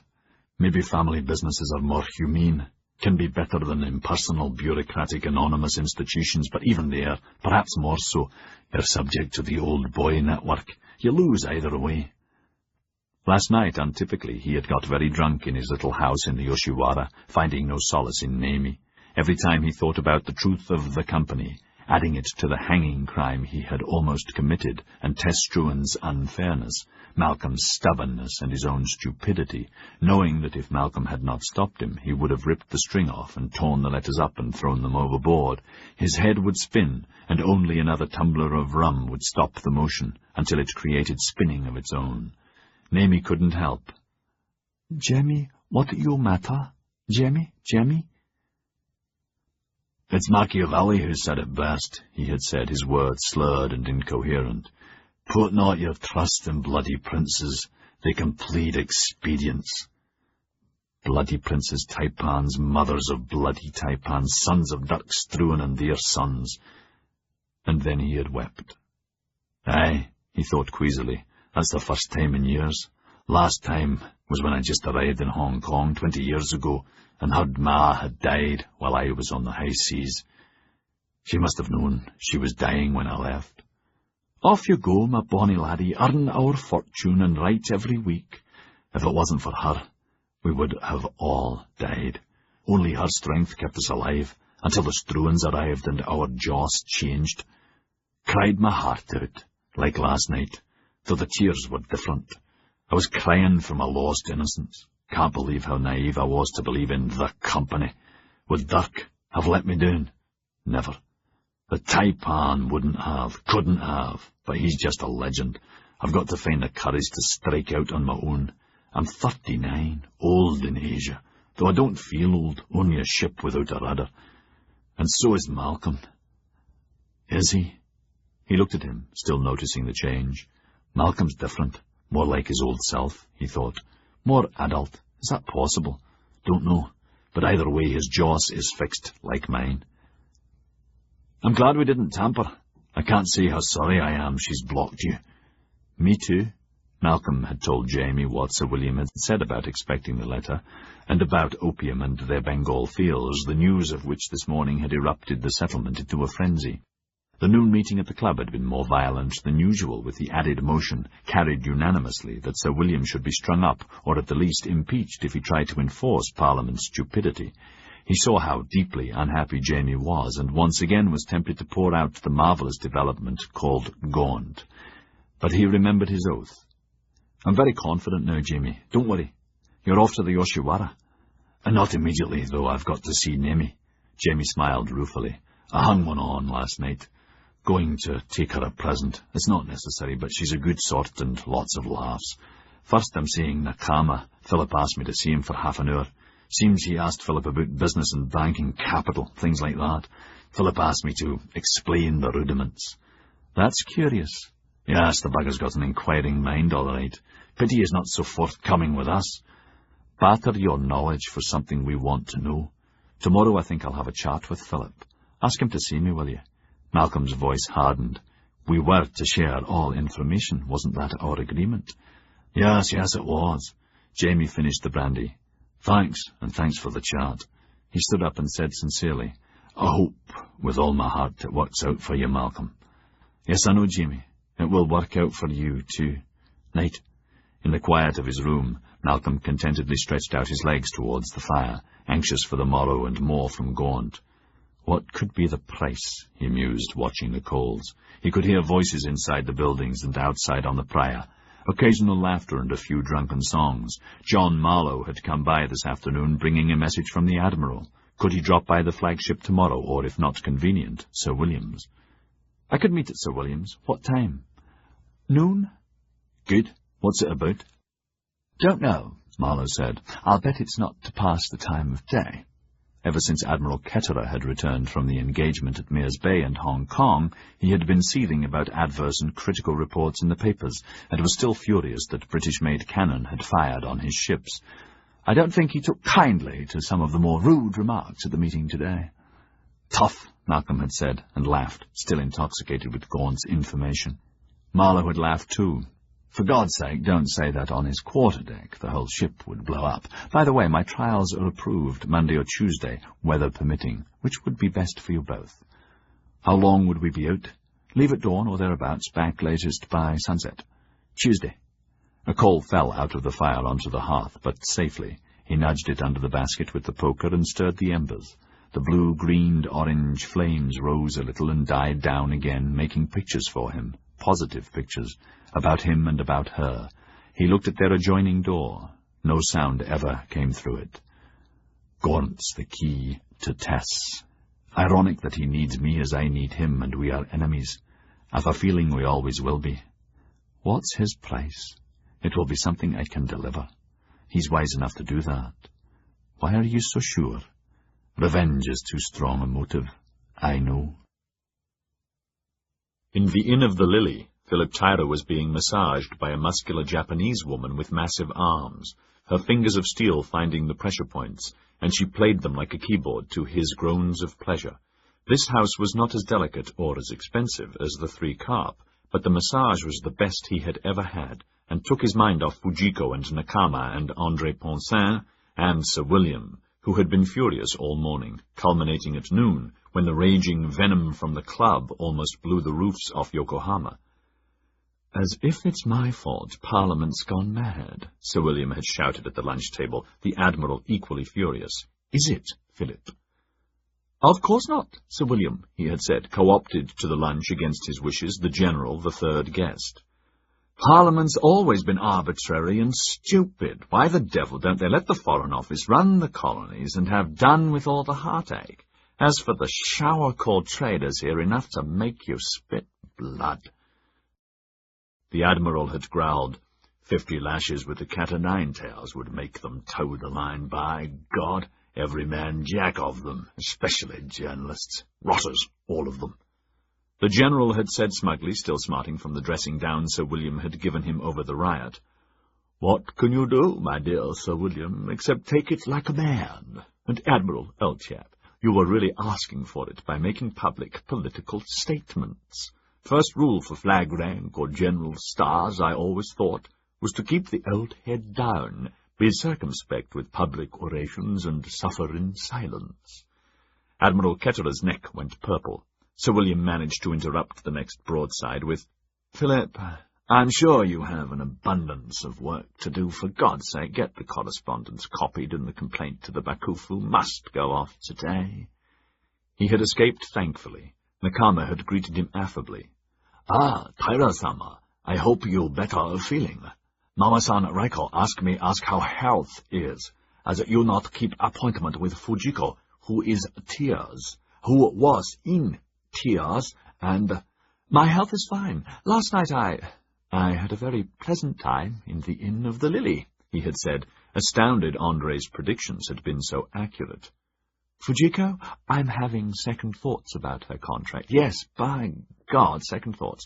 He had been delighted to see Nakama blink, and was even more pleased that he could use his fright over Sir William's spleen during the morning and lunch to act out André's plan. But Taira-sama, I think.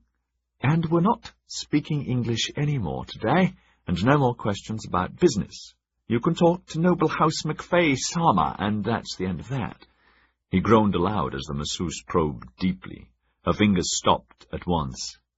Ie, dozo. No, please, don't stop, he said in Japanese, and the woman laughed and replied, Don't worry, Lord. By the time I have dealt with this pallid, out-of-strength, fish-like a body of yours, you'll be ready for 3 of the best lilies in the house. He thanked her dully, not understanding, but not caring, After 3 hours with Nakama in Japanese and fielding more of the man's remarks about Raiko and her inn, just as Andre had forecast, his head was spinning. In time, the woman began the soothing touches with knowing hands, fragrant with oil, and she finished, wrapped him in a warm towel, and left.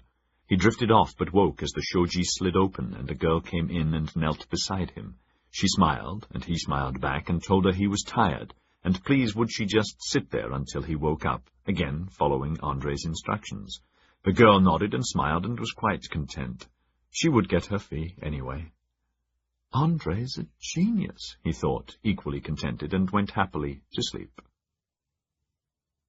Tonight was the second time that Andre went to visit Hinode. It was exactly 10 days and 22 hours and 7 minutes ago that he had beheld her in all her glory, the night imprinted on him forever. "Good evening, Foranso-san," she had said shyly, her Japanese melodious. Their anteroom was off their small veranda, and their house, set in the gardens of the Three Carp, fragrant as she was fragrant. Her kimono's golds and browns of winter moved gracefully as she bowed and motioned to the cushion opposite. Behind her, the shoji to their bedroom was ajar, just enough to see the edges of the futons and coverings that would be their first bed. "The sake is as I was told you would like it, cool. Do you always drink sake cool?" Yes, I like taste more good." He found himself stuttering, his Japanese harsh-sounding. His hands seemed to be in the way, and his palms were sweating. She smiled. "Strange to drink cold drinks in winter. Is your heart cold in winter and summer?"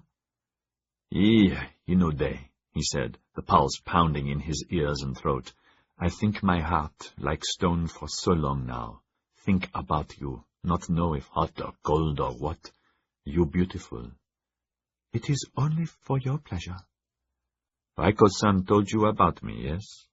Her eyes were slanting and calm in the white of her face, brows plucked with half-moons painted in their place, high forehead, widow's peak, raven hair piled high and pinned with tortoiseshell combs that he longed to loosen. "What Raiko-san has told me, I have forgotten. What you told me before the signing is accepted and forgotten. Tonight we begin. We meet for the first time. You must tell me about you, everything you want me to know." Her eyes picked up a light and crinkled with amusement. "There will be time enough, yes?" "Yes, please, forever, I hope." After all the contract terms had been agreed over days, and had been set down and read and reread and put in simple terms that he could understand, he was ready to sign in front of her and Raiko. He had summoned all his courage. "Hinode, please excuse, but must tell truth. The bad." "Please, there is no need. Raiko-san has told me." "Yes, but please excuse me."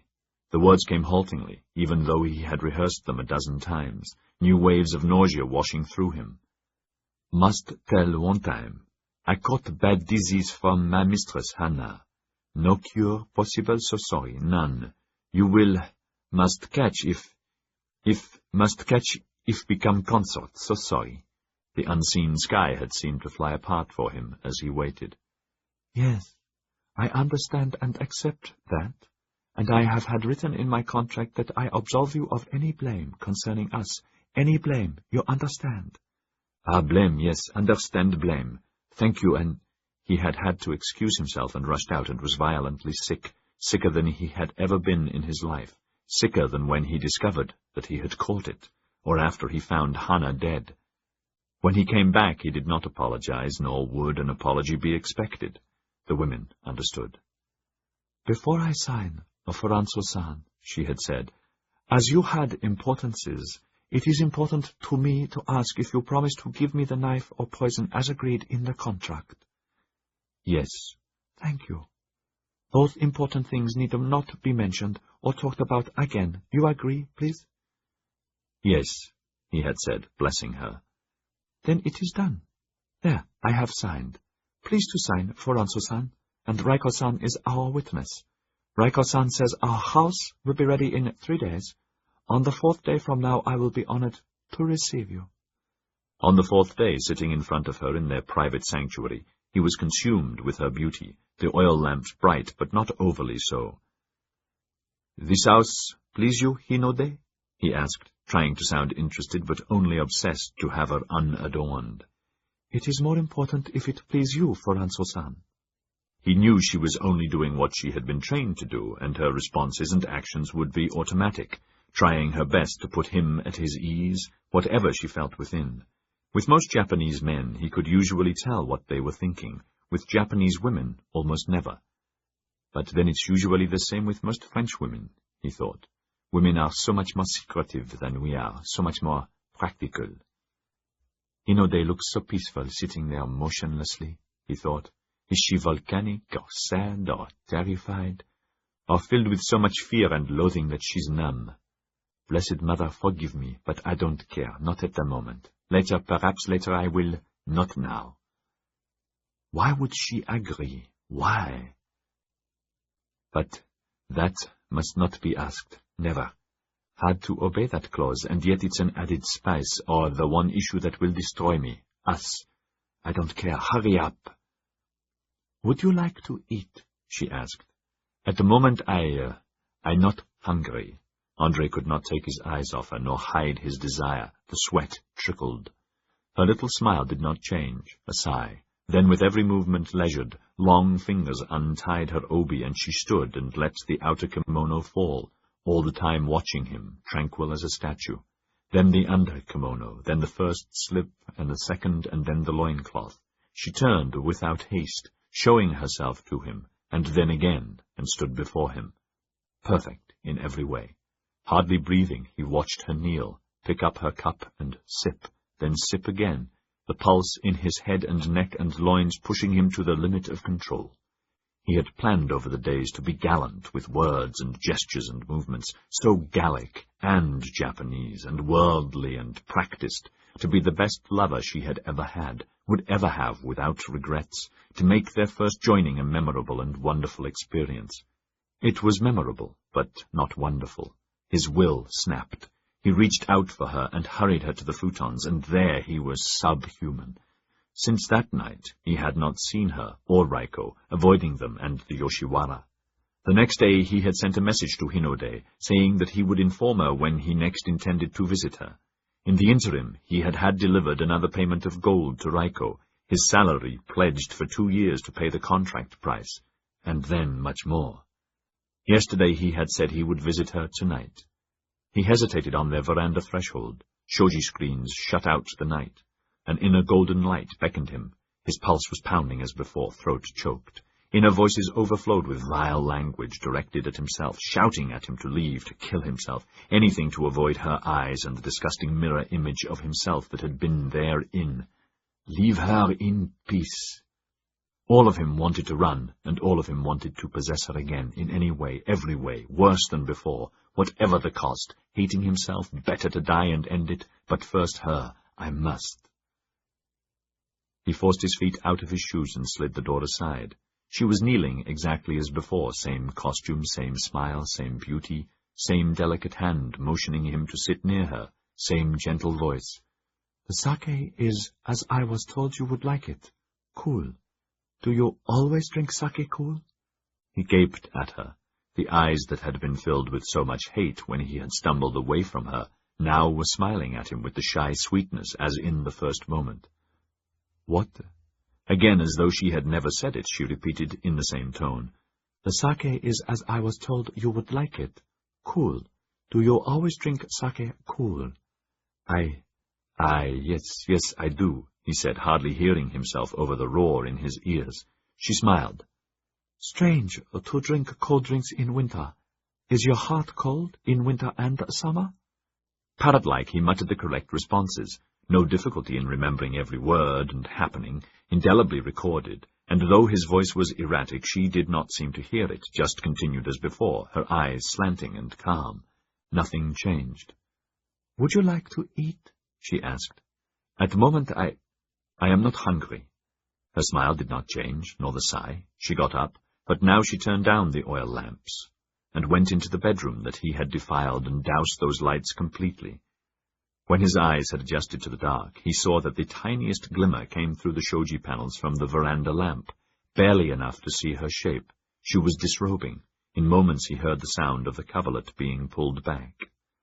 When he could stand, he groped to his feet and went into the room and knelt beside the bed, long since realizing she had been trying to save face, his, to blot out that which could never be blotted out. "From my mind, never," he muttered in misery, wet with tears. "I don't know about you, Hinode, but it never will. I'm so sorry, so sorry. Mon Dieu, I wish, oh, how I wish." "Nandesuka, for Anso-sama?" It took him a little time to adjust to using Japanese words, and he said, breaking, "Hinode, I say, just thank Hinode. Please excuse me, I'm so sorry." "But there is nothing to be sorry for. Tonight we begin. This is our beginning." Chapter 36, Wednesday, the 3rd of December. Hiraga caught a passing reflection in the butcher's shop window and did not recognize himself. Passers-by on the high street barely noticed him. He retraced his steps, stared at his shadowed image, and new disguise. Top hat, high collar and cravat, a broad-shouldered waisted frock coat of dark broadcloth, waistcoat of blue silk, stainless steel chain across it joining the toggle to a fob watch, tight trousers and leather boots. All the gift of HM government, except the watch given him by Tyra, for services rendered. He took off his hat and looked at himself, this way and that. Now his hair covered his pate, and was growing fast, nowhere near as long as Philip Tyra's, but certainly long enough to be considered European. Clean-shaven, the quality and cheapness of British razors had impressed him greatly, another stunning example of manufacturing prowess. He smiled at himself, pleased with his masquerade, then took out his watch, admiring it, noting the time, 11:16. As if 16 minutes mattered, he thought scornfully, though pleased he had learnt Gai Jin timekeeping so quickly. "I have learnt much. Not enough yet, but a beginning." "Want to buy a nice leg of frozen Aussie mutton off the mail ship's ice hold, my lord? Or what about some nice fat bacon, Hong Kong smoked?" The butcher was big-bellied, bald, with arms like cannons and a blood-stained apron. "Oh!" Then Hiraga noticed the meats and offal and game hanging on the other side of the windows with their swarms of flies. "No, no thanks. I just looking. Good day, sir," he said, hiding his revulsion. With a flourish he replaced his hat at a jaunty Tyra tilt and continued down High Street towards Drunk Town and the village, politely raising his hat to other pedestrians or riders who replied in kind. This pleased him even more, for it signified acceptance by their standards, so different from Japanese customs, from civilized standards. "Fools, just because I use their dress and begin to wear like them, they think I am changed. They are still enemy, even Tyra. Stupid of Tyra to change his mind over Fujiko. What is the matter with him? That does not fit into my plan at all." Hiraga caught sight of Struan hobbling out of his building with Jamie McFay, Ori's woman between them in animated conversation. This reminded him of his meeting with the Noble House No. 2 man. His head was still reeling from Western facts and figures, and still limp from all the information McFay had extracted from him about moneylenders and rice merchants, like the Gyokoyama. "Jeme-san, perhaps possible you meet one of these men if secret," he had told him, in desperation to escape. "I interpret if keep secret." The Shoya was waiting for him. Sensing the man's eagerness to learn what he had learned, Hiraga toyed with him, accepted the offer of a massage.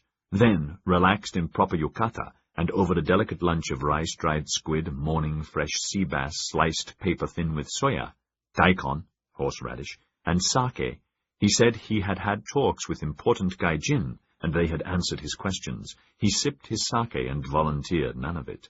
Important information needed encouragement. Reciprocity. "What news from Kyoto?" "It is all strange," the Shoya said, glad that the opening had been given him. "My masters informed me the Shogun and the Princess Yazu arrived safely and are inside the palace. 3 more ambushes by Ogama patrols of Shishi? No, so sorry, no details yet of how many killed. Lord Ogama and Lord Yoshi hardly move from behind their walls, but a shogunate samurai now guard the gates as in the past." Hiraga's eyes widened. "They do?"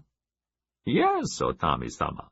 The Shoya was delighted that the bait was taken. Strangely, a little distance from all gates, there are secret pickets of Ogama samurai, and from time to time the opposing captains confer secretly. Hiraga grunted. Curious. The Shoya nodded, and, like the good fisherman he was, struck hard. And oh yes, not that it may be of importance to you, but my overlords believe the two Shishi I mentioned before, Katsumata and the Choshu Shishi Takeda, escaped capture in Kyoto and are traveling on the Tokaido. Toyedo? My masters did not say. Clearly the news would be of no value. The Shoya sipped some sake, hiding his amusement at Hiraga's attempt to cover his consuming interest. Anything to do with Shishi could be of significance. Ah, in that case, although it's unwise to relate rumors, the Shoya said, pretending embarrassment, judging the time ripe to land this fish. They report there is a story around the inns of Kyoto that a third person escaped the first ambush. A woman. A samurai woman skilled in the art of shuriken. What is it, Otame-sama? Nothing. Hiraga struggled for composure, 1,000 questions ricocheting in his mind. Only one woman samurai in Katsumata's school had ever gained that skill. You were saying, Shoya, a woman of samurai lineage escaped. It's only a rumor, Otame-sama. Foolishness. Sake? Thank you. This woman, was there anything else? No, such a silly rumor is hardly worth reporting. Perhaps you could find out if such nonsense has any truth to it. I would like to know, please. In that case, the Shoya said, noting the big concession of please, his voice honeyed with a trace of humility. Any service to you and your family, valued clients, the Gyokoyama is honored to do. Thank you. Hiraga finished his sake. Sumomo had been in Kyoto with Katsumata. Where is she now? Why didn't she go on to Shimonoseki as I ordered? What was she doing? If she escaped, where is she? In repayment and with an effort, he put those and other questions aside for later and concentrated. He took out a sheaf of notes and began explaining, partially parroting, what Taira and Makfi had told him over the hours. The Shoya listened intently, thankful that his wife was secretly overhearing them and writing it all down.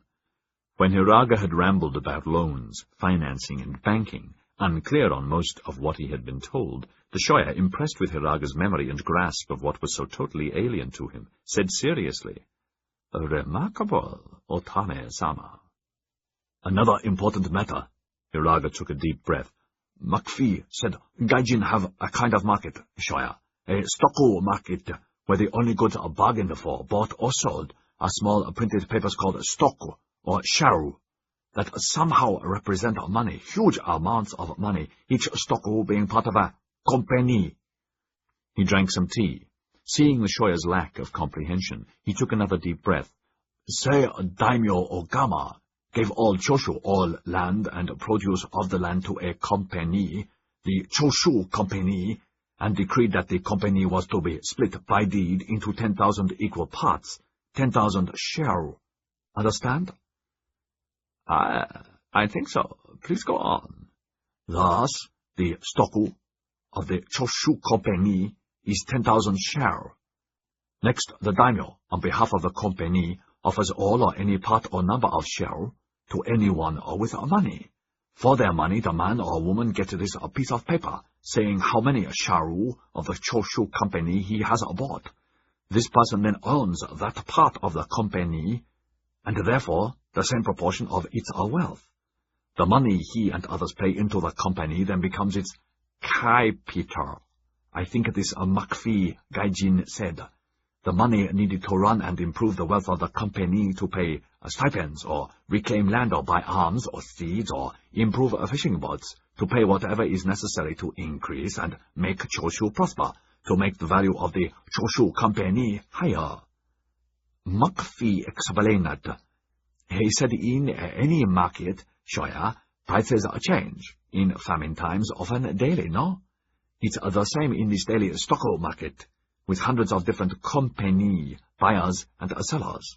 If the Choshu harvest is huge, the value of each part of the Choshu Company will be high. If a famine low, the value of each sharu varies also. Understand?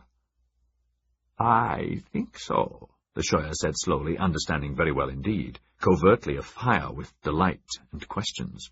Good. Hiraga was tired but intrigued by these new ideas, though at times lost in their maze.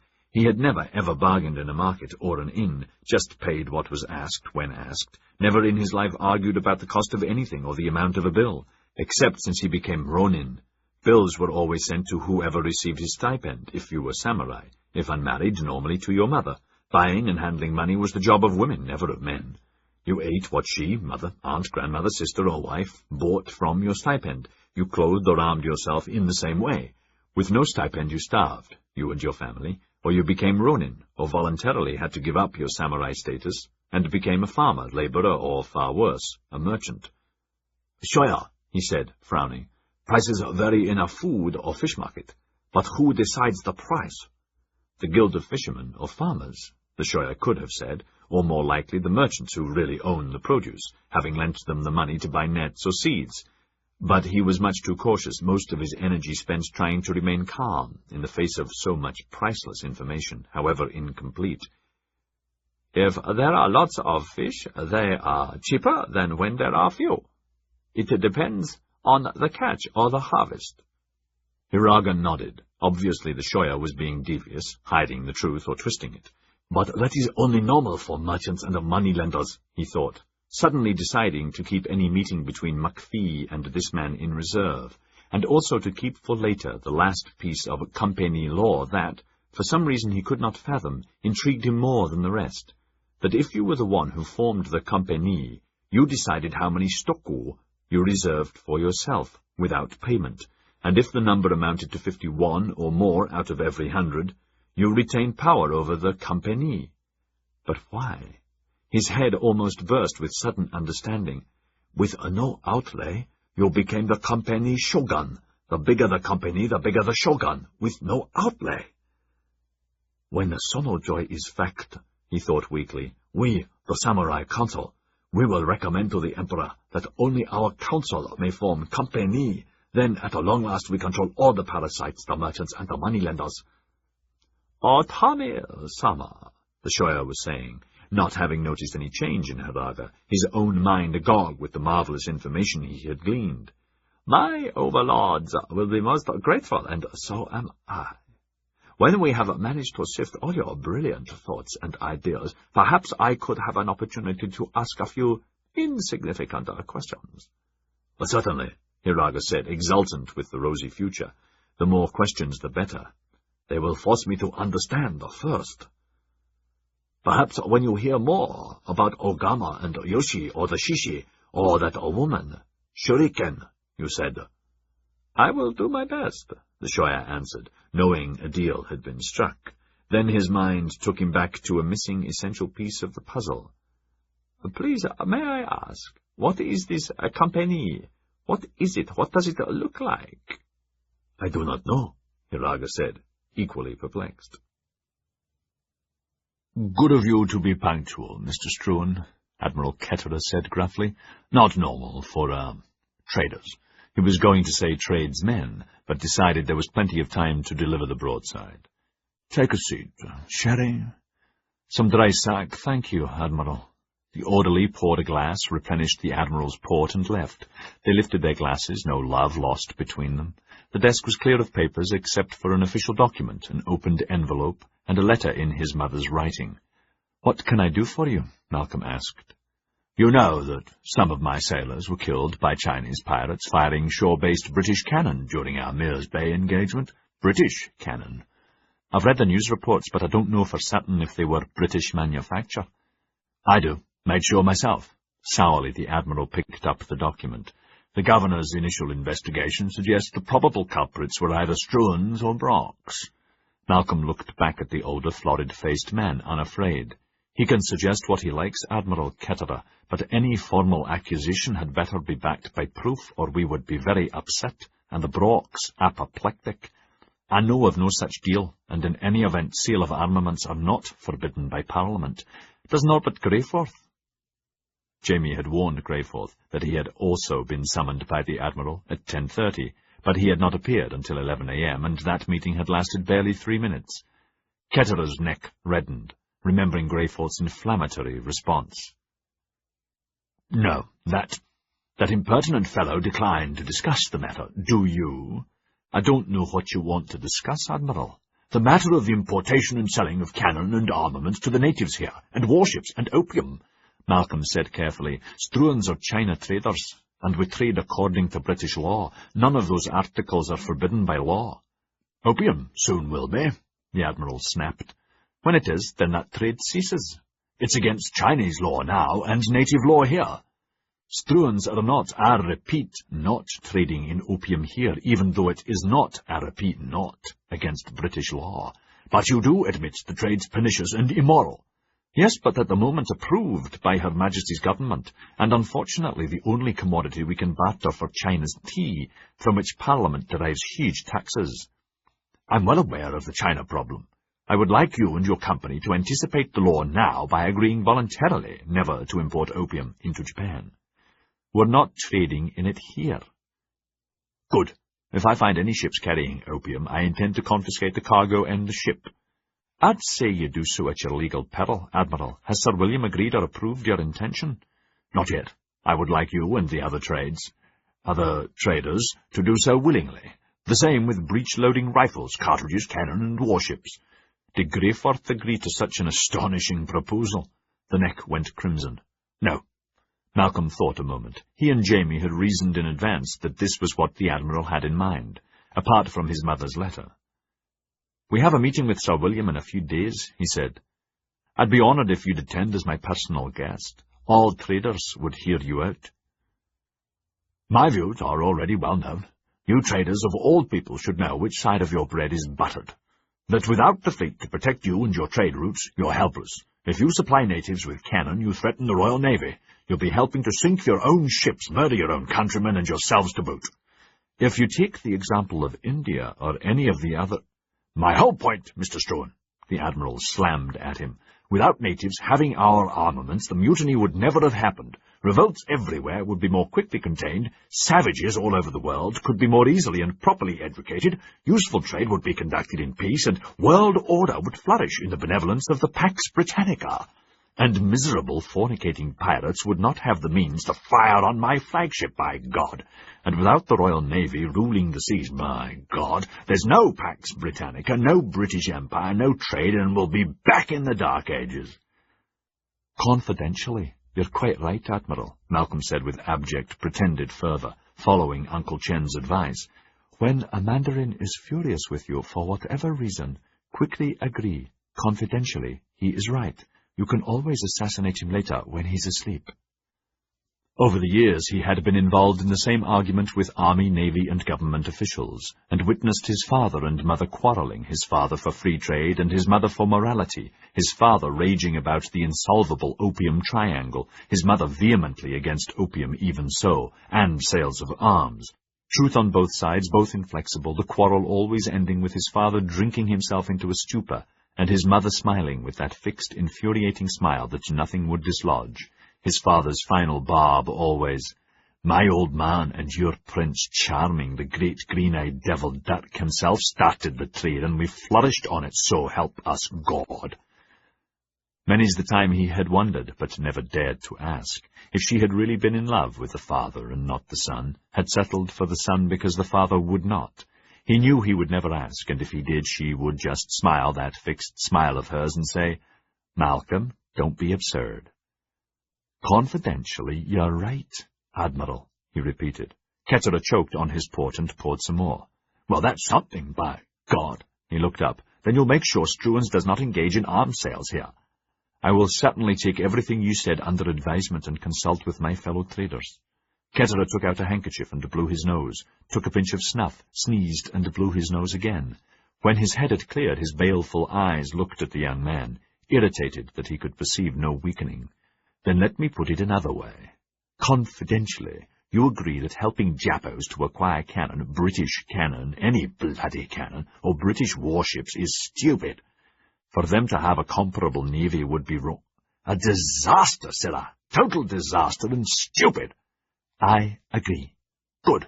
I would like you to persuade all other traders to your opinion. No arms here, particularly cannon, of course, no opium. Confidentially, of course. I'd be glad to put forward those opinions, Admiral. Ketterer snorted. Malcolm began to get up, not wanting to be cornered. A moment, Mr. Struan. Another matter before you go. A private matter. The Admiral motioned at the envelope-and letter on his desk. This, for Mrs. Struan. You know what it's about. Yes, I do. Ketterer moved the letter to the centre of the desk. Your noble house is supposed to be first in Asia, though I'm told Brocks are pulling ahead of you now. Never mind which. You could be a conduit for good. I would like you and your company to assist me in this just cause. Just, Mr. Struan. Exasperated, Malcolm said nothing, considering he had answered at length and was not prepared for another lecture. Pointedly, Ketterer said, Confidentially, between you and me, I don't normally acknowledge such letters from civilians. It goes without saying, Royal Naval rules and regulations belong to the Royal Navy. A sip of port and a subdued liverish belch. Young Marlowe has invited you and your fiancée aboard Pearl during his trials, Tuesday, for the day. The eyes bored deeper. Has he not? Yes, sir, Struan muttered, his mind in spasm as his ears seemed to have betrayed him. Of course, my permission is needed. The Admiral let this float in the air, then said, By the way, Mr. Struan, this intended duel is ill-advised. Yes, indeed. Malcolm blinked at the non-sequitur and tried to concentrate as the Admiral continued, As much as that Greyforth fellow deserves to pass on as soon as possible, dueling is against the law and ill-advised, and mistakes can happen, bad ones. Clear? Yes, sir, thank you for the advice, but you were saying— Thank you, Mr. Struan, the Admiral said smoothly, getting up. Thank you for coming to see me. Good day. In turmoil, Malcolm groped to his feet, not sure if he understood correctly.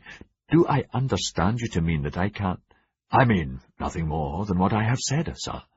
The voice was withering, clear, and from the quarterdeck. Just as you have told me, in confidence, you will take what I have said under advisement. In return, I tell you in confidence that I will take what you say and do under advisement before Monday midnight. Good day. Outside on the promenade, the air smelt good and clean and uncomplicated, and Malcolm took deep breaths until its purity began to take the pounding out of his head and chest. Exhausted and elated, he slumped onto the first bench and stared at the fleet without seeing it. Have I understood Ketterer correctly? Malcolm asked himself over and over, once again blinded with hope, that Ketterer might be prepared to forget Mother's letter and give Marlowe permission to have us aboard, and not forbid Marlowe to marry us? In confidence, Ketterer had harped on that, he muttered, and between ourselves and in return, does that mean he'll keep quiet if I do my part? He wondered. What in God's name could I do and say before Monday night to persuade the bugger, because that's what he is, a blackmailing sod with no morals? Nonsense, it's a deal. He's offered a deal, a quid pro quo, a marvellous deal for me and not bad for him. I'd have to be careful. The other traders won't take kindly to any voluntary embargo. I'll have to be above board, because that bugger's smart and won't be satisfied with just promises. Who can I trust with this new twist in the tangle of my life? Heavenly? Jamie? Marlowe? Of course not him. Angel? No, not her. If Uncle Chin were here, he'd be the one, but as he's not, who? No one. You'd better tell no one. You have to carry this alone. Isn't that what Mother said Dirk always told Father about being Taipan? It's the being alone and carrying responsibility alone, that's the joy and hurt of it. What can I do about cannon and gun? Afternoon, Mr. Struan. Oh, hello, Mr. Gaunt. You look so sad, I just had to interrupt you. No, not sad, Malcolm said tiredly. Just thinking.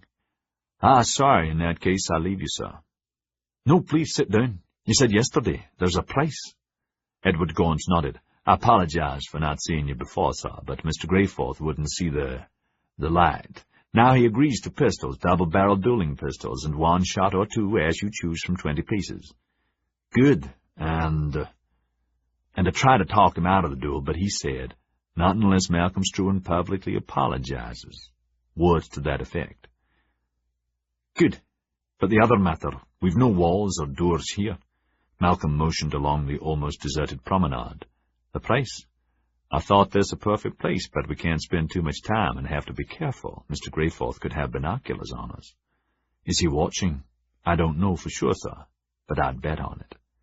Then somewhere else later? No, here's fine, but he's very wily, and I don't want him to get suspicious. The prize. If my information assists you to block Morgan's plan to sink you and bankrupt Sprague's. You know the details? Gaunt laughed softly. Oh, yes, and much more. Not that Morgan or old man Brock know I know, or Mr. Greyforth. He dropped his voice even more, his lips hardly moving. This all has to be kept secret between us, but the price is you break Morgan Brock, pursue him into bankruptcy or prison if you can. If it's necessary to break Tyler, it's all the same to me. But out of the wreckage, you guarantee that I get their 50% interest in Rothwell's free and clear, that you assist me with the Victoria Bank to raise what's necessary to buy out Jeff Cooper's half, that for 10 years you don't come after me other than a normal competitor, giving me favored nation status on any business dealings, all in a letter contract written and signed by you. After 10 years, the gloves are off. Agreed, Malcolm said at once, expecting harsher conditions. But the Victoria bastards aren't our friends. Brock started that bank and have excluded us always, so we won't be much help there. They soon will be, sir. Soon the whole board will fart, if you say fart. This all must be kept very secret, of course. What do you plan after the duel? Malcolm did not hesitate, finding it so strange that he could trust this man so immediately, telling him about going aboard Prancing Cloud. This presumes I'm the winner and not hurt badly. Once I'm in Hong Kong, I can simmer things down, he said confidentially. What about your shooting? I mean, having to use sticks. One is fine to balance with for that amount of time. Malcolm smiled thinly. I've been practicing. Now, I propose a deception to avoid legal repercussions that worked well in Virginia, and should do the same here in case either of you is killed.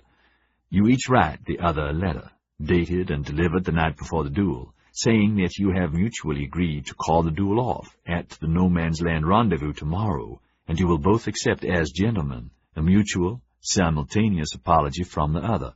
Gaunt smiled. We, the seconds, will testify that tragically, while you were showing each other your pistols, one went off. A fine idea, has Norbert agreed? Yes, I'll deliver his letter to you, Tuesday. Send him his by Mr. McFay, but best keep it secret that it's a device.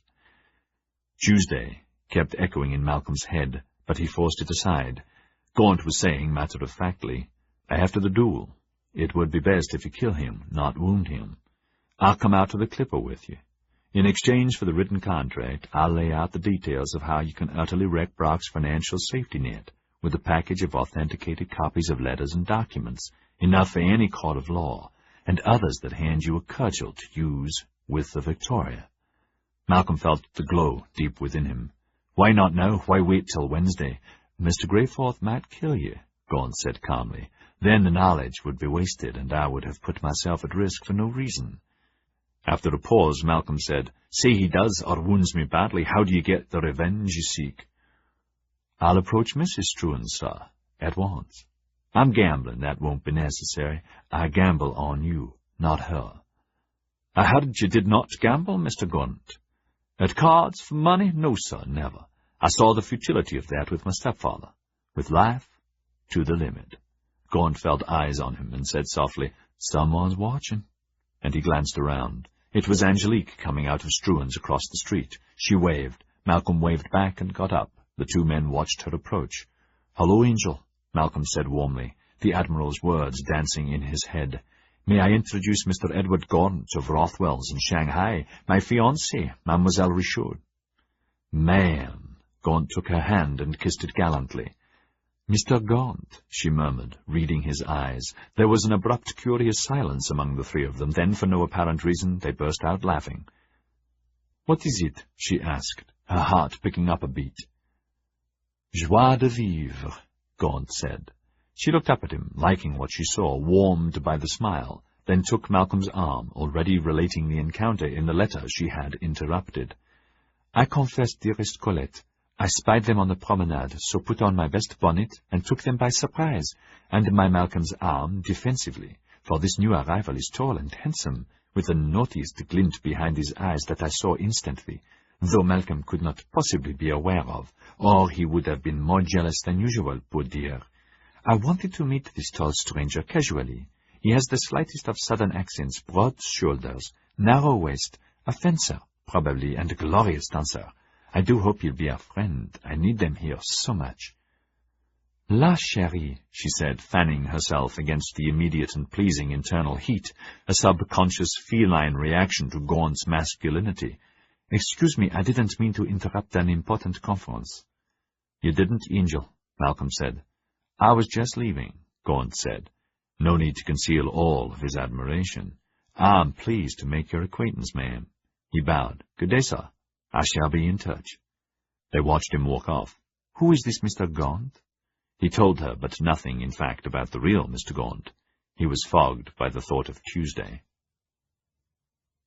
More pork in a black bean sauce, younger sister? Artok asked, chomping on a piece of fish. Thank you. Aso reached over with her chopsticks to replenish her bowl, then snapped up the choice quick-fried prawn she had ogled. Please continue, elder sister. The two women were in Artok's room, their lunch spread out in a multitude of dishes, a fresh pot of jasmine tea close at hand. It's very difficult. Illustrious Chen gave no clear instructions. That are not like him. Aso took more of the succulent pieces of beef in oyster sauce. Not like him, not at all. I agree. But then his new concubine, the whore from Su Chao, is sure to be taking most of his concentration. Is it true she's 14 with no pubics? Artok took up another bony piece of fish head and sucked it appreciatively. It's only the garlic people of Chosen who don't have pubics. She spat the bones onto the floor and selected another part. Interesting. I wonder if it's all the garlic they eat. May I reread his letter, elder sister? It said, Greetings, Artok, sixth cousin twice removed.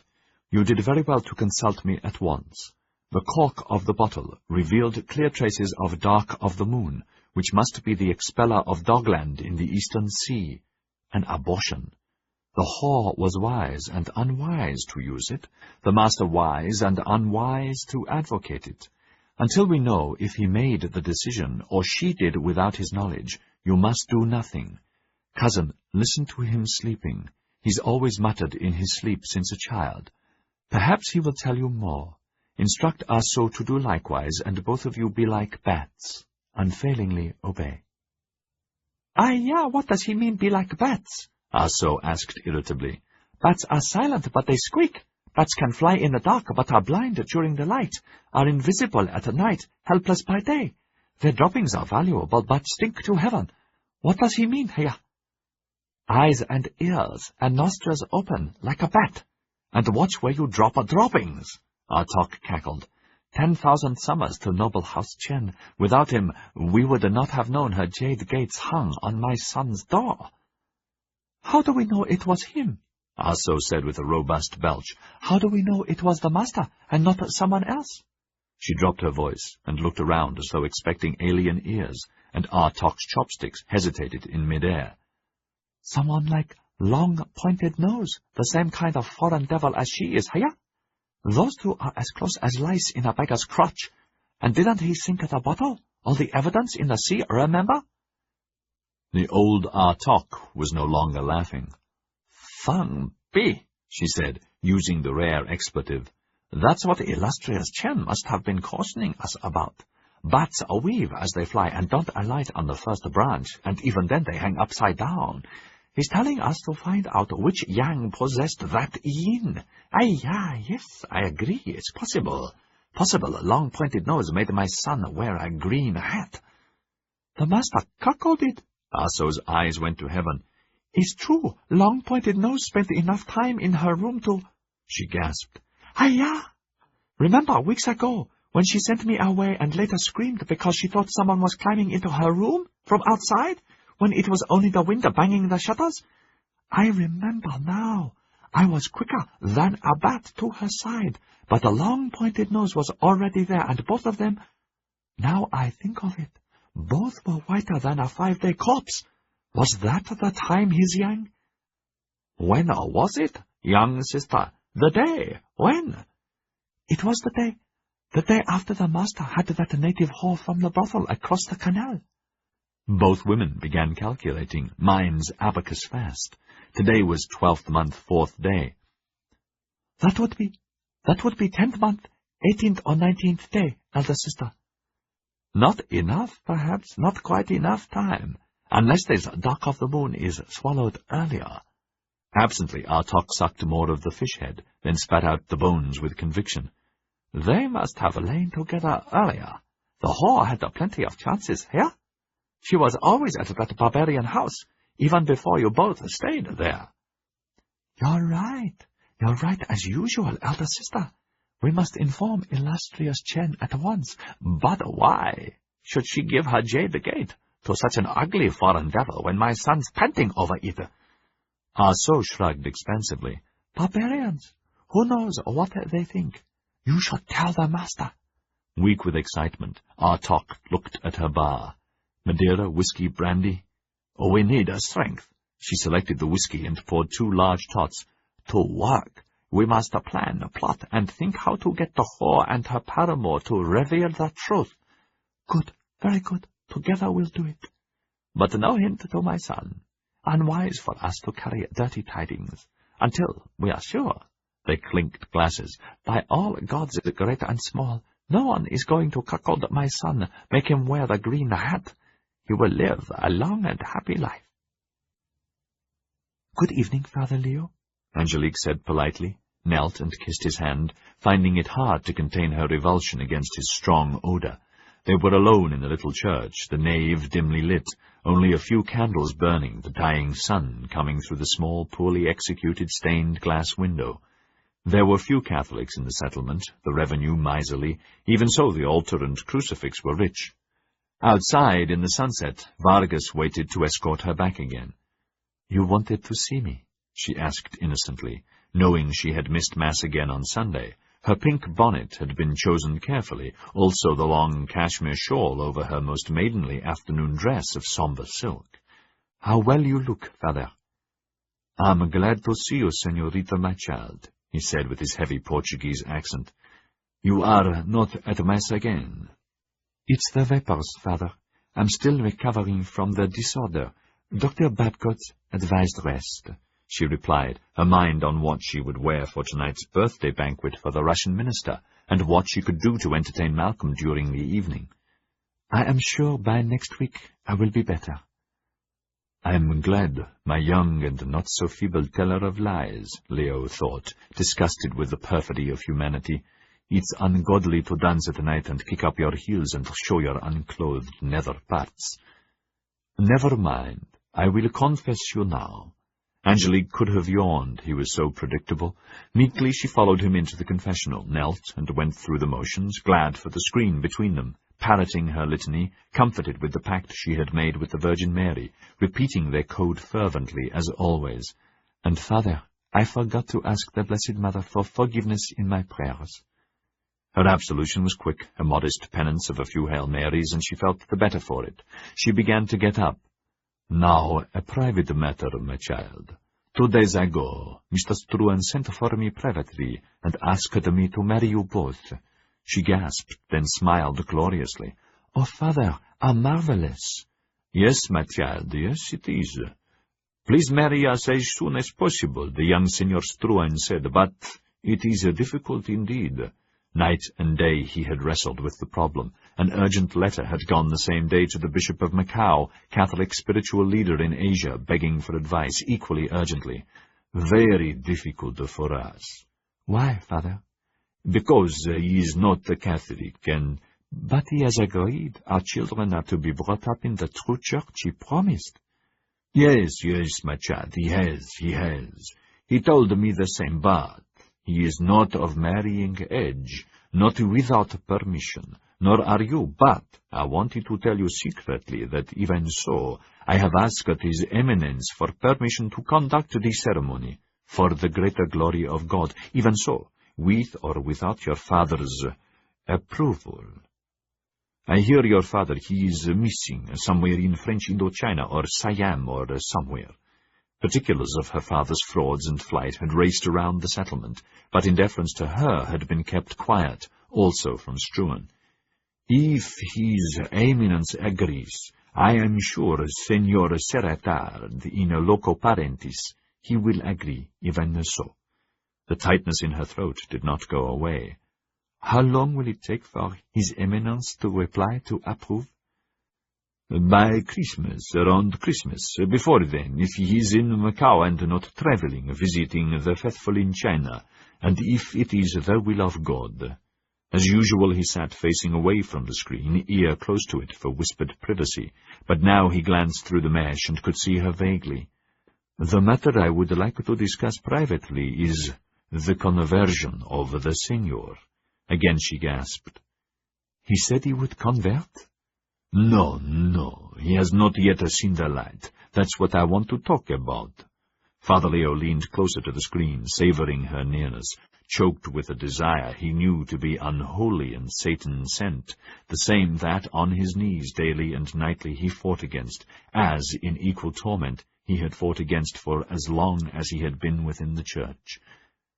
"God give me strength, God forgive me," he thought, almost in tears, wanting to reach out and fondle the breasts and rest of her that was hidden by the screen and by her shawl and by her clothes and the wrath of God.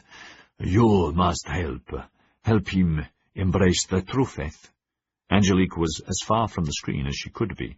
Painstakingly she eased the curtains open to reduce the claustrophobia the box-like structure gave her.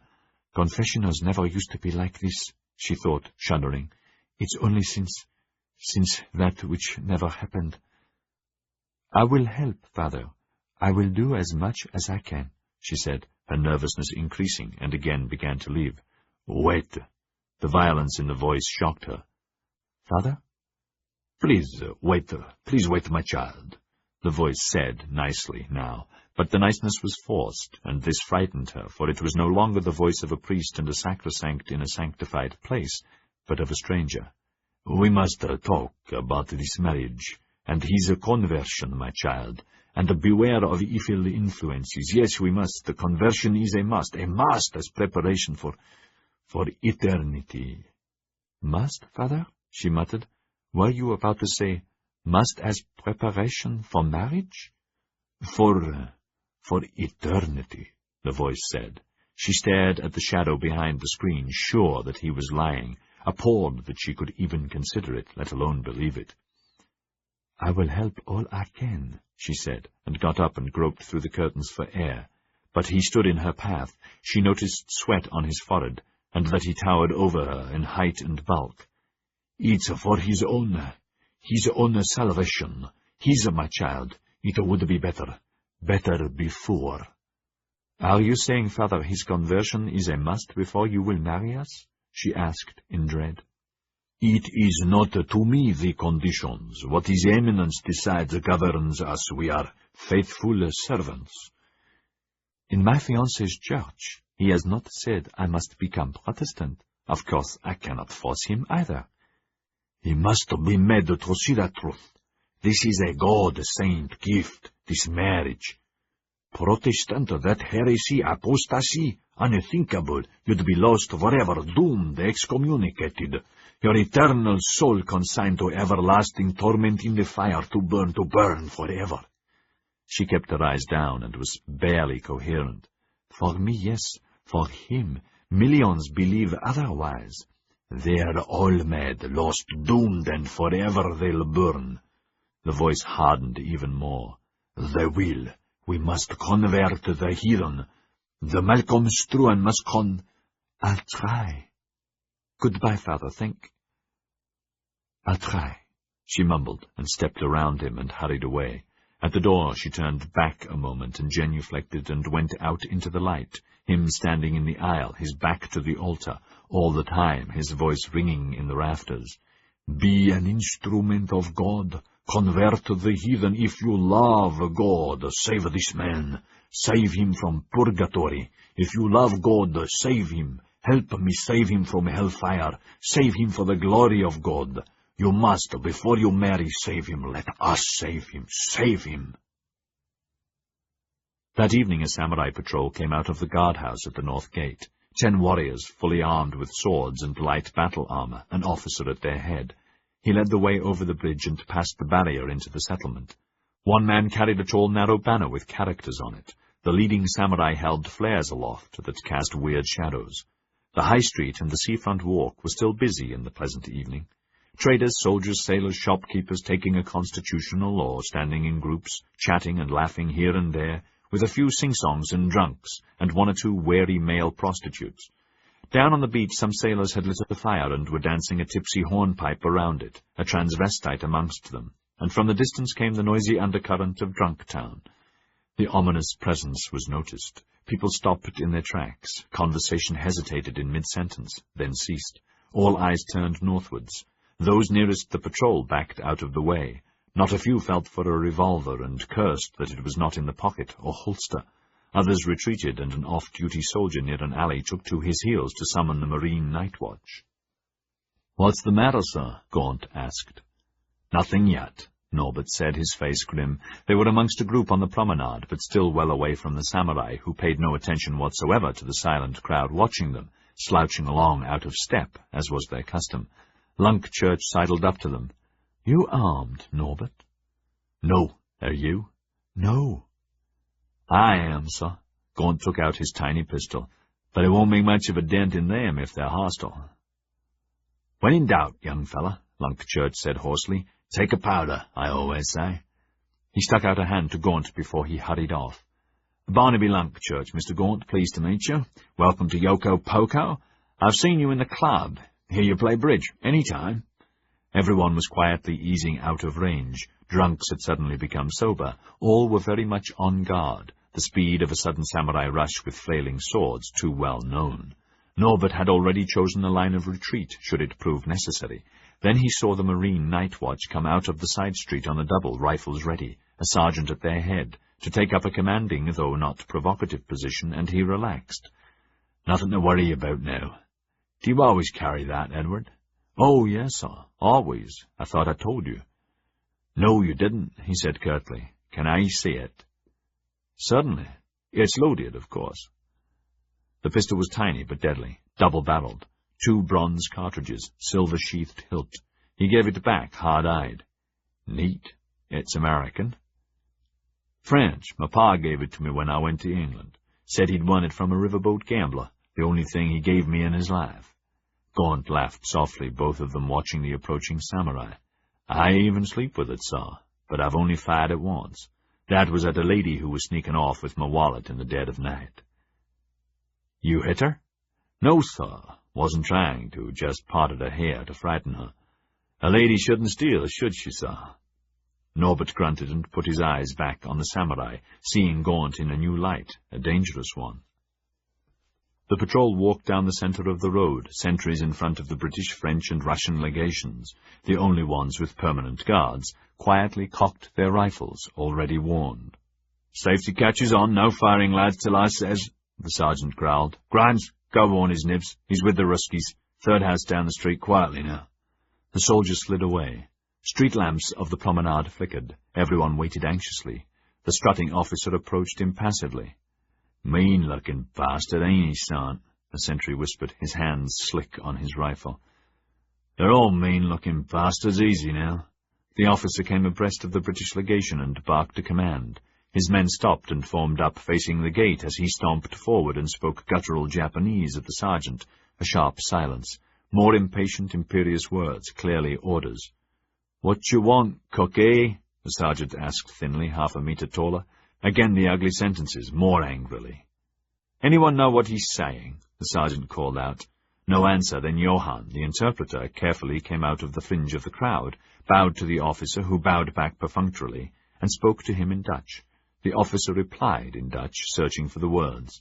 Johann said, "He's got a message, a letter, for Sir William. Has to deliver it personally." "Don't know about that, mister, not with them bloody swords at his side." The officer started towards the legation gate, and all safety catches came off. He stopped. A furious tirade at the sergeant and sentries. All samurai eased their swords a quarter length out of their scabbards and took a defensive stance. Down the road the Marine patrol moved into riot order. Everyone waited for the first mistake. At that moment, Paladar and 2 other dragoon officers hurried out from the Russian legation just down the street, in evening dress uniform, dressed swords. "I'll take charge, Sergeant," Paladar said. "What's the problem?" Johann told him. Paladar, well rehearsed in Japanese customs now, went over to the officer, bowed, made sure the officer bowed equally. "Tell him I'll accept the letter. I'm aide-de-camp to Sir William," he said, exaggerating. "He says sorry, his orders are to do it personally." "Tell him I'm authorized to—" Sir William's voice stopped him. "Captain Paladar, just a moment. Johann, who's this letter from?" He stood on the threshold of the Russian bungalow. Zageyev and others crowded the entrance beside him. The officer pointed at the banner and snapped more words, and Johann called out, "He says it's from the Tyro, but I guess he means the Road Jew, the elders. He's been ordered to deliver it at once, personally." "All right, I'll take it. Tell him to come over here." Johann translated. Imperiously, the officer beckoned Sir William to come to him, but Sir William called out even more sharply, with even less courtesy, "Tell him I'm at dinner. If he doesn't step up right now, he can deliver it tomorrow." Johann was too practiced to translate exactly, and only gave just enough emphasis to transfer the meaning. The samurai officer sucked in his breath with fury, then stomped over to the Russian gate, brushed past the 2 huge bearded sentries, and stood before Sir William, clearly waiting for him to bow. "Kairai!" Sir William barked. "Salute!" One of few words he allowed himself to know. "Kairai!" The officer flushed, but automatically bowed. He bowed as to an equal, seethed even more when he saw Sir William just nod as to an inferior. But then, he thought, this foul little man is the leader Gai Jin, with a reputation for anger as vile as his smell. When we attack, I will personally kill him. He took out the scroll, went forward and handed it over, stepped back, bowed perfectly, waited until his bow was returned, however rudely, completely satisfied that he had bested the enemy. To rid himself of his anger, he cursed his men and strode off as though they did not exist. They followed, seething at the Gai Jin rudeness. "Where the devil's Tyra?" Sir William asked. Paladar said, "I'll send someone to find him." "No, ask Johann to join me, will you, please?" "No need for that, Sir William," Erlicher, the Swiss minister, said. "If it's in Dutch, I can read it for you." "Thank you, but it best be Johann, as he knows some Japanese, too," Sir William said, not wanting to share anything in advance with any foreigner, particularly one who openly represented a small but growing, highly specialized armament industry anxious for exports, with a reputation based on the extraordinary and unique quality of their watchmakers, one of the few areas where British manufacturers could not compete. The dining room, largest room in the bungalow, contained a table for 20 laden with fine silver and serving plates. All ministers were guests, except von Heimlich, who was still sick, Struan, Angelique at the head of the table, some French and British officers, with 2 liveried servants behind each seat and more to serve. "Can I use the ante-room, Count Zageyev?" Sir William said in Russian. "Of course." Count Zageyev opened the door. They waited a moment until Johann hurried in, and he closed it. "Evening, Sir William," Johann said, pleased that he had been called. He would be the first to know what this was all about, and could continue to be useful, profitably, to his own country's minister. He broke the seal of the scroll and sat down also. "Dutch and Japanese. It's short." Rapidly he scanned it, frowned, reread it, and then again, and laughed nervously. "It's addressed to you, the British minister, and says, 'I communicate with you by dispatch. By order of Shogun Nobusada received from Kyoto, all ports are to be closed at once, and all foreigners expelled and driven out. Not need—'" "Driven out? Driven out, did you say?" The bellow went through the door. An uneasy pall fell on the dinner guests. Johann winced. "Yes, sir. Sorry, sir. That's what it says. And driven out, not needing or wanting any dealings between foreigners and our people. I send you this before commanding an immediate meeting to make final particulars of your urgent withdrawal from Yokohama. Respectful communication." "Respectful? God-cursed bloody impertinence, by God!"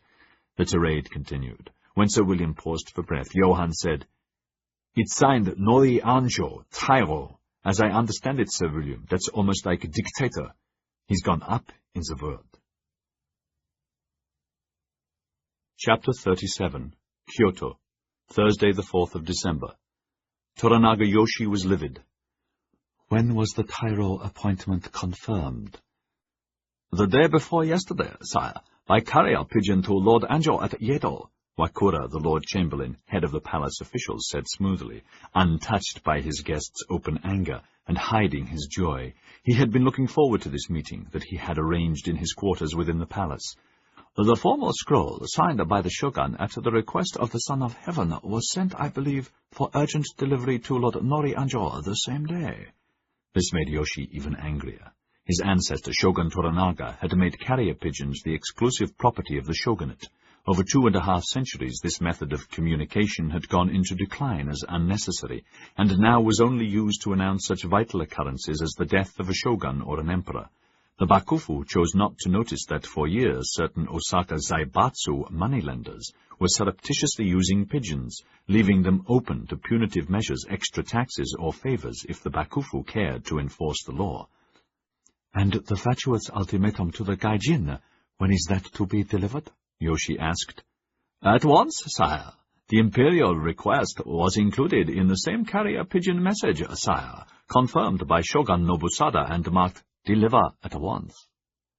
The order is baka, the haste even more baka.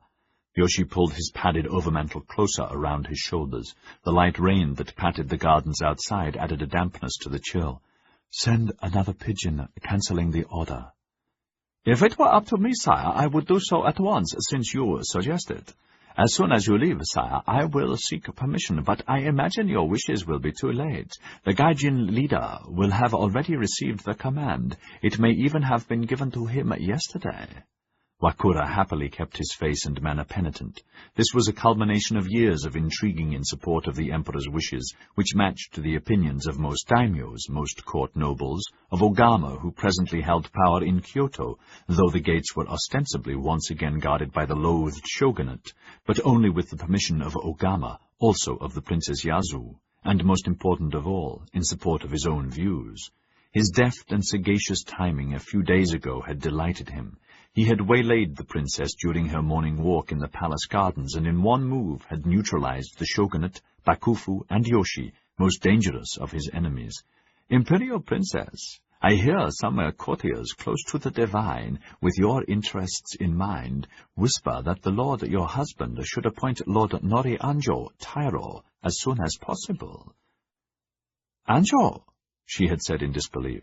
People of wisdom believe, Princess, it should be done quietly and quickly. Plots in Yedo abound, and this would avoid interference by ambitious enemies, he had said delicately, enemies who constantly try to undermine your revered husband, who must also have cursed Shishi connections. Remember Otsu. As if I will ever forget. But Anjo, not that I have any influence to arrange such a matter, is a dullard and a fool. As Tairo, he will become even more arrogant.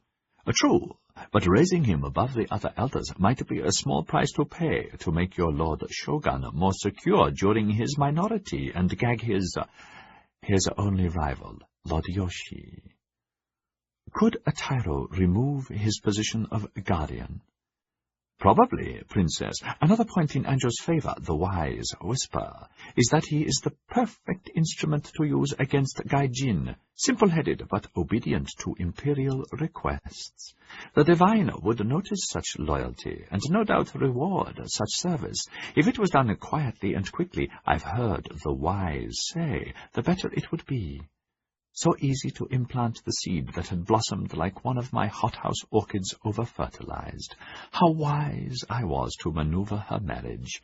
Her words in that dull-witted youth's ears, some dependent nobles co-opted, my own advice quickly sought and quickly given, and it was done. And now for you, Toranaga Yoshi, he thought happily. Yoshi the handsome, the cunning, the strong, the high-born usurper, waiting and snuffling in the wings of power, ready to start the civil war that I and all but a few radical nobles dread, the war that will crush the resurgence of imperial power and once more put the imperial court under the foot of whatever current brigand warlord bestrides the gates, who thus can strangle our stipends and make us beggars again. He suppressed a shudder, Not so many generations ago, the then emperor had to sell his signature on the Kyoto streets to raise money for food. Not so many generations ago, court marriages were arranged to ambitious upstart daimyos, hardly samurai class, their only qualification for higher rank being success in war and money. Not so many years ago. No, he thought, none of that is going to happen. Once Sonojoy is a fact, our loyal Shishi friends will disband and return to their fiefs. All daimyos will bow down to him. We at court will rule, and our golden age will come again. He coughed and settled the immense sleeves of his elaborate court dress more to his liking. Watching Yoshi, his eyes narrowed in his heavy face that was made up according to court custom. Surely the order to expel the Gai Jin is good, sire. The emperor's wise and long-known aversion to Gai Jin and the treaties will come to pass, and our land of the gods rid of them forever. This should please you too, Lord Yoshi. If the order was meaningful, yes. If it would be obeyed, yes. If we had the means to enforce it, yes. But none of that will happen. Why was I not consulted? You, sire? Wakura's painted eyebrows soared. I'm guardian of the heir by imperial appointment. The boy is underage and not responsible for his signature.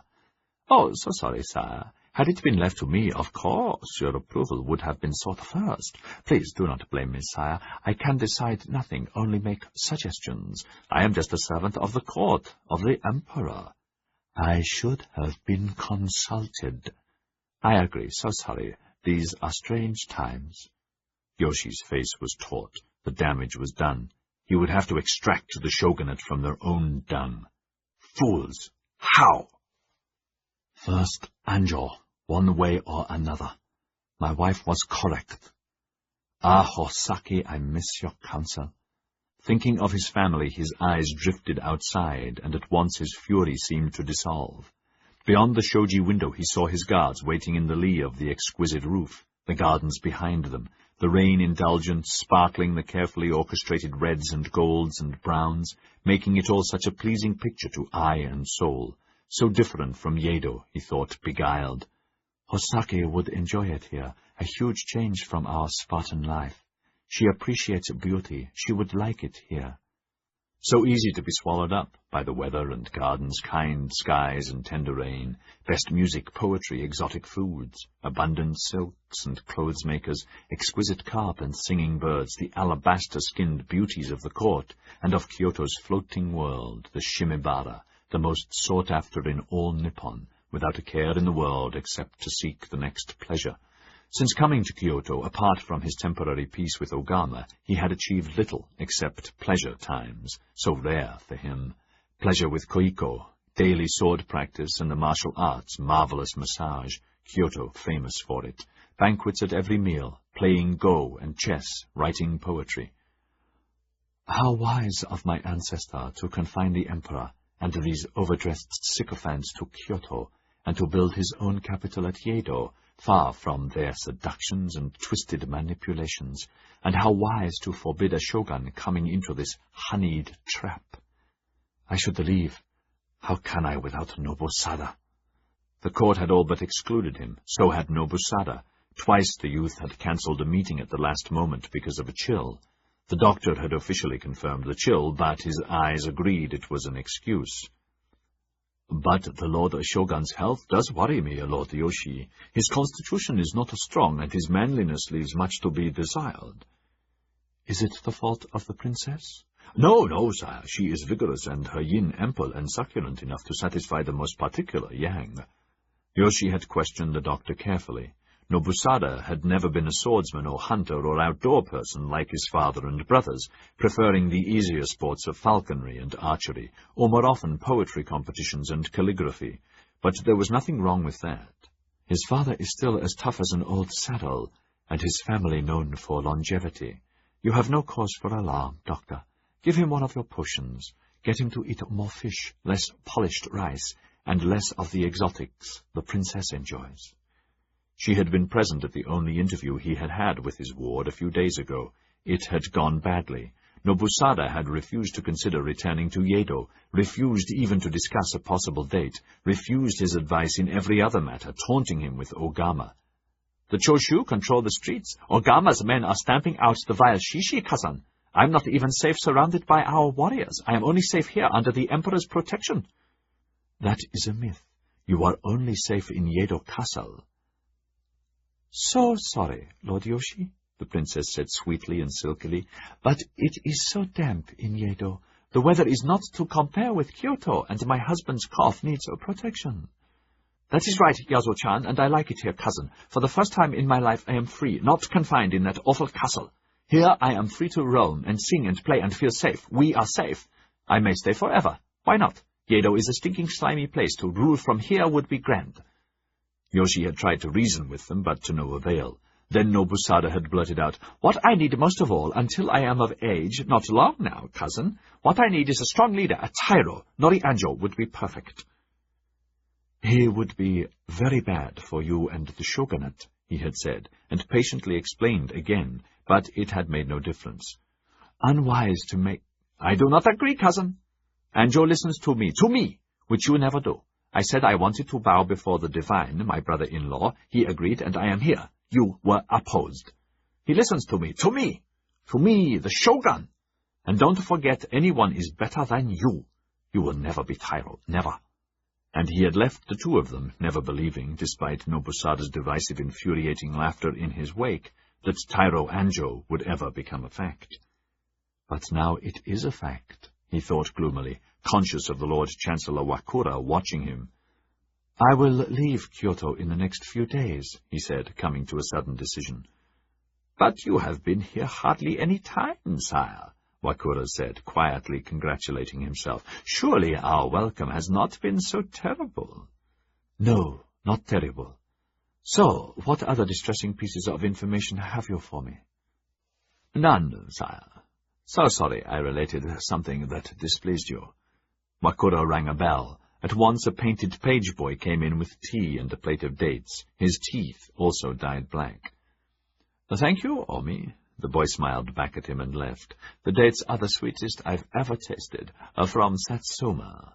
They were large, honeyed, and sun-dried. Yoshi's eyes narrowed. He took one, no coincidence they were from Satsuma. They are excellent. Yes, they are. A pity the daimyo Sanjiro is not as sweet as the food and fruit his soldier farmers grow. Curious that samurai in Satsuma can be either, without loss of caste. Yoshi chose another. Curious? Just their ancient custom. A bad custom. Better that men should be samurai or farmers, one or the other, according to the legacy. Ah, yes, the legacy. But then Shogun Toranaga allowed that family to retain their fief and their heads after Sekigahara, though they fought against him. Perhaps he liked their dates too. Interesting, eh?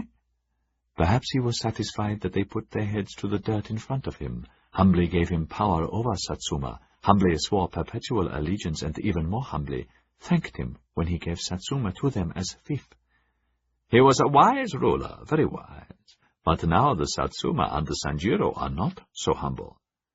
That is also true of others, Yoshi said thinly. As I said, we live in strange times. Wakura took time to select another date. The rumor is he prepares his legions for war, and fief for war.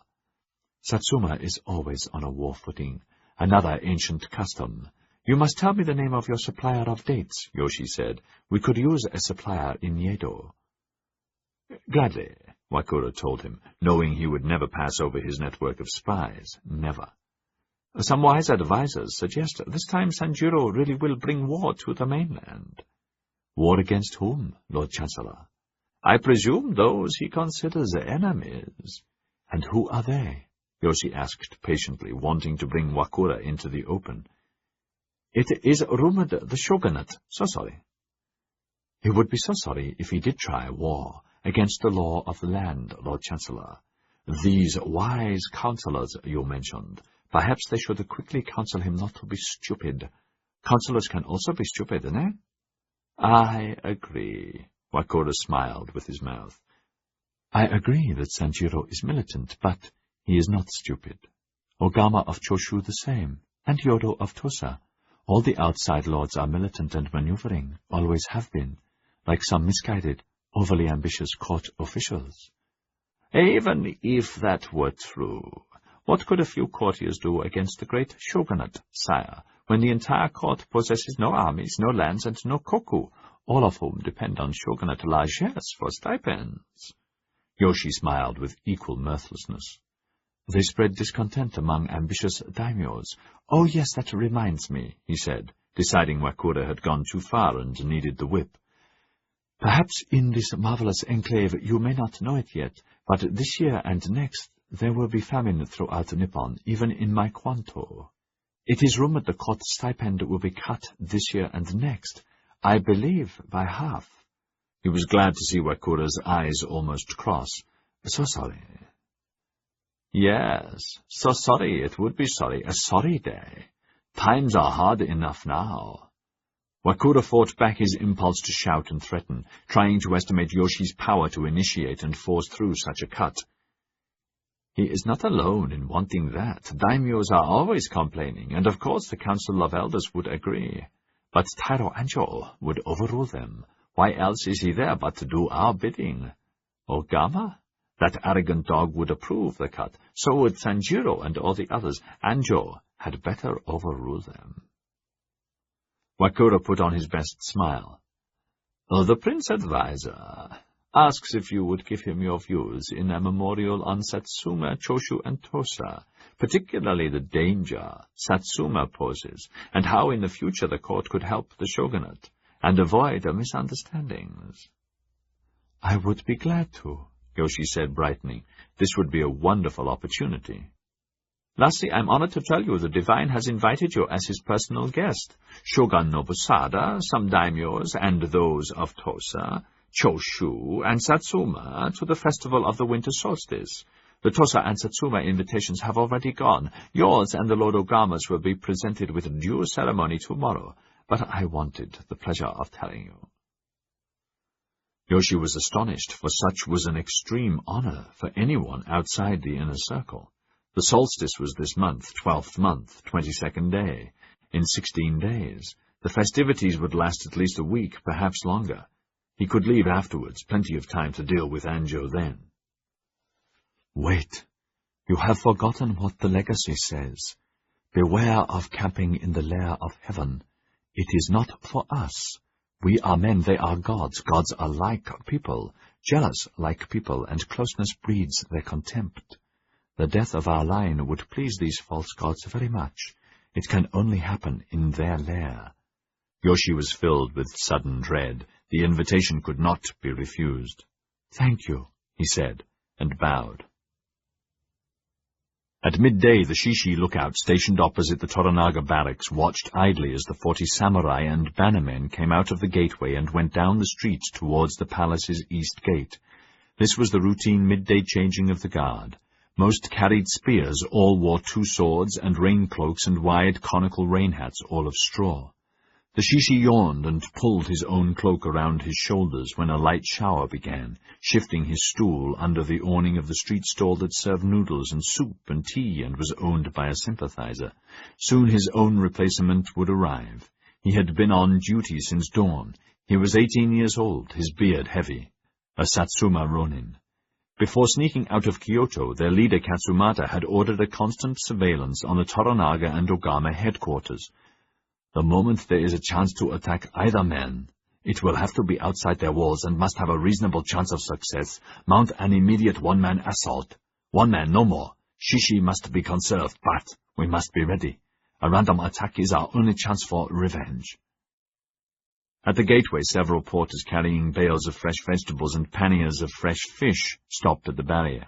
Attentive guards checked them carefully, then gestured them through. Everyone was inspected with equal care. The youth yawned again.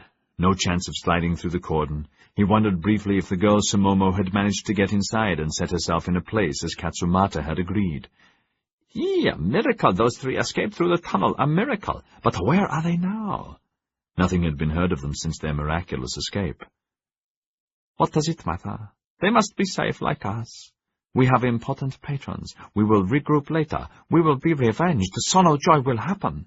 He saw the guards turn the corner and disappear. Now he was tired, but the thought of warm futons and his waiting lover took most of it away. The shogunate patrol reached the east gate, a low barracks guardhouse, nestled against the walls and spread on either side of the gate, and could house 500 men and horses if need be. The gate was 6 meters high and made of heavy iron-reinforced timber, with a much smaller gate off to one side standing open. The perimeter walls were higher, ancient, and stone. For a moment the new guards noisily intermingled with the old, all of them well muffled. Officers inspected men and arms, the old guard began forming up, and an officer and an ashigaru, a foot soldier, from the replacement group trudged across the roadway. The shower stopped. A little sun broke through. The two men turned into another street and went into another barracks, similar to many all over Kyoto. Here 200 of Ogama's samurai were housed, well away from the gate, but close enough. 40 men, here are the names, the officer said to his counterpart and bowed. Nothing on you to report. Good. Both of you come with me, please. The Ogama officer studied the list of names as he led the way down a corridor through a cordon of his men. Through a doorway into an empty room, across it to a closed door. The officer knocked, then opened it. This inner room was bare but for a low table and tatami mats. Ogama stood by the window, armed, wary but alone. Both officers stood aside and bowed. The ashigaru took off his large hat and revealed himself as Yoshi. Silently he gave his long sword to his officer, keeping the short one, and went into the room. The door closed behind him. Both officers exhaled. Both were sweating. In the room Yoshi bowed. Thank you for agreeing to the meeting. Ogama bowed, motioned Yoshi to sit opposite him. What is so urgent, and why such secrecy? Bad news. You said that partners should share particular information. So sorry, Nori Anjo has been made Tairo. The news visibly shocked Ogama, and he listened intently as Yoshi talked. When Yoshi spoke about the imperial invitation, some of his anger dissipated. Such an honor and recognition. Yeah, none too soon. That is what I thought, until I was out of the palace. Then I saw the depth of the trap. What trap? To have the lords of Satsuma, Tosa, you and me all in one place at the same time, in ceremonial clothes, inside the palace walls, without arms or guards? What could Wakura do? Any one of them. They have no samurai, no armies, no money, no arms, nothing. Yes, but think. When we four are in front of the Son of Heaven together, that would be perfect timing for someone, Wakura, Prince Fujitaka, Shogun Nobusada, or the princess, to suggest, as a gift to the divine, now is the moment for the 4 greatest daimyos in the land to express their loyalty by offering up their powers to him. Ogama's brow darkened. Not one of us would agree, not one. We would prevaricate, stall, even lie, and... Lie? To the Son of Heaven? Never. Listen further. Say the prince advisor, before the ceremony, in private, was to say to you something like, Lord Ogama, the Son of Heaven wishes to adopt you, to make you Prince Ogama, Captain of the Imperial Guard, Lord Chieftain of the Gates, member of the new Imperial Council of 10, who will rule instead of the usurping Toranaga Shogunate. In return... What Council of 10? Wait. In return, you just acknowledge him as who he is, the Son of Heaven, Emperor of Nippon, possessor of the sacred regalia, the orb, mirror, and scepter, descended from the gods and ascendant over all men. In return, you dedicate your fief and your samurai to his service and his wishes that will be exercised through the Imperial Council of 10. Ogama stared at him, beads of sweat on his upper lip. I would never give up Choshu. Perhaps, perhaps not. Perhaps the imperial mouthpiece says, in addition, the emperor will confirm you in your fief as Lord of Choshu, conqueror of the Gai Jin, keeper of the straits, subject only to him, and the Imperial Council of 10. Who else is on the council? Ogama said hoarsely. Yoshi wiped the sweat off his own brow. The whole scheme had suddenly presented itself when he had reached his own barracks. General Akeda had precipitated it with a chance remark about how devious Kyoto thinking was, that it seemed to be in the very air they breathed, that what was considered a prize in an instant became a noose. He had become physically ill because he knew he could be charmed as easily as anyone. He was today, a few moments before, lulled into a false sense of security until he would be isolated and then invited onwards. There, you see, Ogama-sama, you're already tempted. Who else is on the council? As if what they told you mattered. You would be one against their appointees. Sanjiro, too, Lord Chancellor Owakura, and his ilk would overwhelm and rule. We would not agree. I would not— So sorry, you would agree. They could gear honors to tempt a kami. The great temptation being that they would pretend to replace the Toranaga shogunate with the Council of 10 shogunate. Of course, I could not be offered a place on the Imperial Council, nor any of the Toranagas except Nobosada, and he's already theirs because of that princess, as I warned. Yoshi spat with rage. Anjo is the first move. The more the two men considered the ramifications, the more they could see the spikes of the limitless traps ahead. Ogama said hoarsely, The festivities would go on for weeks or more. We would be obliged to give banquets to the court and to each other. Slow poisons could be introduced. Yoshi shuddered. All of his life he had carried a deep fear of being poisoned. A favorite uncle had died in great pain, the doctor saying natural causes, but the uncle had been a barb in the side of a hostile bakufu, and his death a great convenience. Perhaps poisoning, perhaps not. The death of the previous shogun, the year Peri returned, one day healthy, the next dead, again so convenient to the Tairo Ii, who hated him, wanting a puppet, Nobusada, in his place. Rumors, never proof, but poison was an ancient art in Nippon and China. The more Yoshi reasoned with himself, if death by poisoning was his karma, the more he made sure his cooks were trustworthy and took care where he ate. But that did not remove the panic that possessed him now and then. Abruptly, Ogama bunched a fist and smashed it into the palm of his other hand. Anjo Tairo, I cannot believe it. Nor I. When Yoshi had sent the messenger to arrange this secret meeting, he had been thinking how ironic it was that now he and Ogama really had to work together if they were to survive. No longer could they survive alone at the moment. How do we stop this happening? I can see they could tempt me. Ogama spat on the tatami in disgust. They can tempt anyone, Ogama-dono. They are like wolf kamis. I can understand that. We are trapped. If the divine invites us, his befouled minions will destroy us. Let us round up those you spoke of, or I'll send for Basuhiro. His mind is like a serpent's. We are only trapped if we accept the invitation tomorrow. I propose we both leave Kyoto tonight secretly. If we are not here, eh? Ogama's sudden smile was seraphic, but it evaporated as quickly. Yoshi understood why and said, Such a move requires great trust between us. Yes, it would. What do you propose to guard against any mistakes? I cannot cover all alternatives, but this is temporary. We both slip out of Kyoto tonight, agreeing to stay away for at least 20 days. I will go at once to Yedo and deal with or neutralize Anjo, and stay there until that is done. General Akeda will be in charge as usual and will say that I had to return suddenly to Dragon's Tooth, a sickness in the family, but I am expected back quickly.